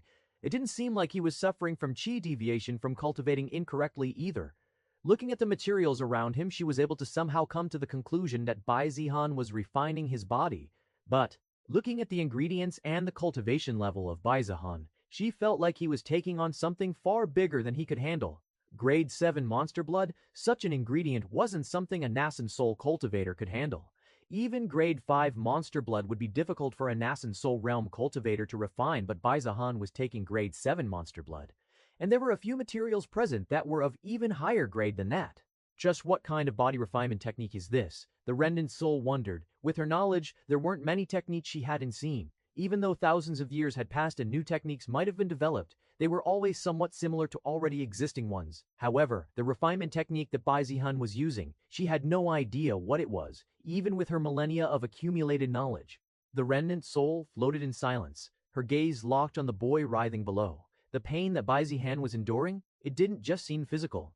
Even his meridians seemed to be breaking and recovering. The kind of agony that could crush even immortal cultivators and make grown men beg for death. And yet, he didn't stop. He didn't even hesitate after the first bottle. When the screaming dulled for just a moment, she saw his trembling hand reach out, grabbing a jagged black crystal that oozed with corrosive energy, a material refined from the core of a void beast. It wasn't just poisonous, it actively consumed life force. The remnant soul's brows furrowed. She could hardly believe it. This wasn't simply body refinement anymore. This was something else. This technique. She muttered under her breath, voice filled with doubt and curiosity. It's not like anything I've ever seen. Even among immortal grade techniques, this stands apart. She had studied thousands of techniques during her lifetime, personally created many even, from ancient forbidden arts passed down from the age of chaos to modern refinements forged in the heavens, and yet not a single one resembled the madness unfolding before her eyes. The way Bai Zihan's flesh trembled, tore, and stitched itself back together. The way his chi spiraled violently, refusing to stabilize, like it was being forcefully reforged. This wasn't refinement. This was a reconstruction. This might even surpass immortal grade, she whispered, all creeping into her tone. Could it be a technique more ancient than the age of chaos? He watched him as he grabbed another vial, this one filled with a swirling crimson mist that pulsed like a heart, a drop of blood from a phoenix. Even though he was screaming in agony, he was still going to take a drop of blood from Phoenix, which would increase the pain. Insane! He poured it into his mouth without flinching. A scream burst from his throat moments later, his skin glowing red as if he'd been thrown into a furnace. But still he didn't stop, even as his body convulsed, even as blood poured from his eyes, his nose, his ears, even as his bones cracked like glass under pressure. Most would have long since passed out. Others would have gone mad. And yet Bai Zihan remained conscious, awake, driven. The remnant soul's expression softened. This technique wasn't meant for everyone. I don't think that even I could have withstood such agony. Although the body refinement was obviously very powerful, she didn't think it was for everyone. Many would have died by even taking one material for the body refinement, not to mention several such materials.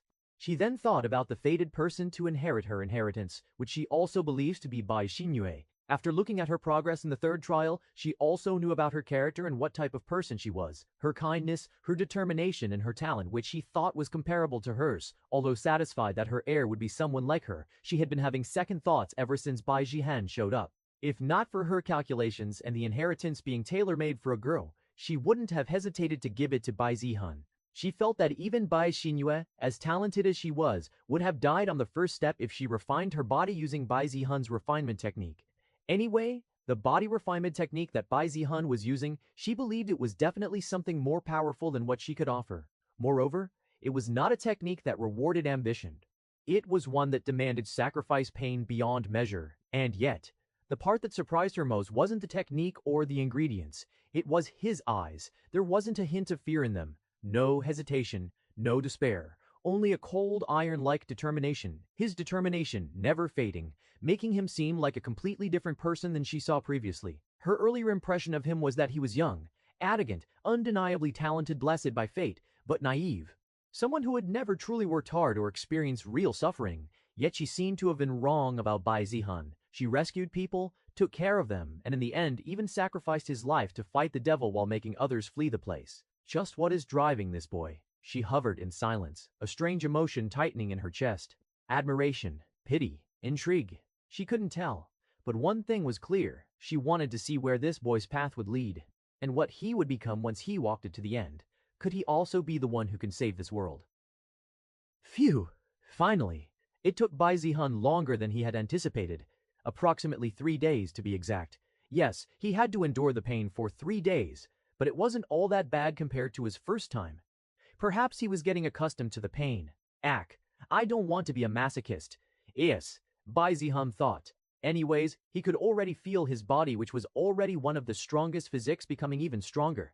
He didn't think that taking care of Mo Tianji would be any problem with his current strength. However, compared to his first time refining his body, the change wasn't too drastic. It was like when he first refined his body strength went from 1 to 10, while the second time was more like 10 plus 10.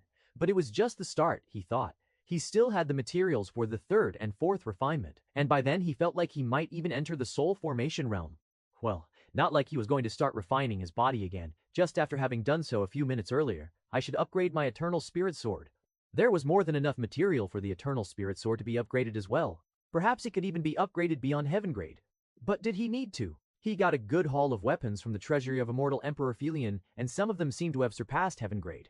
However, considering that the Eternal Spirit Sword was a cheat code weapon for Heaven's Chosen, Bai Zihan chose to believe that it was capable of surpassing even those weapons. He took out the Eternal Spirit Sword as well as the materials needed for its upgrade. The Eternal Spirit Sword seemed excited and wanted to devour all the materials right away. I am investing in you. You better be useful in the future, Bai Zihan said as he let the Eternal Spirit Sword devour all the materials. While the Eternal Spirit Sword was in the process of upgrading, Bai Zihan closed his eyes for meditation. It wasn't for cultivation or anything, but mainly to recover from the damage the pain had done to his mind. Anyone would have gone crazy after experiencing that kind of pain, and he was lucky that he didn't. But he didn't dare think that he was immune to pain or anything. So, he was just trying to make sure that his mind wasn't too damaged by the pain. Though it was less painful than the previous time, it had lasted far longer. A few days passed like that, and Bai Zihan was in a good state again. He still had materials that could be used for another refinement, but he didn't know whether he had the time. He exited the room, wanting to ask the remnant soul whether Bai Xinyue was about to pass the trial or whether he would need to wait more. Huh, you! However, when he came out of the room, the one to greet him wasn't the remnant soul, but rather Bai Xinyue. It seemed like she had just finished the third trial, and probably thought that she was the one to get the inheritance until she saw his face. Oh, you must have finished your trials, Bai Zihan casually said, like he was talking to someone he just knew. Bai Xinyue clenched her fists and gritted her teeth. To her, Bai Zihan's words seemed like mocking, since she thought he had gotten the inheritance and was making fun of her for being slow. But how? Immortal Emperor Felion definitely said that I was the one to get her inheritance. Nude. Just when she was thinking that, the remnant soul appeared. Bai Zihan immediately caught her attention. You are out, she said in surprise. Yeah, I wanted to ask just how much longer I need to wait, but seems like I don't need to ask that anymore. Bai Zihan replied as he glanced at Bai Xinyue. No, you still can't leave. It will take some time for her to accept my inheritance. The remnant soul added, Is that so? How long? Bai Zihan asked. It depends on her ability, but anywhere from a week to a month. She answered, While they were talking, Bai Xinyue couldn't help but get confused. Just when did these two get buddy-buddy? Moreover, she was also able to make out that she indeed was going to get the inheritance, as the remnant soul had said before. But then her eyes fell upon Bai Zihan. It was clear that he had passed the trial before her, otherwise he wouldn't be here.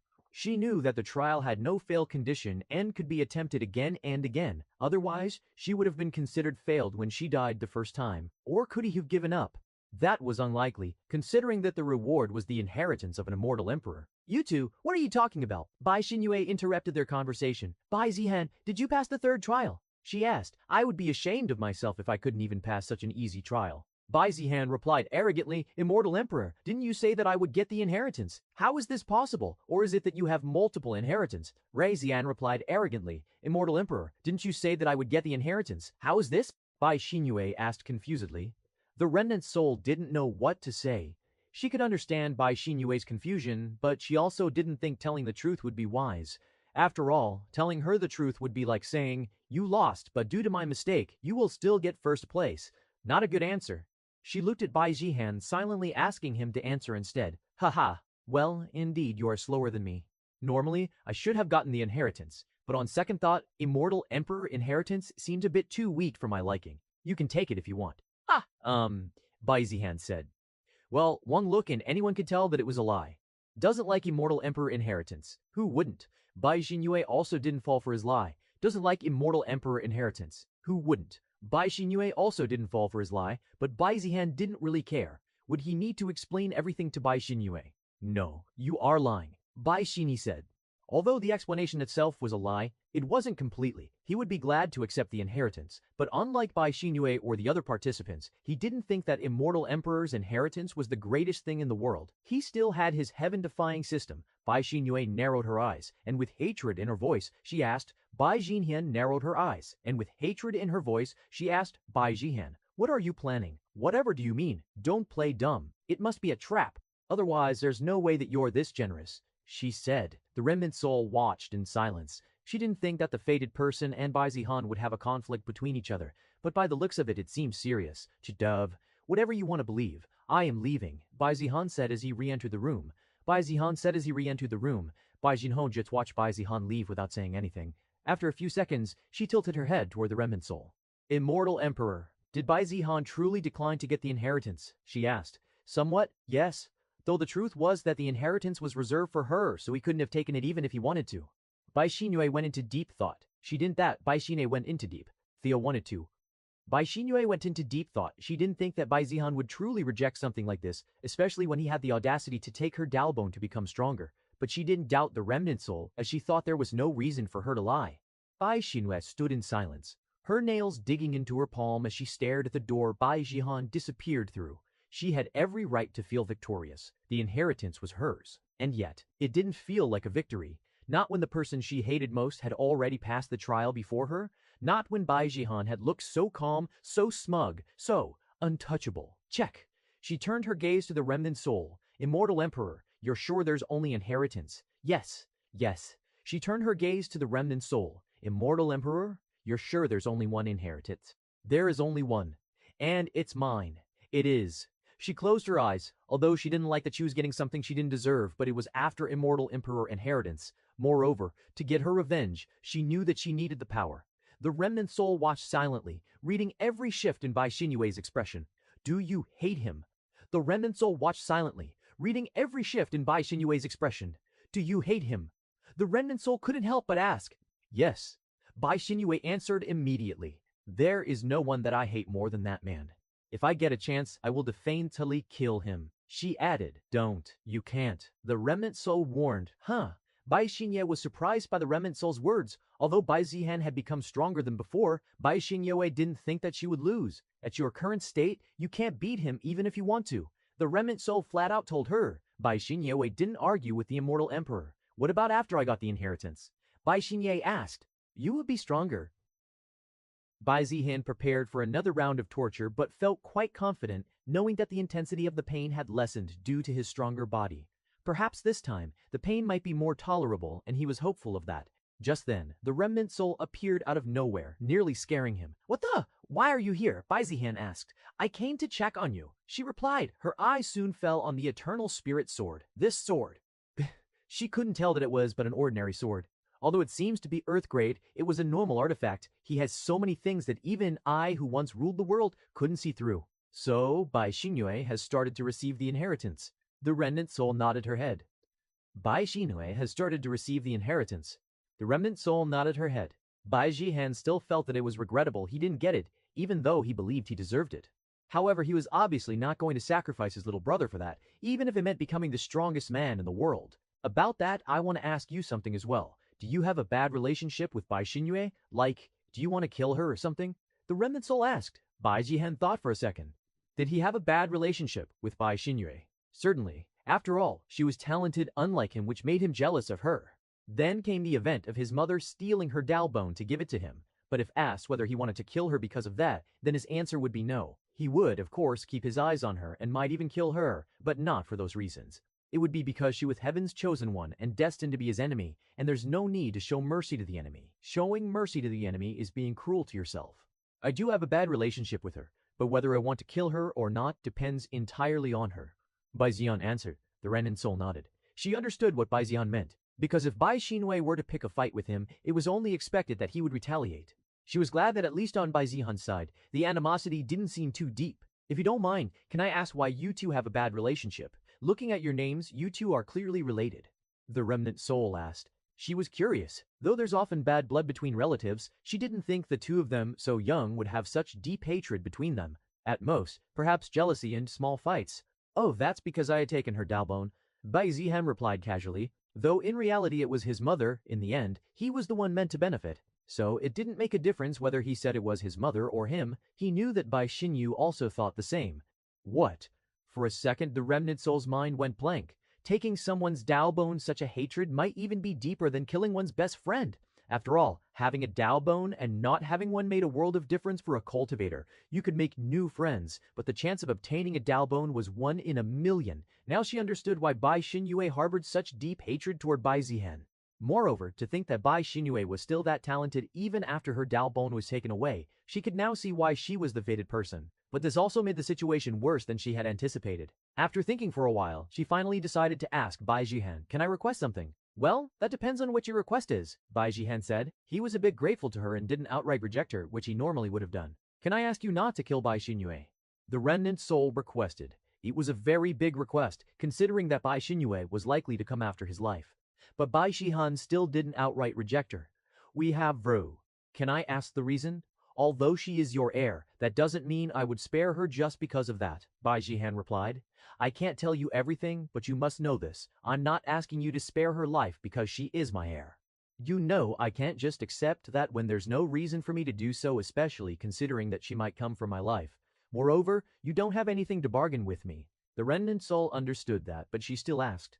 Although she had told Bai Xinyue that she would become stronger than Bai Zihan, she had also considered other possibilities. She couldn't shake the feeling that even if Bai Xinyue were to receive her inheritance, she might still end up killed by Bai Zihan. Not to mention that mysterious refinement technique, even she couldn't see through it. Therefore, she had come to request Bai Zihan to show mercy to Bai Xinyue. And, indeed, she doesn't have anything to bargain for. She already gave him all the treasure she had in compensation for the inheritance that he didn't receive. How about this? "I'll agree to your request if you agree to mine," Bai Zihan said, which immediately made the remnant soul excited. After all, Bai Zihan was saying he would keep Bai Xinyue alive even if she might one day try to kill him, though she didn't know what his request would be. "Okay, what is your request?" "You." He once again asked her to be his. "You." He once again asked her to be his. This again. Like I said, once the inheritance is given out, this soul of mine will vanish along with it. The remnant soul replied, "I know. You just need to agree, and I will agree with your request. Isn't it a win for you?" Bai Zihan asked. Indeed, if Bai Zihan kept his word even though he would get nothing in return, then it was a win for her. And she had already warned him that her soul would vanish after completing its task, so it wasn't like she hadn't been clear. "Sure, if you're okay with it," the remnant soul answered. "I just need you to keep your word," Bai Zihan said with satisfaction. The remnant soul answered, "I just need you to keep your word," Bai Zihan said with satisfaction. The remnant soul now found herself wondering how to ensure Bai Zihan would keep his word. Once she vanished, she would have no way of knowing whether he honored his vow or not, and this wasn't something she could take lightly. She considered forming a soul contract to bind their agreement. But then, Bai Zihan raised one hand, fingers forming a strange mudra, and spoke solemnly. I, Bai Zihan, vow to the heavens above if I kill Bai Xinyue without just cause, then let my path to immortality be forever severed. Let my soul shatter before I ever reach the Tao I seek. The remnant soul's eyes widened slightly. He was serious. A heavenly oath wasn't something to be taken lightly. It was the kind of vow that tied itself to one's very fate and cultivation. If broken, it wouldn't just cripple a cultivator, it would destroy them completely. Even the heavens would bear witness. Ha ha! Well, if the heavens can truly kill me, that is. It was. In the end, it was all an act to make sure the remnant soul kept her promise. There were multiple ways to kill Bai Xinyue even if he didn't do it himself. Not to mention, if heaven could kill him, it would have done so by now. He didn't believe that heaven could do anything to him. Ugh, no. Wait, where am I? What's going on? Wasn't I in the middle of a fight? Where the hell am I now? The other participants who were still clearing the third trial were suddenly woken up by the remnant soul. Since the inheritance had already been given to Bai Xinyue, there was no need for the others to continue their trials. The participants weren't prepared for the sudden shift. 1 second, they were in a completely ruined city. The next, they were back in ancient ruin, blinking at the empty air in confusion. But more than anything, they couldn't accept the fact that they might have failed the trial.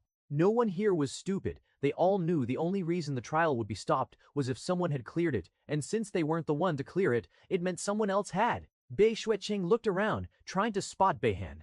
Everyone knew he was the first person to enter the third trial, and the most likely to win. Did he pass the trial? The fact that he wasn't among them only strengthened that possibility. Bai Xueqing wasn't sure whether she should be happy or not, although he was her brother, knowing his character. If he got the inheritance, the world might as well plunge into chaos. The remnant soul floated above them silently for a few seconds, giving them time to recollect their scattered minds. Then her voice rang out, calm and echoing through the hall like a final judgment. Thank you for everything, but the trial has ended. Everyone froze. Those words could only mean one thing. The inheritance trial has ended. Huh. Wait, what? Ended? I thought I still had time. Wait, what? Ended? I thought I still had time. Her words confirmed it. There was already a winner. Y'all did well, the remnant soul said, but the heir has already been chosen. A storm of disbelief erupted in the crowd. What do you mean the heir has been chosen? I wasn't done yet. Who is it? Who the hell beat me? Many looked around, trying to figure out who the winner was among them. Mu Tianqi in particular was ready to kill whoever it was. His eyes swept across the crowd, trying to find the one who had cleared the trial. If he can kill the heir, the trial might continue, and he might still have a shot. There's no need for you to know, the remnant soul said. You will all be sent to the first trial area, where you can cultivate in peace. Once the inheritance is fully transferred, you will be allowed to leave. With a swing of her hand, everyone was instantly teleported away straight into the white room. All the participants, except Bai Xinyue and Bai Zihan, were sent back to the first trial, the place where the qi was dense and heavy. Just like Bai Zihan had once said, it was a perfect place for cultivation. It's just that before, they were too focused on racing for the inheritance to appreciate it. Damn it. Ma Tianji punched the floor, not that it did anything dead, but his face was twisted in frustration. Most of the participants who reached the third trial wore the same expression. Meanwhile, those who were in the middle of the second trial were confused by the sudden teleportation. What happened? I was just comprehending a heaven-grade technique. Wait, the people who went to the third trial are here too. Does that mean the trial is over? Su Tup, Mo Tianji's furious roar, silenced everyone instantly. Su Tup, Mo Tianji's furious roar silenced everyone instantly. Isk, idiot, which only confirmed everyone's growing suspicion that someone had succeeded. Idiot, you! Saintus Dougal Liangson muttered, BTCH, what did you say? Wanna fight? Mo Tianji's chini flared up, rage boiling. One could easily tell who got the inheritance by checking who's not here. Dougal Liangson replied coldly. Mo Tianjin replied coldly. Mo Tianji froze. She was right. He narrowed his eyes, trying to count and identify everyone who had made it to the third trial. It didn't take him long to notice someone Bai Zihan wanted revenge on the most. Where is Bai Zihan? He shouted. Everyone looked around, but sure enough, he was nowhere to be seen. So, did he get the inheritance? Mo Tianji growled through clenched teeth.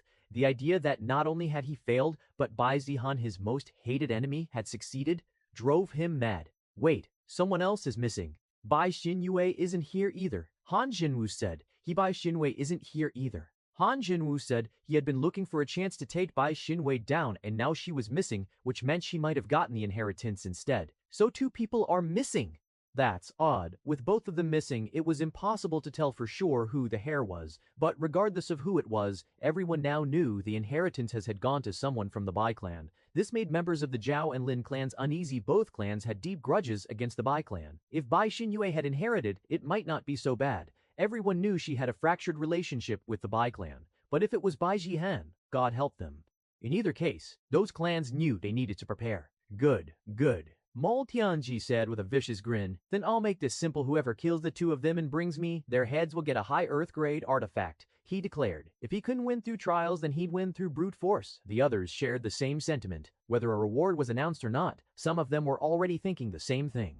After all, who wouldn't want to kill the heir of an immortal emperor and take their treasure? Of course, they wouldn't hand it over to Mo Tianji for a measly earth grade when they can get the inheritance for themselves. Meanwhile, on the other side, members of the Bai clan and the Heaven Sword sect, like Zhu Ziyan and Bai Shuiqing, were already preparing to keep Bai Zihan safe. As for Bai Xinyu, that was more complicated. As fellow disciples, Zhu Ziyan and Bai Shuiqing should protect her too, but given their tangled history with the Bai clan and with her, it was the same for the Bai clan members. Although their relationship was bad with her, they didn't know the reason, and as she was from Bai clan, they felt obliged to protect her as well. Either way, they had to find out who the heir really was first. System. Host info. Host, Bai Zihan age, 16 cultivation realm, spirit formation, early constitution, supreme Dao bone martial arts, 9 shadows flowing light sword, greater mastery, toss. It had been about a week since he began his third body refinement. Indeed, this time it took him 7 days of intense pain to get through the third refinement. But honestly, it was the least painful compared to the previous ones. Perhaps his body was getting used to all those high-grade ingredients. And of course, after taking in so many top-tier materials, his cultivation had finally broken through and reached the soul formation realm. Soul formation. That was the cultivation stage that some elders of the Bai clan had managed to reach. From this stage onward, it was almost like you had multiple lives, because as long as your soul wasn't completely destroyed, you could still be brought back to life. Many mortals even considered soul formation cultivators immortal, though, obviously, in the cultivation world they were still far from true immortality. Oh, you also managed to break through to heaven grade. After consuming all those materials, his eternal spirit sword had also advanced to heaven grade. He still had many more materials he could use for further upgrades, but it seemed like the sword was still processing some of what it had consumed. For now, Bai Zihan refrained from giving it too much more. Anyway, he sat down and focused on stabilizing his condition.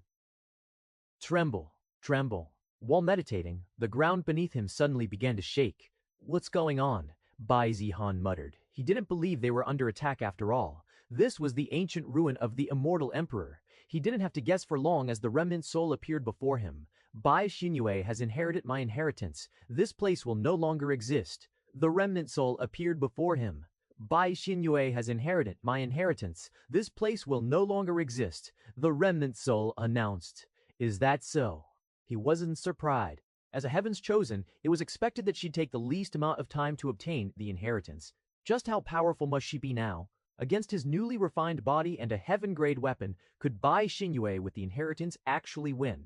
Although he didn't look down on an immortal emperor's inheritance, he was fairly confident in his own strength as well. He didn't think he'd lose. Well, that was just what he thought. That might change after seeing how much stronger Bai Xinyue had become. So this is goodbye. I hope you keep your word. It seemed like the remnant soul had come to remind him of their deal.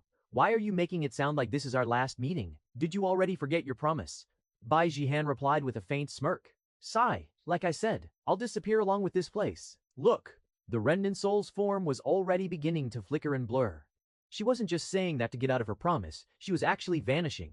Still, she looked satisfied her task was complete, and perhaps her encounter with someone as strange as Bai Zihan was its own form of reward. Ski. I already prepared something for this situation. As he spoke, Bai Zihan pulled something from his storage ring. It glowed with a cold, eerie light, the kind of glow that didn't belong to any ordinary artifact. The surface was etched with ancient runes, pulsing faintly like a heartbeat, and embedded at the center was a soul-attracting crystal, a soul anchor stone. Even the remnant soul's expression changed the moment she saw it. That's... Yes, Bai Zihan cut in before she could finish, casually opening the box in his hand. A heaven-grade soul-confining artifact. Not the best in the world, sure, but good enough to preserve a half-dispersed soul like yours, and maybe even slowly restore your strength. He grinned. This was something he had purchased from the system store, and it had cost an astonishing 20,000 system points. That was nearly 80% of everything he'd managed to save until now, but for the soul of an immortal emperor, a small price to pay. The remnant soul stared at him in complete disbelief. Though it was only heaven grade, a soul-preserving artifact like this was extremely rare, especially one with the ability to restore strength, even if slowly. Of course, regaining even 10% of her original cultivation might take over a millennium. You had this from the beginning. She began to understand why Bai Zihan would make such a deal where at first it seemed like he was on the losing end. But it seems like he has already planned this since the beginning. Of course I did. Bai Zihan snorted. Why else would I make you promise something like that? He continued. You think I let a valuable soul like you vanish into nothingness?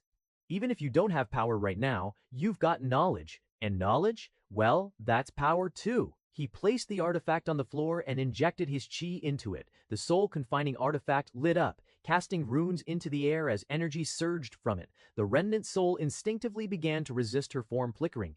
But Bai Zihan simply raised an eyebrow. What? You'd rather scatter and die just because your job's done. Don't forget your promise. Be useful. You are shameless. Them? Useful. You're not wrong. She paused. Her translucent form slowly began to stabilize. After a moment of silence, she sighed. I suppose this is better than fading away. But you must understand, I won't be able to help you much in this state. Not for a while. I don't need help you much in this state. Not for a while. I don't need help, Bai Zihan said, his eyes gleaming. I just need someone to talk to when I'm bored, and maybe remind me of all the treasure Immortal Emperor Felion stashed somewhere. Because let's be real, there was no way an Immortal Emperor only had this much treasure. There had to be more. Hidden somewhere else. Perhaps reserved for the true heir. Of course, her true worth was her knowledge of thousands of years that she had accumulated. He finally got the Google of this world. You. The remnant soul almost coughed blood if she still had any.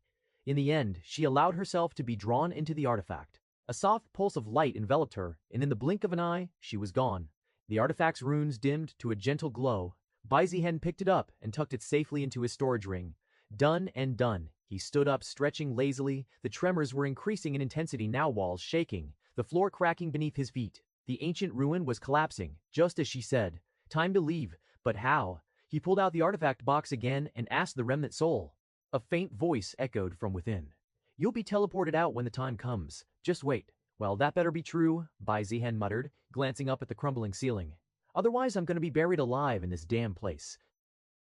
Outside the ancient ruins, many experts had gathered and were waiting for their respective clan or sect's geniuses. It had been around 2.5 months since the participants had entered the ancient ruins and were completely sealed off from the world. From the Bai clan, Bai Tianheng obviously couldn't stay there for so many months. Instead, other elders had come. The leader of those elders was obviously Grand Elder Bai Ren. For such a thing, perhaps he wasn't needed, but it all changed due to who the evil cultivators had sent out to protect their geniuses. Go Yao, the third demon general. To protect their own against him, they also needed to send out someone comparable to him. Not only the Bai clan, but others had also sent out one of their strongest grand elders and ancestors. One should also be aware that just getting the inheritance wasn't enough. One must also make sure that they could protect that person and escort them back. It was especially true for an inheritance which was protected by a grade 8 or higher formation. Even the strongest of opposing clans or sects might get sent out to kill if their enemy participant had managed to obtain a powerful inheritance. Of course, after waiting for 2.5 months, many had lost their cautiousness and just kept waiting in boredom. Tremble, tremble. Then there was a tremble coming from the ancient ruins, with everyone's attention fully attracted by it. The formation protecting the ancient ruins finally dissipated. The ancient ruins is collapsing. Someone shouted, "Where are the participants?" With the dust and smoke, one couldn't see clearly. "Wait, there are!" Another shouted. "Where are?" Another shouted.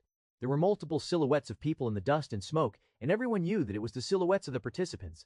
It didn't seem like they were buried by the collapse of the ancient ruins. They waited for a few more seconds for them to come out, but it looked like they were still standing there and not really moving. Is something going on? They could only speculate. After all, they couldn't do anything with the dust. They could go and check the situation for themselves, but who would take such a risk? What if the formation was still there? Everyone knows what happens when someone older than 30 enters. They decided to wait for the dust to clear by itself, and the answer would reveal itself. They didn't need to wait for long, as the dust quickly went away, but what they saw shocked many of the people, because what they saw was Bai Zihan with his feet on Mo Tianji's face, who was laid flat on the ground. A few minutes earlier, Like the remnant's soul said, after a few minutes of waiting, he was safely teleported out of the place where the trial was held. And of course, there were others as well, including Bai Xinyue, who didn't give him a good look. Perhaps she was thinking about taking her revenge after she had finally managed to get the strength to do so, and was contemplating. However, there was someone more eager to take revenge on Bai Zihan than her, and that man was none other than Mo Tianji. Bai Zihan, he yelled for everyone to hear. Everyone looked in Bai Zihan's direction as they were curious to know whether he got the inheritance or not. If he did, they were ready to pounce on him and take the inheritance for themselves. Of course, with Mo Tianji ready to take action for reasons everyone was aware of, they decided to wait for a while and just watch. Everyone expected Mo Tianji to jump and attack Bai Zihan after the humiliation he suffered at his hands. But surprisingly, he didn't. Did you get the inheritance? Mo Tianji asked. One could say that Mo Tianji, although crazy, uses his brain when he needs to. No matter how angry he was, if Bai Zihan got the inheritance, he knew that he might not be his match, considering it was the immortal emperor's inheritance. Therefore, before knowing the answer, he couldn't just attack Bai Zihan alone. Why do you think so? Of course, Bai Zihan wasn't the type to give a straight answer like he owed him anything. Only you and the other girl weren't there with us. It is certain that one or both of you received the inheritance, Mai Tianji said. Bai Zihan wasn't aware that when he was refining his body, everyone else was teleported to the first trial room. But he was able to think that something similar must have happened, looking at what Mo Tianji said. Lucky for you, I wasn't the one to get the inheritance. Bai Zihan answered. Mo Tianji was skeptical, so were the others. After all, there was no way that even if he had gotten the inheritance, he would admit it because he knew what the consequences would be. It was especially true for someone like Bai Zihan who was full of trickery. But for now, they had to take his words for another person, and it was obvious who he was looking for. When he saw Bai Xinyue, he asked the same question. Bai Xinyue, then you must have gotten the inheritance, Mo Tianji said. With Bai Xinyue's character, there was no way that she would lie simply because she was scared of the consequences. Moreover, with a bit of digging, she knew that the answer would come up itself. So what? I won it fair and square, she declared. Everyone's attention fell upon Bai Xinyue, with many exuding killing intent. While on the other hand, Bai Xueqing, Chu Ziyan, and other Bai clan members didn't know what they should do. Bai clan members and Chu Ziyan didn't know what the conflict was, but knew that Bai Zihan didn't like Bai Xinyue and the other way around. They felt that Bai Zihan didn't like Bai Xinyue and the other way around. They felt that Bai Zihan wouldn't want them to help Bai Xinyue, who he considered his enemy. Same was for Bai Xueqing, though she knew the reason. Apart from Han Zhenwu, who was planning to take care of Bai Xinyue, others from Heaven Sword sect were getting prepared to help Bai Xinyue. They all knew that others would begin to attack her now that everyone knew she had inheritance thought. Actually, there were even some Heaven Sword sect members who thought of doing the same, as even if they were from the same sect members who thought of doing the same, as even if they were from the same sect, they were talking about the immortal emperor's inheritance. No way were they going to let someone else take it, even if that person might be from the same sect. What was even Heaven Sword sect if they could get immortal emperor's inheritance? Bai Xinyue was also well aware of that and got ready, but she was more than confident about taking care of them with her profound power, although that might be different if adults were involved. Haha, good. You all take care of Bai Xinyue. Bai Zihan is mine, Mai Tianyi aptly ordered. Knowing that Bai Zihan didn't get the inheritance, he knew that he alone was more than enough to take care of Bai Zihan. Whoosh, he didn't waste a single second and immediately sprinted toward Bai Zihan. This is for the humiliation that you gave me. Bai Zihan simply smiled at the fool who was coming toward him to get himself humiliated again. Ma Tianji's figure blurred as he dashed forward, ki flaring violently like a raging storm. The ground cracked beneath his feet from the sheer pressure, and his murderous intent locked onto Bai Zihan like a predator pouncing on prey. Everyone braced themselves. This was it, the long-awaited revenge match. But before they could even blink, Ving, a single fist flew. Mo Tianji's momentum died in an instant. His body stopped mid-charge and then launched backwards, spinning like a broken doll before slamming face first into the ground. Boom! A small crater formed where he landed. Dust shot up. Silence fell. Everyone was frozen, their jaws slack, eyes wide. Bai Zihan didn't even move from his spot. He simply raised his arm, flicked it once to shake off the dust, and sighed. You'd think he'd learn his lesson after all this time. He walked forward casually, like he had all the time in the world. Mo Tianji groaned from the ground, blood leaking from his nose and mouth. He tried to lift himself with trembling arms, but before he could get up stomp, Bai Zihan's foot slammed down on his head, shoving his face back into the dirt. Stay down, dog. He ground his heel in, smearing Mo Tianji's face deeper into the rubble. This dirt-eating position suits you, he added, a smirk tugging at his lips. Don't you all agree? He asked, but everyone was too stunned to answer, or maybe there was no way anyone could answer that in fear of offending Mo Tianji. Mo Tianji tried to roar in rage, but all that came out was a muffled grunt and the crunch of teeth grinding against gravel. If anyone else here thinks they can take me on, you're welcome to come try, he said. He lifted his foot slightly, just enough to let Mo Tianji wheeze and then slammed it down again. Thud. Mo Tianji convulsed. After seeing something like this, there was no way anyone would try even if they wanted to. It was the same for people from the Lin and Zhao clans, and even Du Liangxin, who could only stare in disbelief. Bai Zihan's gaze sharpened, but if not, he said slowly, letting his voice cut through the tense silence, stay where you are, otherwise your fate will be exactly like his. A few cultivators instinctively took a step back, even some of the greedy ones who had been preparing to rush at Bai Xinyu hesitated. There was no way they could disobey Bai Zihan after such a display of power. He said he didn't get the inheritance, someone whispered, but with that kind of strength, maybe he was lying. But Bai Xinyu has admitted that she got the inheritance. Either way, it didn't matter. Right now, no one wanted to be the next idiot whose face was turned into a floor mop. Even Bai Xinyu, who had been preparing to fight off a mob of lunatics, narrowed her eyes slightly as she looked at Bai Zihan. This guy? How was he this strong? She knew for certain that he didn't get the inheritance, as he and the remnant soul confirmed it, but the power he showed? How was this possible without the inheritance? The onlookers couldn't believe their eyes when the dust settled. Mo Tianji, one of the strongest and known for his ruthlessness, was eating the dirt. Even the Bai clan elders couldn't believe their eyes, despite knowing how powerful Bai Zihan was. After all, Mo Tianji was known to be in the soul formation realm along with his strong physique. It didn't make much sense that someone like him couldn't even retaliate when being humiliated like this. And the weird part was that others were also not doing anything and just watching, including other participants from the demonic sect. Yu, the third demon general, Gu Yu, couldn't be more furious. Not to mention that their son was being humiliated in front of every big powerhouse of the Desolate Heaven Empire, and that too by the infamous waste of the Bai clan, Bai Zihan whoosh. He didn't waste a single second, rushing towards Bai Zihan with killing intent. How dare you treat our saint like this? Go, Yu yelled. Oh no, Bai Ren said when he realized Gu Yu had already made his move. Whoosh, he also went full speed, wanting to stop Gu Yu before he attacked Bai Zihan. But he was already too late to respond. Gu Yu had already reached where Bai Zihan was. Gu Yu and already sure to Bai Zihan was. Gu Yu, don't you dare. You want to go to war against the Bai clan Zerbev. Bai Ren could only remind Gu Yu of what the consequences would be if he made his move on the Bai clan Zer. But go, you didn't care. No matter what, he thought that eliminating Bai Zihan was his priority. Whether it was to erase the humiliation suffered by their saint, or to eliminate a potential danger who could one day become a big threat to their sect.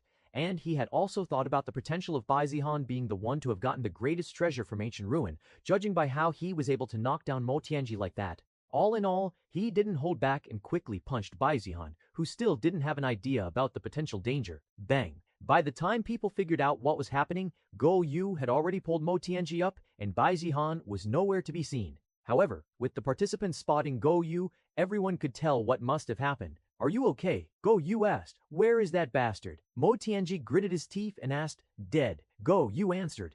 After all, he used his full strength, and although he didn't use any technique, because by then, Bai Ren would have already reached and interrupted him, he didn't think that Bai Zihan would survive his full strength attack. Goo!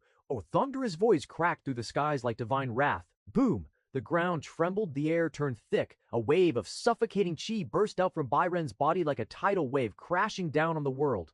The very skies above seemed to darken, as if the heavens themselves sensed his fury. Bai Ren had had enough. His long white robe fluttered violently despite there being no wind. His beard flowed like a raging river, and his eyes, usually calm and wise, were now filled with murderous intent. Crack! The pressure alone caused the earth beneath his feet to splinter like glass. Trees bent, stones shattered, and nearby beasts screeched and fled as the area descended into absolute chaos. Trees bent, stones shattered, and nearby beasts screeched and fled as the area descended into absolute chaos. Many of the young geniuses present, including those from powerful clans and sects, stumbled, gasped, and dropped to their knees under the weight of Bai Ren's raging aura. Even some early Nasan formation cultivators had to bite their lips, barely hanging on. Bai Xueqing, Xu Ziyan, and Bai Xinyu were some of the young geniuses who didn't have much trouble, especially Bai Xinyu. However, they were some of the most shocked people who didn't know how to respond to the Bai Xinyu. However, they were some of the most shocked people who didn't know how to respond to the apparent death of Bai Zihan. The person full of trickery, seemingly far from death, was now announced dead. Bai Xinyue had always thought it would be her who did it, but now that someone else had, she didn't know what to feel. Happy, angry, sad. Thinking about their last conversation, how he arrogantly declared that the immortal emperor inheritance wasn't enough for him, but now he was dead, at the hands of someone way weaker than the immortal emperor. But was he truly dead? She couldn't believe it. Though surviving against Go Yu's no-holds-barred attack was nearly impossible for even a soul formation realm cultivator, she thought it might be possible for Bai Zihan, who always surprises others. Bai Xueqing and Chu Zihan also didn't know what to think of such news, but they also didn't believe that Bai Zihan, a trickster like him, would die just like that. You dare kill our Bai clan's heir. Gu, you've touched our bottom line. Bai Ren roared. His voice echoed across the sky like a dragon's roar, each word carrying divine might. Across from him, Go Yu stood calmly, his cloak fluttering, arms crossed, but his eyes gleamed with the unmistakable glint of battle lust. You protect a worm who humiliated our saint. Go Yu spat. What kind of face will my demonic sect have if I just let that go? I don't give a damn about your face. Bai Ren snapped, his feet stepping forward, each step thundering like a war drum. You already lost all of it when you attacked the younger generation. Boom! Bai Ren raised his hand, and in that instant a massive jade palm of chi formed in the air, large enough to blot out the sky. Gu! Yu's eyes narrowed. You really want to fight me here, Bai Ren? You really want to fight me here? Bai Ren, you've already made your move. Now face the consequences. RUM Bull. In a blink, the massive jade palm slammed down. Gu, you didn't hesitate. Dark demonic chi erupted from his body like a geyser. A massive, pitch-black serpent head with glowing red eyes formed above him, his battle spirit. Then to you him! He thrust both arms forward and the serpent lunged, colliding with Bai Ren's jade palm in a deafening explosion that rocked the entire valley. Boom! Shockwaves rippled out in every direction. Mountains cracked. Several weaker cultivators were sent flying. This was a battle between two giants. Just filled the air. Both attacks canceled each other out, but neither side backed down. Bai Ren dashed forward and, with a single hand, drew out his weapon, a long crimson glaive that buzzed with sword intent and spiritual energy. Your demonic hands will not touch another member of my clan. With a howl, he slashed. Clang! Gu! You summoned a black crescent blade and blocked the attack mid-air, spiraling backward before landing on a jagged cliff edge. The two stared each other down. Ki coiled around them like wild dragons and phoenixes, threatening to tear apart everything around them. Bring it on, old bastard. Gu, you sneered, licking blood off his lip. Let's see if the Bai clan still has what it takes to fight us. Gladly. Bai Ren growled and launched forward. While the two of them were fighting, other elders immediately went ahead to protect the geniuses of their respective clans and sects, and, of course, they were also curious in finding out who truly got what the ancient ruins had to offer. Many speculated that it must have been Bai Zihan, considering just how powerful he must have become based on how he defeated Motianji. Chueching, are you okay? A Bai clan elder asked. After all, she was the greatest genius of the Bai clan, so it was expected that they would be worried about her among all others. Yes? Bai Xueqing answered, but her voice lacked the usual calm and authority she typically wielded. Though that was understandable, she had just lost her brother. Some elders went to retrieve Bai Zihan's body, but because of the rubble and dust, it was turning out to be very difficult. A Chu clan elder also came and asked the same of Chu Zihan, along with some encouraging words. Although they hadn't previously liked Bai Zihan or his engagement with Chu Zihan, she was still his fiancée. On the other hand, the royal commander and his guards came to offer their protection to the princes and princesses. Finally, after things settled down a bit, participants revealed what the ancient ruin was about and the inheritance it held. Immortal Emperor? Quote. The word caused panic to erupt among them, and everyone immediately understood the significance of it. This wasn't just some inheritance that could disrupt the power balance between clans or sects. It was something that could change the world itself. Finally came the question that everyone wanted to ask. Who got the inheritance? There was no need for an answer, as everyone turned to look at Bai Xinyue. Bai Xinyue didn't have anyone present specifically assigned to protect her, but among the elders sent by the Heaven Sword sect was Hallmaster Qinglin. Obviously, Qinglin also learned that Bai Xinyue had received the inheritance and approached her. Bai Xinyue backed away cautiously, unsure of what Qinglin would do now that everyone knew she had the inheritance. Do you really got the inheritance? Qinglin asked. Bai Xinyue nodded honestly. Do you think the Bai clan will protect you? Qinglin asked. Don't know. Probably not, Bai Xinyue answered. This is going to be difficult. It's better if you go to the Bai clan and seek their protection. I'll be honest with you, even the Heavensward sect can't protect you completely, Qinglin admitted. It seemed her intention wasn't to kill or seize the inheritance, but to make sure Bai Xinyue was protected. But Bai Xinyue had no intention of going back and begging the Bai clan, the same clan that once threw her aside. She would rather die than do that. Looking at her, Qinglin sighed. It would be impossible for her to protect Bai Xinye with everyone eyeing her, and she would rather the Bai clan take over. On the other hand, the Bai clan's elders didn't know what to do either. There had been previous attempts by the clan to bring back Bai Xinye, but she had always declined. But those efforts were mainly led by Bai Tencheng's political opponents, who wanted someone more capable than Bai Zhen to compete for the heir position. Many had changed their minds after witnessing Bai Zihan's strength, becoming certain he was the one destined to lead the clan. So now came the question, should they go and risk their lives to protect someone who still held a grudge against their clan, or just stand by and do nothing? They could only hope Bai Ren would finish his fight and give them direction. Everyone was eyeing Bai Xinye's direction, and Qinglen knew exactly what they were thinking. Everyone, what are we waiting for? It's the immortal emperor's inheritance. One of the elders from the demonic sect shouted as he and others moved to attack Bai Xinyue. One might think the righteous cultivators would oppose them, but for the immortal emperor's inheritance, others followed as well.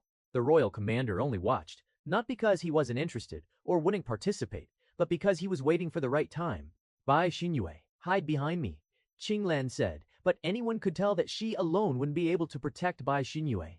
No, Bai Xinye replied calmly, standing firm. She released her aura, which had already reached the spirit-severing realm, one realm above the soul formation realm.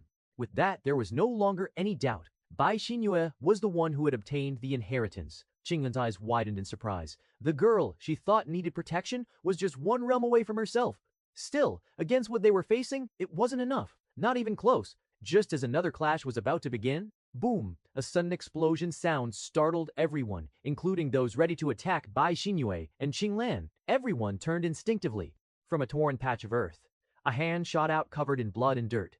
Someone pulled themselves up from the crater. Hair messy, robe torn, chest rising and falling heavily, but those eyes, cold, burning, alive. Who was it? Who was the fecker that attacked me? A familiar voice rang out. Bai Zihan. Still alive, furious and looking to take revenge. Bai Zihan is still alive. Wow, how is he still alive? Goyu's punch should have disintegrated his body, not to mention he seems to be only lightly injured. It didn't take much time for everyone to know that Bai Zihan, who was thought to be dead after the Goyu attack, was alive. Bai Zihan, being who he was, pretty pissed off due to what happened to him. No matter how powerful he was still too slow to even react to Goyu attack, was alive. Bai Zihan, being who he was, pretty pissed off due to what happened to him. Thankfully, you had underestimated him and didn't use Qi, which made it possible for him to survive. Well, he did more than survive, and apart from some injuries he took, there wasn't anything wrong. It was all thanks to his body, which had undergone 3 refinements through the primordial chaos body refinement technique. Being alive after an attack from Gu, you could already be described as an incredible feat, not to mention being able to move. Young master. Bai clan elders immediately made their way toward Bai Zihan. Some checked whether anything had happened to him, while others were afraid that those demonic sect bastards would attack again. At the same time, Bai Xueqing and Chuzian were relieved to see Bai Zihan was okay and thought that it was as they expected, though they also almost believed that he might really be dead. But as expected of Bai Zihan, even the devil doesn't want him to come to hell so quickly. I'm fine. Bai Zihan said after getting annoyed by the elders who were checking his body and touching everywhere to examine him. Can anyone tell me which bastard sneak attacked me? Bai Zihan asked. Goyu was too fast for Bai Zihan to see him. Although Bai Zihan knew that whoever attacked him was a powerful opponent, he needed to know for when he takes his revenge. A gentleman's revenge is never too late. For someone as petty as Bai Zihan, there was no way he would forgive something as bad as getting smacked by someone. The elders looked at each other, not willing to tell because they thought he might go out and seek revenge. Everyone knew just how petty Bai Zihan was, but there wasn't a need for them to answer. How? Gu! You shouted in shock? For him, there was no doubt that Bai Zihan was dead. He didn't use Qi or any technique, which he thought would be overkill, and he didn't have time to do so because of Bai Ren. But it wasn't an attack that the younger generation, no matter how talented he or she was considered to be, could survive. Bai Ren, on the other hand, couldn't help but laugh. Ha ha! As expected of our heir. Goyu, your attack is too weak to kill our heir. He was excited not only because Bai Zihan, who was thought to be dead, was alive, but because he had survived Goyo's attacks in one of his own league. One could only imagine just how powerful Bai Zihan was for him to survive that. He also didn't miss the chance to mock Goyu. You couldn't help but glare at Bai Zihan. Old man, so you were the one to sneak attack me, as expected of a coward. Can't face me head on. Old man, so you were the one to sneak attack me, as expected of a coward. Looking at the direction everyone was facing when he asked the question, the answer came to him. And considering that he couldn't see the face of the person who had managed to hit him, Bai Zihan came to a quick conclusion. Guyu gritted his teeth in anger. Not only did he risk his reputation in order to eliminate someone he considered a threat to the demonic sect, the person he intended to kill had survived and now he was getting insulted by him in front of every powerhouse. Did he, Guyu, ever come to such a stage that even a younger generation could humiliate him like this? Guyu's face twisted in fury, his demonic chi bubbling beneath the surface like lava ready to explode. How dare you, you little bastard! He took a step forward, killing intent rising like a black tide. The sky seemed to dim under the weight of his rage, the air itself thick with pressure. But just as he was about to charge, boom! A crimson light flashed. Bai Ren reappeared in front of Bai Zihan like a phantom, his crimson glaive drawn and pointed directly at Guyu's chest. Not this time, Bai Ren said coldly. He had already made a mistake earlier which he refused to repeat this time. With Bai Ren standing before him, Guyu stood no chance of attacking Bai Zihan again. While on the ground, Bai Zihan was furious, insulting Guyu and taunting him. Old man, you are quite capable of injuring me by sneak attack. Come here, so that I can waste you. Of course, he couldn't, but he needed to vent his anger and repeatedly cursed at Guyu, knowing that Bai Ren would stop him. You think you can insult our third demon general, Bai Zihan. Know your place. Mu Tianji interrupted. Well, he was just trying to salvage whatever reputation he had. Since the elders were also here, he didn't think Bai Zihan could attack him. The words had barely left his mouth when, did I lie? Bai Zihan interrupted, tone sharp and mocking. I just told the truth. The old dog sneak attacked me. Just what kind of expert does that to a younger generation? He spread his arms wide. And even when he did, what happened? I'm still alive. Just shows how weak that coward is. You, General Gu, you isn't someone who you can just... Mo Tianji growled. But Bai Zihan cut him off again. If the truth hurts that much, then that's your problem. Bai Zihan then glared at Mo Tianji with killing intent. Or you can try to shut me up. Though I believe even 10 of you can't touch a strand of my hair. Ha ha ha! Bai Zihan couldn't help but mock Mo Tianji. Mo Tianji had already backed off quite a bit when he felt Bai Zihan's killing intent. Gasps echoed across the battlefield. Although everyone had already seen Bai Zihan keep his feet on Mo Tianji's face and humiliate him, they still didn't expect such arrogant words from Bai Zihan. Well, not exactly didn't expect, but didn't think he would dare. One could have thought he was bragging, if not for his previous display of power. Even the elders of Bai clan turned slightly, lips twitching as if to say, oh no, here he goes again. No matter what the situation was, Bai Zihan just couldn't help but mock someone and make himself look dominant. Bai Shuiqing put a hand to her forehead. Zhu Jianxian sighed. Bai Xinyue. She was still watching in silence, but her eyes had a faint flicker of amusement. The demonic sect elders behind Mo Tianji gritted their teeth in outrage. Arrogant bastard, does he want to die? Hoof! Don't underestimate our saint, without your reed, without your aids, Barange. Bust, you are nothing before him. Don't underestimate our saint, without your rot. The elders from Crimson Demon Sect thought that what they saw earlier must have been because Bai Zihan used some trick, or perhaps others helped him. They still believed that their own saint was stronger than Bai Zihan, whose reputation was only that of a waste until recently. But no matter what others believed, it was for sure that Mo Tianji didn't have the will to go against Bai Zihan. Surviving Go Yu's attack proved that he was above any of the younger generation, and even without that, he had already had enough of eating dirt earlier. Mo Tianji showed no sign of going to confront Bai Zihan despite all the encouragement from the elders. It was certain that the earlier image of Mo Tianji eating dirt was caused by Bai Zihan, without any trick or help. Chuck, coward. Don't try to act arrogant before me if you can't even back it. The elders looked at Mo Tianji, some ashamed, others stunned by how their most ruthless genius was staying quiet after being threatened and insulted by Bai Zihan. Just when did their ruthless saint turn into a coward? You useless, cowardly old mutt. Is this what a third demon general amounts to? Sneaking up on a junior like a rat in heat? He scoffed, loud enough for everyone to hear. Maybe next time, go back to licking boots in the demonic sect kennel. At least there, no one expects you to act like a man. Guyu's expression twisted into something monstrous, but Bai Zihan was far from finished. What's wrong? Can't handle words after failing to kill someone? That punch of yours, what was that? A soft massage. My great-great-grandmother hits harder than that, and she's been dead for years. Even the crowd twitched at that one. And don't give me that look, you old sack of bones. You're lucky Grand Elder Bai Ren was here to babysit you. If it weren't for him, you'd be decorating the ground right now like the disgrace you are. That's when the elders finally moved. Little ancestor, please stop. They had no choice. Mindly ancestor, please stop. They had no choice.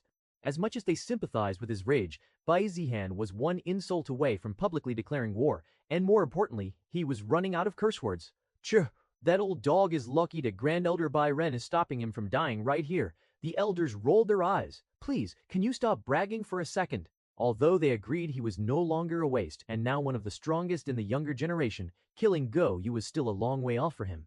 But there was no need to reprimand their heir who was showing off to everyone else. The Crimson Demon Sect's elders were all embarrassed because of Mo Tianji and needed to shift their attention. And what better way than to remind everyone of the original goal? Everyone, we need to take care of the one who got the inheritance. Don't get caught up in other people's problems. With those words, the attention finally returned to Bai Xinyue. What shall we do, young master? The elders of the Bai clan asked worriedly. With Bai Zihan's display of strength, they were now 100% certain he and only he deserved to be the next sect leader. If he wished for Bai Xinyue's death, then so be it. Perhaps he could even obtain the inheritance after her death, making him much stronger than he already was. However, they also hoped for the opposite since Bai Xinyue was one of their own, and despite the exile, she still had Bai clan's blood in her veins. Bai Zihan looked at Bai Xinyue, whose only support seemed to be Qinglan and a few elders from the Heaven Sword sect. Although she looked like she had zero chance of surviving, with her being a 5-star Heaven Chosen One, Bai Zihan was certain she could escape. Leave, save her. He wanted to leave her be, but it seemed the remnant soul wanted him to save her. He could ignore her and leave Bai Xinyue to fend for herself, but he thought otherwise. For one, he knew she wouldn't die even without his help, so by helping her, he was doing her a favor.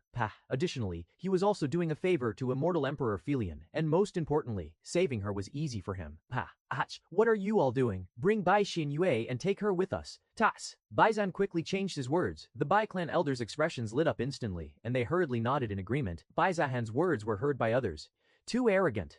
I agree he's stronger than Mo Tianji, but don't think you can take the inheritance away so easily.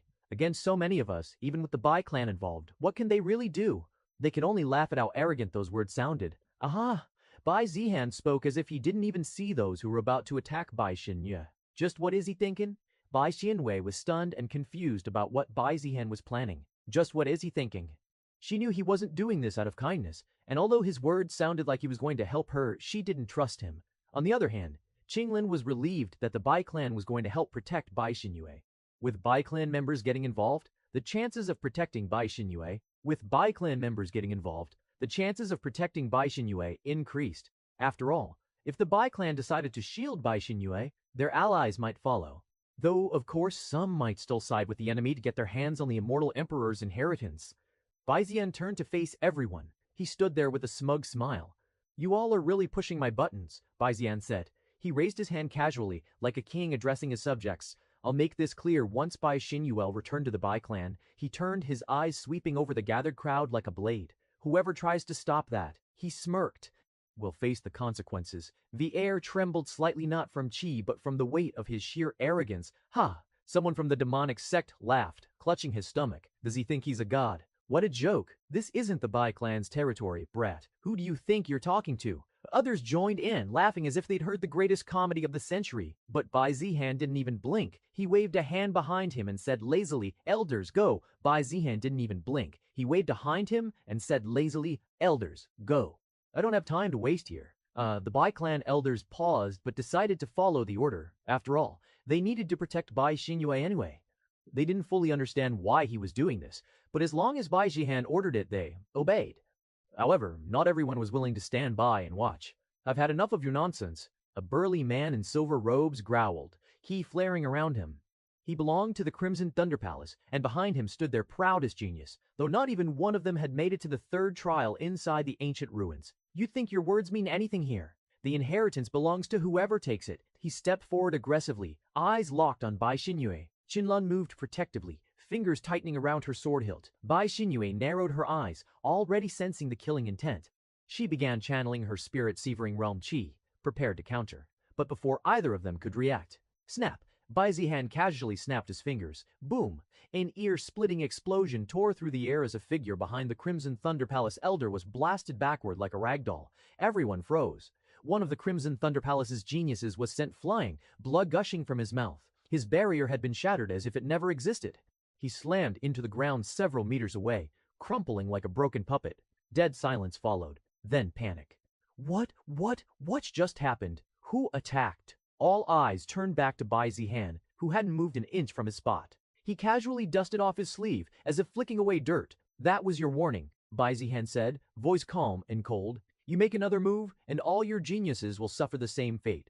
Everyone who had been sneering a moment ago now stood stiffly, their faces pale, especially the other geniuses from the Crimson Thunder Palace. The explosion hadn't come from any visible technique. No chant, no hand seal, no weapon drawn. Just a snap. Bai Zihan's smug smile returned. "I don't need to waste words." His eyes swept across the other Saxon clans. "You want to try again? Be my guest, but know that you're gambling with your sect's future." At the first trial, before Bai Zihan had left for the second trial, he had already begun thinking ahead about what might happen if he obtained or lost the inheritance. If he failed to get it, he planned to take it by force after leaving the place. Depending on the situation, it would either be immediately or in the following days. But looking at the current circumstances and the advantage he held, he was confident that he would be the one to obtain the inheritance.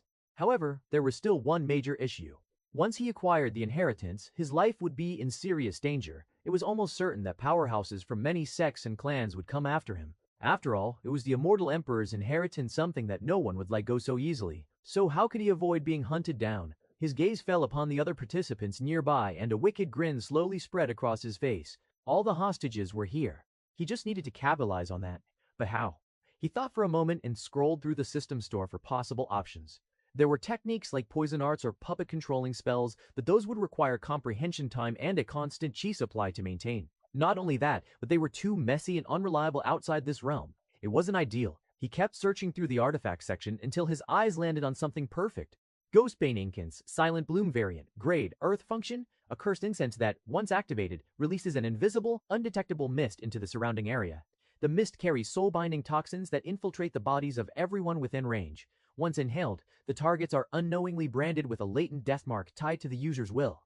The user may, at any time, detonate the mark, causing instant internal collapse, bloodline damage, or full-body explosion depending on the victim's strength. Activation range, 300 meters. Resistance can be resisted only by those with extremely strong physiques or unique soul constitutions. Limit only affects targets with weaker total soul strength than the user. Price, 10,000 system points. Bai Zihan let out a cold chuckle. Perfect.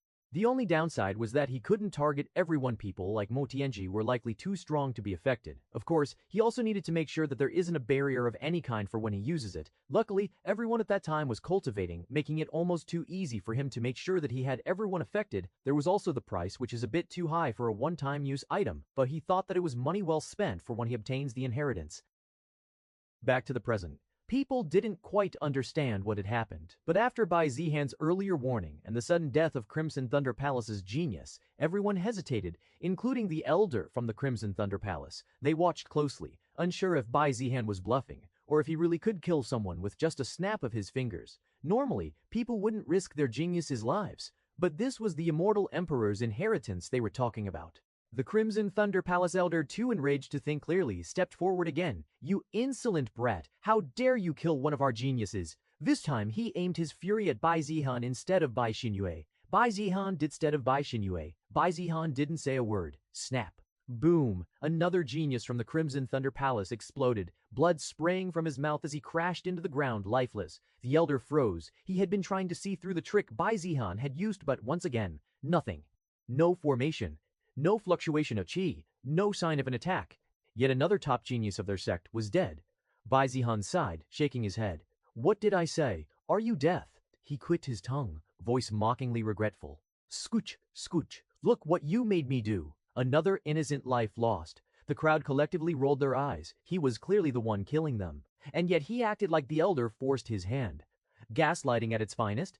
A tense silence followed until voices began to whisper again. Could it be that the Crimson Thunder Palace is in cahoots with the Bai clan? Yeah, that must be it. They're probably staging this to scare the rest of us off. Otherwise, how come only their geniuses are dying? Forget Bai Qinyue. Let's take Bai Qinyue for its dinning we. Forget Bai Qinyue. Let's take Bai Zihan hostage instead. That way, we don't need to be afraid and also can make the Bai clan back off. Yeah, if we get him, maybe we can also learn how he's doing it.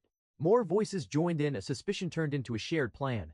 If this was a trick, then exposing it was the only way forward, and if it wasn't, they'd just take Bai Zihan out before it was too late. The Bai clan elders grew visibly tense. They could see the growing hostility now shifting toward Bai Zihan. He was their future, their heir. They would fight to the death to protect him. But even they didn't know if he was bluffing or he could really do what he arrogantly declared. Against so many powerhouses, his tricks, no matter how effective, might not be enough. Or so they thought. Now, a coordinated wave of pressure rose as several experts moved at once, aiming to seize Bai Zihan. But boom! Before they could even make contact, multiple participants from various clans and sects dropped to the ground, dead, just like that. No warning, no build-up, no resistance. They fell like puppets whose strings had been cut. Silence followed, then screams. It wasn't a trick. How the hell is he doing this? How is this possible? Panic erupted. Everyone could now see the pattern. Every single one of the victims had been a participant. One from every clan or sect whose elders has been trying to make a move had died. And now, fear began to spread to the reigning geniuses. No. Elders, stop, don't you dare move. I'll father, you move and I swear you'll regret it. Whoever makes another move is going to have their head rolling.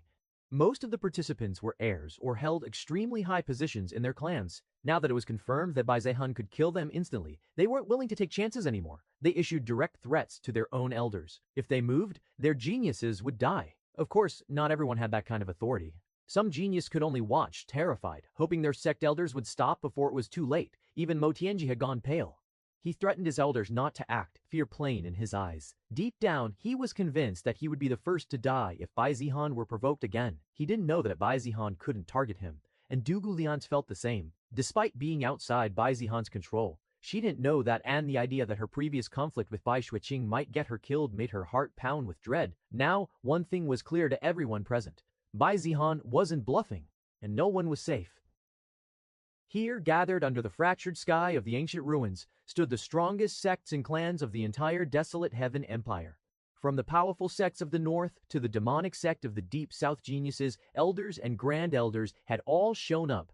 Each of them was a titan in their own right, each capable of shaking an entire province with a single command, and yet, the one controlling the state of this battlefield, the one whose word had brought them all to a dead stop, was merely a junior, Bai Zihan, a boy no older than 16. And yet now, this same boy stood alone before hundreds of powerhouses, his back straight, his head high, and his hand raised with all the casual arrogance of a monarch. He wasn't begging, he wasn't negotiating, he was threatening them, commanding them. And they were listening. Some of the elders standing at the rear of their forces clenched their fists, their expressions twisted with a mix of shame and fury.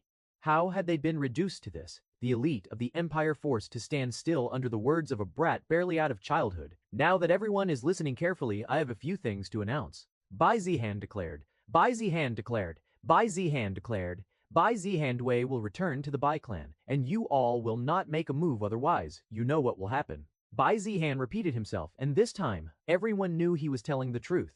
Everyone watched in silence as Bai Zihan moved forward, flanked by a procession of Bai clan elders and their top geniuses.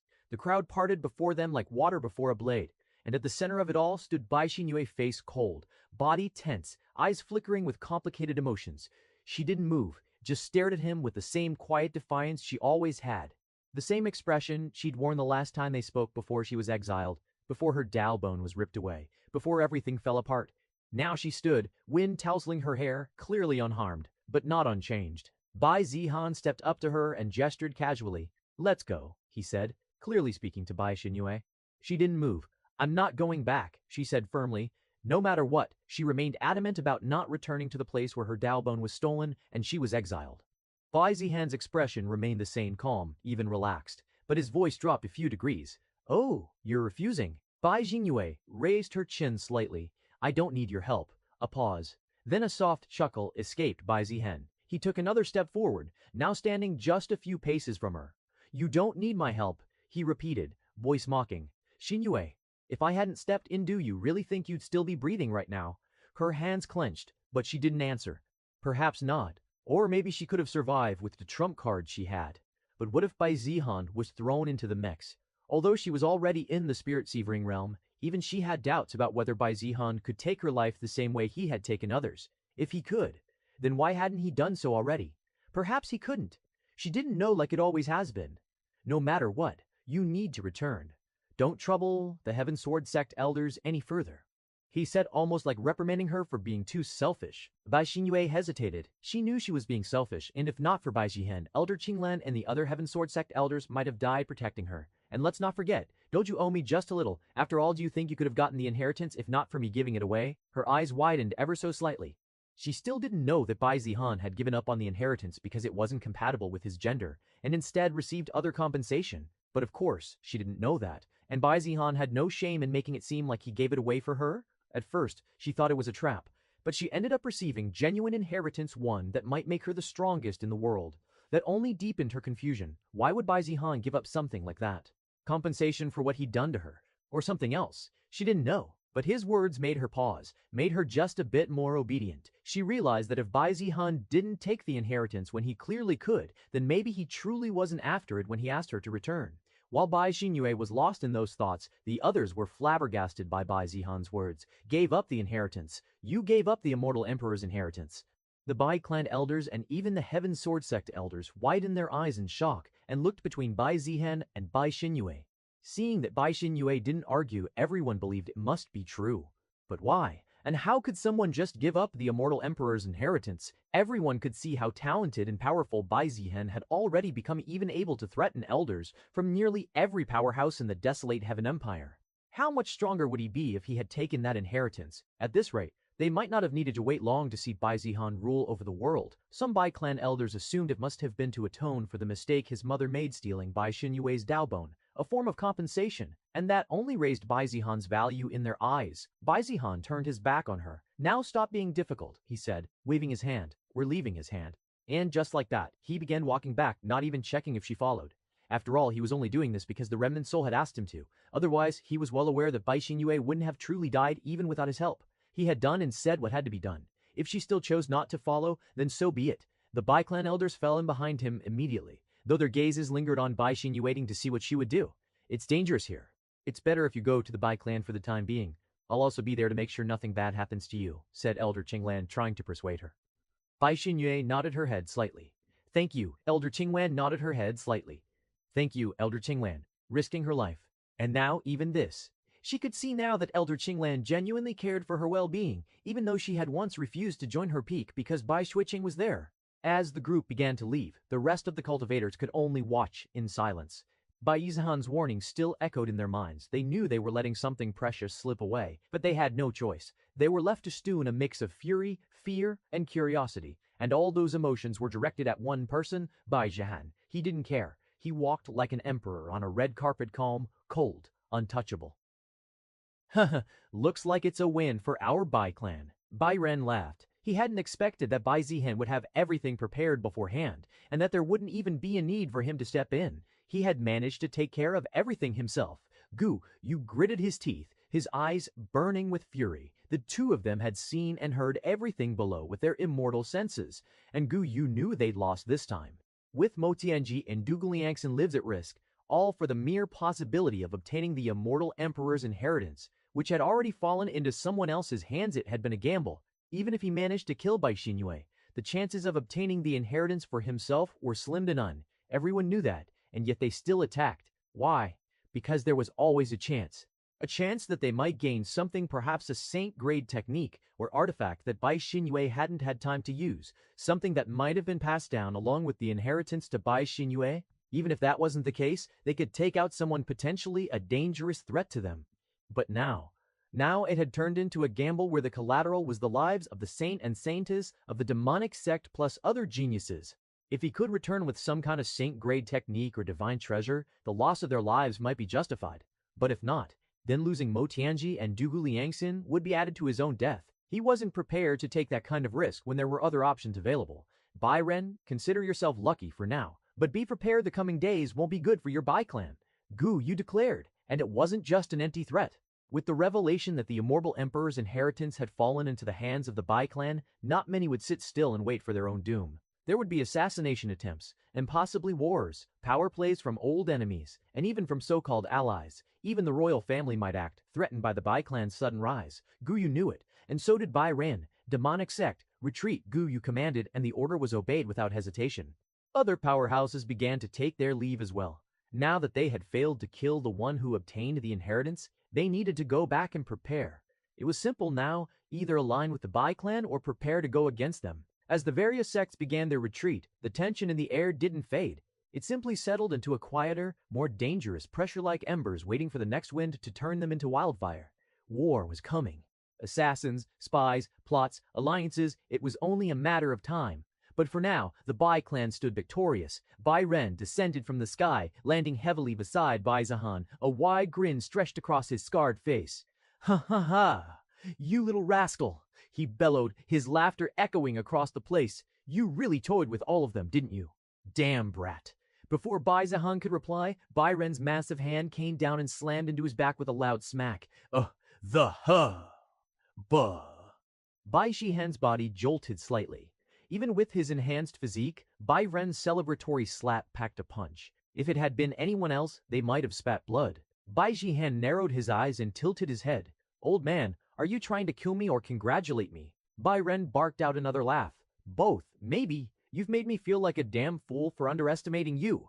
He clapped Bai Zihan's back again, this time gentler before turning, his grin fading slightly as his eyes landed on the figure behind them, Bai Xinyue. His expression shifted. Complicated feelings which were mostly regret and guilt. When their eyes met, there was a flicker of something unspoken in both their gazes. This was the first time they were seeing each other again after everything. Back when she'd been exiled, Bai Ren had been deep in seclusion, the other Grand Elder had been in charge. He had only learned of what happened after it was done, and he hadn't taken it well. You groan, he said gruffly, his tone softer than it had been with Bai Zihan, but still tight with emotion. You always were a stubborn one. Bai Xinyue lowered her gaze slightly. Grand Elder. Bai Ren looked her up and down, the muscle in his jaw twitching. They didn't even consult me. If I'd been awake, none of that shit would have happened. Bai Zihan shot him a sideways glance. Like you could have stopped it. Bai Ren grunted. Ch! I still don't like what you did, brat. Bai Zihan scoffed. I didn't ask for your approval. I didn't like what happened either. Huh, still as cocky as ever. He turned back to Bai Xinyue and sighed. It's good that you are returning, those circumstances might have forced you. A pause. But your family, that never changed. I'll see to it personally that nothing like before ever happens again. I'll also bring you the justice you deserve. Bai Xinyue blinked slowly. Thank you. But I can take care of myself. And as for justice, I'll get that myself as well, she added, glaring briefly at Bai Zihan. Indeed, with her cultivation, there were few who could touch her, including the elders. Unless it was Bai Zihan. That damned bastard always had some trick up his sleeve. Sigh. If only I had come out of seclusion. Sar. If only I had come out of seclusion. But there was no use crying over spilt. Bai Ren could only hope that things would get better. The two of them, Bai Zihan and Bai Xinyue, were the future of the Bai clan. He just hoped their conflict wouldn't tear them apart, that they'd reconcile. Well, maybe that was just his wishful thinking. But still, Bai Zihan had managed to convince or coerce her into returning. In that regard, one thing was clear. When it came to scheming and manipulation, Bai Xinyue was no match for Bai Zihan. And to defeat Bai Zihan, cultivation alone wouldn't cut it. Otherwise, he'd have been crushed long ago, considering how many high-level enemies he'd pissed off. But did he ever suffer? Hardly. No matter how you looked at it, whether through diplomacy, blackmail, or manipulation, Bai Zihan always seemed to walk away on top. Anyways, Bai Xinyue was coming back to the clan whether through persuasion or pressure. The result was the same. That alone was the first step in mending what had been broken. It was quiet for a moment. Fix this mess yourself. Bai Ren gave one last slap to Bai Zihan's back, this time more like a pat and turned to walk away. Behind them, the Bai clan began to retreat, victorious, but fully aware the real fight has only begun. The winds of change swept across the desolate Heaven Empire like a plague of whispers. The ancient ruins had barely cooled before messengers burst into motion, jade slips flashing across distant sects and spirit birds darting across provinces with sealed messages. From the smallest rogue cultivator hideouts to the highest thrones of immortal sects, everyone was talking about one thing: the immortal emperor's inheritance. What? The ancient ruins belonged to the immortal emperor. I thought the immortal emperor was just a myth. Damn, I should have joined the expedition. You. With what power? Didn't you hear? A bunch of geniuses died there. I heard most of them were killed by Bai Dohan, not by the trials themselves. Anyway, who ended up getting the inheritance? And the answer? It had fallen into Bai Xinyue's hands. So the immortal emperor's inheritance ended up with the Bai clan. I thought Bai Xinyue had a bad relationship with her clan. I thought Bai Xinyue had a bad relationship with her clan. I thought Bai Xinyue had a bad relationship with the Bai clan. Why would she return if she hated them? Some say Bai Zihan gave up the inheritance to make up for what they did to her. Bullshit. No one in their right mind would give up an immortal emperor's inheritance. But if he did do that, maybe they made peace. Either way, if one wants to kill Bai Xinyue, they will have to deal with the entire Bai clan. Conversations like this echoed across the empire and likely beyond. The demonic sects weren't thrilled either. The Bai clan had always been their enemy, and now they couldn't afford to let Bai Xinyue grow stronger.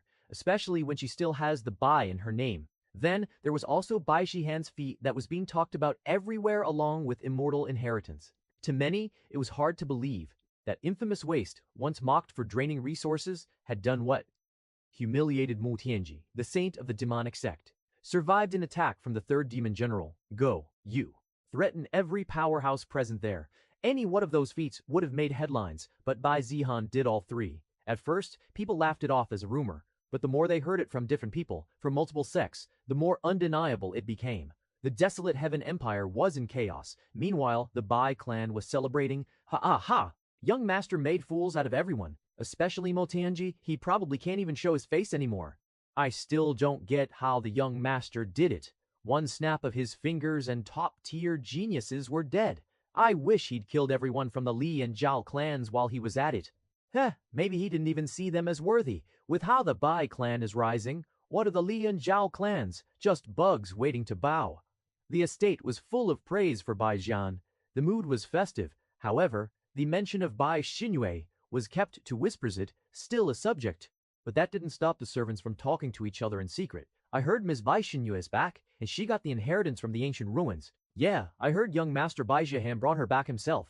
What? I thought he hated her? Wasn't he the reason she was exiled? Maybe. Who knows what the young master is thinking these days? While gossip spread, Bai Ren and Bai Zihan stood before Bai Tianheng. Bai Ren gave a full report what had happened after months of waiting and the final battle that unfolded. As he praised Bai Zihan, Bai Tianheng stared at his son in disbelief. Sometimes his eyes seemed to ask, "Are you really my son?" He already knew Zihan wasn't the same waste he once was. But even so, this level of achievement, threatening elders on par with Bai Tianheng himself, just how did you do it? Tianheng's voice was low, almost cautious. He clearly meant the strange killings how Zihan had taken down geniuses without anyone knowing how or being able to stop it. Bai Ren also leaned in, equally curious. Even with all his years of experience, he had never seen something like that. Let's just say I have my ways, Bai Zihan replied. Not that he didn't want to explain, but even if he did say it was thanks to an artifact, they'd just dig deeper. Where did you get it? How does it work? Can it be copied?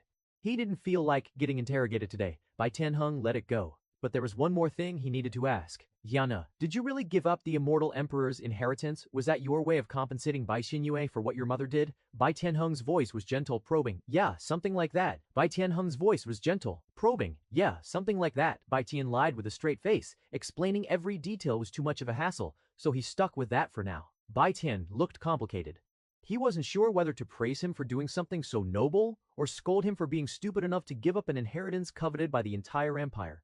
Anyway, Bai Zihan changed the topic. You might want to see this. With a flick of his wrist, a divine light shimmered into the room. Sheeing might. A sword emerged from thin air. Its blade was crystalline, runes of golden red light swirling across its surface. It radiated ancient, terrifying power. A single glance made their souls tremble. Saint-grade artifact. The entire room fell silent. That's. Van Ren's eyes widened in disbelief. Bai Tianheng rose slowly from his seat, gaze fixed on the weapon. A Saint-grade weapon? He asked, though he already knew the answer. No Heaven-grade weapon? He asked, though he already knew the answer. No doubt, Bai Ren muttered, walking around the sword like a beast in heat. I've seen one before. That aura, it's alive. It's been tempered by the laws of the world. He could barely contain himself. Day Ran. Yodate, it's alive. It's been tempered by the laws. Hui could barely contain himself. Bai Tianheng said seriously, Where did you get this sword? Did it come from the ruins? Bai Ren asked quickly. Wait, don't tell me it was part of the inheritance. Bai Zihan smiled and let the sword float beside him like a loyal dog. I got it as a reward for finishing the trial first. Both elders leaned in, eyes gleaming. Well, damn, Bai Ren muttered. Even without the inheritance, you still walked out with treasure like this. Zihan smirked again, and that's not all. He reached into his storage ring and pulled out a scroll. The moment it appeared, spiritual energy surged through the room. Both elders froze. A heaven-grade cultivation technique. Bai Zihan didn't need it. He already had one that was slightly better than this, so he decided to gift this one to the Bai clan. After all, who knew what kind of trouble he would be in? And when they did, having a strong Bai clan at his back was never a bad idea. Bai Tianheng slowly extended a hand, almost reverently, as the scroll hovered between them. Heaven-grade cultivation technique. His voice was low, but filled with awe. Even he, the patriarch of the Bai clan, had cultivated with an earth-grade technique. This was something that every clan and sex would go to war for. Bai Tianheng's mouth had gone dry. He stared at the scroll. then at Bai Zihan, then at the sword still floating calmly beside him. "You brat," he muttered, shaking his head with a crooked grin. "You're really trying to give this old man a heart attack." Bai Zihan yawned. "If you die from shock, it just proves the Bai clan might need a new leader. You, Maida." Bai Tianhen became a bit angry at his heartless son, but thinking about the treasures he quickly calmed down. Zihaner became a bit angry at his heartless son, but thinking about the treasures, he quickly calmed down. Bai Zihaner raised an eyebrow. "What, you want me to hoard it? If you don't want it, then I'll keep it for myself." "Who said I don't want it? I was just asking." Bai Ren looked at him like he was staring at a golden goose that had started laying divine-grade eggs. "This is a heaven-grade cultivation technique. With this, our Bai clan's overall strength would increase many times. By then, the Li and Zhao clans would no longer be our opponents." Bai Tianheng muttered. "We can pass down our current secret Earth-grade technique to every Bai clan member and keep this heaven-grade technique for the top geniuses," Bai Ren added. Bai Yang nodded. "We still need to discuss with the other elders, but I don't think any of them will disagree with the idea. As for the Saint-grade sword, we need to keep it hidden until it's truly needed." After all, Bai Xinyue was already drawing a lot of attention to the Bai clan. If word of a Saint-grade artifact got out, the Bai clan estate might be invaded the same day. Then he looked straight at Bai Zihan.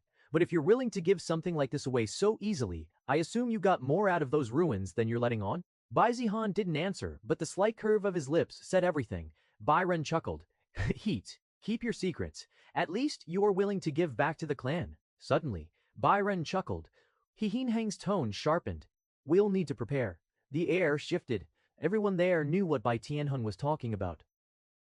On the other hand, Bai Xinyue was hit with a wave of nostalgia when she returned to the Bai clan, the place where she had been born and raised. Bai Xinyue stood quietly at the edge of the courtyard, her robes fluttering lightly in the breeze, the familiar stone tiles beneath her feet,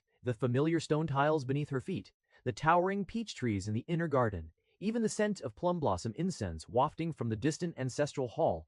It was all the same, and yet completely different. This was the place she once called home, but can no longer say the same.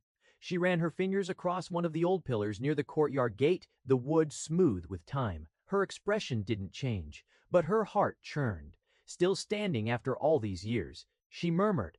A maidservant nearby stiffened at the sound of her voice and quickly bowed, stammering, "Miss Bai Xinyue, this servant greets you." Xinyue glanced at her, expression unreadable. "You were, Yo, right? Yuz, Yo crime," Luo Qing replied, startled that Bai Xinyue still remembered her all these years. "You used to sneak me candied lotus when I was grounded," she said with a faint, tired smile. "Nice to see you're still here." Luo Qing nodded nervously. After all, while they might have known each other when they were kids, the situation and status were completely different now. Moreover, she had also heard about Bai Xinyue acquiring the immortal emperor's inheritance.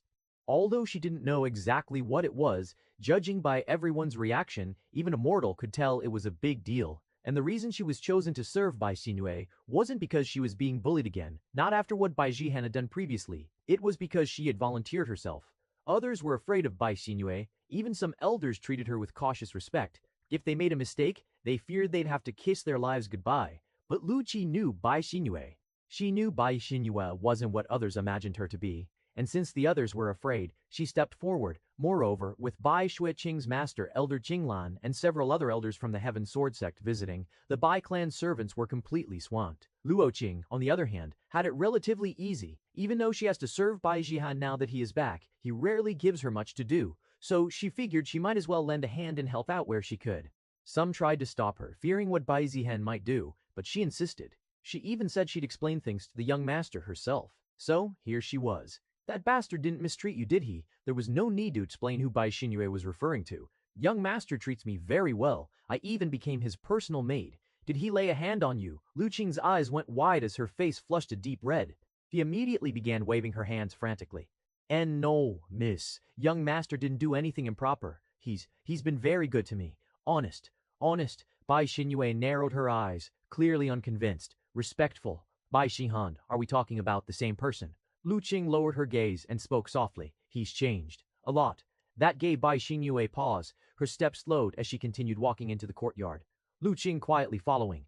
Changed. That word echoed in her mind, leaving a sour taste behind. She had heard rumors, of course, but they mostly focused on his change from being a waste to a genius. His character, still trash. And yet, has he said anything about me? Bai Xinyue asked, almost despite herself. Lu Qing blinked. Not much. Bai Xinyue asked, Almost despite herself, Luo Qing blinked. Not much. Bai Xinyue acted like she didn't care, but deep down there was a faint sense of loss. This guy didn't even care to think once about me after everything he did.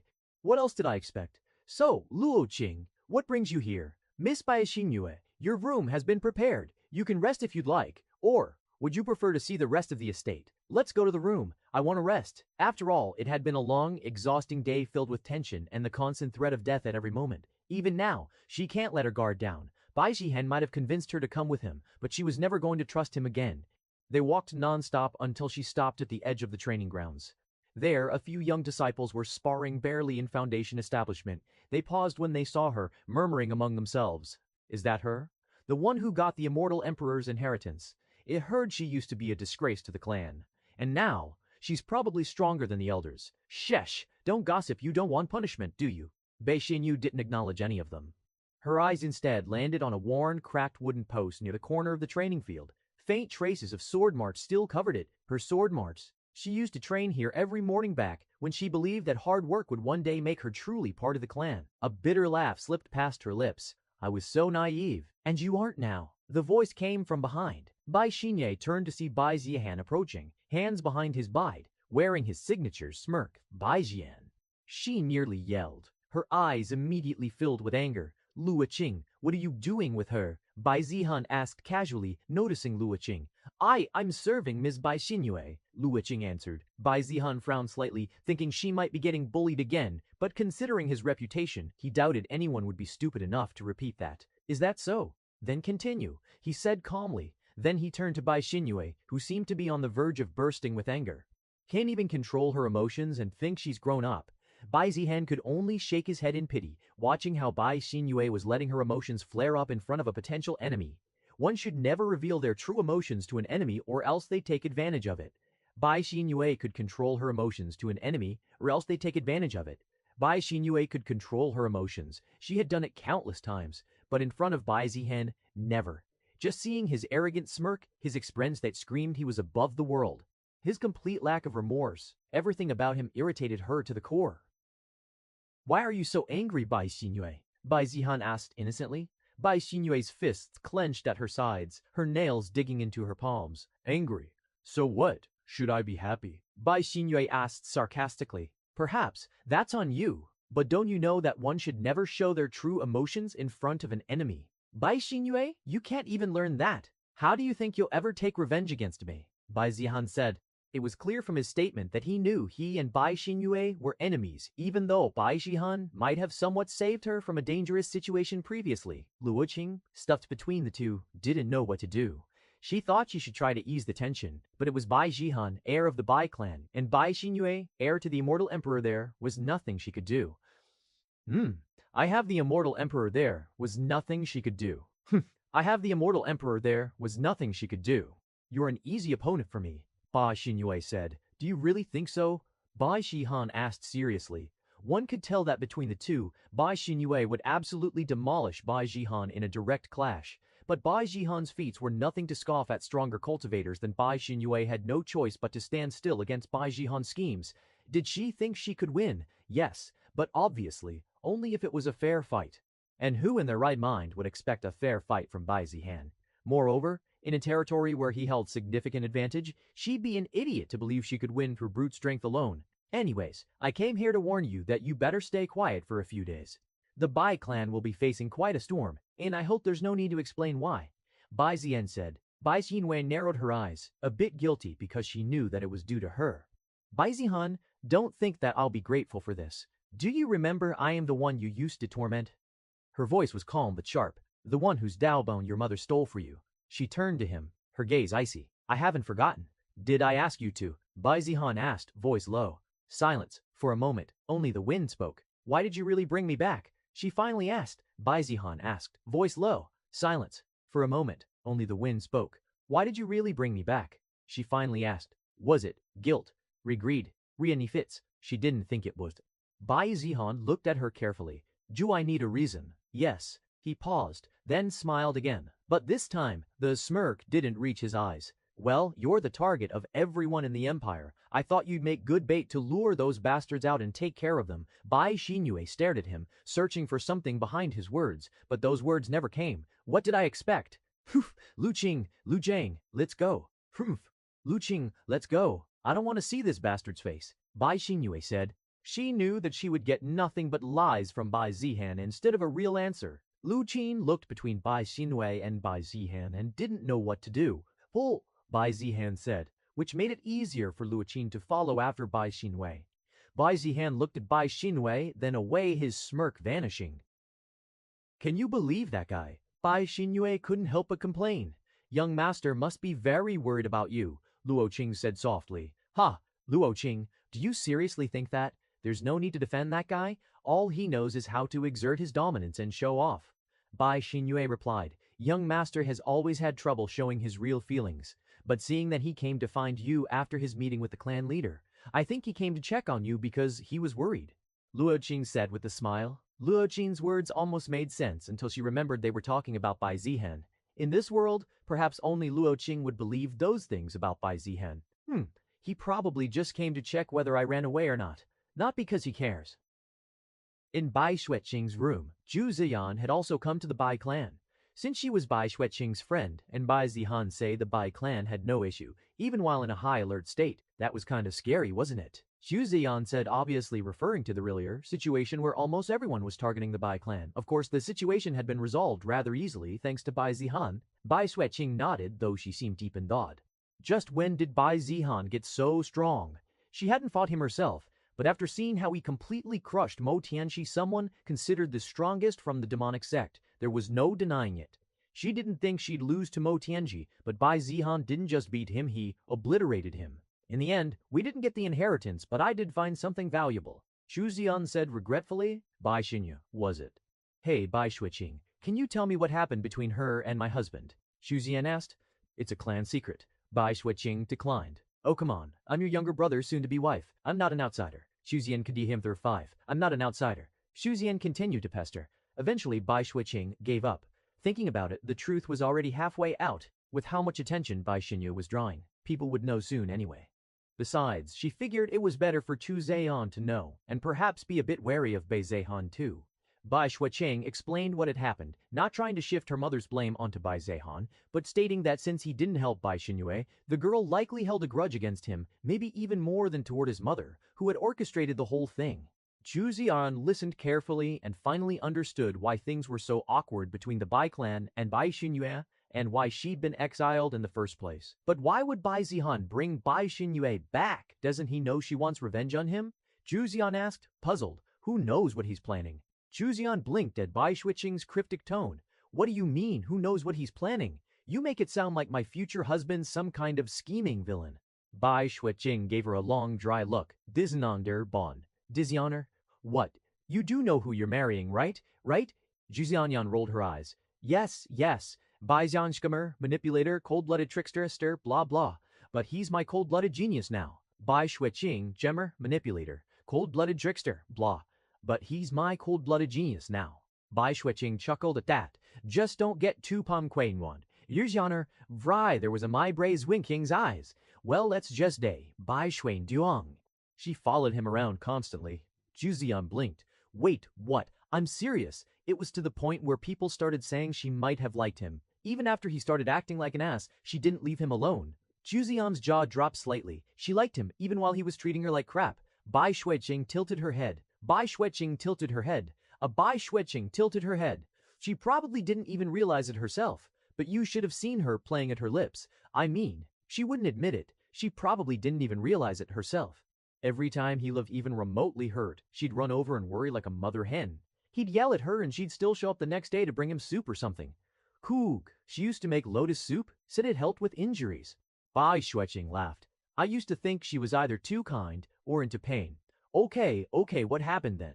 Well, everything went to hell, obviously. Bai Xueqing shrugged. She stopped smiling, he got crueler, and eventually, the Dao Bone thing happened. But, Zhu Ziyan looked unsettled now. Are you saying she's still not unsettled now? Are you saying she Bai Xing fiancé? I'm not saying any, Bai Xueqing said with a sly grin. I'm just saying your Bai Xueqing, said Wang. And looking very pretty and very angry. You think she's going to come after me?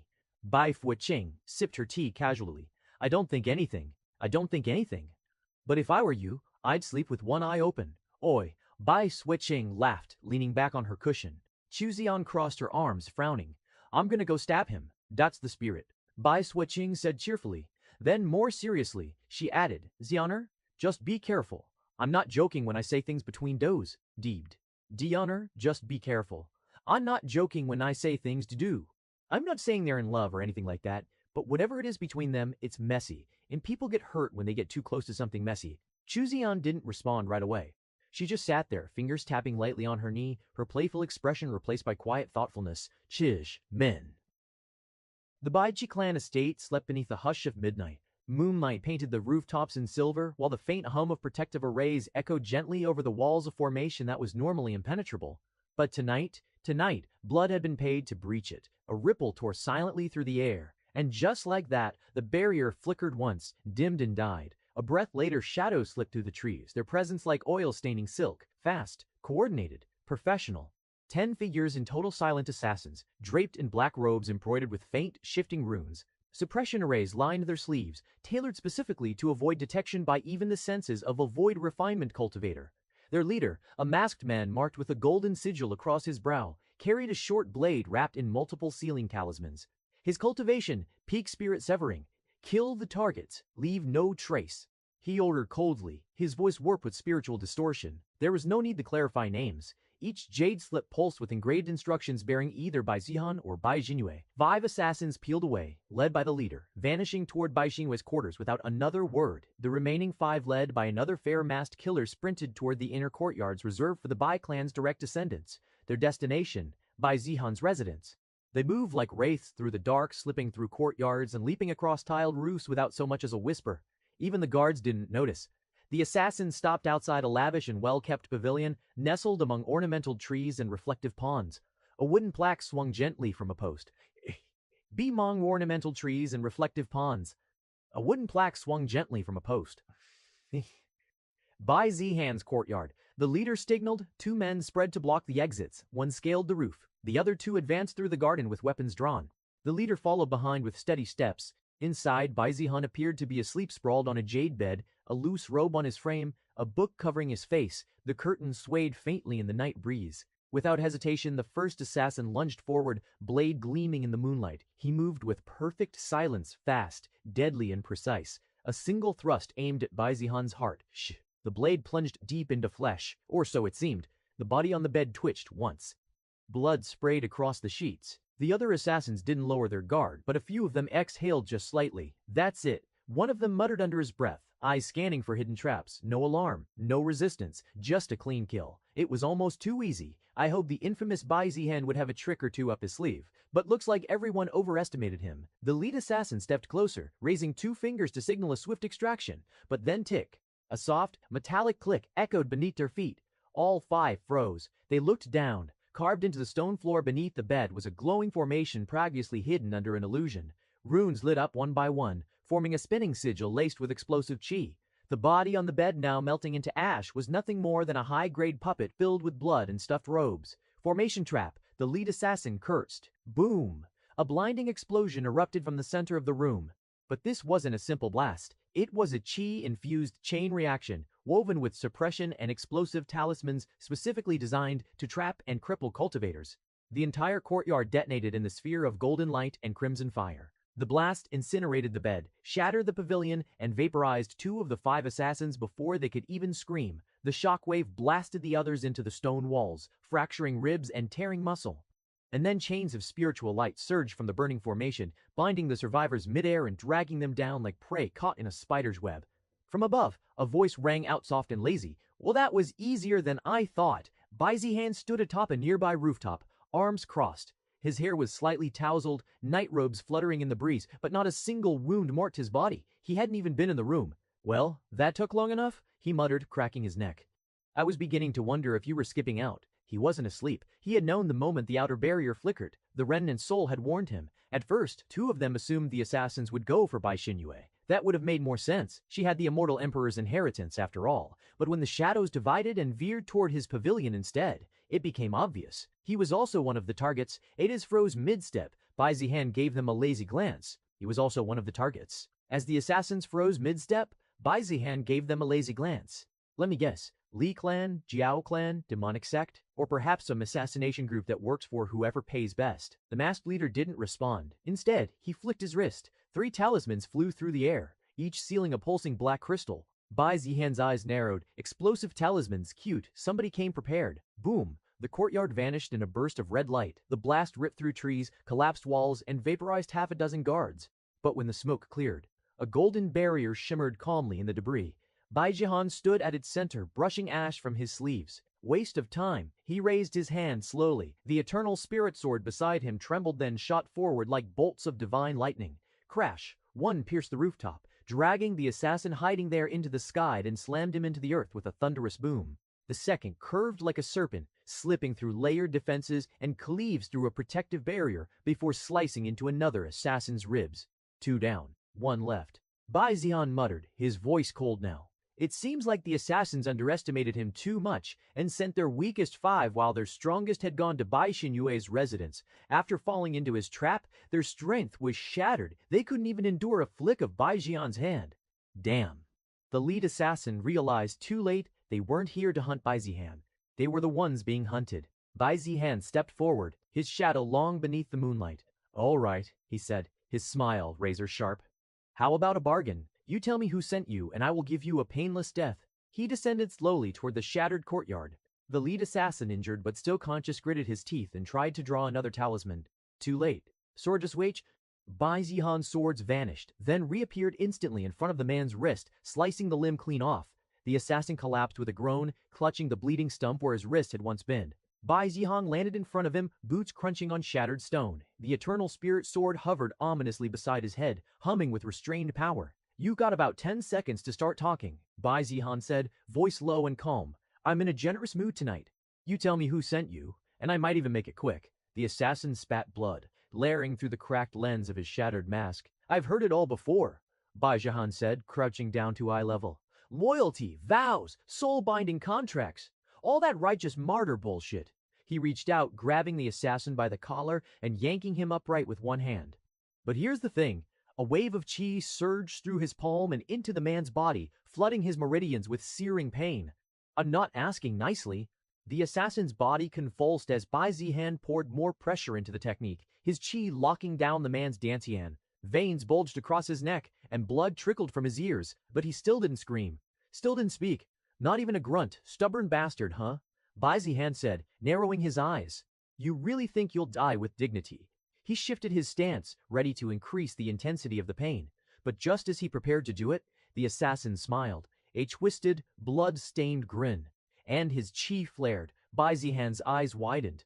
All over the assassin's skin, beneath the tattered robes, runes began to glow, crawling like worms across his chest, arms, and even his face. Shit! Bai Zihan shot backward in a blur. You will get nothing from me. Boom! Boom! A dome of crimson light erupted from the assassin's body as the explosive formation detonated from within. The blast was smaller than the previous courtyard detonation, but more focused, targeted, like a blade. The shock wave tore a crater into the stone. Ash, bone fragments, and chi residue scattered into the air like black snow. Bai Zihan landed several meters away, golden light shielding his body. He stood there in silence, dust settling around him, smoke curling through the night. His sleeves were scorched. A small gash lined his cheek. He wiped it absently with his thumb, then looked down at the still burning crater where the assassin had been. Self-destruction. That's some next-level fanaticism. He clicked his tongue. Would have been nice if you just gave up, but there was nothing. No corpse, no clue, just silence and a crackle of ruined stone. Bai Zihan stood alone in the destruction. He turned, his robes fluttering as he walked away, and then his gaze lifted, sharp once again, because 5 assassins had come for him, and the other 5 were going after Bai Xinyue. Perhaps their mouths are loose. The explosion had lit the night sky like a second sun. Light and sound seared across the Bai clan estate, and in its wake came chaos. Bells began to ring, guards jolted awake, Bai clan members burst from their chambers, and eyes swept across the sky like crashing waves. Cries of alarm echoed in all directions. The inner courtyard, an explosion, someone's attacking. It's in Bai Zihan, no! A kite! A cannon Bai Zihan, no!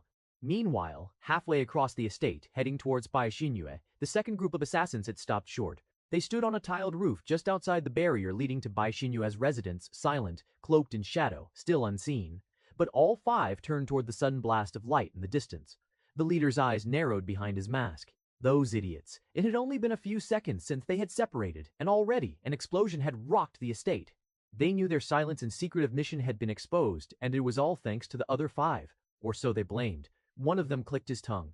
Now everyone will know we're here. Escaping will be very difficult. No shit, another snapped. We've got maybe a minute or two before the whole place is swarming. The leader clenched his fist. We move now, kill the girl, then escape immediately. The five assassins darted forward, movements no longer careful, just fast. Their stealth array still cloaked them from sight, but the urgency was palpable. They no longer had the luxury of silence.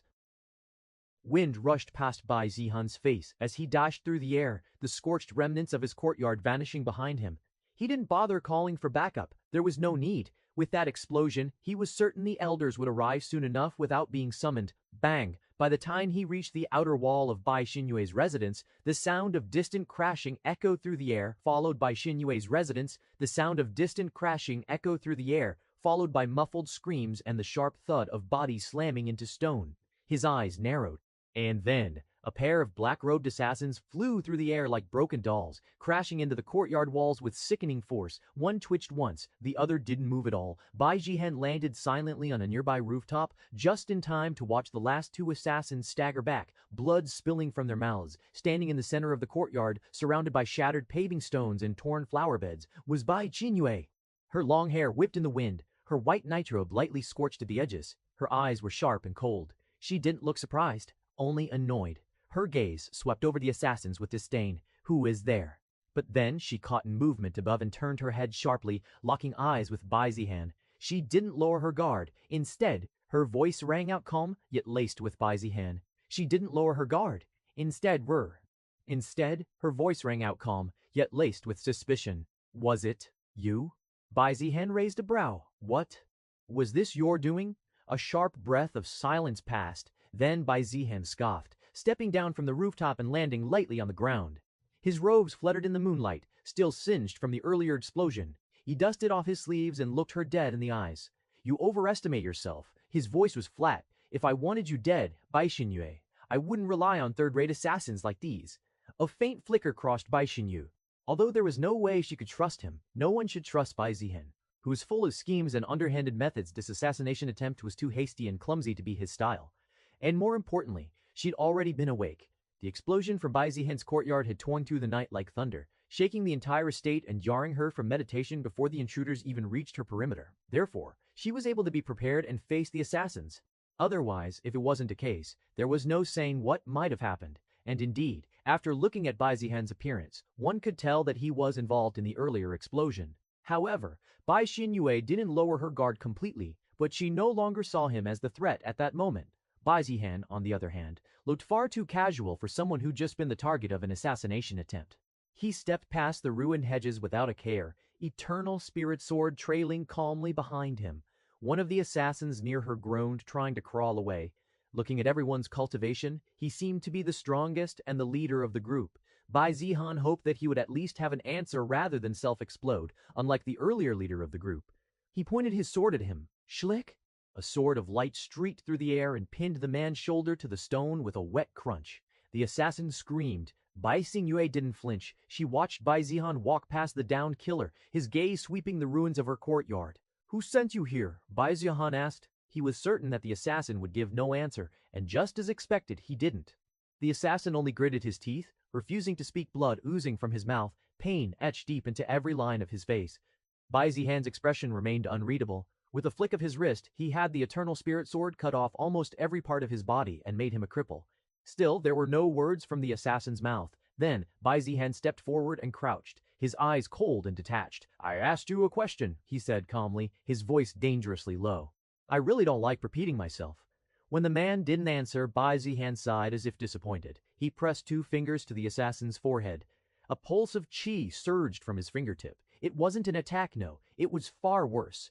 It wormed into the man's spiritual sea, digging into the meridians and pressuring his dantian from the inside out. Not a burst of damage, but a slow, creeping burn. the kind of pain that ate at your soul.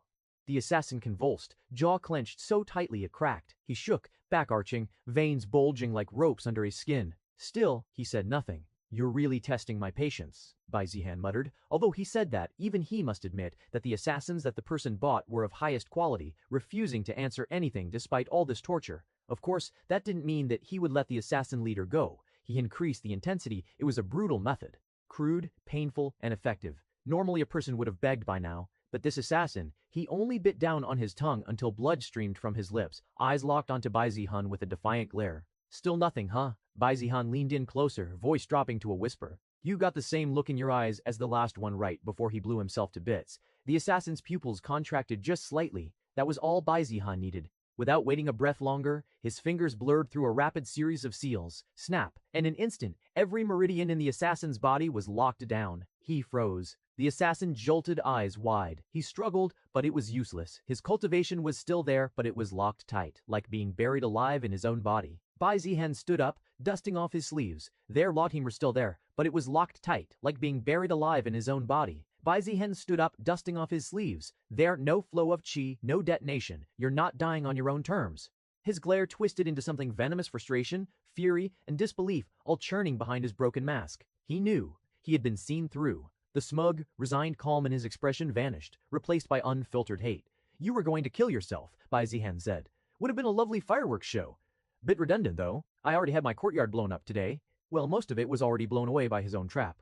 Let's see if you're still so brave now that suicide's off the table." The assassin's eyes twitched, his lips trembled, but still, silence. Bai Zihan stood up slowly, brushing his robes again as if the entire thing had bored him. "Tough guy," he muttered.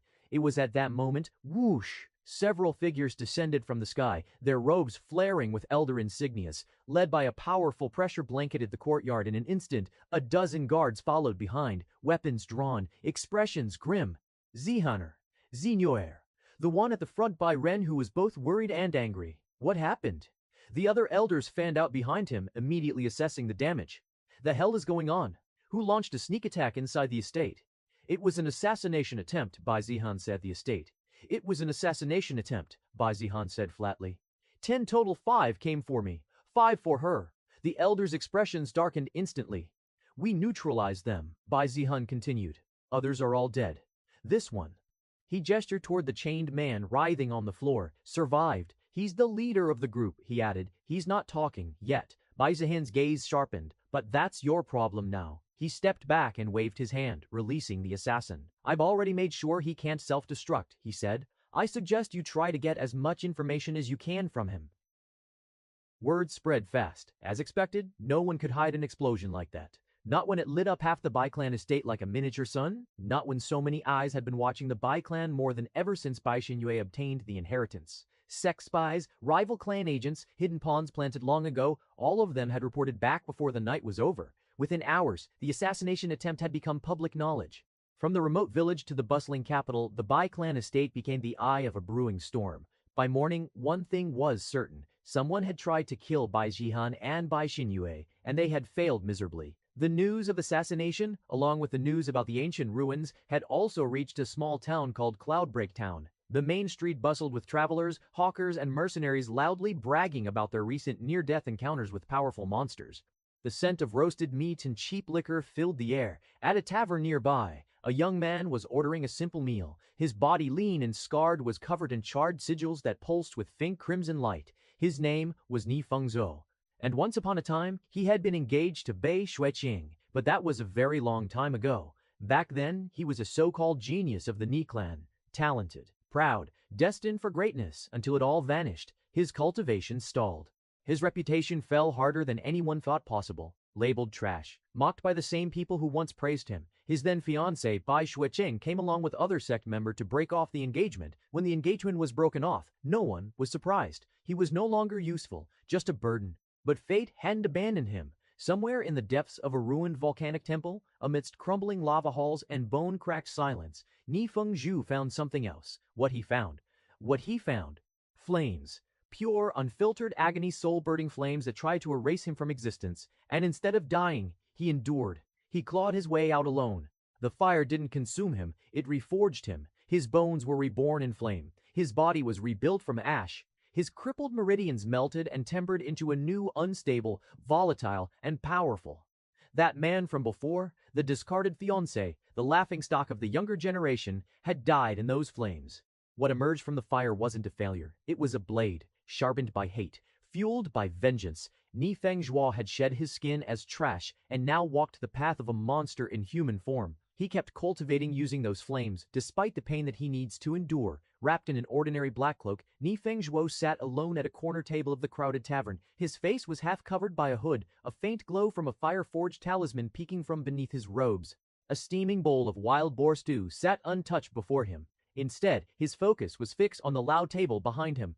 Did you hear? The Bai clan actually fecking did it. They beat back the demonic sect. Of course I heard, you idiot. Everyone's heard by now. It's all over the province. No one expected Bai Zihan to pull that off though. Didn't he used to be trash? Well, guess what? That trash crushed Mo Tianji like a dog. Right in front of everyone. Mo Tianji, the strongest of the younger generation in the demonic sect. The chatter caused Ni Fengzhuo's attention to be shifted to the group. He lifted his drink slowly, taking a small sip, listening carefully. Another man slammed his mug down. But forget Bai Zihan, didn't they say Bai Xinyue is the one who got the immortal emperor's inheritance? A loud gasp followed. Wasn't she exiled from the Bai clan years ago? Yep, but now she's back, stronger than ever. They say she's already in the spirit-severing realm. Fuck. Spirit-severing realm, that was a stage most could only dream of reaching, not something a 16-year-old should already touch. But alas, life was unfair. What some could only dream of, others achieved with ease. Bai clan. Ni Fengzhuo's fingers tightened around his cup. It seems a lot has changed while I was in seclusion. He stood slowly, walked over, and without a word, tossed a gold coin onto their table. The conversation halted. One of the mercenaries blinked, confused. You trying to buy something, brother? Ni Fengzhuo pulled his hood back just enough to reveal a sharp, confident smile. His voice was calm, but with an edge like a blade just before it's drawn. No, I just want to know everything you were talking about. From the beginning, the mercenaries exchanged glances, but hey, gold was gold. And this was information everyone already knew. One of them leaned forward. You've been in seclusion or something like that. Heh, sit down. I'll tell you everything you missed. They began talking, telling stories as if they had been there themselves. Ni Fengzhuo absorbed every word like it was being carved into his bones. While they praised the Butrine cane, Ni Fengzhuo could only grow angrier. It would have been worse if they kept mentioning Bo Shuiqing. But to his surprise, her name barely came up. The story of the ancient ruins, mostly centered around Bai Zihan and Bai Xinyue. Well, if her little brother is that terrifying now, she probably isn't far behind. Although he didn't get much information on the one he wanted revenge against, he learned plenty about others, especially Bai Zihan, Bai Shuiqing's brother. And that was enough. If Bai Zihan was her brother, then to Ni Fengzhuo, he was also an enemy, one he might have to face. The mercenaries continued, moving on to how the other factions were responding to the Bai clan, including the assassination attempt. Most of that bored him. He decided that was enough. With a slight nod, Ni Fengzhuo turned away, leaving the gold coin where it lay. As he stepped out into the fading sunlight, the townsfolk continued gossiping, oblivious to the man who had once held the title fiancé of Bai Shuiqing. He walked slowly toward the outskirts of town, his fingers flexing, heat rippling across his skin. Bai Shuiqing. She had mocked him, dismissed him, treated him like garbage, but now, he wasn't the same man anymore. No longer the trash who wasn't her match. He had devoured fire, walked through pain, and rebuilt himself from ashes. Could he devoured fire, walked through pain, and rebuilt himself from ashes? Could he defeat her now? No, not yet. But in the coming days, he was certain, not only would he surpass her, he'd take back everything she stole from him. His status, his place in the world, and if Bai Zihan got in the way, then he'd burn too. I just hope he don't get destroyed before I get to you. The Bai clan estate had barely begun to tighten its defenses in response to the assassination attempt, when another storm came knocking. Boom. Thunder cracked overhead. But this wasn't a storm of nature, it was a storm of cultivation. Dark clouds churned above the Bai clan's ancestral grounds, drawn by an overwhelming surge of qi. And not just from one source. Two colossal auras exploded across the sky like clashing titans, one red, one silver, ripping apart the clouds and pressing down on the earth like mountains. Bai Qianheng's expression darkened as he turned toward the distant horizon. They're here, he said coldly. From the far mountains, two monstrous warships came into view. Not ordinary vessels, these were true warships, forged from spirit metals and ancient wood, powered by arrays and spiritual cores. Massive flying palaces wreathed in qi. Each was the size of a small fortress carrying thousands of elite cultivators. One bore crimson sails embroidered with a golden lion standing atop a sea of flames, the banner of the Li clan. The other carried silver masts and was adorned with the image of a black dragon entwined with lightning, the symbol of the Zhao clan. These were the apex clans of the desolate Heaven Empire, and they hadn't come for diplomacy. They came for war. Even from miles away, the killing intent radiating from the ships made the air feel like molten lead. Bai Ren spat on the ground. They sure didn't waste time. Bai Tianheng stared coldly at the approaching giants. He raised his hand. Summon the elders, ready the formations, and bring Bai Zihan. Elsewhere, inside the approaching Li clan vessel, Li Jianhong, patriarch of the Li clan, sat cross-legged. His expression was calm, but his eyes flickered with barely restrained hatred. They actually dared to let that girl back in. Don't they fear the consequences of her growth? Li Jianhong said, seemingly knowing what seemed to have happened between Bai Xinwei and Bai Clan. Behind him, his son Li Feng, once humiliated by Bai Zihan, clenched his fists. Ever since that event, he has been treated like trash by his family members, reduced from a genius to someone who made the clan lose face. Even his father had been avoiding him and almost disowned him, but this time, he brought him along. Li Jianhong stared at the map in front of him, then at Li Feng. Make no mistake, Feng. This is your last chance. If you don't bring me satisfactory results this time, then you can leave Li clan on your own. Li Feng's jaw tightened. Yes, father, I'll kill him. Bai Zihan reclaim my dignity. Li Jianhong's gaze flicked toward him. Yes, father, I'll kill him. Bai Zihan, I'll kill him and reclaim my dignity.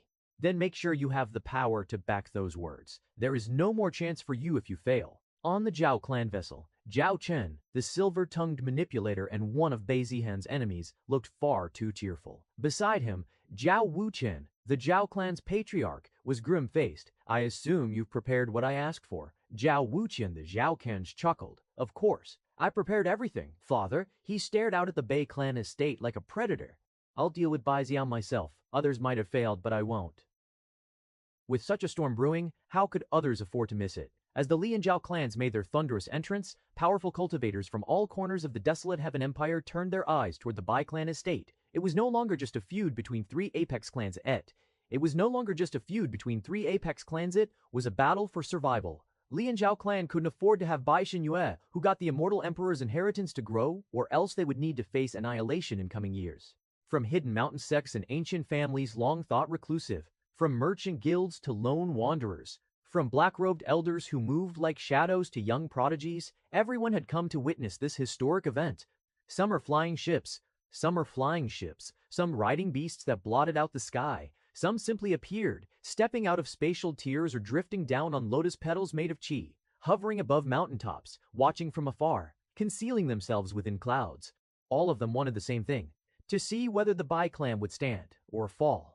Would the meteoric rise of Bai Zihan and the return of Bai Xinwei lead to a resurgence of the Bai clan, or had the heavens granted them their last moment of brilliance, before shattering them?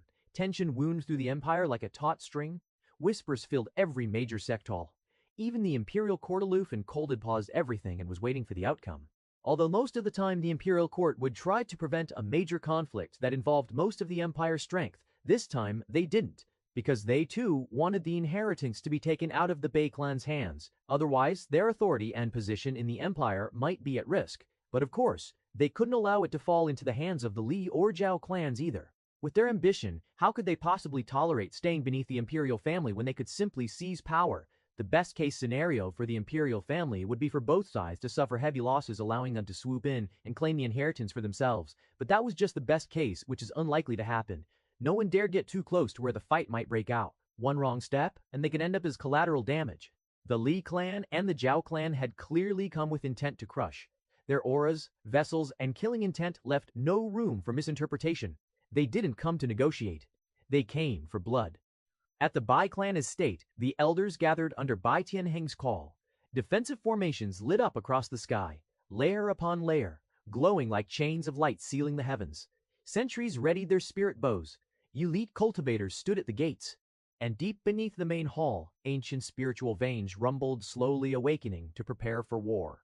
At the center of it all stood Bai Tianheng, his eyes cold and unwavering. "We are the Bai clan," he said simply. "We do not kneel, nor do we bow. If they've come seeking blood, then we'll drown them in their own." Outside the Bai clan estate, the two warships hovered like looming giants casting long shadows over the land. Crimson flames and silver lightning danced along their hulls, making the sky churn with unnatural weather. And then, a voice boomed across the heavens, amplified by qi so that it echoed for miles. Bai Tianheng. The air trembled. It was Li Jianhong's voice, cold, sharp, and brimming with righteous fury. Come out and face this head of the Li clan.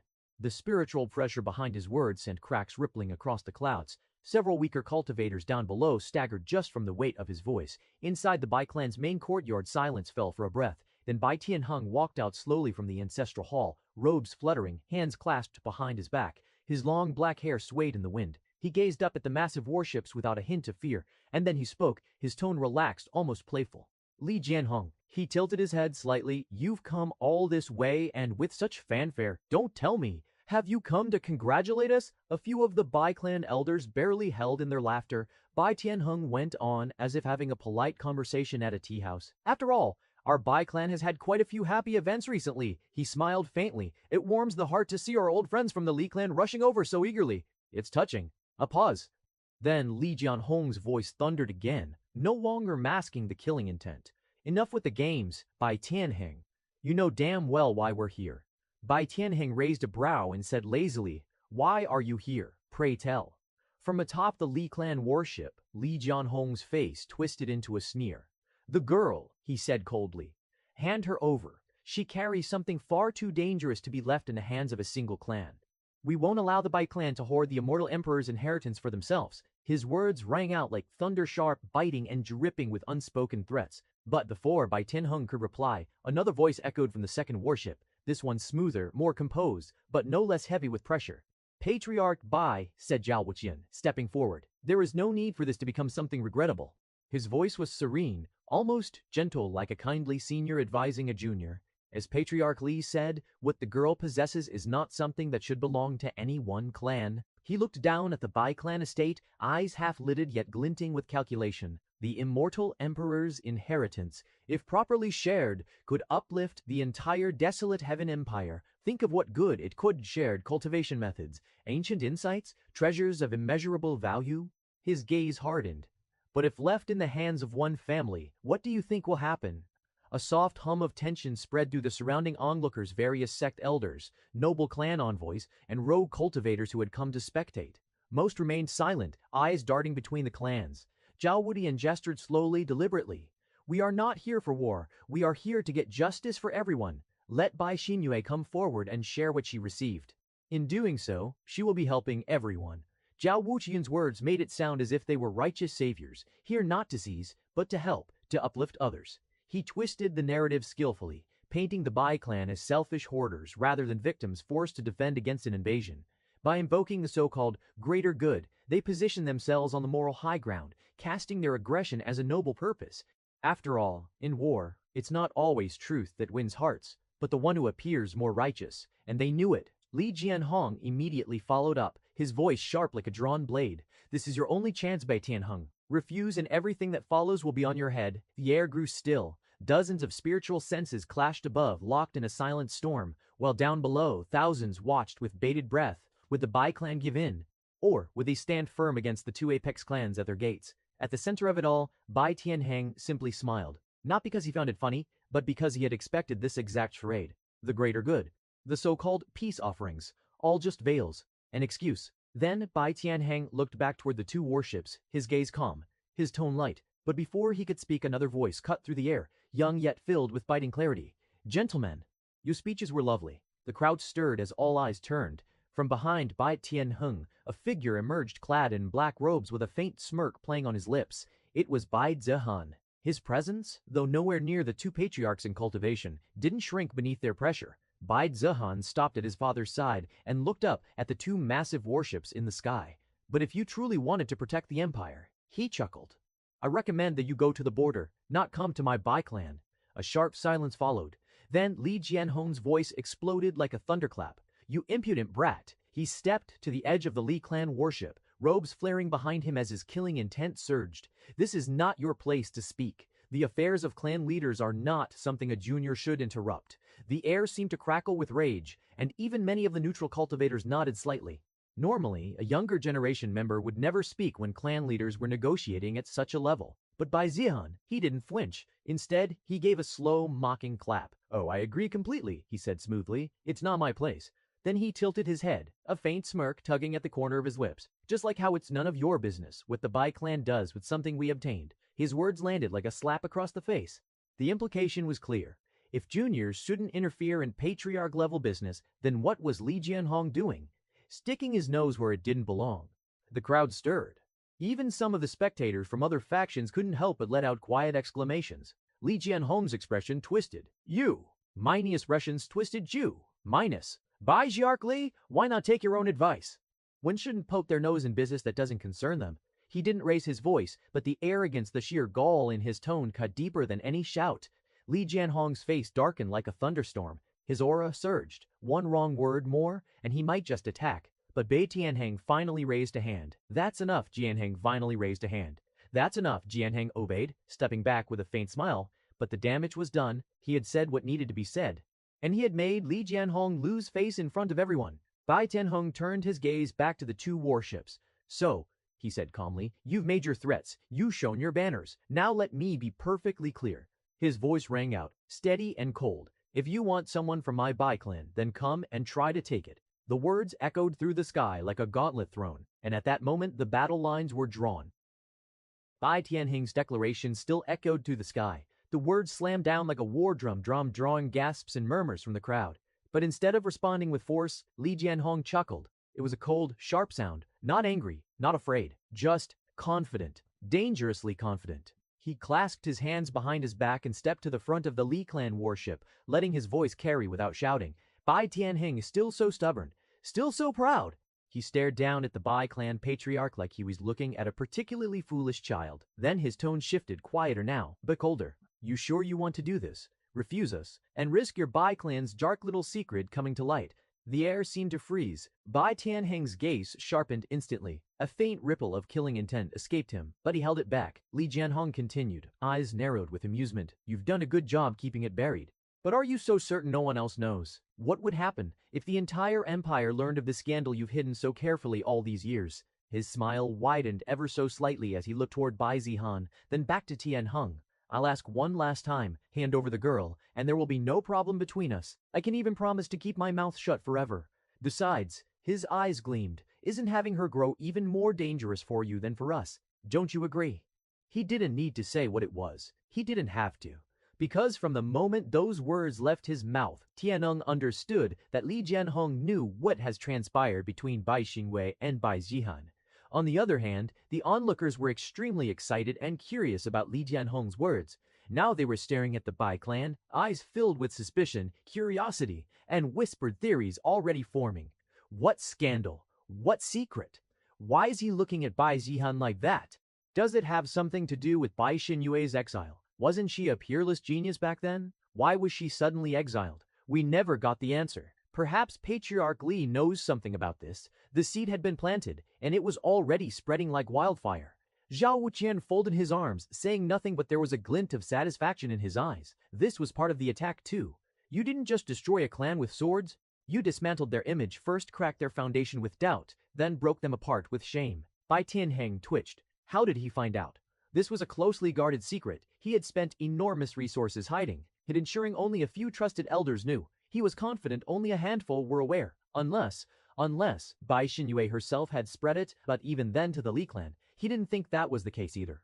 He glanced at his son, whose reputation had only recently begun to improve. If this scandal came to light, it would all come crashing down worse than before. But more than that, what he feared was the danger to Bai Zihan's life. The Dao Bone, while not as mythic as the immortal emperor's inheritance, was still a priceless treasure, one that many would kill for. Bai Tianheng's jaw tightened. He said nothing. Haha. But beside him Bai Zihan began to laugh. It wasn't loud or boisterous. No. It was soft, mocking. He shook his head slowly, then glanced up at the warship, that familiar smirk tugging at his lips. "That's it. That's the big threat." He exhaled, almost disappointed. "Patriarch Li," I hailed, almost disappointed. "Patriarch Li, I thought you were going to pull out something big, and all you can muster is something like this." Li Jianhong's expression darkened. "Watch your mouth, boy," he said coldly. "You think this is a joke. Treat my words lightly, and I swear you'll regret it." But Bai Zihan's smile didn't fade. He stepped forward slowly, hands behind his back, gaze sweeping over the cultivators gathered in the sky and afar. Regret. You think I'm afraid of your threats? He stopped, then raised his voice so all could hear. You want to threaten me with what I did? Fine, let me save you the trouble and tell everyone myself. Bai Tianhern turned sharply, Zihanering. He obviously wanted to stop his son, knowing full well it was his wife's decision that had started it all. On the sidelines, Bai Xinyue and Bai Xueying watched quietly, unsure what was about to happen. Will he really tell? Bai Xinyue wondered, fully aware of the implications. Zhu Zian meanwhile looked both curious and concerned. What could his fiancée have been hiding, that even the Li clan patriarch would use it as leverage to get his hands on immortal emperor's inheritance? Even other Bai clan members stared in confusion. They had no idea what Li Jianhong had been referring to. Even other Bai clan members stared in confusion. They had no idea what Li Jianhong had been referring to. And then, Bai Zihan spoke. His voice was steady and clear without any flinching. I, Bai Zihan, stole the Dao bone from my cousin, Bai Xinyue. Silence, utter silence, the kind that could collapse the heavens. Even the clouds above seemed to hold still. Eyes widened. Mouths dropped, rippled across the faces of every sect elder, clan representative, and wandering cultivator present. First, it was a massive scandal to steal something so vital from one's own kin. Second, Abon, Zatiman, to steal something so vital from one's own kin. That was a divine treasure in the cultivation world, the kind that elevated geniuses to legends. It made cultivation faster, easier, and even limitless. No wonder Bai Zihan's talent had soared so suddenly. Now it all made sense, or so they thought. Even Zhao Wutan narrowed his eyes, surprised by the boy's brazenness. Li Jianhong blinked, then let out a cruel, amused laugh. Surprised by the boy's brazenness, Li Jianhong blinked, then let out a cruel, amused laugh. You admit it, he said. Just like that, do you not realize what you've just done? I know exactly what I've done. He turned toward the sea of cultivators, toward all the judging eyes. But unlike you, I'm not afraid to admit it. If you think this secret will break me, he raised his chin high, then you never knew me at all. The crowd erupted. Whispers turned to roars. Accusations flew like arrows. He admitted it, so that's why Bai Xinyu vanished. A chick, the Bai clan really did steal from their own. And here I thought Bai Xinyu vanished. Tick, the Bai clan really did steal from their own. And here I thought Bai Xin earned. But a leopard doesn't change its spots, huh? Shouldn't he be labeled an evil cultivator? What's the difference between him and them? Through it all, Bai Zhan stood tall, in the center of the storm, unmoving, unashamed. He let the roars wash over him like waves crashing against an unyielding cliff. Then he spoke again, with that same smirk dancing at the corner of his lips. Don't act like you're all saints. His words cut through the outrage like a blade. Everyone standing here, every sect elder, every clan heir, every so-called righteous cultivator, has done things they'd rather not admit. He swept his gaze across the gathered forces, unflinching even in the face of rising hostility. And you know it. In the path of cultivation, the weak die and the strong climb over corpses to reach the tough. Don't you dare preach to me about morality when your hands are soaked in blood. The crowd quieted for a breath. Some were caught off guard. Some flinched, perhaps remembering their own sins. But just as quickly, the backlash surged like a tidal wave. Shameless. That's no justification for what you did. Don't you dare compare your selfishness to our sacrifices. There's a line and you crossed it. We've all struggled on the path, but stripping your own cousin of a Dao bone, that's not ambition, that's cruelty. Evil cultivators speak the same way you do. You think being honest makes it less vile. You think you're bold. You're just a disgrace with no shame. See, curses flew, accusations mounted, and this time many of them weren't directed at the Bai clan as a whole. They were aimed solely at Bai Zihan. He should be stripped of his status and cultivation. Kill him and return the Dao bone to its rightful owner. Even some neutral onlookers who had once admired his sharp tongue now scowled at him with contempt. The narrative had shifted.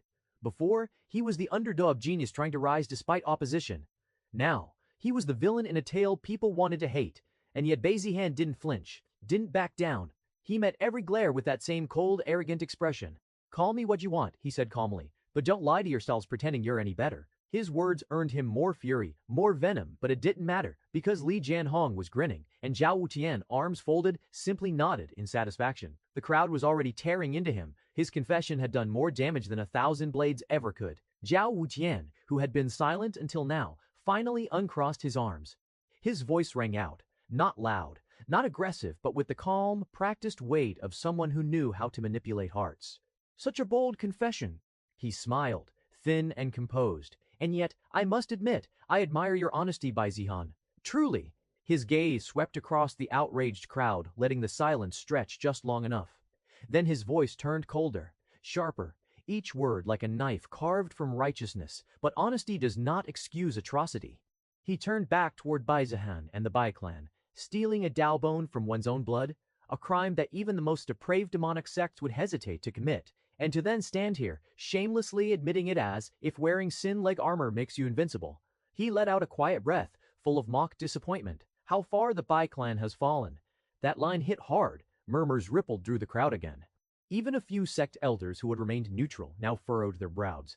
Zhao Wuqian's voice softened, more insidious. If someone like him can represent the Bai clan, what does that say about their values? Their entire clan who knew the truth but kept their silence. Then he turned to the surrounding sects and clans, addressing them directly. My friends, are we to stand idle and pretend this is acceptable? To let a precedent be set that personal ambition justifies mutilating your kin?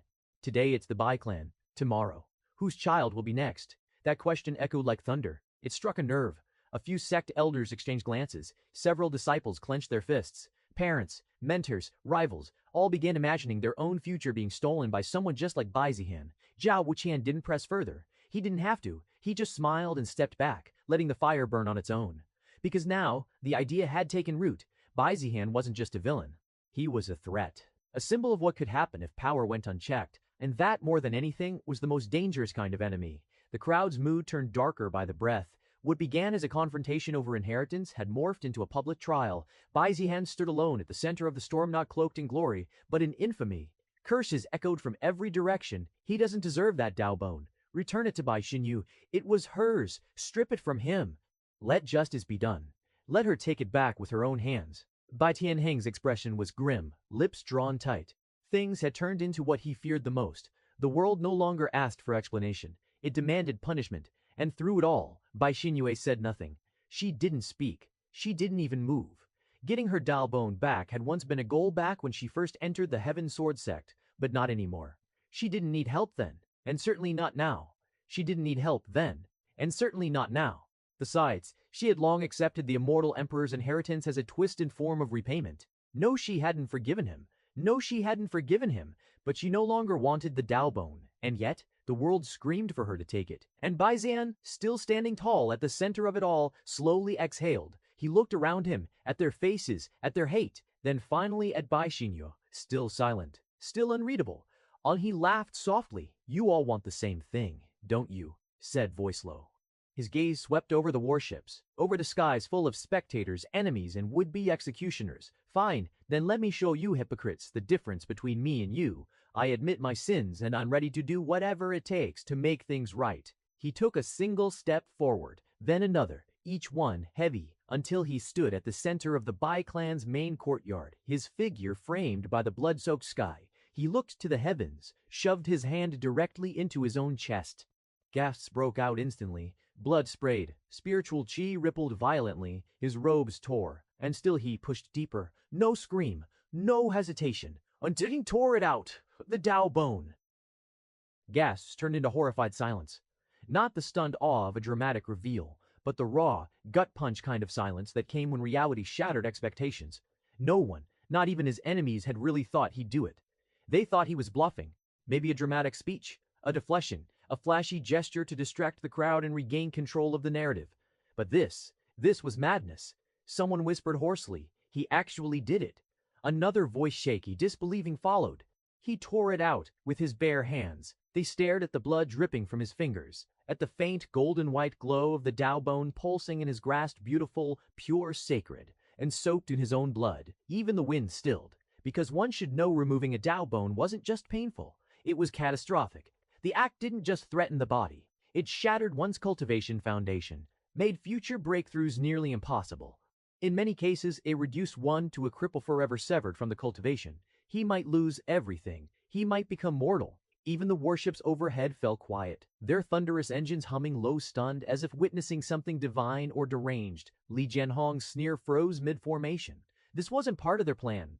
They had expected Bai Zihan to deny, to justify, to spiral under pressure and crumble before the crowd.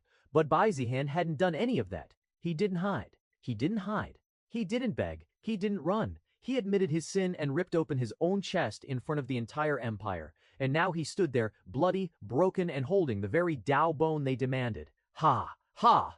The sound of Bai Zihan's breathing was ragged but unwavering. Blood gushed down his torso, soaking his robes in crimson as he stood in the center of the Bai clan courtyard, chest torn open, Dao bone in hand, still glowing, still pulsing with divine reinsta. It shimmered in Bai Zihan's blood-stained grip, gleaming like it didn't belong in this cruel, wretched world. And many in the crowd gulped unconsciously, greed flickering in their eyes at the sight of a treasure that could change their fate. Was that too much? Bai Zihan wondered. Did he overdo it?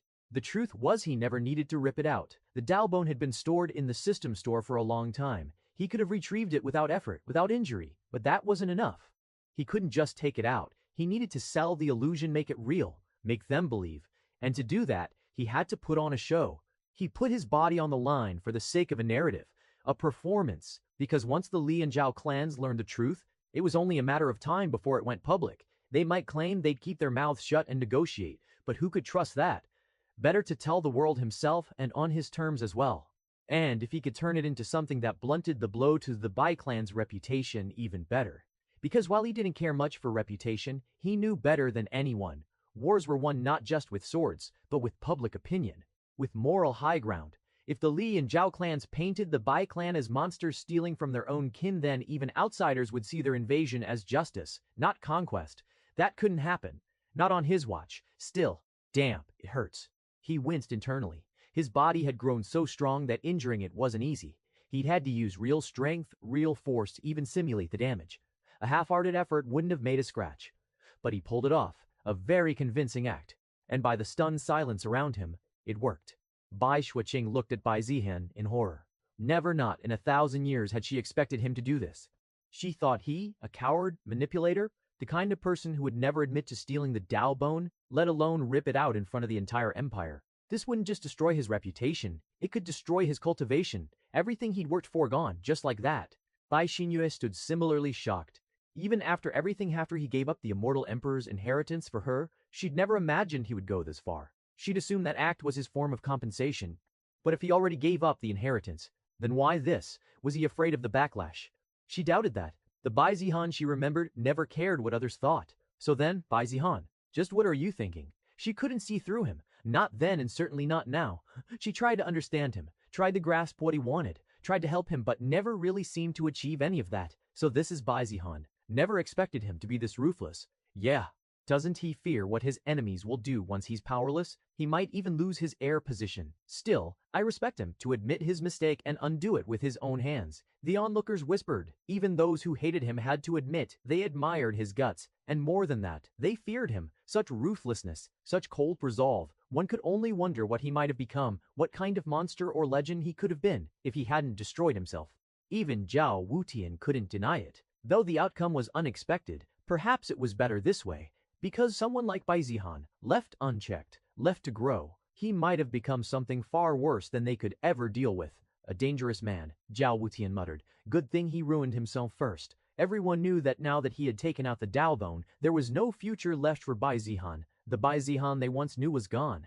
This is the Dao bone I stole from my cousin Bai Xinyue when she was still young. Because of this, she suffered greatly and was even exiled from the Bai clan because of it. Bai Tianheng looked at his son, stunned by his actions, and now this. He had always believed Bai Zihan was not at fault, that it was all the result of his wife's misguided decisions. Bai Zihan knew that too, and yet, he still made it seem like he was the one who orchestrated the whole thing, taking all the blame onto himself. Wife, if only you had trusted our son. His future might have shone even brighter. And admit I wronged her, Bai Zihan continued, and I owe her more than I can ever repay. This, he held up the Dao bone, blood still dripping from his hand, is just a small part of the justice she deserves. A breeze stirred, carrying the metallic scent of blood through the air. The Dao bone in Bai Zihan's hand shimmered faintly, its glow dimmer now, as if it too had been tainted by the pain that brought it into the open. No one spoke. Even the Li and Zhao clans held their tongues. Because at this moment there was nothing left to say, except Bai Zihan stepped forward. His legs wobbled, his chest gaped, blood pouring freely. But still, he walked. Toward Bai Zihan? Somewhere behind, Bai Tianheng took a step wanting to stop him, but he didn't. He couldn't. because even he understood this was something only Bai Zihan could do. When he reached her, he didn't meet her eyes. He simply lowered his hand. The Daobone hovered there, between them. He didn't force it into her hand. He didn't beg for forgiveness. He simply handed it over. The thing that once tore her world apart. The thing that defined both of their lives. Returned, not as an apology, but as it should be. "Take it," he said hoarsely. "Whether you forgive me or not, whether you ever want to see me again or not, this belongs to you." Bai Xinyue looked at the Daobone, then at him. His face was pale, lips bloodless, eyes tired. He looked like a man moments away from death, and yet he had never looked more alive. "Why?" she whispered, barely audible, but he heard it, and for the first time in what felt like forever gave her a genuine smile. Not smug, not taunting, not bitter, just tired. "I don't know," he said. "Maybe I was tired of pretending it didn't matter." He dropped the Daobone gently into her hands, its golden glow clashing against the dried blood staining her palms. Then he turned around, staggered a few steps. Bai Xinye didn't know what to think. This had always been her goal, to take back the Daobone from Bai Zihan, to prove that even without it, she was stronger than him. Yet here she stood with a Daobone in her hands, without even a fight. And the irony, she had nearly given up on reclaiming it. After receiving the immortal emperor's inheritance, she told herself it was enough, a fair compensation. So if that was compensation, then what was this? The moment the Daobone settled into her hands, it pulsed, not gently, but with a radiant surge that shook the air itself.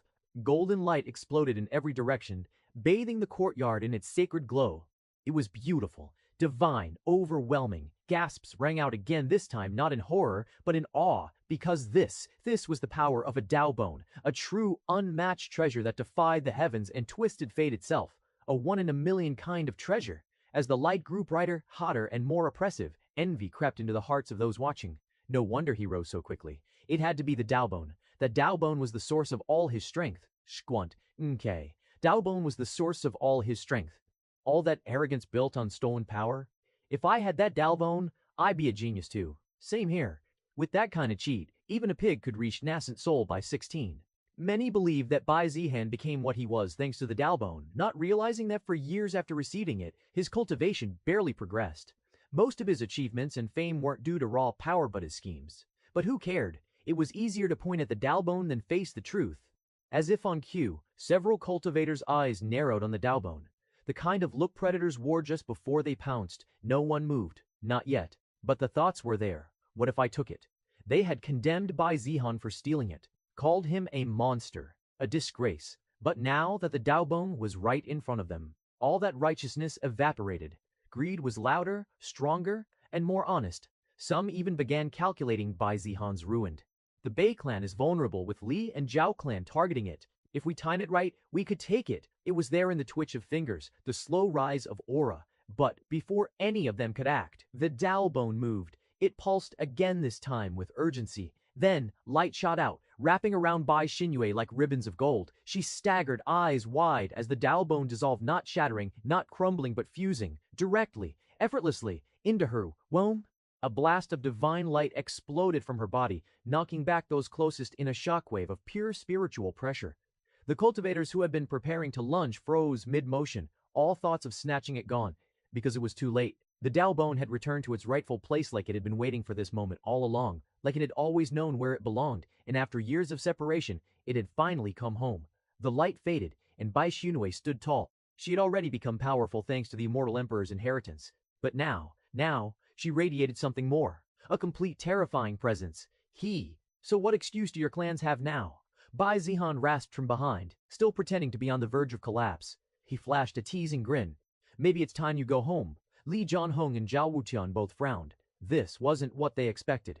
Their plan to blackmail the Bakang clan, if that failed, to justify their invasion and gain the moral high ground, had completely fallen apart. If they attacked now, it would only confirm what many already suspected. Their true goal had always been Bai Xinyue.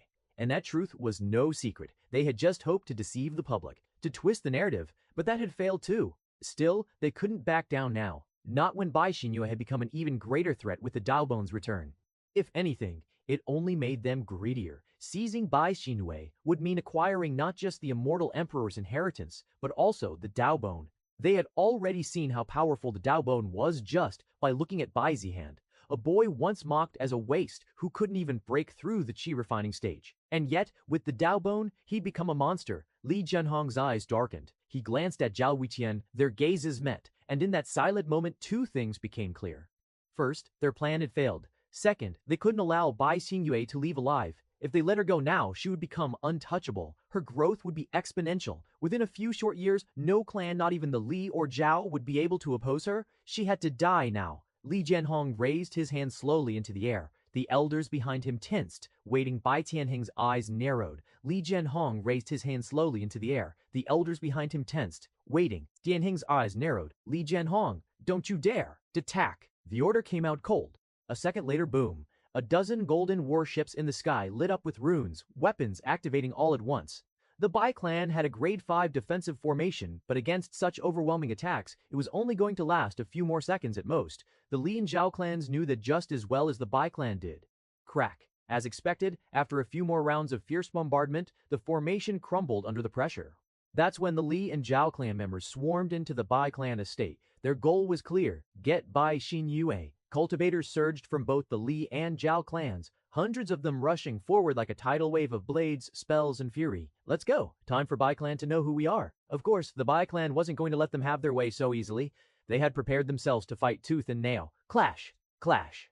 The first direct confrontation erupted between both sides. Most of the cultivators ranged from the Golden Core realm to the Soul Formation realm. The onlooker watched as the battle that they all anticipated finally took place. Amidst the chaos, one figure couldn't hold himself back any longer. Li Feng. His sole target was Bai Zihan. You know what to do, Zhao Chen said coldly. Bai Zihan's injured and devoid of all cultivation after taking out the Dao Bone, but don't kill him yet. We can use him. Zhao Chen's tone was calm, but the hatred in his eyes betrayed his true feelings. He knew Li Feng wanted to kill Bai Zihan just as much as he did, but right now, Bai Zihan wasn't a threat. He was far more valuable alive as a bargaining chip. Even if he no longer had a future, there was still one unpredictable factor: Bai Tianheng. Would the patriarch of the Bai clan truly abandon his own son? Zhao Chen wasn't sure, but it was a possibility worth exploiting. Sure, Li Feng grinned viciously. Abandon his own son. Zhao Chen wasn't sure, but it was a possibility worth exploiting. I don't want him to die easily either. I'm going to make him wish he was never born, torture him until even begging for death isn't enough. The earth quaked, the skies rumbled, and the air once thick with tension now crackled with war. From every direction, spiritual lights roared as cultivators clashed midair, blades meeting spells, talismans flaring like stars falling in reverse. The Watcher's disciples, rogue cultivators, neutral sect elders, even hidden clan spies had long since retreated to a safe distance beyond the battlefield's edge. But even from there, they could hardly believe what they were seeing. It's really happening, someone muttered. The Bai, Li, and Zhao clans, they've actually gone to war. A war among the desolate Heaven Empire's 3 strongest clans, another said grimly. Once this starts, there's no going back. No kidding. Just look at them. That Li clan elder, he just used a heaven grade technique. I've only heard about it from my parents. Bai clan isn't backing down either. Their 9 shadows flowing light sword technique instantly took down more than 5 Zhao clan members. More gasps followed as another wave of energy swept across the battlefield. A Bai clan elder raised his sword high, spiritual light swirling around the blade. It howled like a storm, shaking the very air as it flew forward, only to be shattered moments later by 5 synchronized lightning spears hurled from the Zhao side. These people, they're just average members of their clans, right? A younger cultivator asked, his face pale. Someone beside him scoffed. Average, maybe by their standards. For us, these so-called average clan members would be revered as grand elders in most clans. The younger cultivator swallowed hard. But to the Bai, Li, and Zhao clans, the man went on, they're cannon fodder. Boom! Another shockwave tore through the land, splitting stone and uprooting entire trees. Earth-grade techniques were being thrown out like they were nothing. Earth-grade techniques were being thrown out like were nothing. In truth, every clash was enough to wipe out a small clan. And yet here, it was just the opening act. Crazy, someone whispered. This war isn't just between clans. This is a clash of empires. And to think that right now, both sides are still holding back. Imagine if their grand elders and ancestors joined the battle. Half the empire might disappear the next day. The 2 sides weren't going to let their join in because once they did, there would be no turning back. The 2 sides weren't going to let their grand elders join in because once they did, there would be no turning back. One only relied on grand elders when the clan was on the verge of destruction or facing something just as catastrophic. Otherwise, even in a war like this, it was generally agreed upon grand elders should not be involved. Of course, if this dragged on and became bigger, then perhaps they would start involving their grand elders as well. However, this was just the beginning. Li Feng grinned as he finally moved. A dark red aura burst from his body, swirling like a bloodstorm as he dashed across the battlefield straight toward Bai Zihan. Several figures followed closely behind him, young cultivators, each radiating terrifying strength. Vial, centimeters, each radiating terrifying strength. Centimeter. They weren't ordinary disciples. These were the elite and Zhao clans older, more experienced, and each one had survived bloodshed of their own. They weren't here for glory. They were here to kill. Target in sight. One of them said coldly, a tall woman with silver-bladed claws and hawk-like eyes. Another, a bulky man wielding a black spear, let out a low chuckle. That cripple's not even worth half a breath. But orders are orders. Their chi surged in unison, locking on to Bai Zihan. Even amidst the chaos of the battle, several cultivators noticed the unnatural focus on him. Wait, they're targeting Bai Zihan. Well, now that he's vulnerable, it's the perfect chance to take him out. Though I'm not sure it's even worth it now that he's lost all his cultivation. The realization spread like fire, and Bai Tianheng felt it instantly. His expression darkened as his spiritual sense flared. His gaze snapped toward his son, forward struggling to stay on his feet near the rear. How dare you? But just as he stepped forward, boom! A blast of golden ki exploded in front of him, Li Jianhong, and beside him, Zhao Wudian. You'll have to get through us first, Bai Tianheng, Zhao Wudian sneered. This is war, Li Jianhong added, voice cold and righteous. Don't tell me you're abandoning your duty as clan patriarch just to save a crippled disgrace. You want to protect him, while hundreds of your people die. Zhao Wudian's smile was sharp as a knife. Bai Tianheng's fists clenched. He looked past them. Bai Jianheng's fists clenched. He looked past them at Bai Jin. But he didn't move. He couldn't, not with Li Jianhong and Zhao Wudian here. He gritted his teeth. Zihaner. Should I use it? He was referring to the Saint-grade artifact, a trump card hidden deep within the clan. But using it in front of so many people could bring even greater problems later, which might not be worth it. They might survive today, only to be hunted tomorrow. Still, he couldn't risk Bai Zihan's life. He could only hope that others could protect him while he fight against Li Jianhong and Zhao Wudian. But if they failed, then he'd have no choice but to reveal it. Meanwhile, a streak of lightning flashed across the air. Chu Zian landed like a thunderbolt between Bai Zihan and the incoming group. Her sword gleamed with righteous fury as she stood protectively in front of him.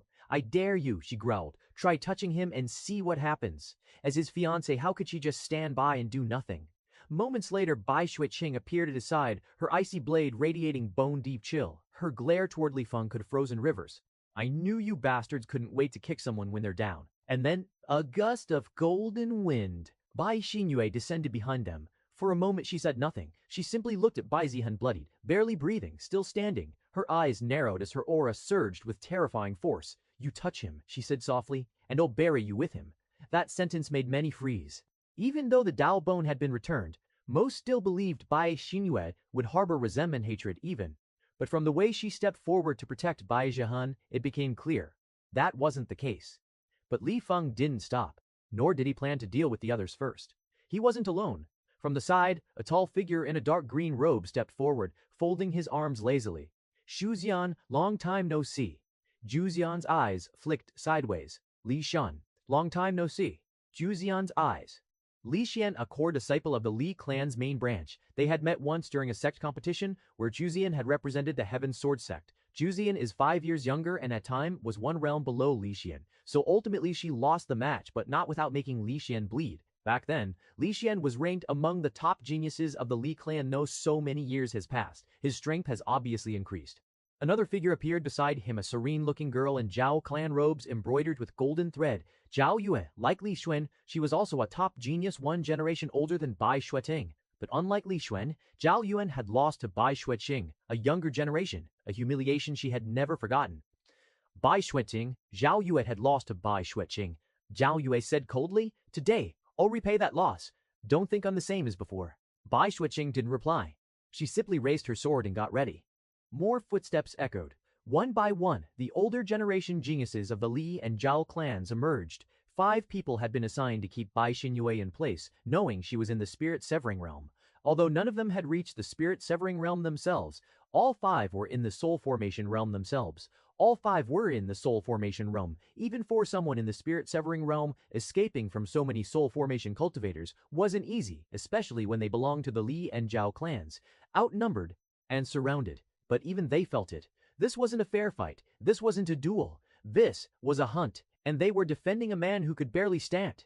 Just give up. There is no way that you all can protect him, Li Feng said. And as he said, indeed, protecting Bai Zihan wasn't an easy task. This could also end up costing their lives, or at the least heavy injuries, but there was no way that three of them didn't know that without Li Feng spelling it out for them.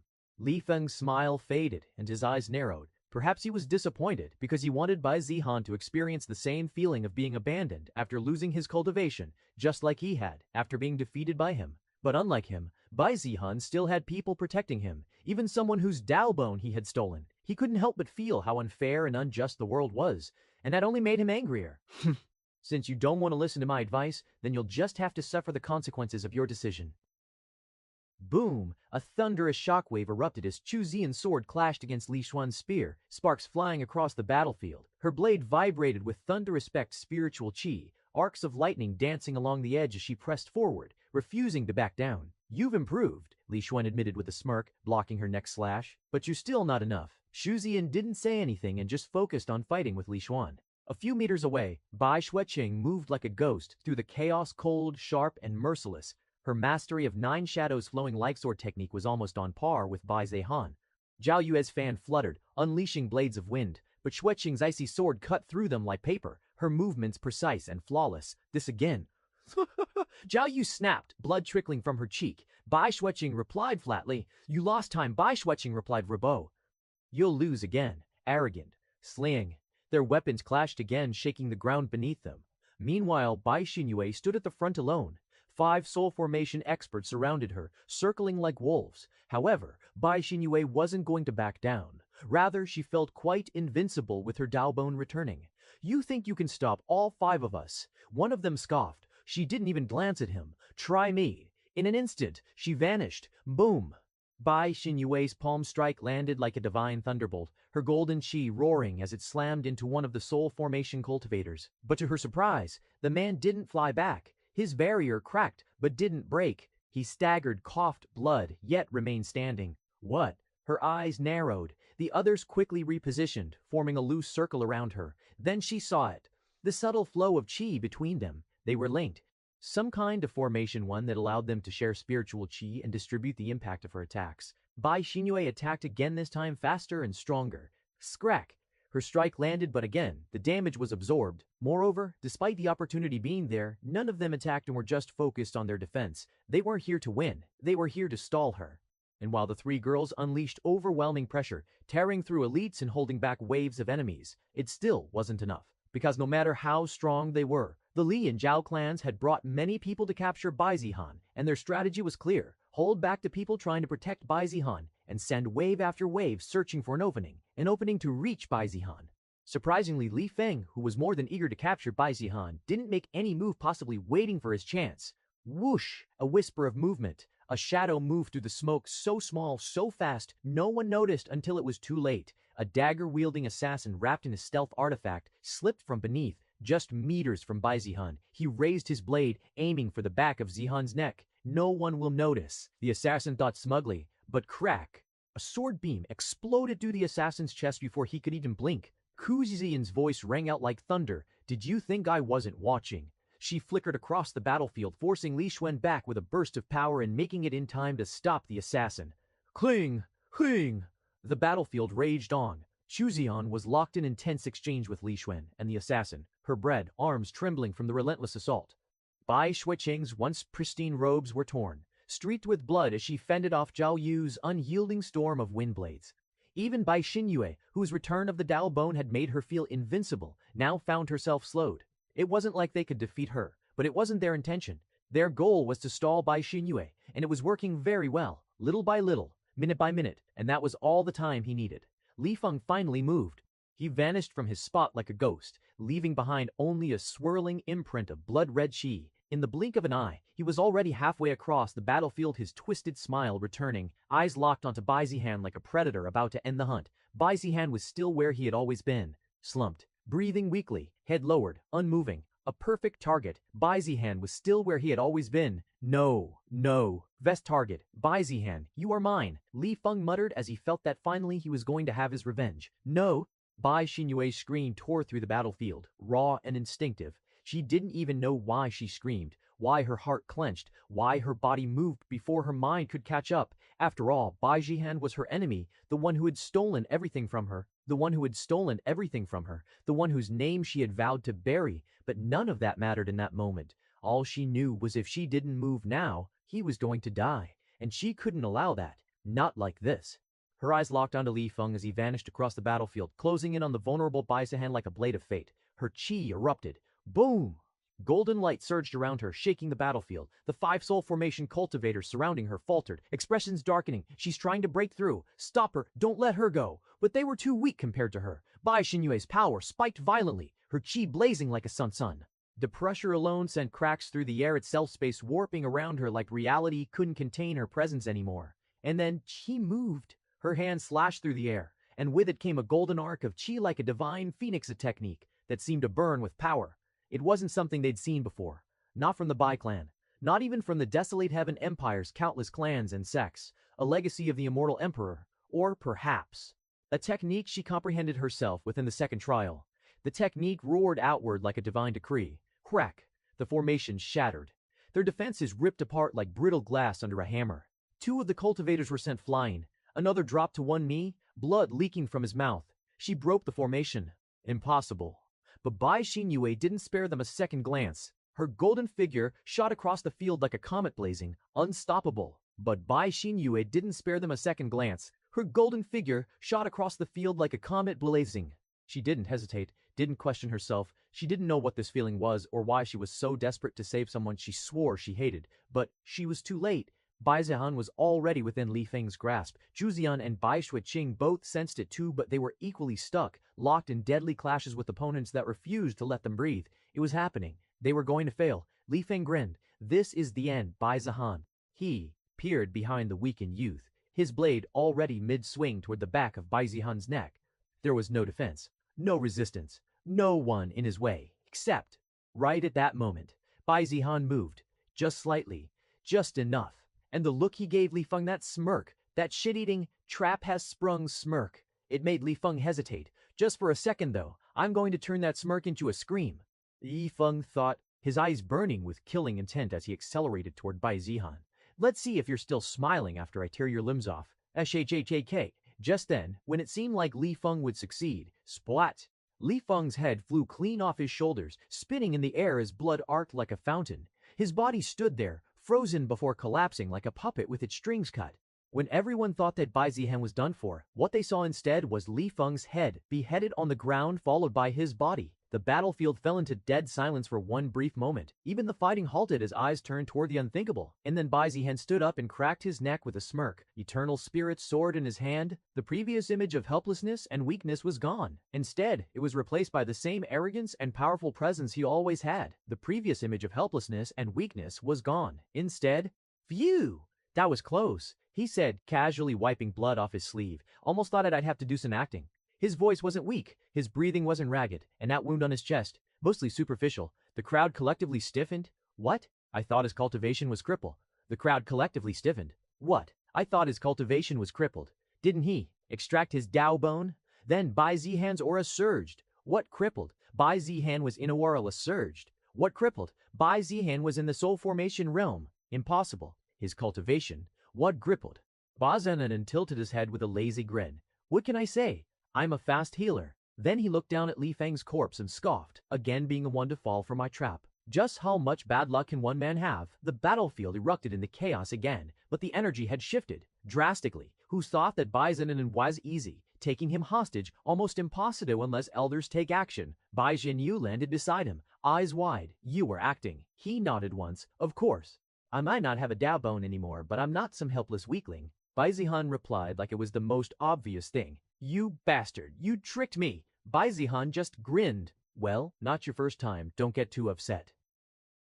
Bai Xinyue gritted her teeth, fists clenched. She wanted to yell at him, hit him, kick his smug face in, but deep down, she wasn't angry. More than anything, she was relieved and confused. Normally, it was well known that someone whose Dao bone had been stripped would end up crippled.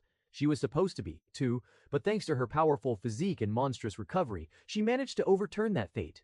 Still, for the first few months, she had been practically a cripple, unable to properly cultivate. But Bai Zihan, how the hell did he prevent the loss of cultivation? And on top of that, His injury, which should have been severe, was now almost non-existent. Was it all just an act earlier? But how could that have been fake when it involved ripping out his dal bone? Then again, this was Bai Zihan.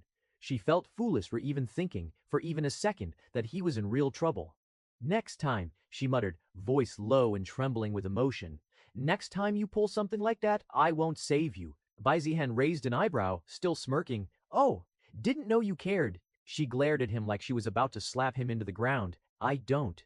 Sure you don't, he chuckled. Your scream said otherwise. Do you have a death wish? Bai Xinyu snapped, but it was just to cover up her embarrassment. Behind them, Zhao Yu staggered, blood on her lips as she looked around. A moment ago, they held the advantage. Now, everything was crumbling. Their perfect plan was ruined. They were the ones being hunted. Should they still continue with the plan to capture Bai Zihan?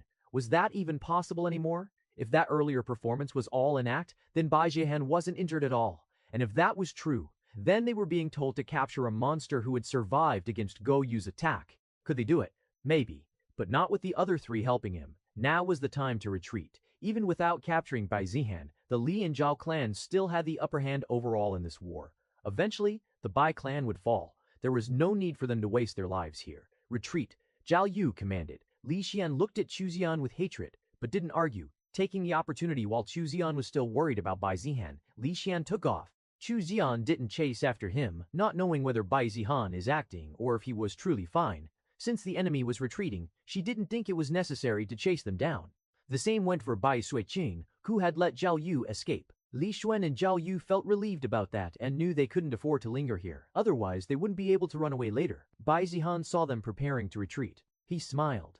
They had stepped into his domain. Now it was time to show them some hospitality. Where are you going? Bai Zihan said, vanishing in a flash appearing right in front of Li Xuan. Bai Zihan, Bruzian. Bai Zihan was caught off guard by the speed by how brazenly Bai Zihan had moved. What do you want? He tried to sound gored by the speed by how brazenly Bai Zihan had moved. What do you want? He tried to sound confident. He even prepared to capture Bai Zihan right then. He thought this must be a God-given opportunity. Bai Zihan tilted his head and spoke coldly. Don't even try. Stickish, woof, Ruppings Thea, and raised his weapon. He had no choice but to fight. Slangin'. Their weapons collided. Li Xuan thought he had stopped the attack, but no, he'd stopped one. 9 shadows flowing light. Multiple sword strikes descended at once. Li Xuan's eyes widened. He could barely block the first one. How the hell was he supposed to block the others? Answer, he couldn't. Spurt. Blood burst from his body as he was struck multiple times. Bai Zihan didn't aim to kill. Not yet. He specifically targeted his legs, crippling him, disabling him. Li Xuan collapsed, barely able to move. You. He looked up with disbelief and hatred. One down. Next is. His eyes obviously went to Zhao Ya. Whoosh! Having fought hard and spent most of their chi, their speed was no match for Bai Zihan's. Zhao Yu had run quite a bit, and even when she saw Li Xuan fall, she ran harder. She wasn't stupid enough to think she could rescue Li Xuan when you was already struggling to escape herself. Please chase someone else. Zhao Yu thought. Initially, she had underestimated Bai Zihan. His fame had been growing, but still she assumed most of it was exaggeration, like rumors usually were. Even when Zhao clan members gave her reports and warned her about Bai Zihan, she didn't take them seriously. In her eyes, those juniors of hers, no matter how talented, including Zhao Chen, were still just children who didn't understand how vast the world truly was. She also believed the only reason Bai Zihan's schemes had ever worked was because the people he fooled were idiots. She was confident she would never fall for something like that, but now. Not only had she fallen into Bai Zihan's trap, she realized just how terrifyingly powerful he actually was. Li Xuan was nearly equal to her in strength, and yet he had been defeated almost instantly. She wasn't foolish enough to think the outcome would be any different for her. And now that Bai Zihan had taken care of Li Xuan, she knew he'd come after someone next. She just desperately hoped it wouldn't be her, but luck was not on her side. Almost immediately after defeating Li Xuan, Bai Zihan has set his eyes on her and chased after her. Damn it. Zhao Yu cursed. She sped up, but it was almost useless. Bai Zihan caught up to her almost immediately. Lady, why are you in such a hurry? Why don't you chat a bit with this young master? Bai Zihan teased. Iskandik. Bai Zihan, don't underestimate me. You must have used quite a bit of chi to defeat Li Xuan and then catch up. Zhao Yu yelled angrily. She suddenly spun mid-air, fan snapping open with a sharp snap, as she poured almost all her remaining chi into it. Whispering tempest blades. Whispering tempest blades. Whish! whish storm of wind blades howled through the sky, spinning into a massive vortex behind her, dozens of razor-thin blades hidden within, invisible to the naked eye, moving at blinding speed. Within, invisible to the naked eye, moving at wide. A technique meant to shred pursuers apart. Even a soul formation cultivator would hesitate. It was her last card. Even if this didn't defeat Bai Zihan, as long as she could slow him down, even for a moment, she might still have a chance of escape. The storm screamed as it swallowed Bai Zihan whole, free eye fists. Dozens of wind blades slashed through the air, striking him head-on. Zhao Yu's eyes lit up with confidence as she saw him walk straight into the center of her technique without a single defensive stance. No barrier, no defensive art. He wasn't even trying to dodge. Ha! Arrogant fool, she muttered, laughter bubbling from her lips. You brought this on yourself. She could already picture his shredded body falling to the ground. But then the storm faded, and from within the dying whirlwind, he walked out, unharmed. Just casually brushing torn cloth from his shoulders. His upper robe was in tatters, but his skin, not even a scratch. Zhao Yu's heart nearly stopped. What? She couldn't believe her eyes. He walked through one of her strongest technique like it was nothing. Thanks. It's been hot lately anyway. Bai Zihan said, brushing dust off his chest. Zhao Yu's jaw dropped. You monster. Freak. Her voice cracked as she tried to fly faster, but it was hopeless. In a flash, Bai Zihan was already behind her. She turned to unleash another technique. Too late! With one smooth motion, he grabbed her wrist, twisted, and pressed her back down toward the ground like she weighed nothing. She slammed into the dirt with a thud, the wind knocked out of her lungs. Zhao Yue captured, he said casually, "Let me go, you bastard." She shrieked, struggling beneath his grip. Bai Zihan leaned in with a lazy grin. You stop struggling, or I make you. Zhao Yue looked at Li Xuan, whose limbs were broken. She knew Bai Zihan wasn't kidding when he threatened her. She'd heard about Bai Zihan's reputation, how people once laughed off his threats, thinking he was bluffing, but it has come be. So she knew better than to go against Bai Zihan. Bai Zihan glanced back at Li Xuan, still on the ground groaning, 2 down. He muttered, eyes sweeping over the battlefield. As for the rest of those who tried to capture him, they had already run far. He wanted to capture the 5 soul formation cultivators who fought against Bai Xinyue, but that seemed difficult now. Besides, the other's value wasn't nearly as high as Li Xuan and Zhao Yu. He thought he ought to be satisfied with just capturing them. While there was a fight to protect Bai Zihan, another breathing-taking battle was taking place. The fight involved the leaders of the top 3 clan of Desolate Heaven Empire, Bai Tianheng versus Li Jianhong and Zhao Wutian. The result was obvious. No matter how powerful Bai Tianheng was, against 2 of the strongest cultivators, victory seemed to be impossible. But of course, Bai Tianheng couldn't back down. Cling! Sparks erupted as Bai Tianheng's sword collided with Zhao Wutian's twin daggers. The force behind the strike sent shockwaves in all directions, rattling bones and tearing open craters in the battlefield. Zhao Wutian grimaced, his arms trembling from the impact. Still just as stubborn, he muttered. Li Jianhong came in from the side, his halberd spinning like a whirlwind of steel and fire. You can't win against both of us, Tianheng. Boom! Tianheng blocked both weapons with a single swing, but this time he staggered slightly. Blood trickled from the corner of his mouth. Zhao Wutian grinned. See, even the great Bai Tianheng can't stand alone against 2 great ascension experts. But Tianheng didn't respond. Rather, his attention wasn't even on the 2 of them, it was on his son and his situation. He was relieved as well as surprised when the 3 girls came to protect Bai Zihan, including Bai Xueqing. Bai Xing, despite being Bai Zihan, including Bai Xueqing, Bai Xing, despite being Bai Zihan's sister, had despised him when she came to know Bai Zihan's actions. She would rather trust and rely on outsiders than Bai Zihan, and he couldn't blame her either. But blood is indeed thicker than water. When it comes down to it, she is willing to risk her life and protect him. He was also surprised by Chu Zian, who he didn't think liked Bai Zihan due to his infamy despite being his fiancé. But as his fiancé, it seems like she is at least willing to protect him, even if that meant going against the other top 2 clans of Desolate Heaven Empire. But the most surprising was Bai Xinyue, who he thought must hate Bai Zihan to death because of what they had done to her. She should have been the one to plunge the blade in his heart if the opportunity arose, but she was protecting him.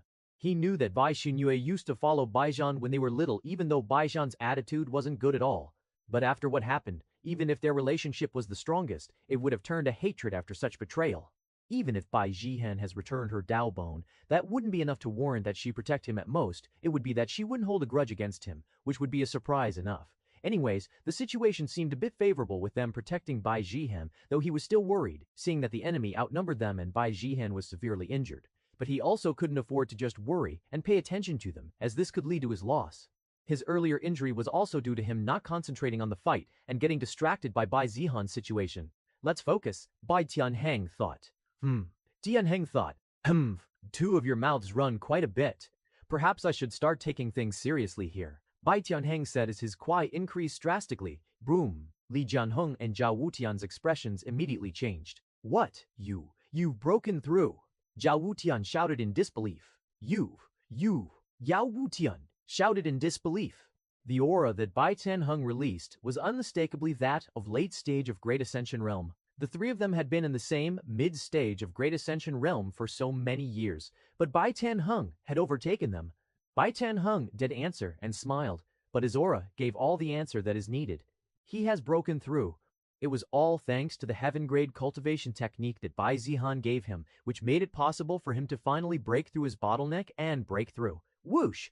Bai Tianheng moved like lightning. Srack! His sword met Zhao Wuqian's blade mid-swing, and the blade bent. That wasn't supposed to happen. Zhao Wuqian flew back like a ragdoll, coughing blood mid-stage Great Ascension Realm. Li Jianhong muttered, his face grim. You actually broke through. You actually, a coughing. Blood his stage. Great Ascension Realm. Li Jianhong muttered, his face.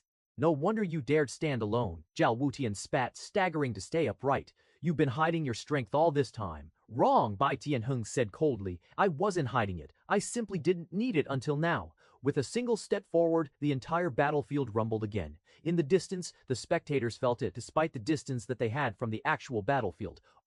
That Bai Tianheng? He just Wutian back with one swing of his sword.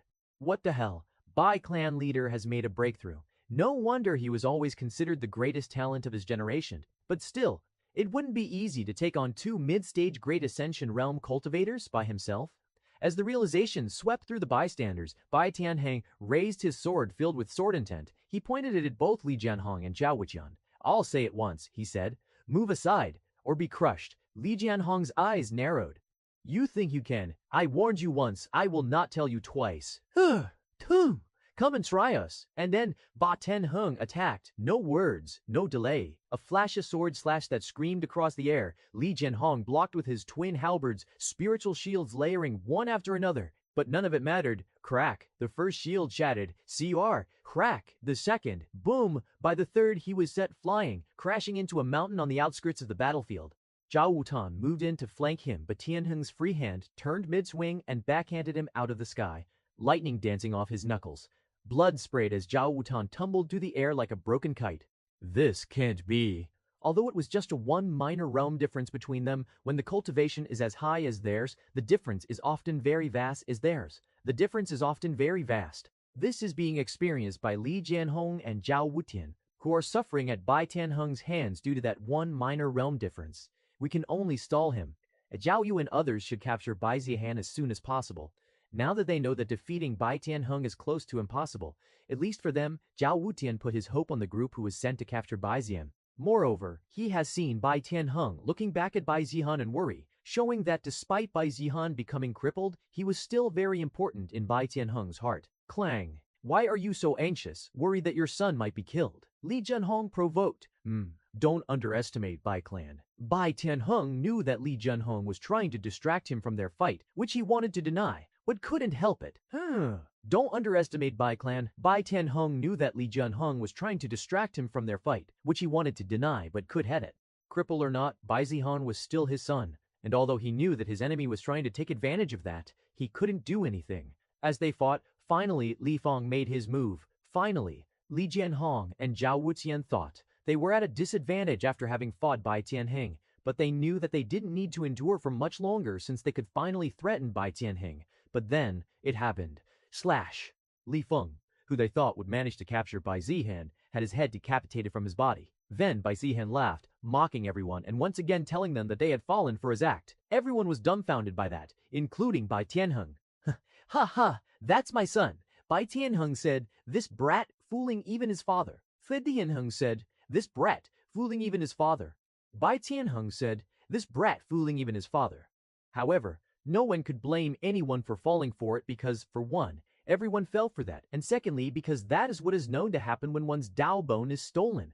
What? How is this possible? Li Jianhong exclaimed. Bai Zihan was acting. Was that to lure our geniuses? Zhao Wuqian muttered. Now that he knew that they had fallen for Bai Zihan's trap, He had to think of a way to handle this. They couldn't possibly continue fighting with Bai Tianheng, as that would lead to their loss. Threatening him with Bai Zihan's plan had obviously failed. However, retreating wasn't an option because that could mean loss of their reputation. Combined forces of Li and Zhao clan are not enough to defeat Bai clan. That would lead to their allies' trust in them decreasing and Bai clan's increased reputation and those who would be willing to work under them. But of course, overall they still had the upper hand with their elders pushing back Bai clan elders, who were outnumbered. As long as they can endure for a few more minutes, they will eventually emerge victorious.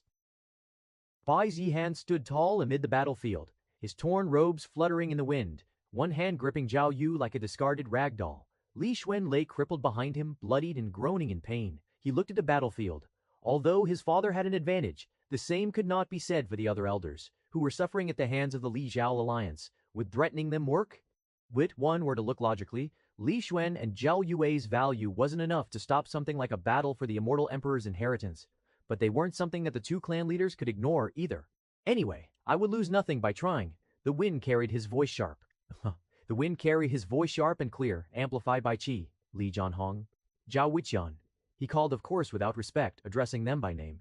They naturally paid attention to him when he called them out. Skosh trash, Li Jianhong said as he saw Li Xuan, who was sent to capture Bai Zihan, only to be captured himself. On the other hand, Zhao Wuqian was analyzing the situation and already knew what was going to happen. It was exactly what they were planning, just that it was Bai Zihan doing it instead of them. I'll say it once. Withdraw your forces, tell your elders to fall back, leave Bai clan territory, and never set foot here again, Bai Zihan demanded. He tightened his grip on Zhao Yue's arm. She winced, but neither of the two leaders budged. By then, Bai Tianheng had also stopped fighting to see what his son was planning. For a moment, they stared in silence. Then Li Jianheng scoffed. You think capturing a few juniors will force us to stop? Don't overestimate their worth. They're talented, yes, but in the face of an immortal inheritance, their lives are just pawns to be sacrificed. It is their mistake for being captured in the first place. Li Jianhong said, showing no intention of stopping what they had started. Li Xuan felt all his hope disappearing as soon as he heard those words. Well, that was expected. Li Jianhong didn't even bat an eye when Bai Zihan killed his son Li Feng. Zhao Wuqian was the same but didn't say it outright for some reason. No, however, a cry rang out from within the Zhao ranks.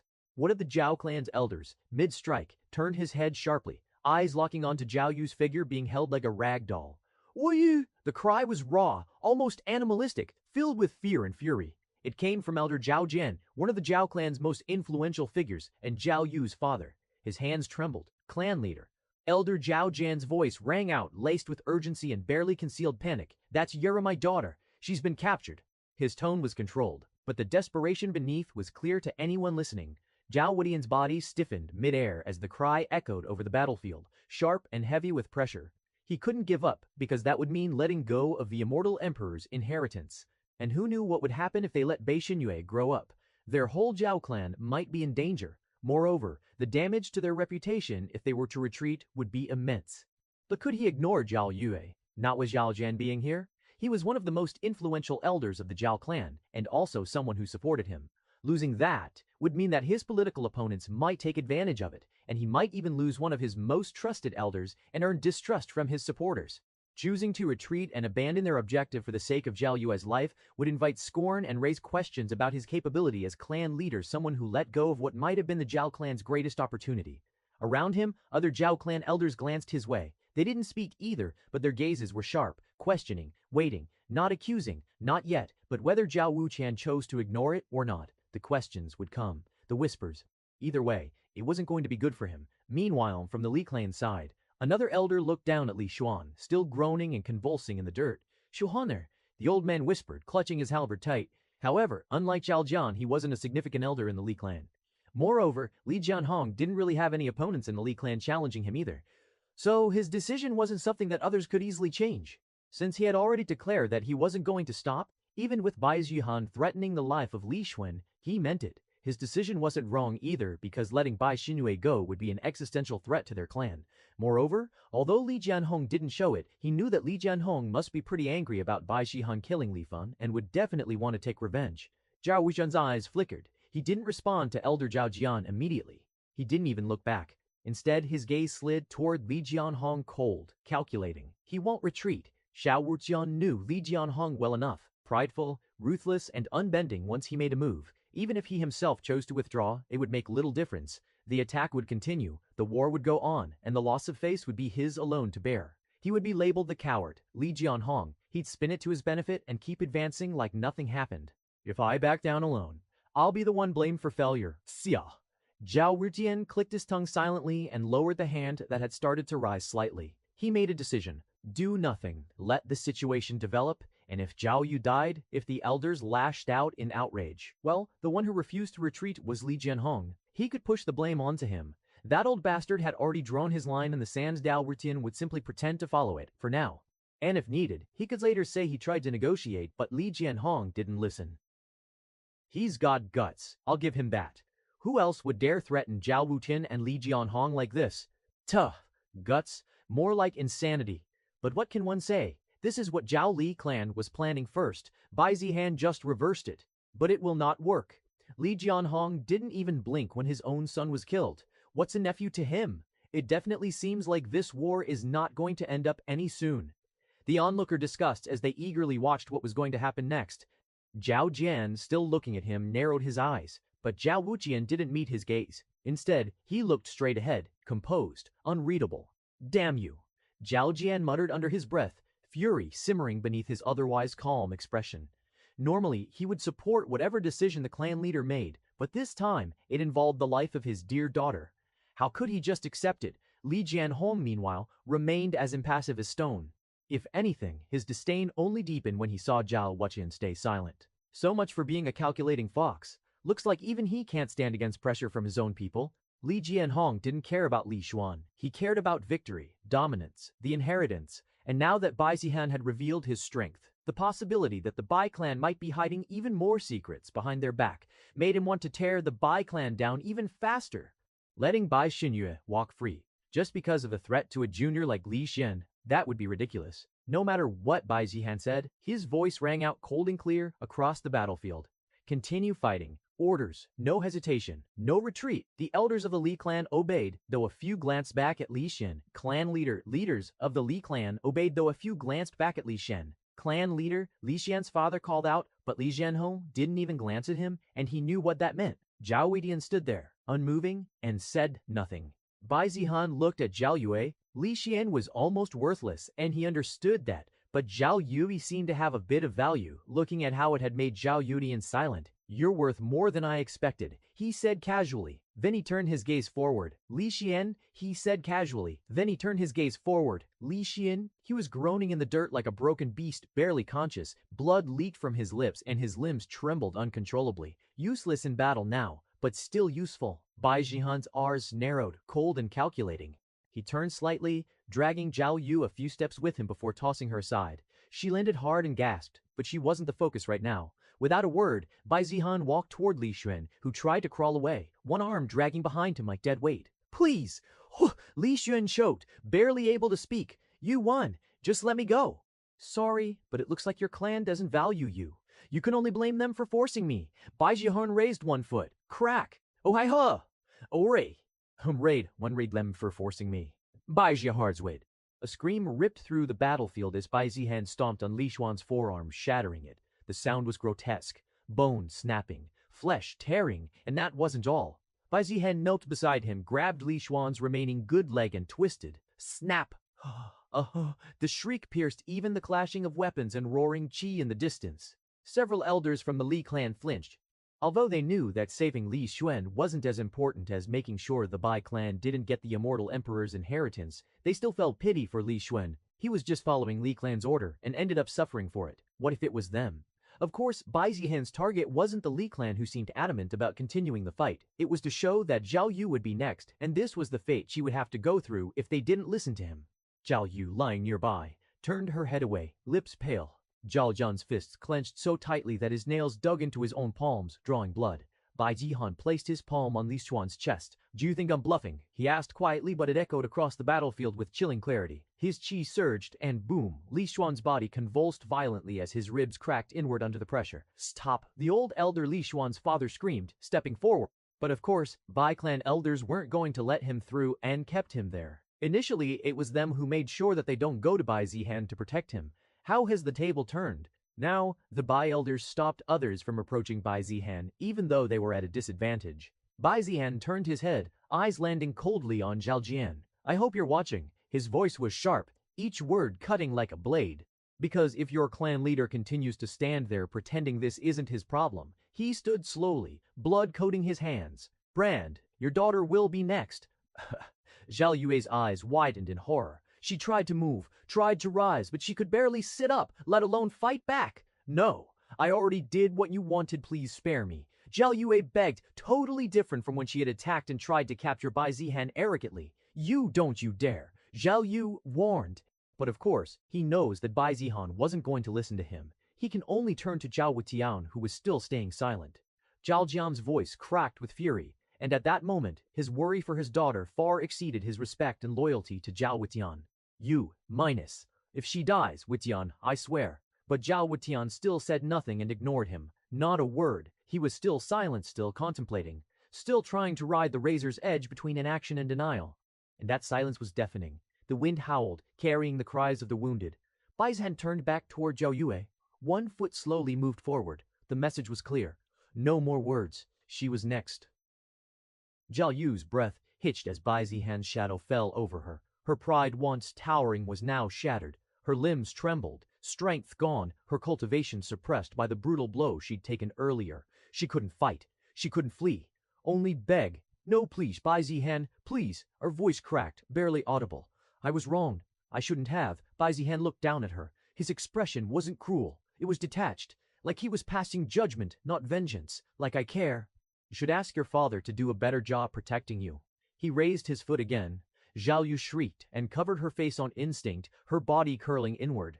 But the strike didn't come. Instead, Bai Zihan halted mid-motion. Not out of pity, of course. His eyes narrowed. He was gazing toward the horizon, as if something terrible was coming. Boom! The heavens shuddered. A shimmering ripple tore through the space above the battlefield. Reality itself cracked like glass, and from the heart of the distortion stepped a woman clad in flowing robes of misty silver and pale blue, her long hair like drifting starlight. Each step she took was accompanied by a ring of glowing lotus sigils beneath her feet, vanishing the moment they appeared. Her presence was ethereal, no, divine, as though she didn't belong to this era, as though she had stepped out of the legends, the flowing moon sect. Elder Bai Feng whispered, his voice trembling, "That's indeed their ancient symbol. What is someone from the flowing moon sect doing here?" He wasn't the only one who recognized it. Even the elders of the Zhao and Li clans stiffened in collective dread. Their arrogance, their obsession with the immortal emperor's inheritance suddenly felt childish, because the flowing moon sect was not merely a strong sect, it was a transcendent power beyond their comprehension. The flowing moon sect was not merely a strong sect, it was a transcendent power beyond their comprehension. A name barely known in the desolate heaven empire, only those at the very top had ever heard or know about it. A name that did not belong to any known faction within the empire, because it wasn't of the desolate heaven empire at all. The flowing moon sect originated from one of the 5 supreme empires that ruled the peak of cultivation across the central glorious continent, a sect that stood at the very apex of the immortal path.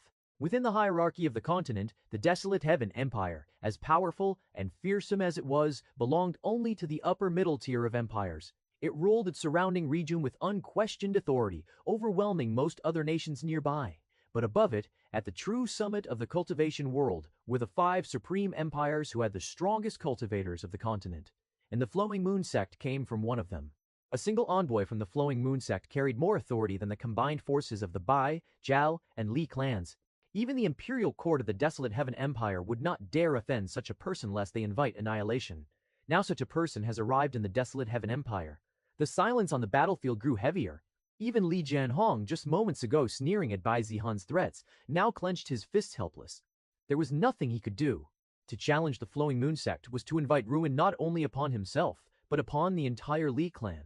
The woman didn't glance at anyone else. Her gaze was calm, direct, and sharp, and it landed squarely on Bai Xinyue. The battlefield instinctively parted before her.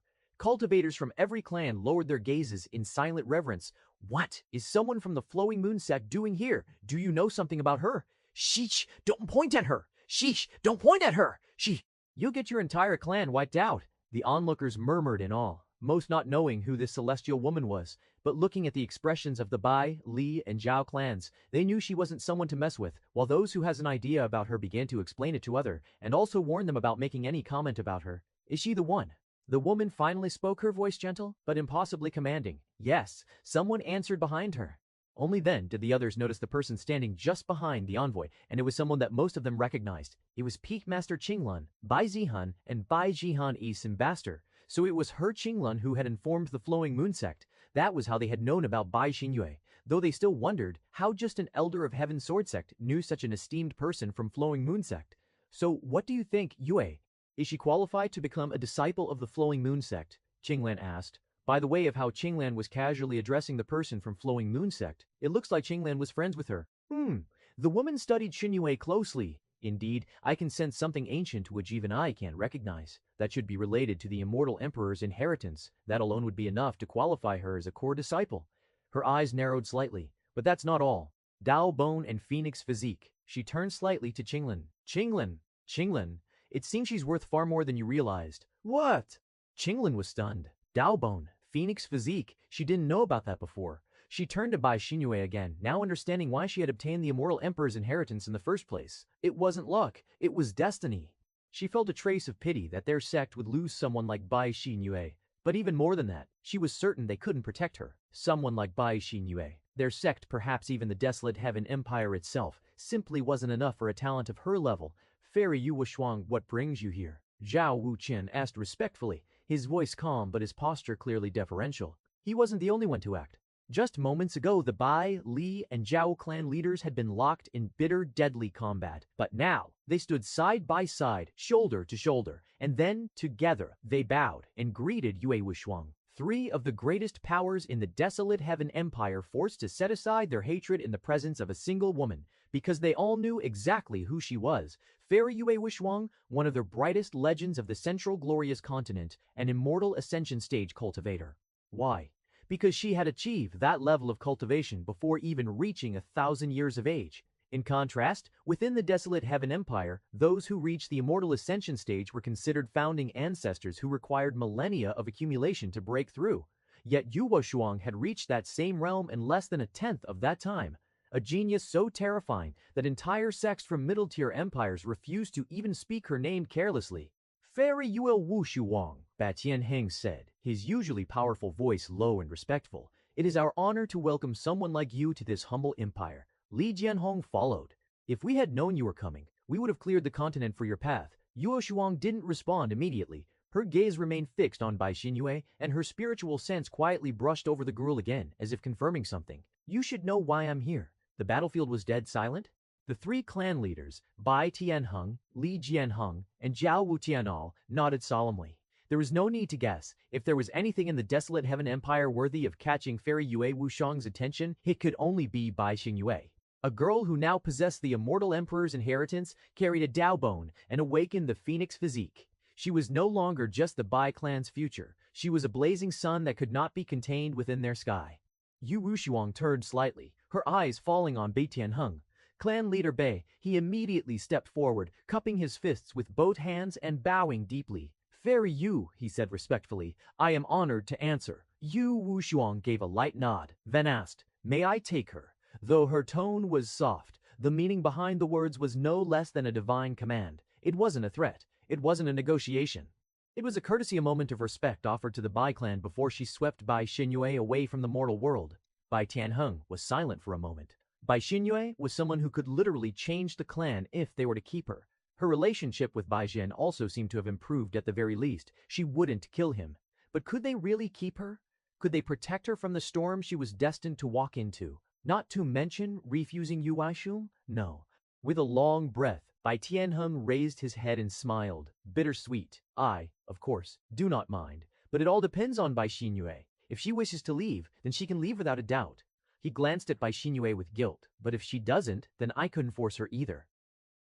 Bai Tianheng's words hung in the air, heavy with reluctant acceptance. Yet beneath the surface, tension simmered. Fairy Yu Wuxuang's divine command wasn't to be questioned, and certainly never bargained over. Her request should have been accepted immediately, without hesitation or condition, but Tianheng's insistence on Bai Xinyue's choice, while in a respectful manner, was still borderline defiance. The Lion Zhao clan leader exchanged glances, their eyes glinting with sharp opportunism. Bai Tianheng could have quietly agreed and increased his favor with Fairy Yu Wuxuang, but he had to say those words. Zhao Wutian narrowed his eyes. Fool! He's walking the edge of a sword and he doesn't even realize it. Zhao Wutian stepped forward, his sly smile deepening as if he'd been waiting for just such a mistake. Clan leader Bai, he said, voice smooth as flowing ink, I can't help but wonder, how could you hesitate when Fairy Yu herself makes such a gracious request? He spread his hands lightly like a kindly teacher correcting a misguided student. This is not some mere opportunity. This is a blessing from the heavens, from the Flowing Moon sect no less. Li Jianhong nodded gravely. Yes, the Flowing Moon sect no less. Li Jianhong nodded gravely. Yes, the Flowing Moon sect does not intervene lightly. If they see her potential, it means Bai Xinyue is destined for greater things than any of us can offer. He paused, voice lowering. To delay acceptance could be seen as disrespect. Worse, it invites doubt. Bait the Yanheng, you can't be this selfish. A murmur rose from the gathered cultivators. Everyone knew that if someone like Yue Wuxuang were to be angered, then it wouldn't just mean the Bai clan's destruction. Perhaps the entire desolate Heaven Empire might be implicated. These weasels, Bait Tianheng knew what the two of them were trying to do, but he can't do anything about it and just hopes that Yue Wuxuang doesn't misunderstand him. Fairy Yu Wuxuang stood still for a moment, her starlit hair swaying gently in the wind as she gazed at Zhao Wuqian and Li Jianhong. Her expression was unreadable. The air was silent, deathly so. That she turned her head slightly, just enough to let her voice drift through the battlefield like the chime of a divine bell. Fair enough. The murmurs instantly died. Zhao Wuqian's eyes narrowed ever so slightly. Li Jianhong's smug expression faltered. Who would have thought that someone as esteemed as Yu Wushu wouldn't care about saving face? Most figures of her stature are proud and intolerant of even the slightest doubt, expecting absolute obedience without question. But Yu Wushu Wang was different, unbothered, unarrogant. A person in this world. We can't let this chance go. Tian Wuqian. Ver kind of person in this world. We can't let this chance go. Ya Wushu moved gracefully and completely ignoring them. Not a glance, not a nod. Not even a shred of acknowledgement. As if they were insects beneath her notice. As if their words, their threats, their petty manipulations meant absolutely nothing. Because in truth, they didn't. She wasn't some wandering elder they could provoke or push into action. She was Yu Wuxuang of the Flowing Moon sect, an immortal ascension cultivator whose name shook the central glorious continent. She had seen emperors kneel. What were they? Their obvious provocation had already been seen through by her. The only reason she didn't act against them despite their attempts to manipulate her was because of the Empire's agreement with each other, not to interfere in each other's affairs. Her presence here was already a breach of that agreement. Killing them would only complicate things further. She stopped in front of Bai Xinyue. Her presence alone made Jinyu feel like she stood before a boundless night sky filled with stars, each one pulsing with divine will. And yet Yu Wuxuang's gaze held no superiority, only a quiet curiosity. As if she was not looking down at her, but through her. Bai Xinyu, she said, voice serene but resonating deep into the soul. I have no desire to force you. You are not a trinket to be claimed, nor a prize to be traded. A faint smile curved her lips. I have seen your talent. You are worthy of more than this empire can offer. She turned her head just slightly. Should you choose to remain here, your path will be long and bitter. But should you come with me, her voice dropped, low and enticing, then the entire continent shall one day kneel before your feet. Silence. Even Bai Tianheng was holding his breath. They didn't understand Bai Xinyue's potential until Yu Wuxuang said those words.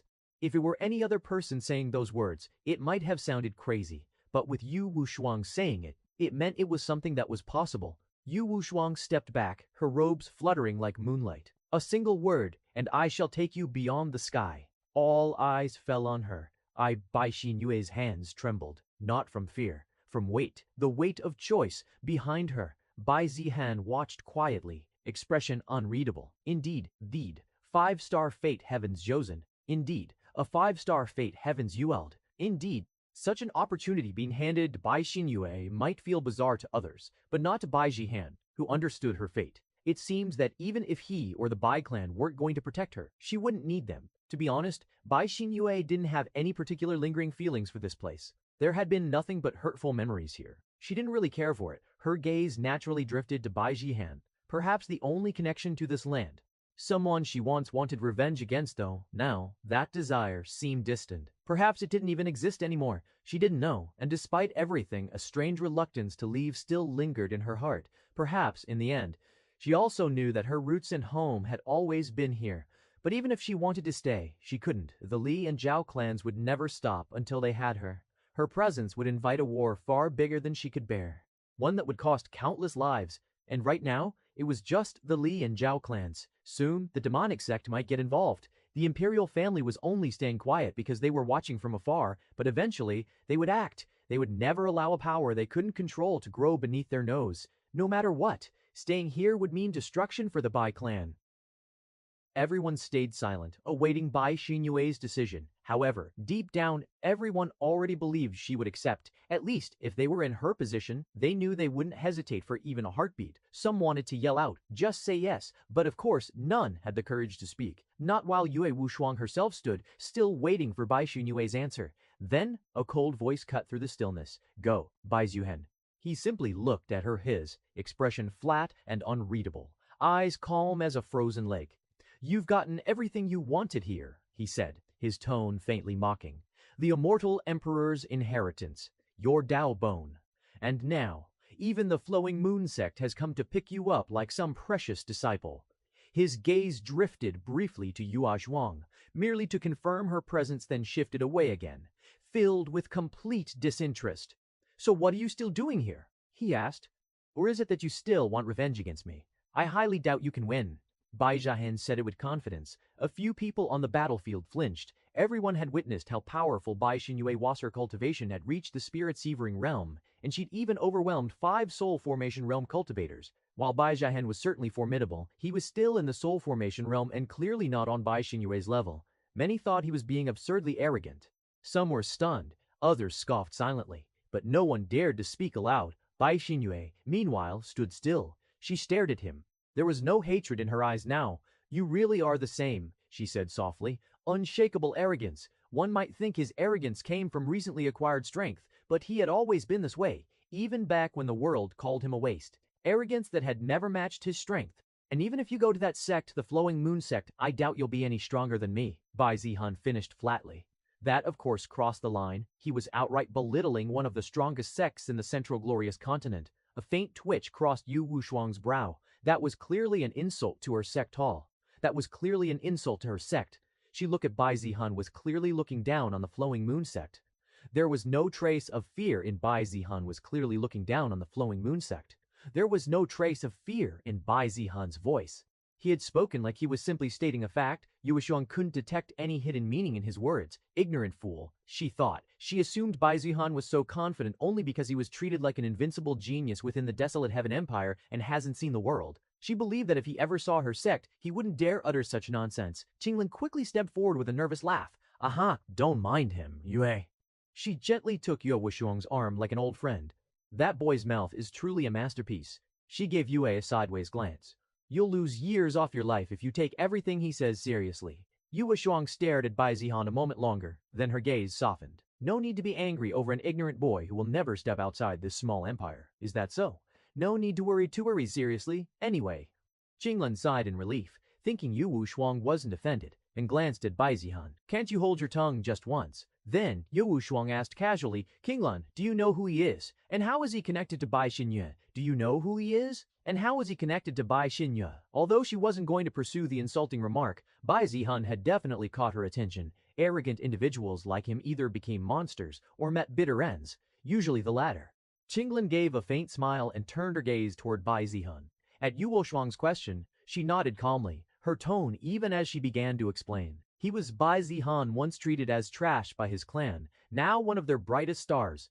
Her disciple, technically accepted at the request of Bai Shuixing and the sect leader. But in truth, Qinglin knew she hadn't taught him a single thing, not a technique, not a lesson, not even a word of advice.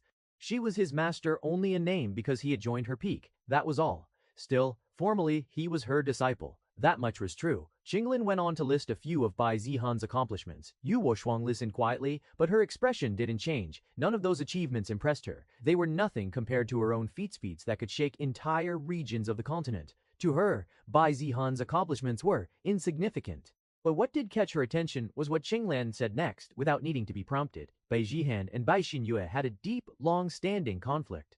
Jinglin explained how Bai Zihan had stolen Bai Xinyue's Dao bone when they were young, and how she was later exiled bone when they were young, and how she was later exiled from the clan. That's not the kind of vibe I'm getting, Yue Wushuang murmured. If they truly hated each other, their interaction wouldn't be so calm, so strangely personal. The way Bai Xinyue had looked at Bai Zihan, it wasn't the gaze of an enemy. That might be because Bai Zihan relinquished the immortal emperor's inheritance to Bai Xinyue, so perhaps she no longer bears any hatred. He did what? Yue Wushuang was stunned. Jinlin then elaborated on the trial and how Bai Zihan had given up the inheritance. His words met by Bai Xinyue's silent acceptance, making it all but confirmed. Yue Wang now looked at Bai Zihan with new interest. Interest rose, met by Bai Xinyue with new interest. The immortal emperor's inheritance was something even she, a top-tier genius from one of the continent's greatest sects, would have risked her life to obtain. She couldn't fathom a reason to give it up. Even if she were in his position, she would have kept it. It was far too valuable to be offered as an apology. And now, this also made her reconsider Bai Zihan's earlier statement. Perhaps his words weren't just arrogance or ignorance. If he had been capable of defeating Bai Xinyue to seize the immortal emperor's inheritance in the first place, then perhaps he was more terrifying than anyone here realized. Pity that our sect only accepts females, Yue Wushuang thought. Otherwise, she might as well take Bai Zihan with Bai Xinyue. Though she didn't believe he possessed greater potential than Bai Xinyue, especially considering he had given up her Dalbone and relinquished the immortal emperor's inheritance. She thought it would have been interesting nonetheless. A commanding voice rang out across the battlefield. Wait a sec. The crowd instinctively parted as a regal figure clad in golden black robes stepped forward. His hair was meticulously tied, and an imperial jade emblem glimmered on his belt. It was Minister Yan Taifeng, a high-ranking official of the Desolate Heaven Empire, and the one sent by the imperial family to observe this conflict. His expression was tight, his brows creased in displeasure as he glanced first at Yue Wushuang, then at Bai Xinyue. He cupped his hands with proper courtesy, but did not bow. "Fairy Yu," he began, his voice respectful but edged with steel. "Forgive this one for the interruption, but your actions here have already crossed the line." He paused. "You know well the Empire Agreement. None of the empires are to interfere with each other's internal affairs without His Majesty's explicit permission." There was a sharp edge now in his tone, and while your words may not yet count as taking action, offering to take Bai Xinyue away, a talent of such rare potential, openly and without a formal diplomatic process, is no different from stealing the future of our empire. The words stirred whispers from some officials and cultivators in the background, but no one dared side with or against him yet. After all, while Minister Yan was an important figure of the Desolate Heaven Empire, Yue Wushuang was an important figure of the entire continent. Still, as the saying goes, a local snake is more dangerous than a distant dragon. They still didn't want to offend Minister Yan either.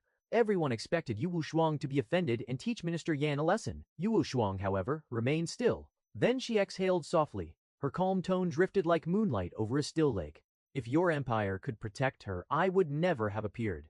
Silence. She looked directly at Minister Yan. Her gaze was unwavering. "You speak of the empire's future, yet you don't truly care about her. If you did, you would have intervened before I even appeared." What she said was the truth. The imperial family didn't really care about Bai Xinyu. Rather, they felt threatened by her potential just as much as the Lianzhao clans did. Minister Yan was only intervening because the person they had hoped would be eliminated was now going into the hands of another worse, someone from another empire. This wasn't any better for them. It was like a sweet one couldn't eat, but watching someone else eat it still made you jealous. Minister Yan's lips twitched, but no words came out. She had struck directly at the truth. They had watched. They had done nothing. Moreover, they had hoped that Bai Xinyue would perish at the hands of the Li Jiao alliance, and everyone knew it. Yue Wushuang turned her gaze aside, voice composed. "We are not here to invade. The Flowing Moon sect respects the accords." She raised a single hand, letting a soft moonlight glow shimmer between her fingers. "But should the Empire feel insulted by my actions, we are willing to offer compensation." Her next words echoed like a formal declaration. "We shall present our case and explain the full details to His Majesty at a later date. But Bai Xinyue's talent is not something you can keep buried within borders."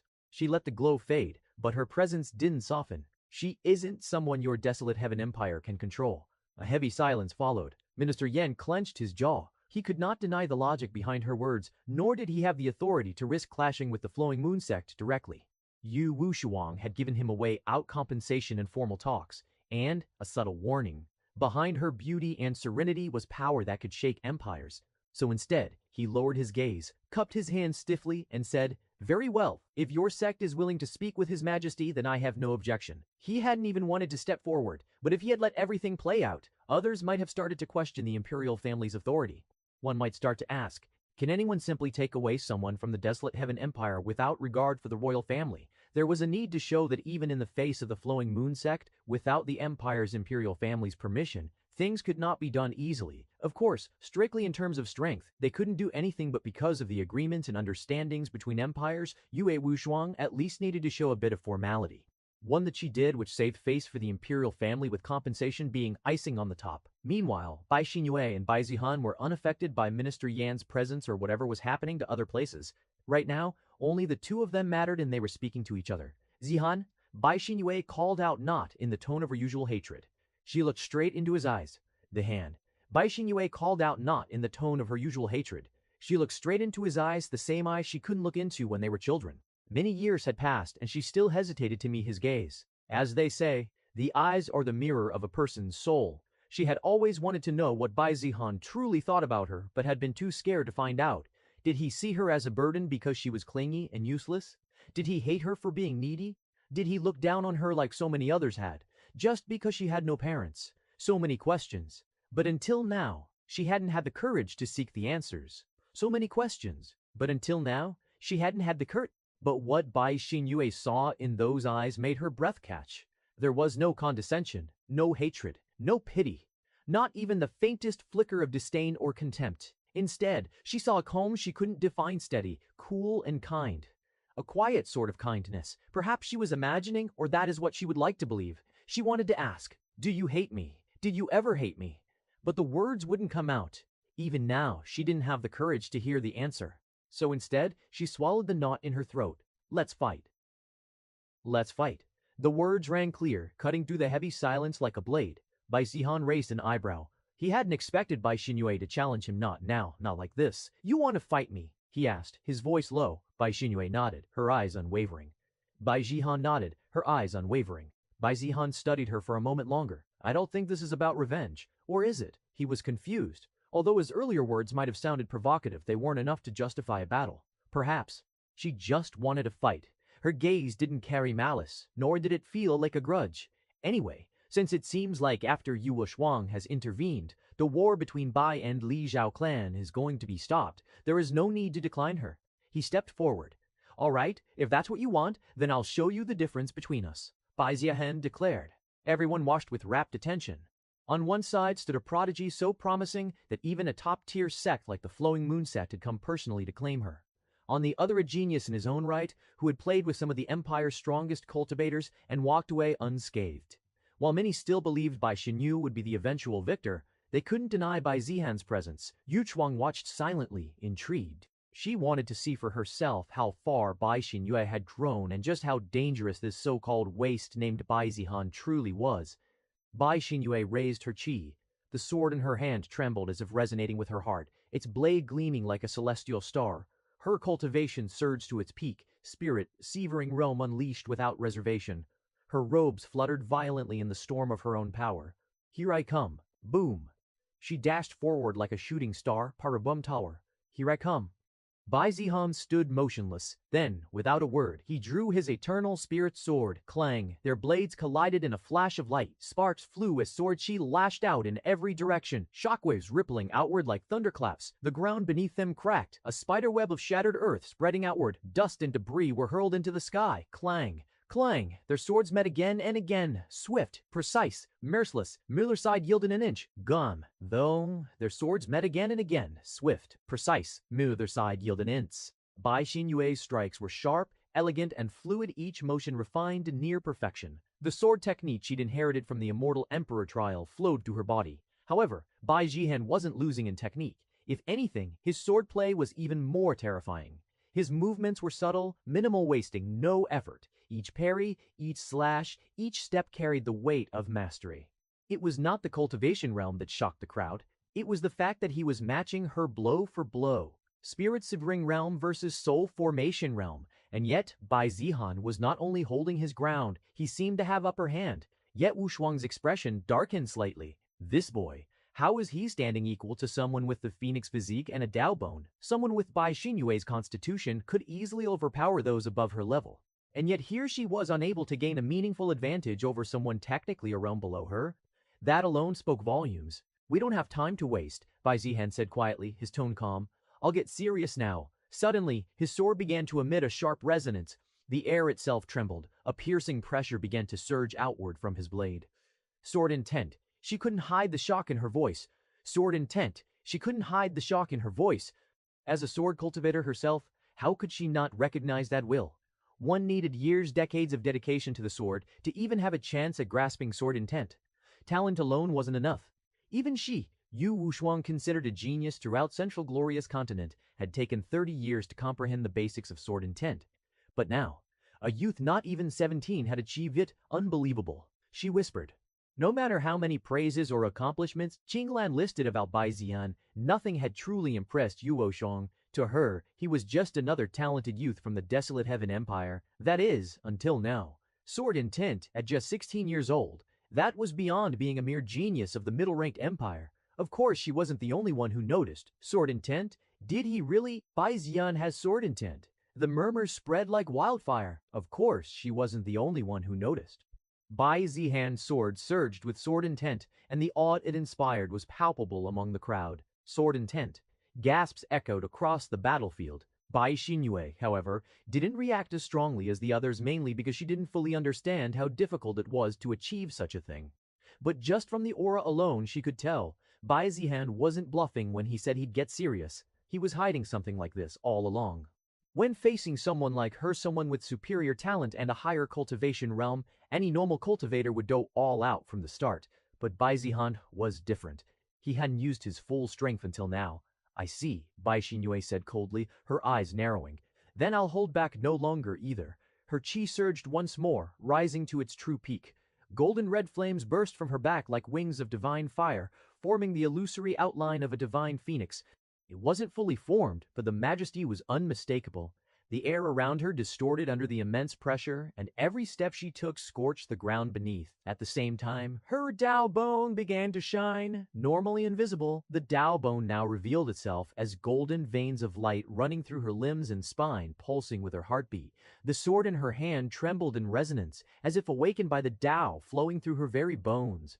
A faint Dao resonance filled the battlefield, subtle yet suffocating, as if the laws of the world were being stirred by her existence. The sky itself seemed to react. Clouds churned, a subtle wind swept across the ruined battlefield, and spiritual chi gathered wildly around her. Bai Zihan's sword intent surged in response. His eternal spirit sword hummed, answering the pressure not with fear, but eagerness. Ba Zihan. As if it, too, longed for a worthy opponent. For a moment, silence reigned. Then, slash.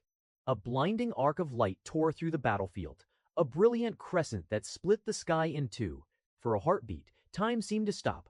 The force of their clash sent shockwaves howling in all directions, tearing apart what little remained of the ruined earth beneath their feet. Dust exploded outward, and space itself seemed to ripple under the weight of the collision. Everyone shielded their eyes. A storm of chi engulfed the battlefield. Sword intent clashed with phoenix flame and Dao resonance. The two figures stood at the heart of it all. Both of them were still standing. As the blinding energy faded, silence fell once more. The swirling winds began to die down, the dust settling slowly across the ruined battlefield. All eyes were on the two figures who were still standing. Many thought it might have been a draw, seeing that both of them appeared fine despite unleashing such powerful attacks. And then, clink, a soft metallic sound echoed. The tip of a sword fell to the ground. Everyone's gaze snapped toward Bai Xinyue, and her sword, once radiant and proud, had been split cleanly in two. The blade had cracked down the center, the top half now lying at her feet, quivering from residual force. She stood still, golden red flames flickering weakly around her body. Her hair whipped lightly in the aftermath, her robes torn at the edges. But her gaze never wavered. Her hand trembled slightly as she looked at what remained of her weapon. Across from her, Bai Zihan stood steady. His eternal spirit sword hummed quietly in his hand, still intact, still glowing faintly with lingering sword intent. There were scratches on his clothes, a shallow cut on his cheek, but he was otherwise unscathed. No words were spoken. There was no need. The result was clear. Even if neither had fallen, even if both still stood, one weapon had broken. And in the world of cultivators, where weapons were extensions of the soul, that alone said everything. Gasps and murmurs spread among the onlookers. She lost. Her sword broke. Bai Zihan won. Some could hardly believe it, while others, mostly from the Bai clan, cheered in triumph. Yut Wushuang's expression was unreadable. She remained silent. Even she couldn't argue the outcome. No matter how much she valued Bai Xinyue's potential, Bai Zihan had proven himself with action, not words. But that didn't diminish Bai Xinyue's potential. Bai Zihan had proven himself with action, not words. But that didn't diminish Bai Xinyue's row, though. It elevated it. After all, it wasn't just her physique or talent, her comprehension of technique was also extraordinarily high. Moreover, Yude didn't think Bai Xinyue lost purely because she was weaker, but rather because her weapon's quality couldn't match Bai Zihan's. She had used an earth-grade sword, while Bai Zihan's eternal spirit sword. Yude it to be a top-tier heaven-grade treasure, something rare. Even in the flowing moon sect. Meanwhile, Bai Xinyue slowly exhaled, her flames receding. She lowered her hand, letting the broken half of her sword clatter to the ground. Her heart felt heavy, but not with bitterness. She looked at Bai Zihan. Her voice was calm. I guess your words weren't just a bluff. Earlier, she had thought Bai Zihan might have been acting tough, possibly hiding serious injuries after her Dalbone awakened, but that had been a misunderstanding. He really was fine. And more than that, he was stronger than she had ever imagined. Facing him now, all those old insults and rumors about him being a waste seemed like a ridiculous joke. Even after obtaining the inheritance, awakening her Dalbone, and activating her phoenix physique, she still couldn't surpass him. She took a deep breath, organizing her thoughts, her eyes filled with new resolve. I'll go. It seemed that, after being defeated, she had made her decision. And I will defeat you when we meet again, Bai Xinyue said. No, it's good to dream big, Bai Zihan replied. Then Yu Wushuang stepped forward. It seems you've made your decision, she said. Bai Xinyue nodded. Do you have anything left to do here? You asked anything left to do here? You asked. Bai Xinyue shook her head. Are you sure? Once you enter the sect, you may not return for quite a long time. Yes, I've already done everything I needed to do, Bai Xinyue answered. That's good, then. Yu Wushuang was satisfied. It was better that they didn't waste any more time here. But before leaving, she turned to Bai Zihan. You're quite talented, Yu Wushuang said. Yes, I know, Bai Zihan replied arrogantly. Yu Wushuang's eye twitched slightly, but this time, she found it forgivable, considering his sword intent. She gave him one final look, then turned back toward Bai Xinyue. Let's go. Yu Wushuang raised her hand. A pulse of majestic qi surged from her fingertips, calm yet boundless, they compressed into a single thread. Space itself trebled. Paband, let's like the vast sea compressed into a single thread. Space itself trebled. Then, crack. A rift opened in midair. Like a line drawn across the fabric of the world, the air split open to reveal a swirling portal of mist and light, an entrance to a place far removed from the desolate Heaven Empire. Bai Xinyue took one last look around. Her gaze swept across the battlefield, the shattered earth, the ruined terrain, the remnants of war fought over her, the place where she had bled, fought, endured humiliation, and grown stronger. Then her eyes turned to the distant mountains beyond, to the empire that had once been her entire world. The desolate Heaven Empire, this was her farewell to it for now. Finally, her eyes landed on Bai Zihan. He stood a distance away, his sword now sheathed, his posture straight, his expression calm, but that glint of arrogance still lingered in his eyes. Bai Xinyue stared at him silently, her lips pressed into a firm line. There was no hatred in her eyes, no regret, only determination. Next time, I'll be the one standing above. She said nothing, but everything she felt was clear in her expression. Then Yu Wushuang turned to Qinglin, who stood at the edge of the battlefield, calm and composed despite everything. Ye Wei gave her old friend a small, genuine smile. Thanks, Qinglin, she said softly. If it weren't for you, I might never have found such a gem. Qinglin chuckled lightly. You're welcome to take her, but remember you must protect her at all costs. I wouldn't have it any other way. Yua's smile deepened.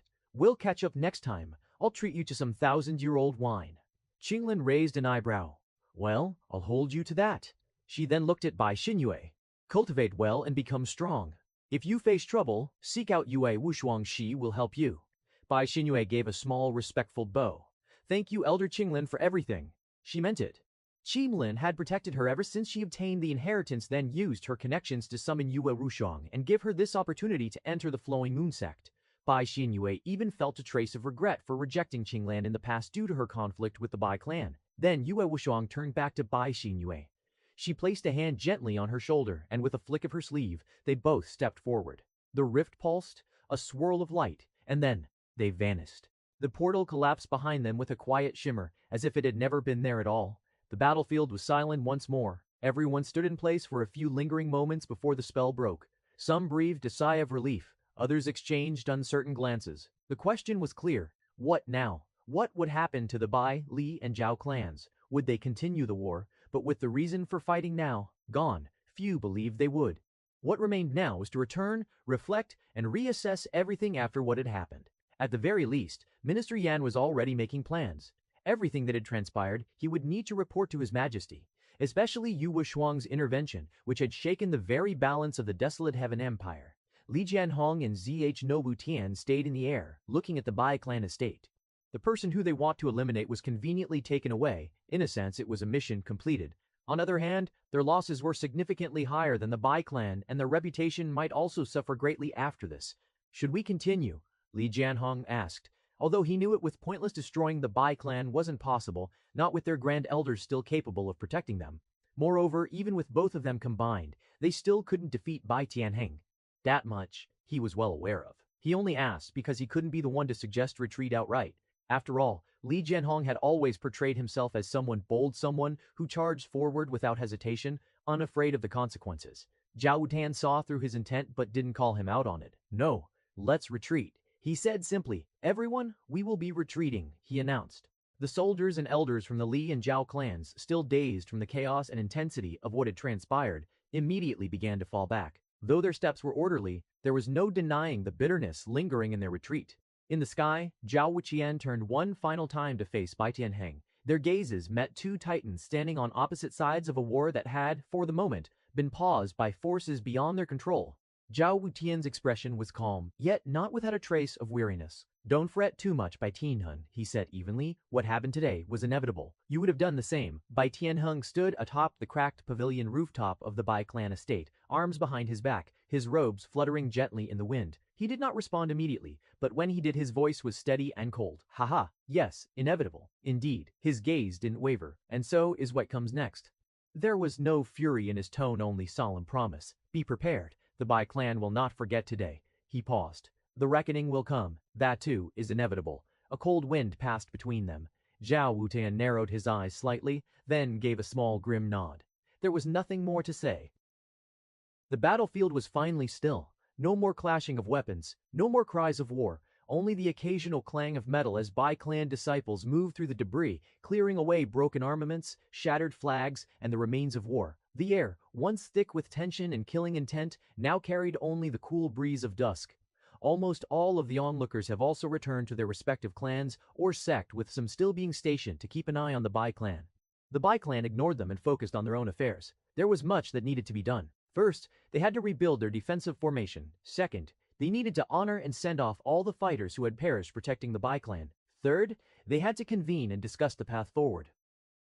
During that period, Bai Zihan was in seclusion, though not because of his injuries, as others speculated. No, rather it was to check all the juicy rewards that he had gotten from the system. Unclaimed rewards available. Defeated Lu Feng. Ha! 10 quote rewards available. Defeated Li Feng. Then quote ovation speed card. 3 days. Defeated Li Shan. 3,000 points. There were many rewards, but not much that interested him except for one. Defeated by Xinyue, fate-severing slash. He got a reward for that apparent fight which he seemingly won due to his superior weapon. Fate-severing slash. Sounds powerful. He had been trying to find a powerful technique that could finish his opponent in one hit. 9 Shadows Flowing Light Sword, while strong, wasn't suited for a head-on clash, so perhaps Fate-severing slash was the technique he had been searching for. Well, if it wasn't, then he would rather give it to someone else than learn it. He clicked on the technique description to see whether it was as strong as its name implied. Fate-severing slash. Saint grade. Heaven trembles. Karma stills. All things meet their destined end. Saint grade. He was shocked beyond belief. It would have been enough if it had been heaven grade, but it turned out to be saint grade. And this description, while vague and brief, definitely piqued his interest due to the phrase, "all things meet their destined end," which implied instant death. Then there was no need for any hesitation. Death. Then there was no need for any hesitation. This will be my finishing move. With a deep breath, Bai Zihan tapped on the reward and accepted it. Fate-severing slash, acquired. Downloading technique into the host's conscious sea, he sat cross-legged on the jade meditation platform. The room dimmed as the world of the system began to override reality, drawing him into a mindscape of pure intent. Everything turned pitch black. Then, a silver thread appeared in the void, followed by a second, then 10,000. All across the horizon, fate threads stretched endlessly like glowing spider silk across the tapestry of time and existence. These are fate lines. each one connected to a life, to a cultivator, to a beast, to a mountain, a river, a dynasty, a sect. Then came the voice, ancient, cold, unfeeling. To sever fate is to decide the end of all paths. Suddenly, a phantom appeared before him, an aerial swordsman clad in tattered robes, his face obscured by light. In his hand was a long sword, its blade cracked but its aura indomitable. Watch closely. The figure raised the sword slowly. Time froze, even the fate thread stopped quivering, and then, slash, a single motion, simple, without embellishment. But the moment it fell, all threads in front of him, no matter how thick or radiant, were severed, cleanly, effortlessly, as if fate itself had been cleaved apart. Bai Zihan's pupils shrank. He understood instinctively. The fate-severing slash didn't just attack the body, it bypassed form and struck at the destiny of the being itself. Even if someone was fated to become an immortal, this sword could make that fate vanish. His mind burned, flooded with knowledge of sword arcs, fate resonance, chi focusing patterns, and something deeper, something unexplainable. A terrifying technique. Bai Zihan slowly opened his eyes. He was drenched in sweat. The floor around him had cracked, and his sword intent had unintentionally leaped, slicing a long gouge into the stone floor beside him. He took a deep breath and murmured, "So this is a saint-grade technique. It really is insane." He closed his eyes once again. A mental image had already taken root in his soul, him walking calmly through a battlefield, sword in hand, eyes cold and detached. A single slash, and an enemy's destiny wiped clean from the world. Yes, a single slash, and an enemy's destiny wiped clean from the world. Yes, this technique, fate-severing slash, would be his final answer to anyone daring to challenge him. Should I try it out? Well, there was no reason why not, though. Just comprehending the technique had taken a lot of stamina. He stepped into the center of the room, summoned his eternal spirit sword, and inhaled deeply. The mental image from the vision remained vivid. A single clean strike that severed all fate threads, unshakable and absolute. He raised his sword, mimicking the slow, measured motion of the phantom swordsman. The air grew still. Sword intent surged, faint cracks forming in the ground around him. And then, slash. The sword cut forward with sharp precision. The leaves nearby were split. A gust of wind blew. But that was all. It was a powerful sword strike, but it lacked that transcendent, destiny-rending aura. He has all the show, but not the real essence. Bai Zihan frowned. It's like copying a heavenly dragon's roar after just hearing it once, he muttered. He wasn't disheartened, just a bit disappointed. With his intermediate sword intent, he thought that he could instantly use any sword technique he liked, but indeed, Saint-Grade was a different breed than the ones he was used to. Just as he began adjusting his stance for another attempt, a ripple of light appeared beside him. He turned sharply, ready to strike, but immediately relaxed when he saw her. Clad in ancient robes of silver and gold, her hair flowing like clouds, the remnant soul of the immortal emperor emerged in a wisp of starlight. "You've been busy," she said dryly. Bai Zihan raised an eyebrow. "You're awake." For most of the time, she had been silent, and Bai Zihan thought she was still recovering her soul in the soul-confining artifact. Even in the event where Bai Xinyu was taken away, she didn't interfere. Bai Zihan thought it was either that she was still recovering and didn't have the energy to intervene, or that she knew Bai Xinyu would be much safer in the hands of the Flowing Moon sect. "I had been awake the whole time. Your artifact is quite remarkable," she said. "So, why were you quiet all this time? Do you agree with Bai Xinyu being taken away by the Flowing Moon sect?" Bai Zihan asked, though he knew it wouldn't matter even if the immortal emperor's remnant soul disagreed. Bai Xinyu had already left, and there was no way he could bring her back even if she were to request it. The remnant soul frowned faintly. "No, I detected a powerful individual nearby, someone who might have been able to sense me if I had appeared." Bai Zihan's eyes narrowed. "Yue Wushuing," he asked, but didn't think she was that dangerous. Of course, for her age, she could be called one of the strongest, but apart from her being a genius at her age, the grand elders of the Bai clan were also at her cultivation level. Sure, she might be stronger due to superior technique and artifact, but he still didn't think she was that far above the Bai clan's elders. She shook her head. "That lass is impressive, but not there yet. It should be one of the elders from her sect sent to look over her, or something." There was someone other than Yu Wushuang. Assertion. Bai Zihan was stunned. Of course, he didn't dare to think he was all-powerful and knew everything, but still, he found this quite shocking. If it was an elder from the Flowing Moon sect, then any one of them should have been able to destroy the Bai clan in a single move, even if their ancestors got involved. He didn't realize they had been on such a brink of destruction. One wrong move, and perhaps he might have been dead, she continued. "I thought that it would bring trouble to you if that person was to sense me. In any case, Bai Xinyu has been taken away, but I don't think they have bad intentions. She should be safe over there, and if she is ever in danger, I would know." The remnant soul smiled faintly, then her eyes fell on his sword. You're practicing something dangerous, she said. It seems like a saint-grade technique. And I thought your empire was a fairly weak place. Where did you even get such a technique? Bai Zihan grinned. That's a secret. The remnant soul looked at him but didn't ask again. Anyway, I will be resting again. You can call me if you need me, she said as she returned to the soul-confining artifact. Bai Zihan nodded, then again shifted his focus to Fate Sebring Slash. 2 days later, at Bai Tianhang's order, all the younger generation disciples were called upon for an announcement. They don't know why. Was it to attack the Li Jiao clan? To prepare for another attack? Perhaps something else altogether? But this was the first time clan leader has addressed them since the Li Jiao clan's attack. Bai Tianhang stood atop the highest platform, hands clasped behind his back. When the crowd had quieted, his voice rang out. We have endured a great storm recently. The Li and Zhou clans came with blood in their hearts. They came to bury our clan. His gaze swept across the hundreds of young cultivators before him, some no older than 16, others nearing the peak of the Golden Core realm. But look around you. Are we dead? Are we scattered? Broken? No, we still stand. We still stand. A powerful surge of chi radiated from him as he raised one hand to the sky. And now we rise. Cheers erupted, tired but genuine, fueled by the pride of having survived what many thought would be the end. Bai Tianheng then lowered his hand. From this day forward, the Bai clan will strengthen not only our walls but our foundation. He pulled out a jade scroll, one glowing faintly with a pulsing azure light. I hereby decree the azure dragon breathing art, our clan's earth-grade cultivation technique, shall no longer be limited to the air or the top genius. Gasps spread like ripples through the crowd. From today onward, every loyal member of the Bai clan is eligible to study it. Eyes widened, jaws dropped. Even older disciples glanced at one another in disbelief. The azure dragon breathing art, one of the best cultivation techniques in the desolate Heaven Empire, once reserved only for the clan heir or those who had made significant contributions, and now everyone was being offered access. What? For real? With my talent, I thought that I would be stuck in the Golden Core realm forever. But if I cultivate using Azura dragon breathing technique, I will definitely go beyond that. The plaza erupted in noise. Cheers, claps, and cries of long live the patriarch filled the air. The mood had shifted. Fear had been replaced by hope. Uncertainty had given way to determination. Many felt that with access to such a powerful cultivation technique, they too could soar. Bai Tianhang waited for the excitement to fade, then spoke again, this time with a sharper edge. This technique has been opened to all of you. But don't think that means your path will be easy. He looked over the gathered juniors, his eyes clear and cold. If you want to become strong, then work harder. Put in the effort, or get left behind. He gave a short nod. That's all.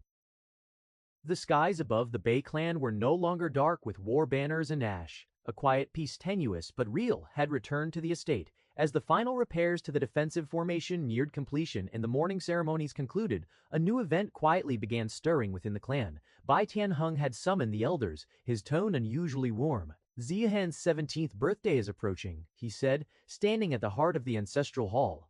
I think this year we should celebrate it and make it as big as we can. Many in the hall blinked, but no one was surprised. They had all been informed of Bai Zihan's recent contributions, especially the heaven-grade cultivation technique he had secured for the clan. Such a contribution warranted celebration, though an official announcement would risk exposing that information to the outside world. But his birthday was coming, and they could use it. Not only to honor him, but to signal strength to their enemies. It wasn't just a birthday, it was a declaration. Yes, that's a good idea. Ha. We must announce that our heir, a soul formation realm cultivator, is turning 17. That's a good one. Their greatest genius couldn't even break through to soul formation in their 30s, and ours is only turning 17. Preparations began that very day. Clan servants busied themselves weaving white spiritual silk into ceremonial banners, while elders worked to reinforce the spiritual barrier to ensure safety during the festivities. Even those clan members who would usually feel jealous about favoritism were now excited and happy, mainly because they were finally able to learn the clan's azure dragon breathing technique. So, they didn't think too much about Bai Zihan having such a grand celebration for his birthday.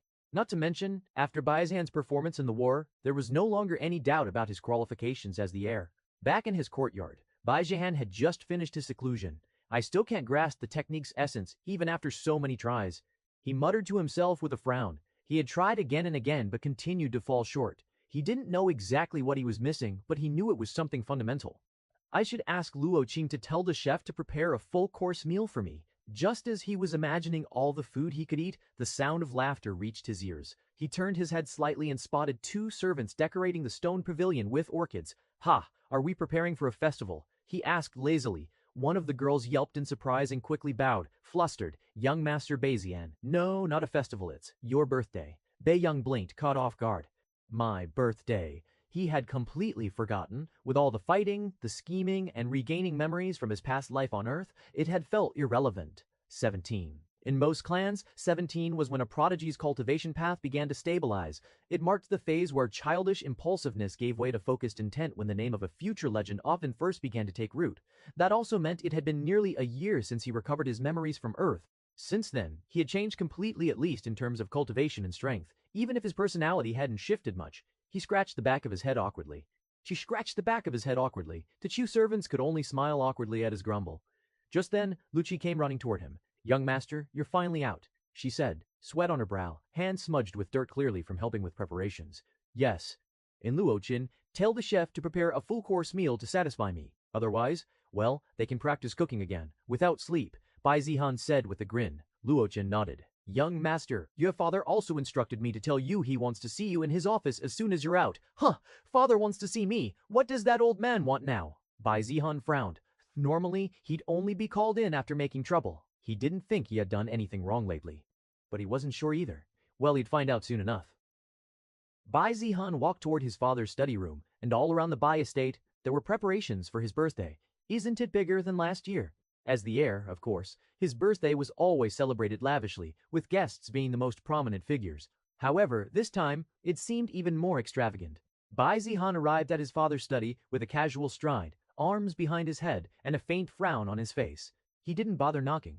The door creaked open, and he stepped inside. You called, father. Bai Tianheng glanced up from a pile of scrolls, then gestured for him to enter. You're finally out. Sit. Bai Zihan dropped into the chair across from his father with an exaggerated sigh. So, what is it? If it's about the celebration, can we not? I don't have time for such things. Bai Tianheng raised an eyebrow. You don't like it, he asked mildly. I didn't say that. Pah! Yoi, you don't like it. He asked mildly. I didn't say that. I'm saying it's unnecessary, Zihan replied, scratching his cheek. A quiet dinner with some good food would be enough, not this whole extravagant celebration. Bai Tianheng set down his brush and leaned back. You might not care about birthdays or celebrations, but your name carries more weight than ever now. Our enemies are watching. Our allies are uncertain. The world thinks we barely survived. He leaned forward slightly. We need to show them we didn't just survive, we're thriving. And what better opportunity than your birthday? He stood up and walked to the window, looking out over the courtyard where disciples and servants were hanging ceremonial lanterns. Just accept it whether you like it or not. Invitation letters have already been sent to most of our allies and influential clans. Bai Zihan clicked his tongue but gave up on trying to stop the celebration. He understood why it was needed. So, why did you call me? It shouldn't be just to explain this, right? Bai Tianheng paused for a moment, gaze unreadable. Then he let out a sigh and turned away from the window. You're right, I have a task for you. Bai Zihan raised an eyebrow. A task. Yes, Bai Tianheng said, his voice quieter now. I want you to go and invite your mother. Bai Zihan blinked. Mother. His mother, Mu Yulen, the one who had taken Bai Xinyue's Dao bone and given it to him. You want me to go to Mu clan. The Mu clan, his maternal clan, was not known for producing martial experts or fierce warriors. Instead, their prestige lay in alchemy, particularly pill refinement, medicinal concoctions, and spiritual herb cultivation. Though not a major power in terms of military strength, the Mu clan held significant influence in the Desolate Heaven Empire.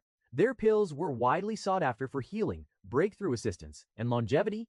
The Bai clan and Mu clan had long enjoyed a mutually beneficial alliance. The Bai clan provided protection, spirit or trade, and market access in exchange for exclusive supply rights to the Mu clan's high-grade pills. Bai Tianheng's marriage to Mu Yulan had been both political and personal, seen at the time as a brilliant union between the two allies. However, the relationship between the two clans remained geographically distant.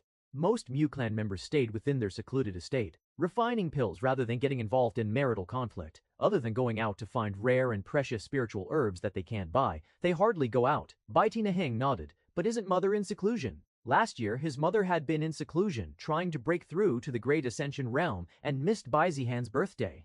It isn't abnormal for cultivators to take a year or two to break through to the next realm, especially when the realm is as high as the Great Ascension realm. This year, she's out of her seclusion, and she should be here for your birthday. Bai Zihan stayed silent for a few seconds before his lips twitched. Shouldn't you be the one to invite her? Bai Hanging's gaze silent for a few seconds before his lips twitched.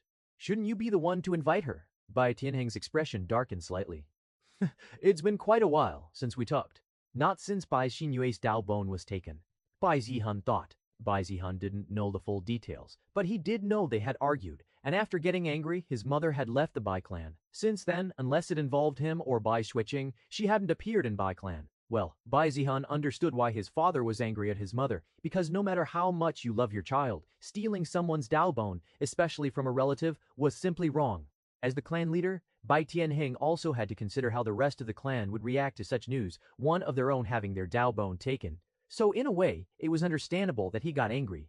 But Bai Zihan had always wondered why his mother did what she did. Although many, including himself, believed it was to increase his cultivation talent, Bai Zihan had never thought of his mother as someone capable of doing something so ruthless. Not to mention, she had always treated Bai Xinyue well, almost like her own daughter. She was even the one who suggested bringing Bai Xinyue into the family, since Bai Xinyue's mother had been a close friend of hers. Of course, after what happened, everyone assumed it had all been part of a plan to obtain Bai Xinyue's Dao bone. Why not go yourself and talk it through? Maybe you two can resolve it, talk it through. Maybe you two can resolve it, Daman. Why not go yourself and talk it through?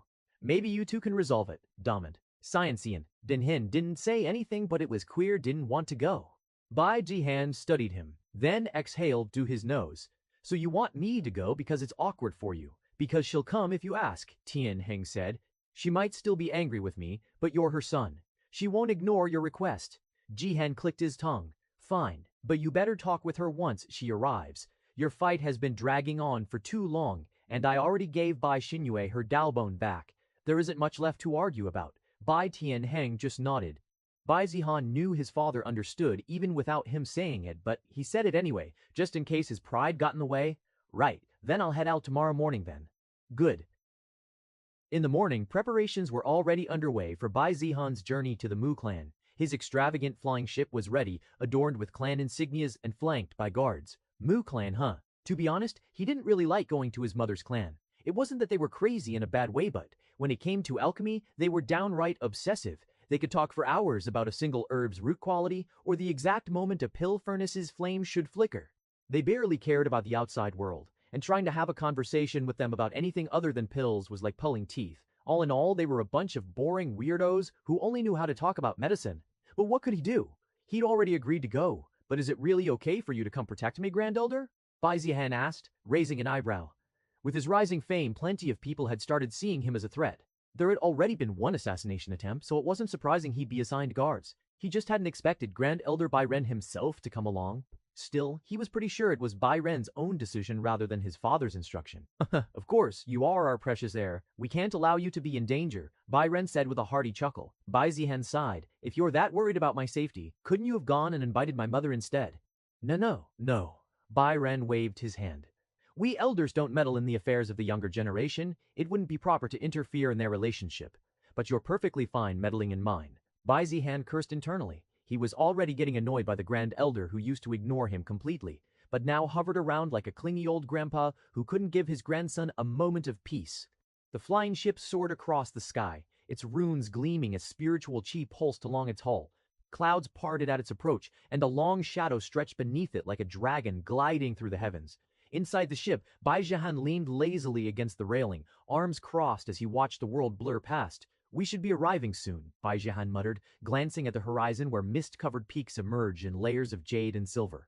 The Mu clan estate was nestled within a secluded mountain range rich in medicinal herbs and spiritual chi. It was a place of serenity and refinement, completely different from the militant aura of the Bai clan's territory. As the ship began its descent, they passed through a protective mist barrier. The ship's Bai clan insignia shimmered, signaling who they were. Almost immediately, a group of guards rose into the air to greet them.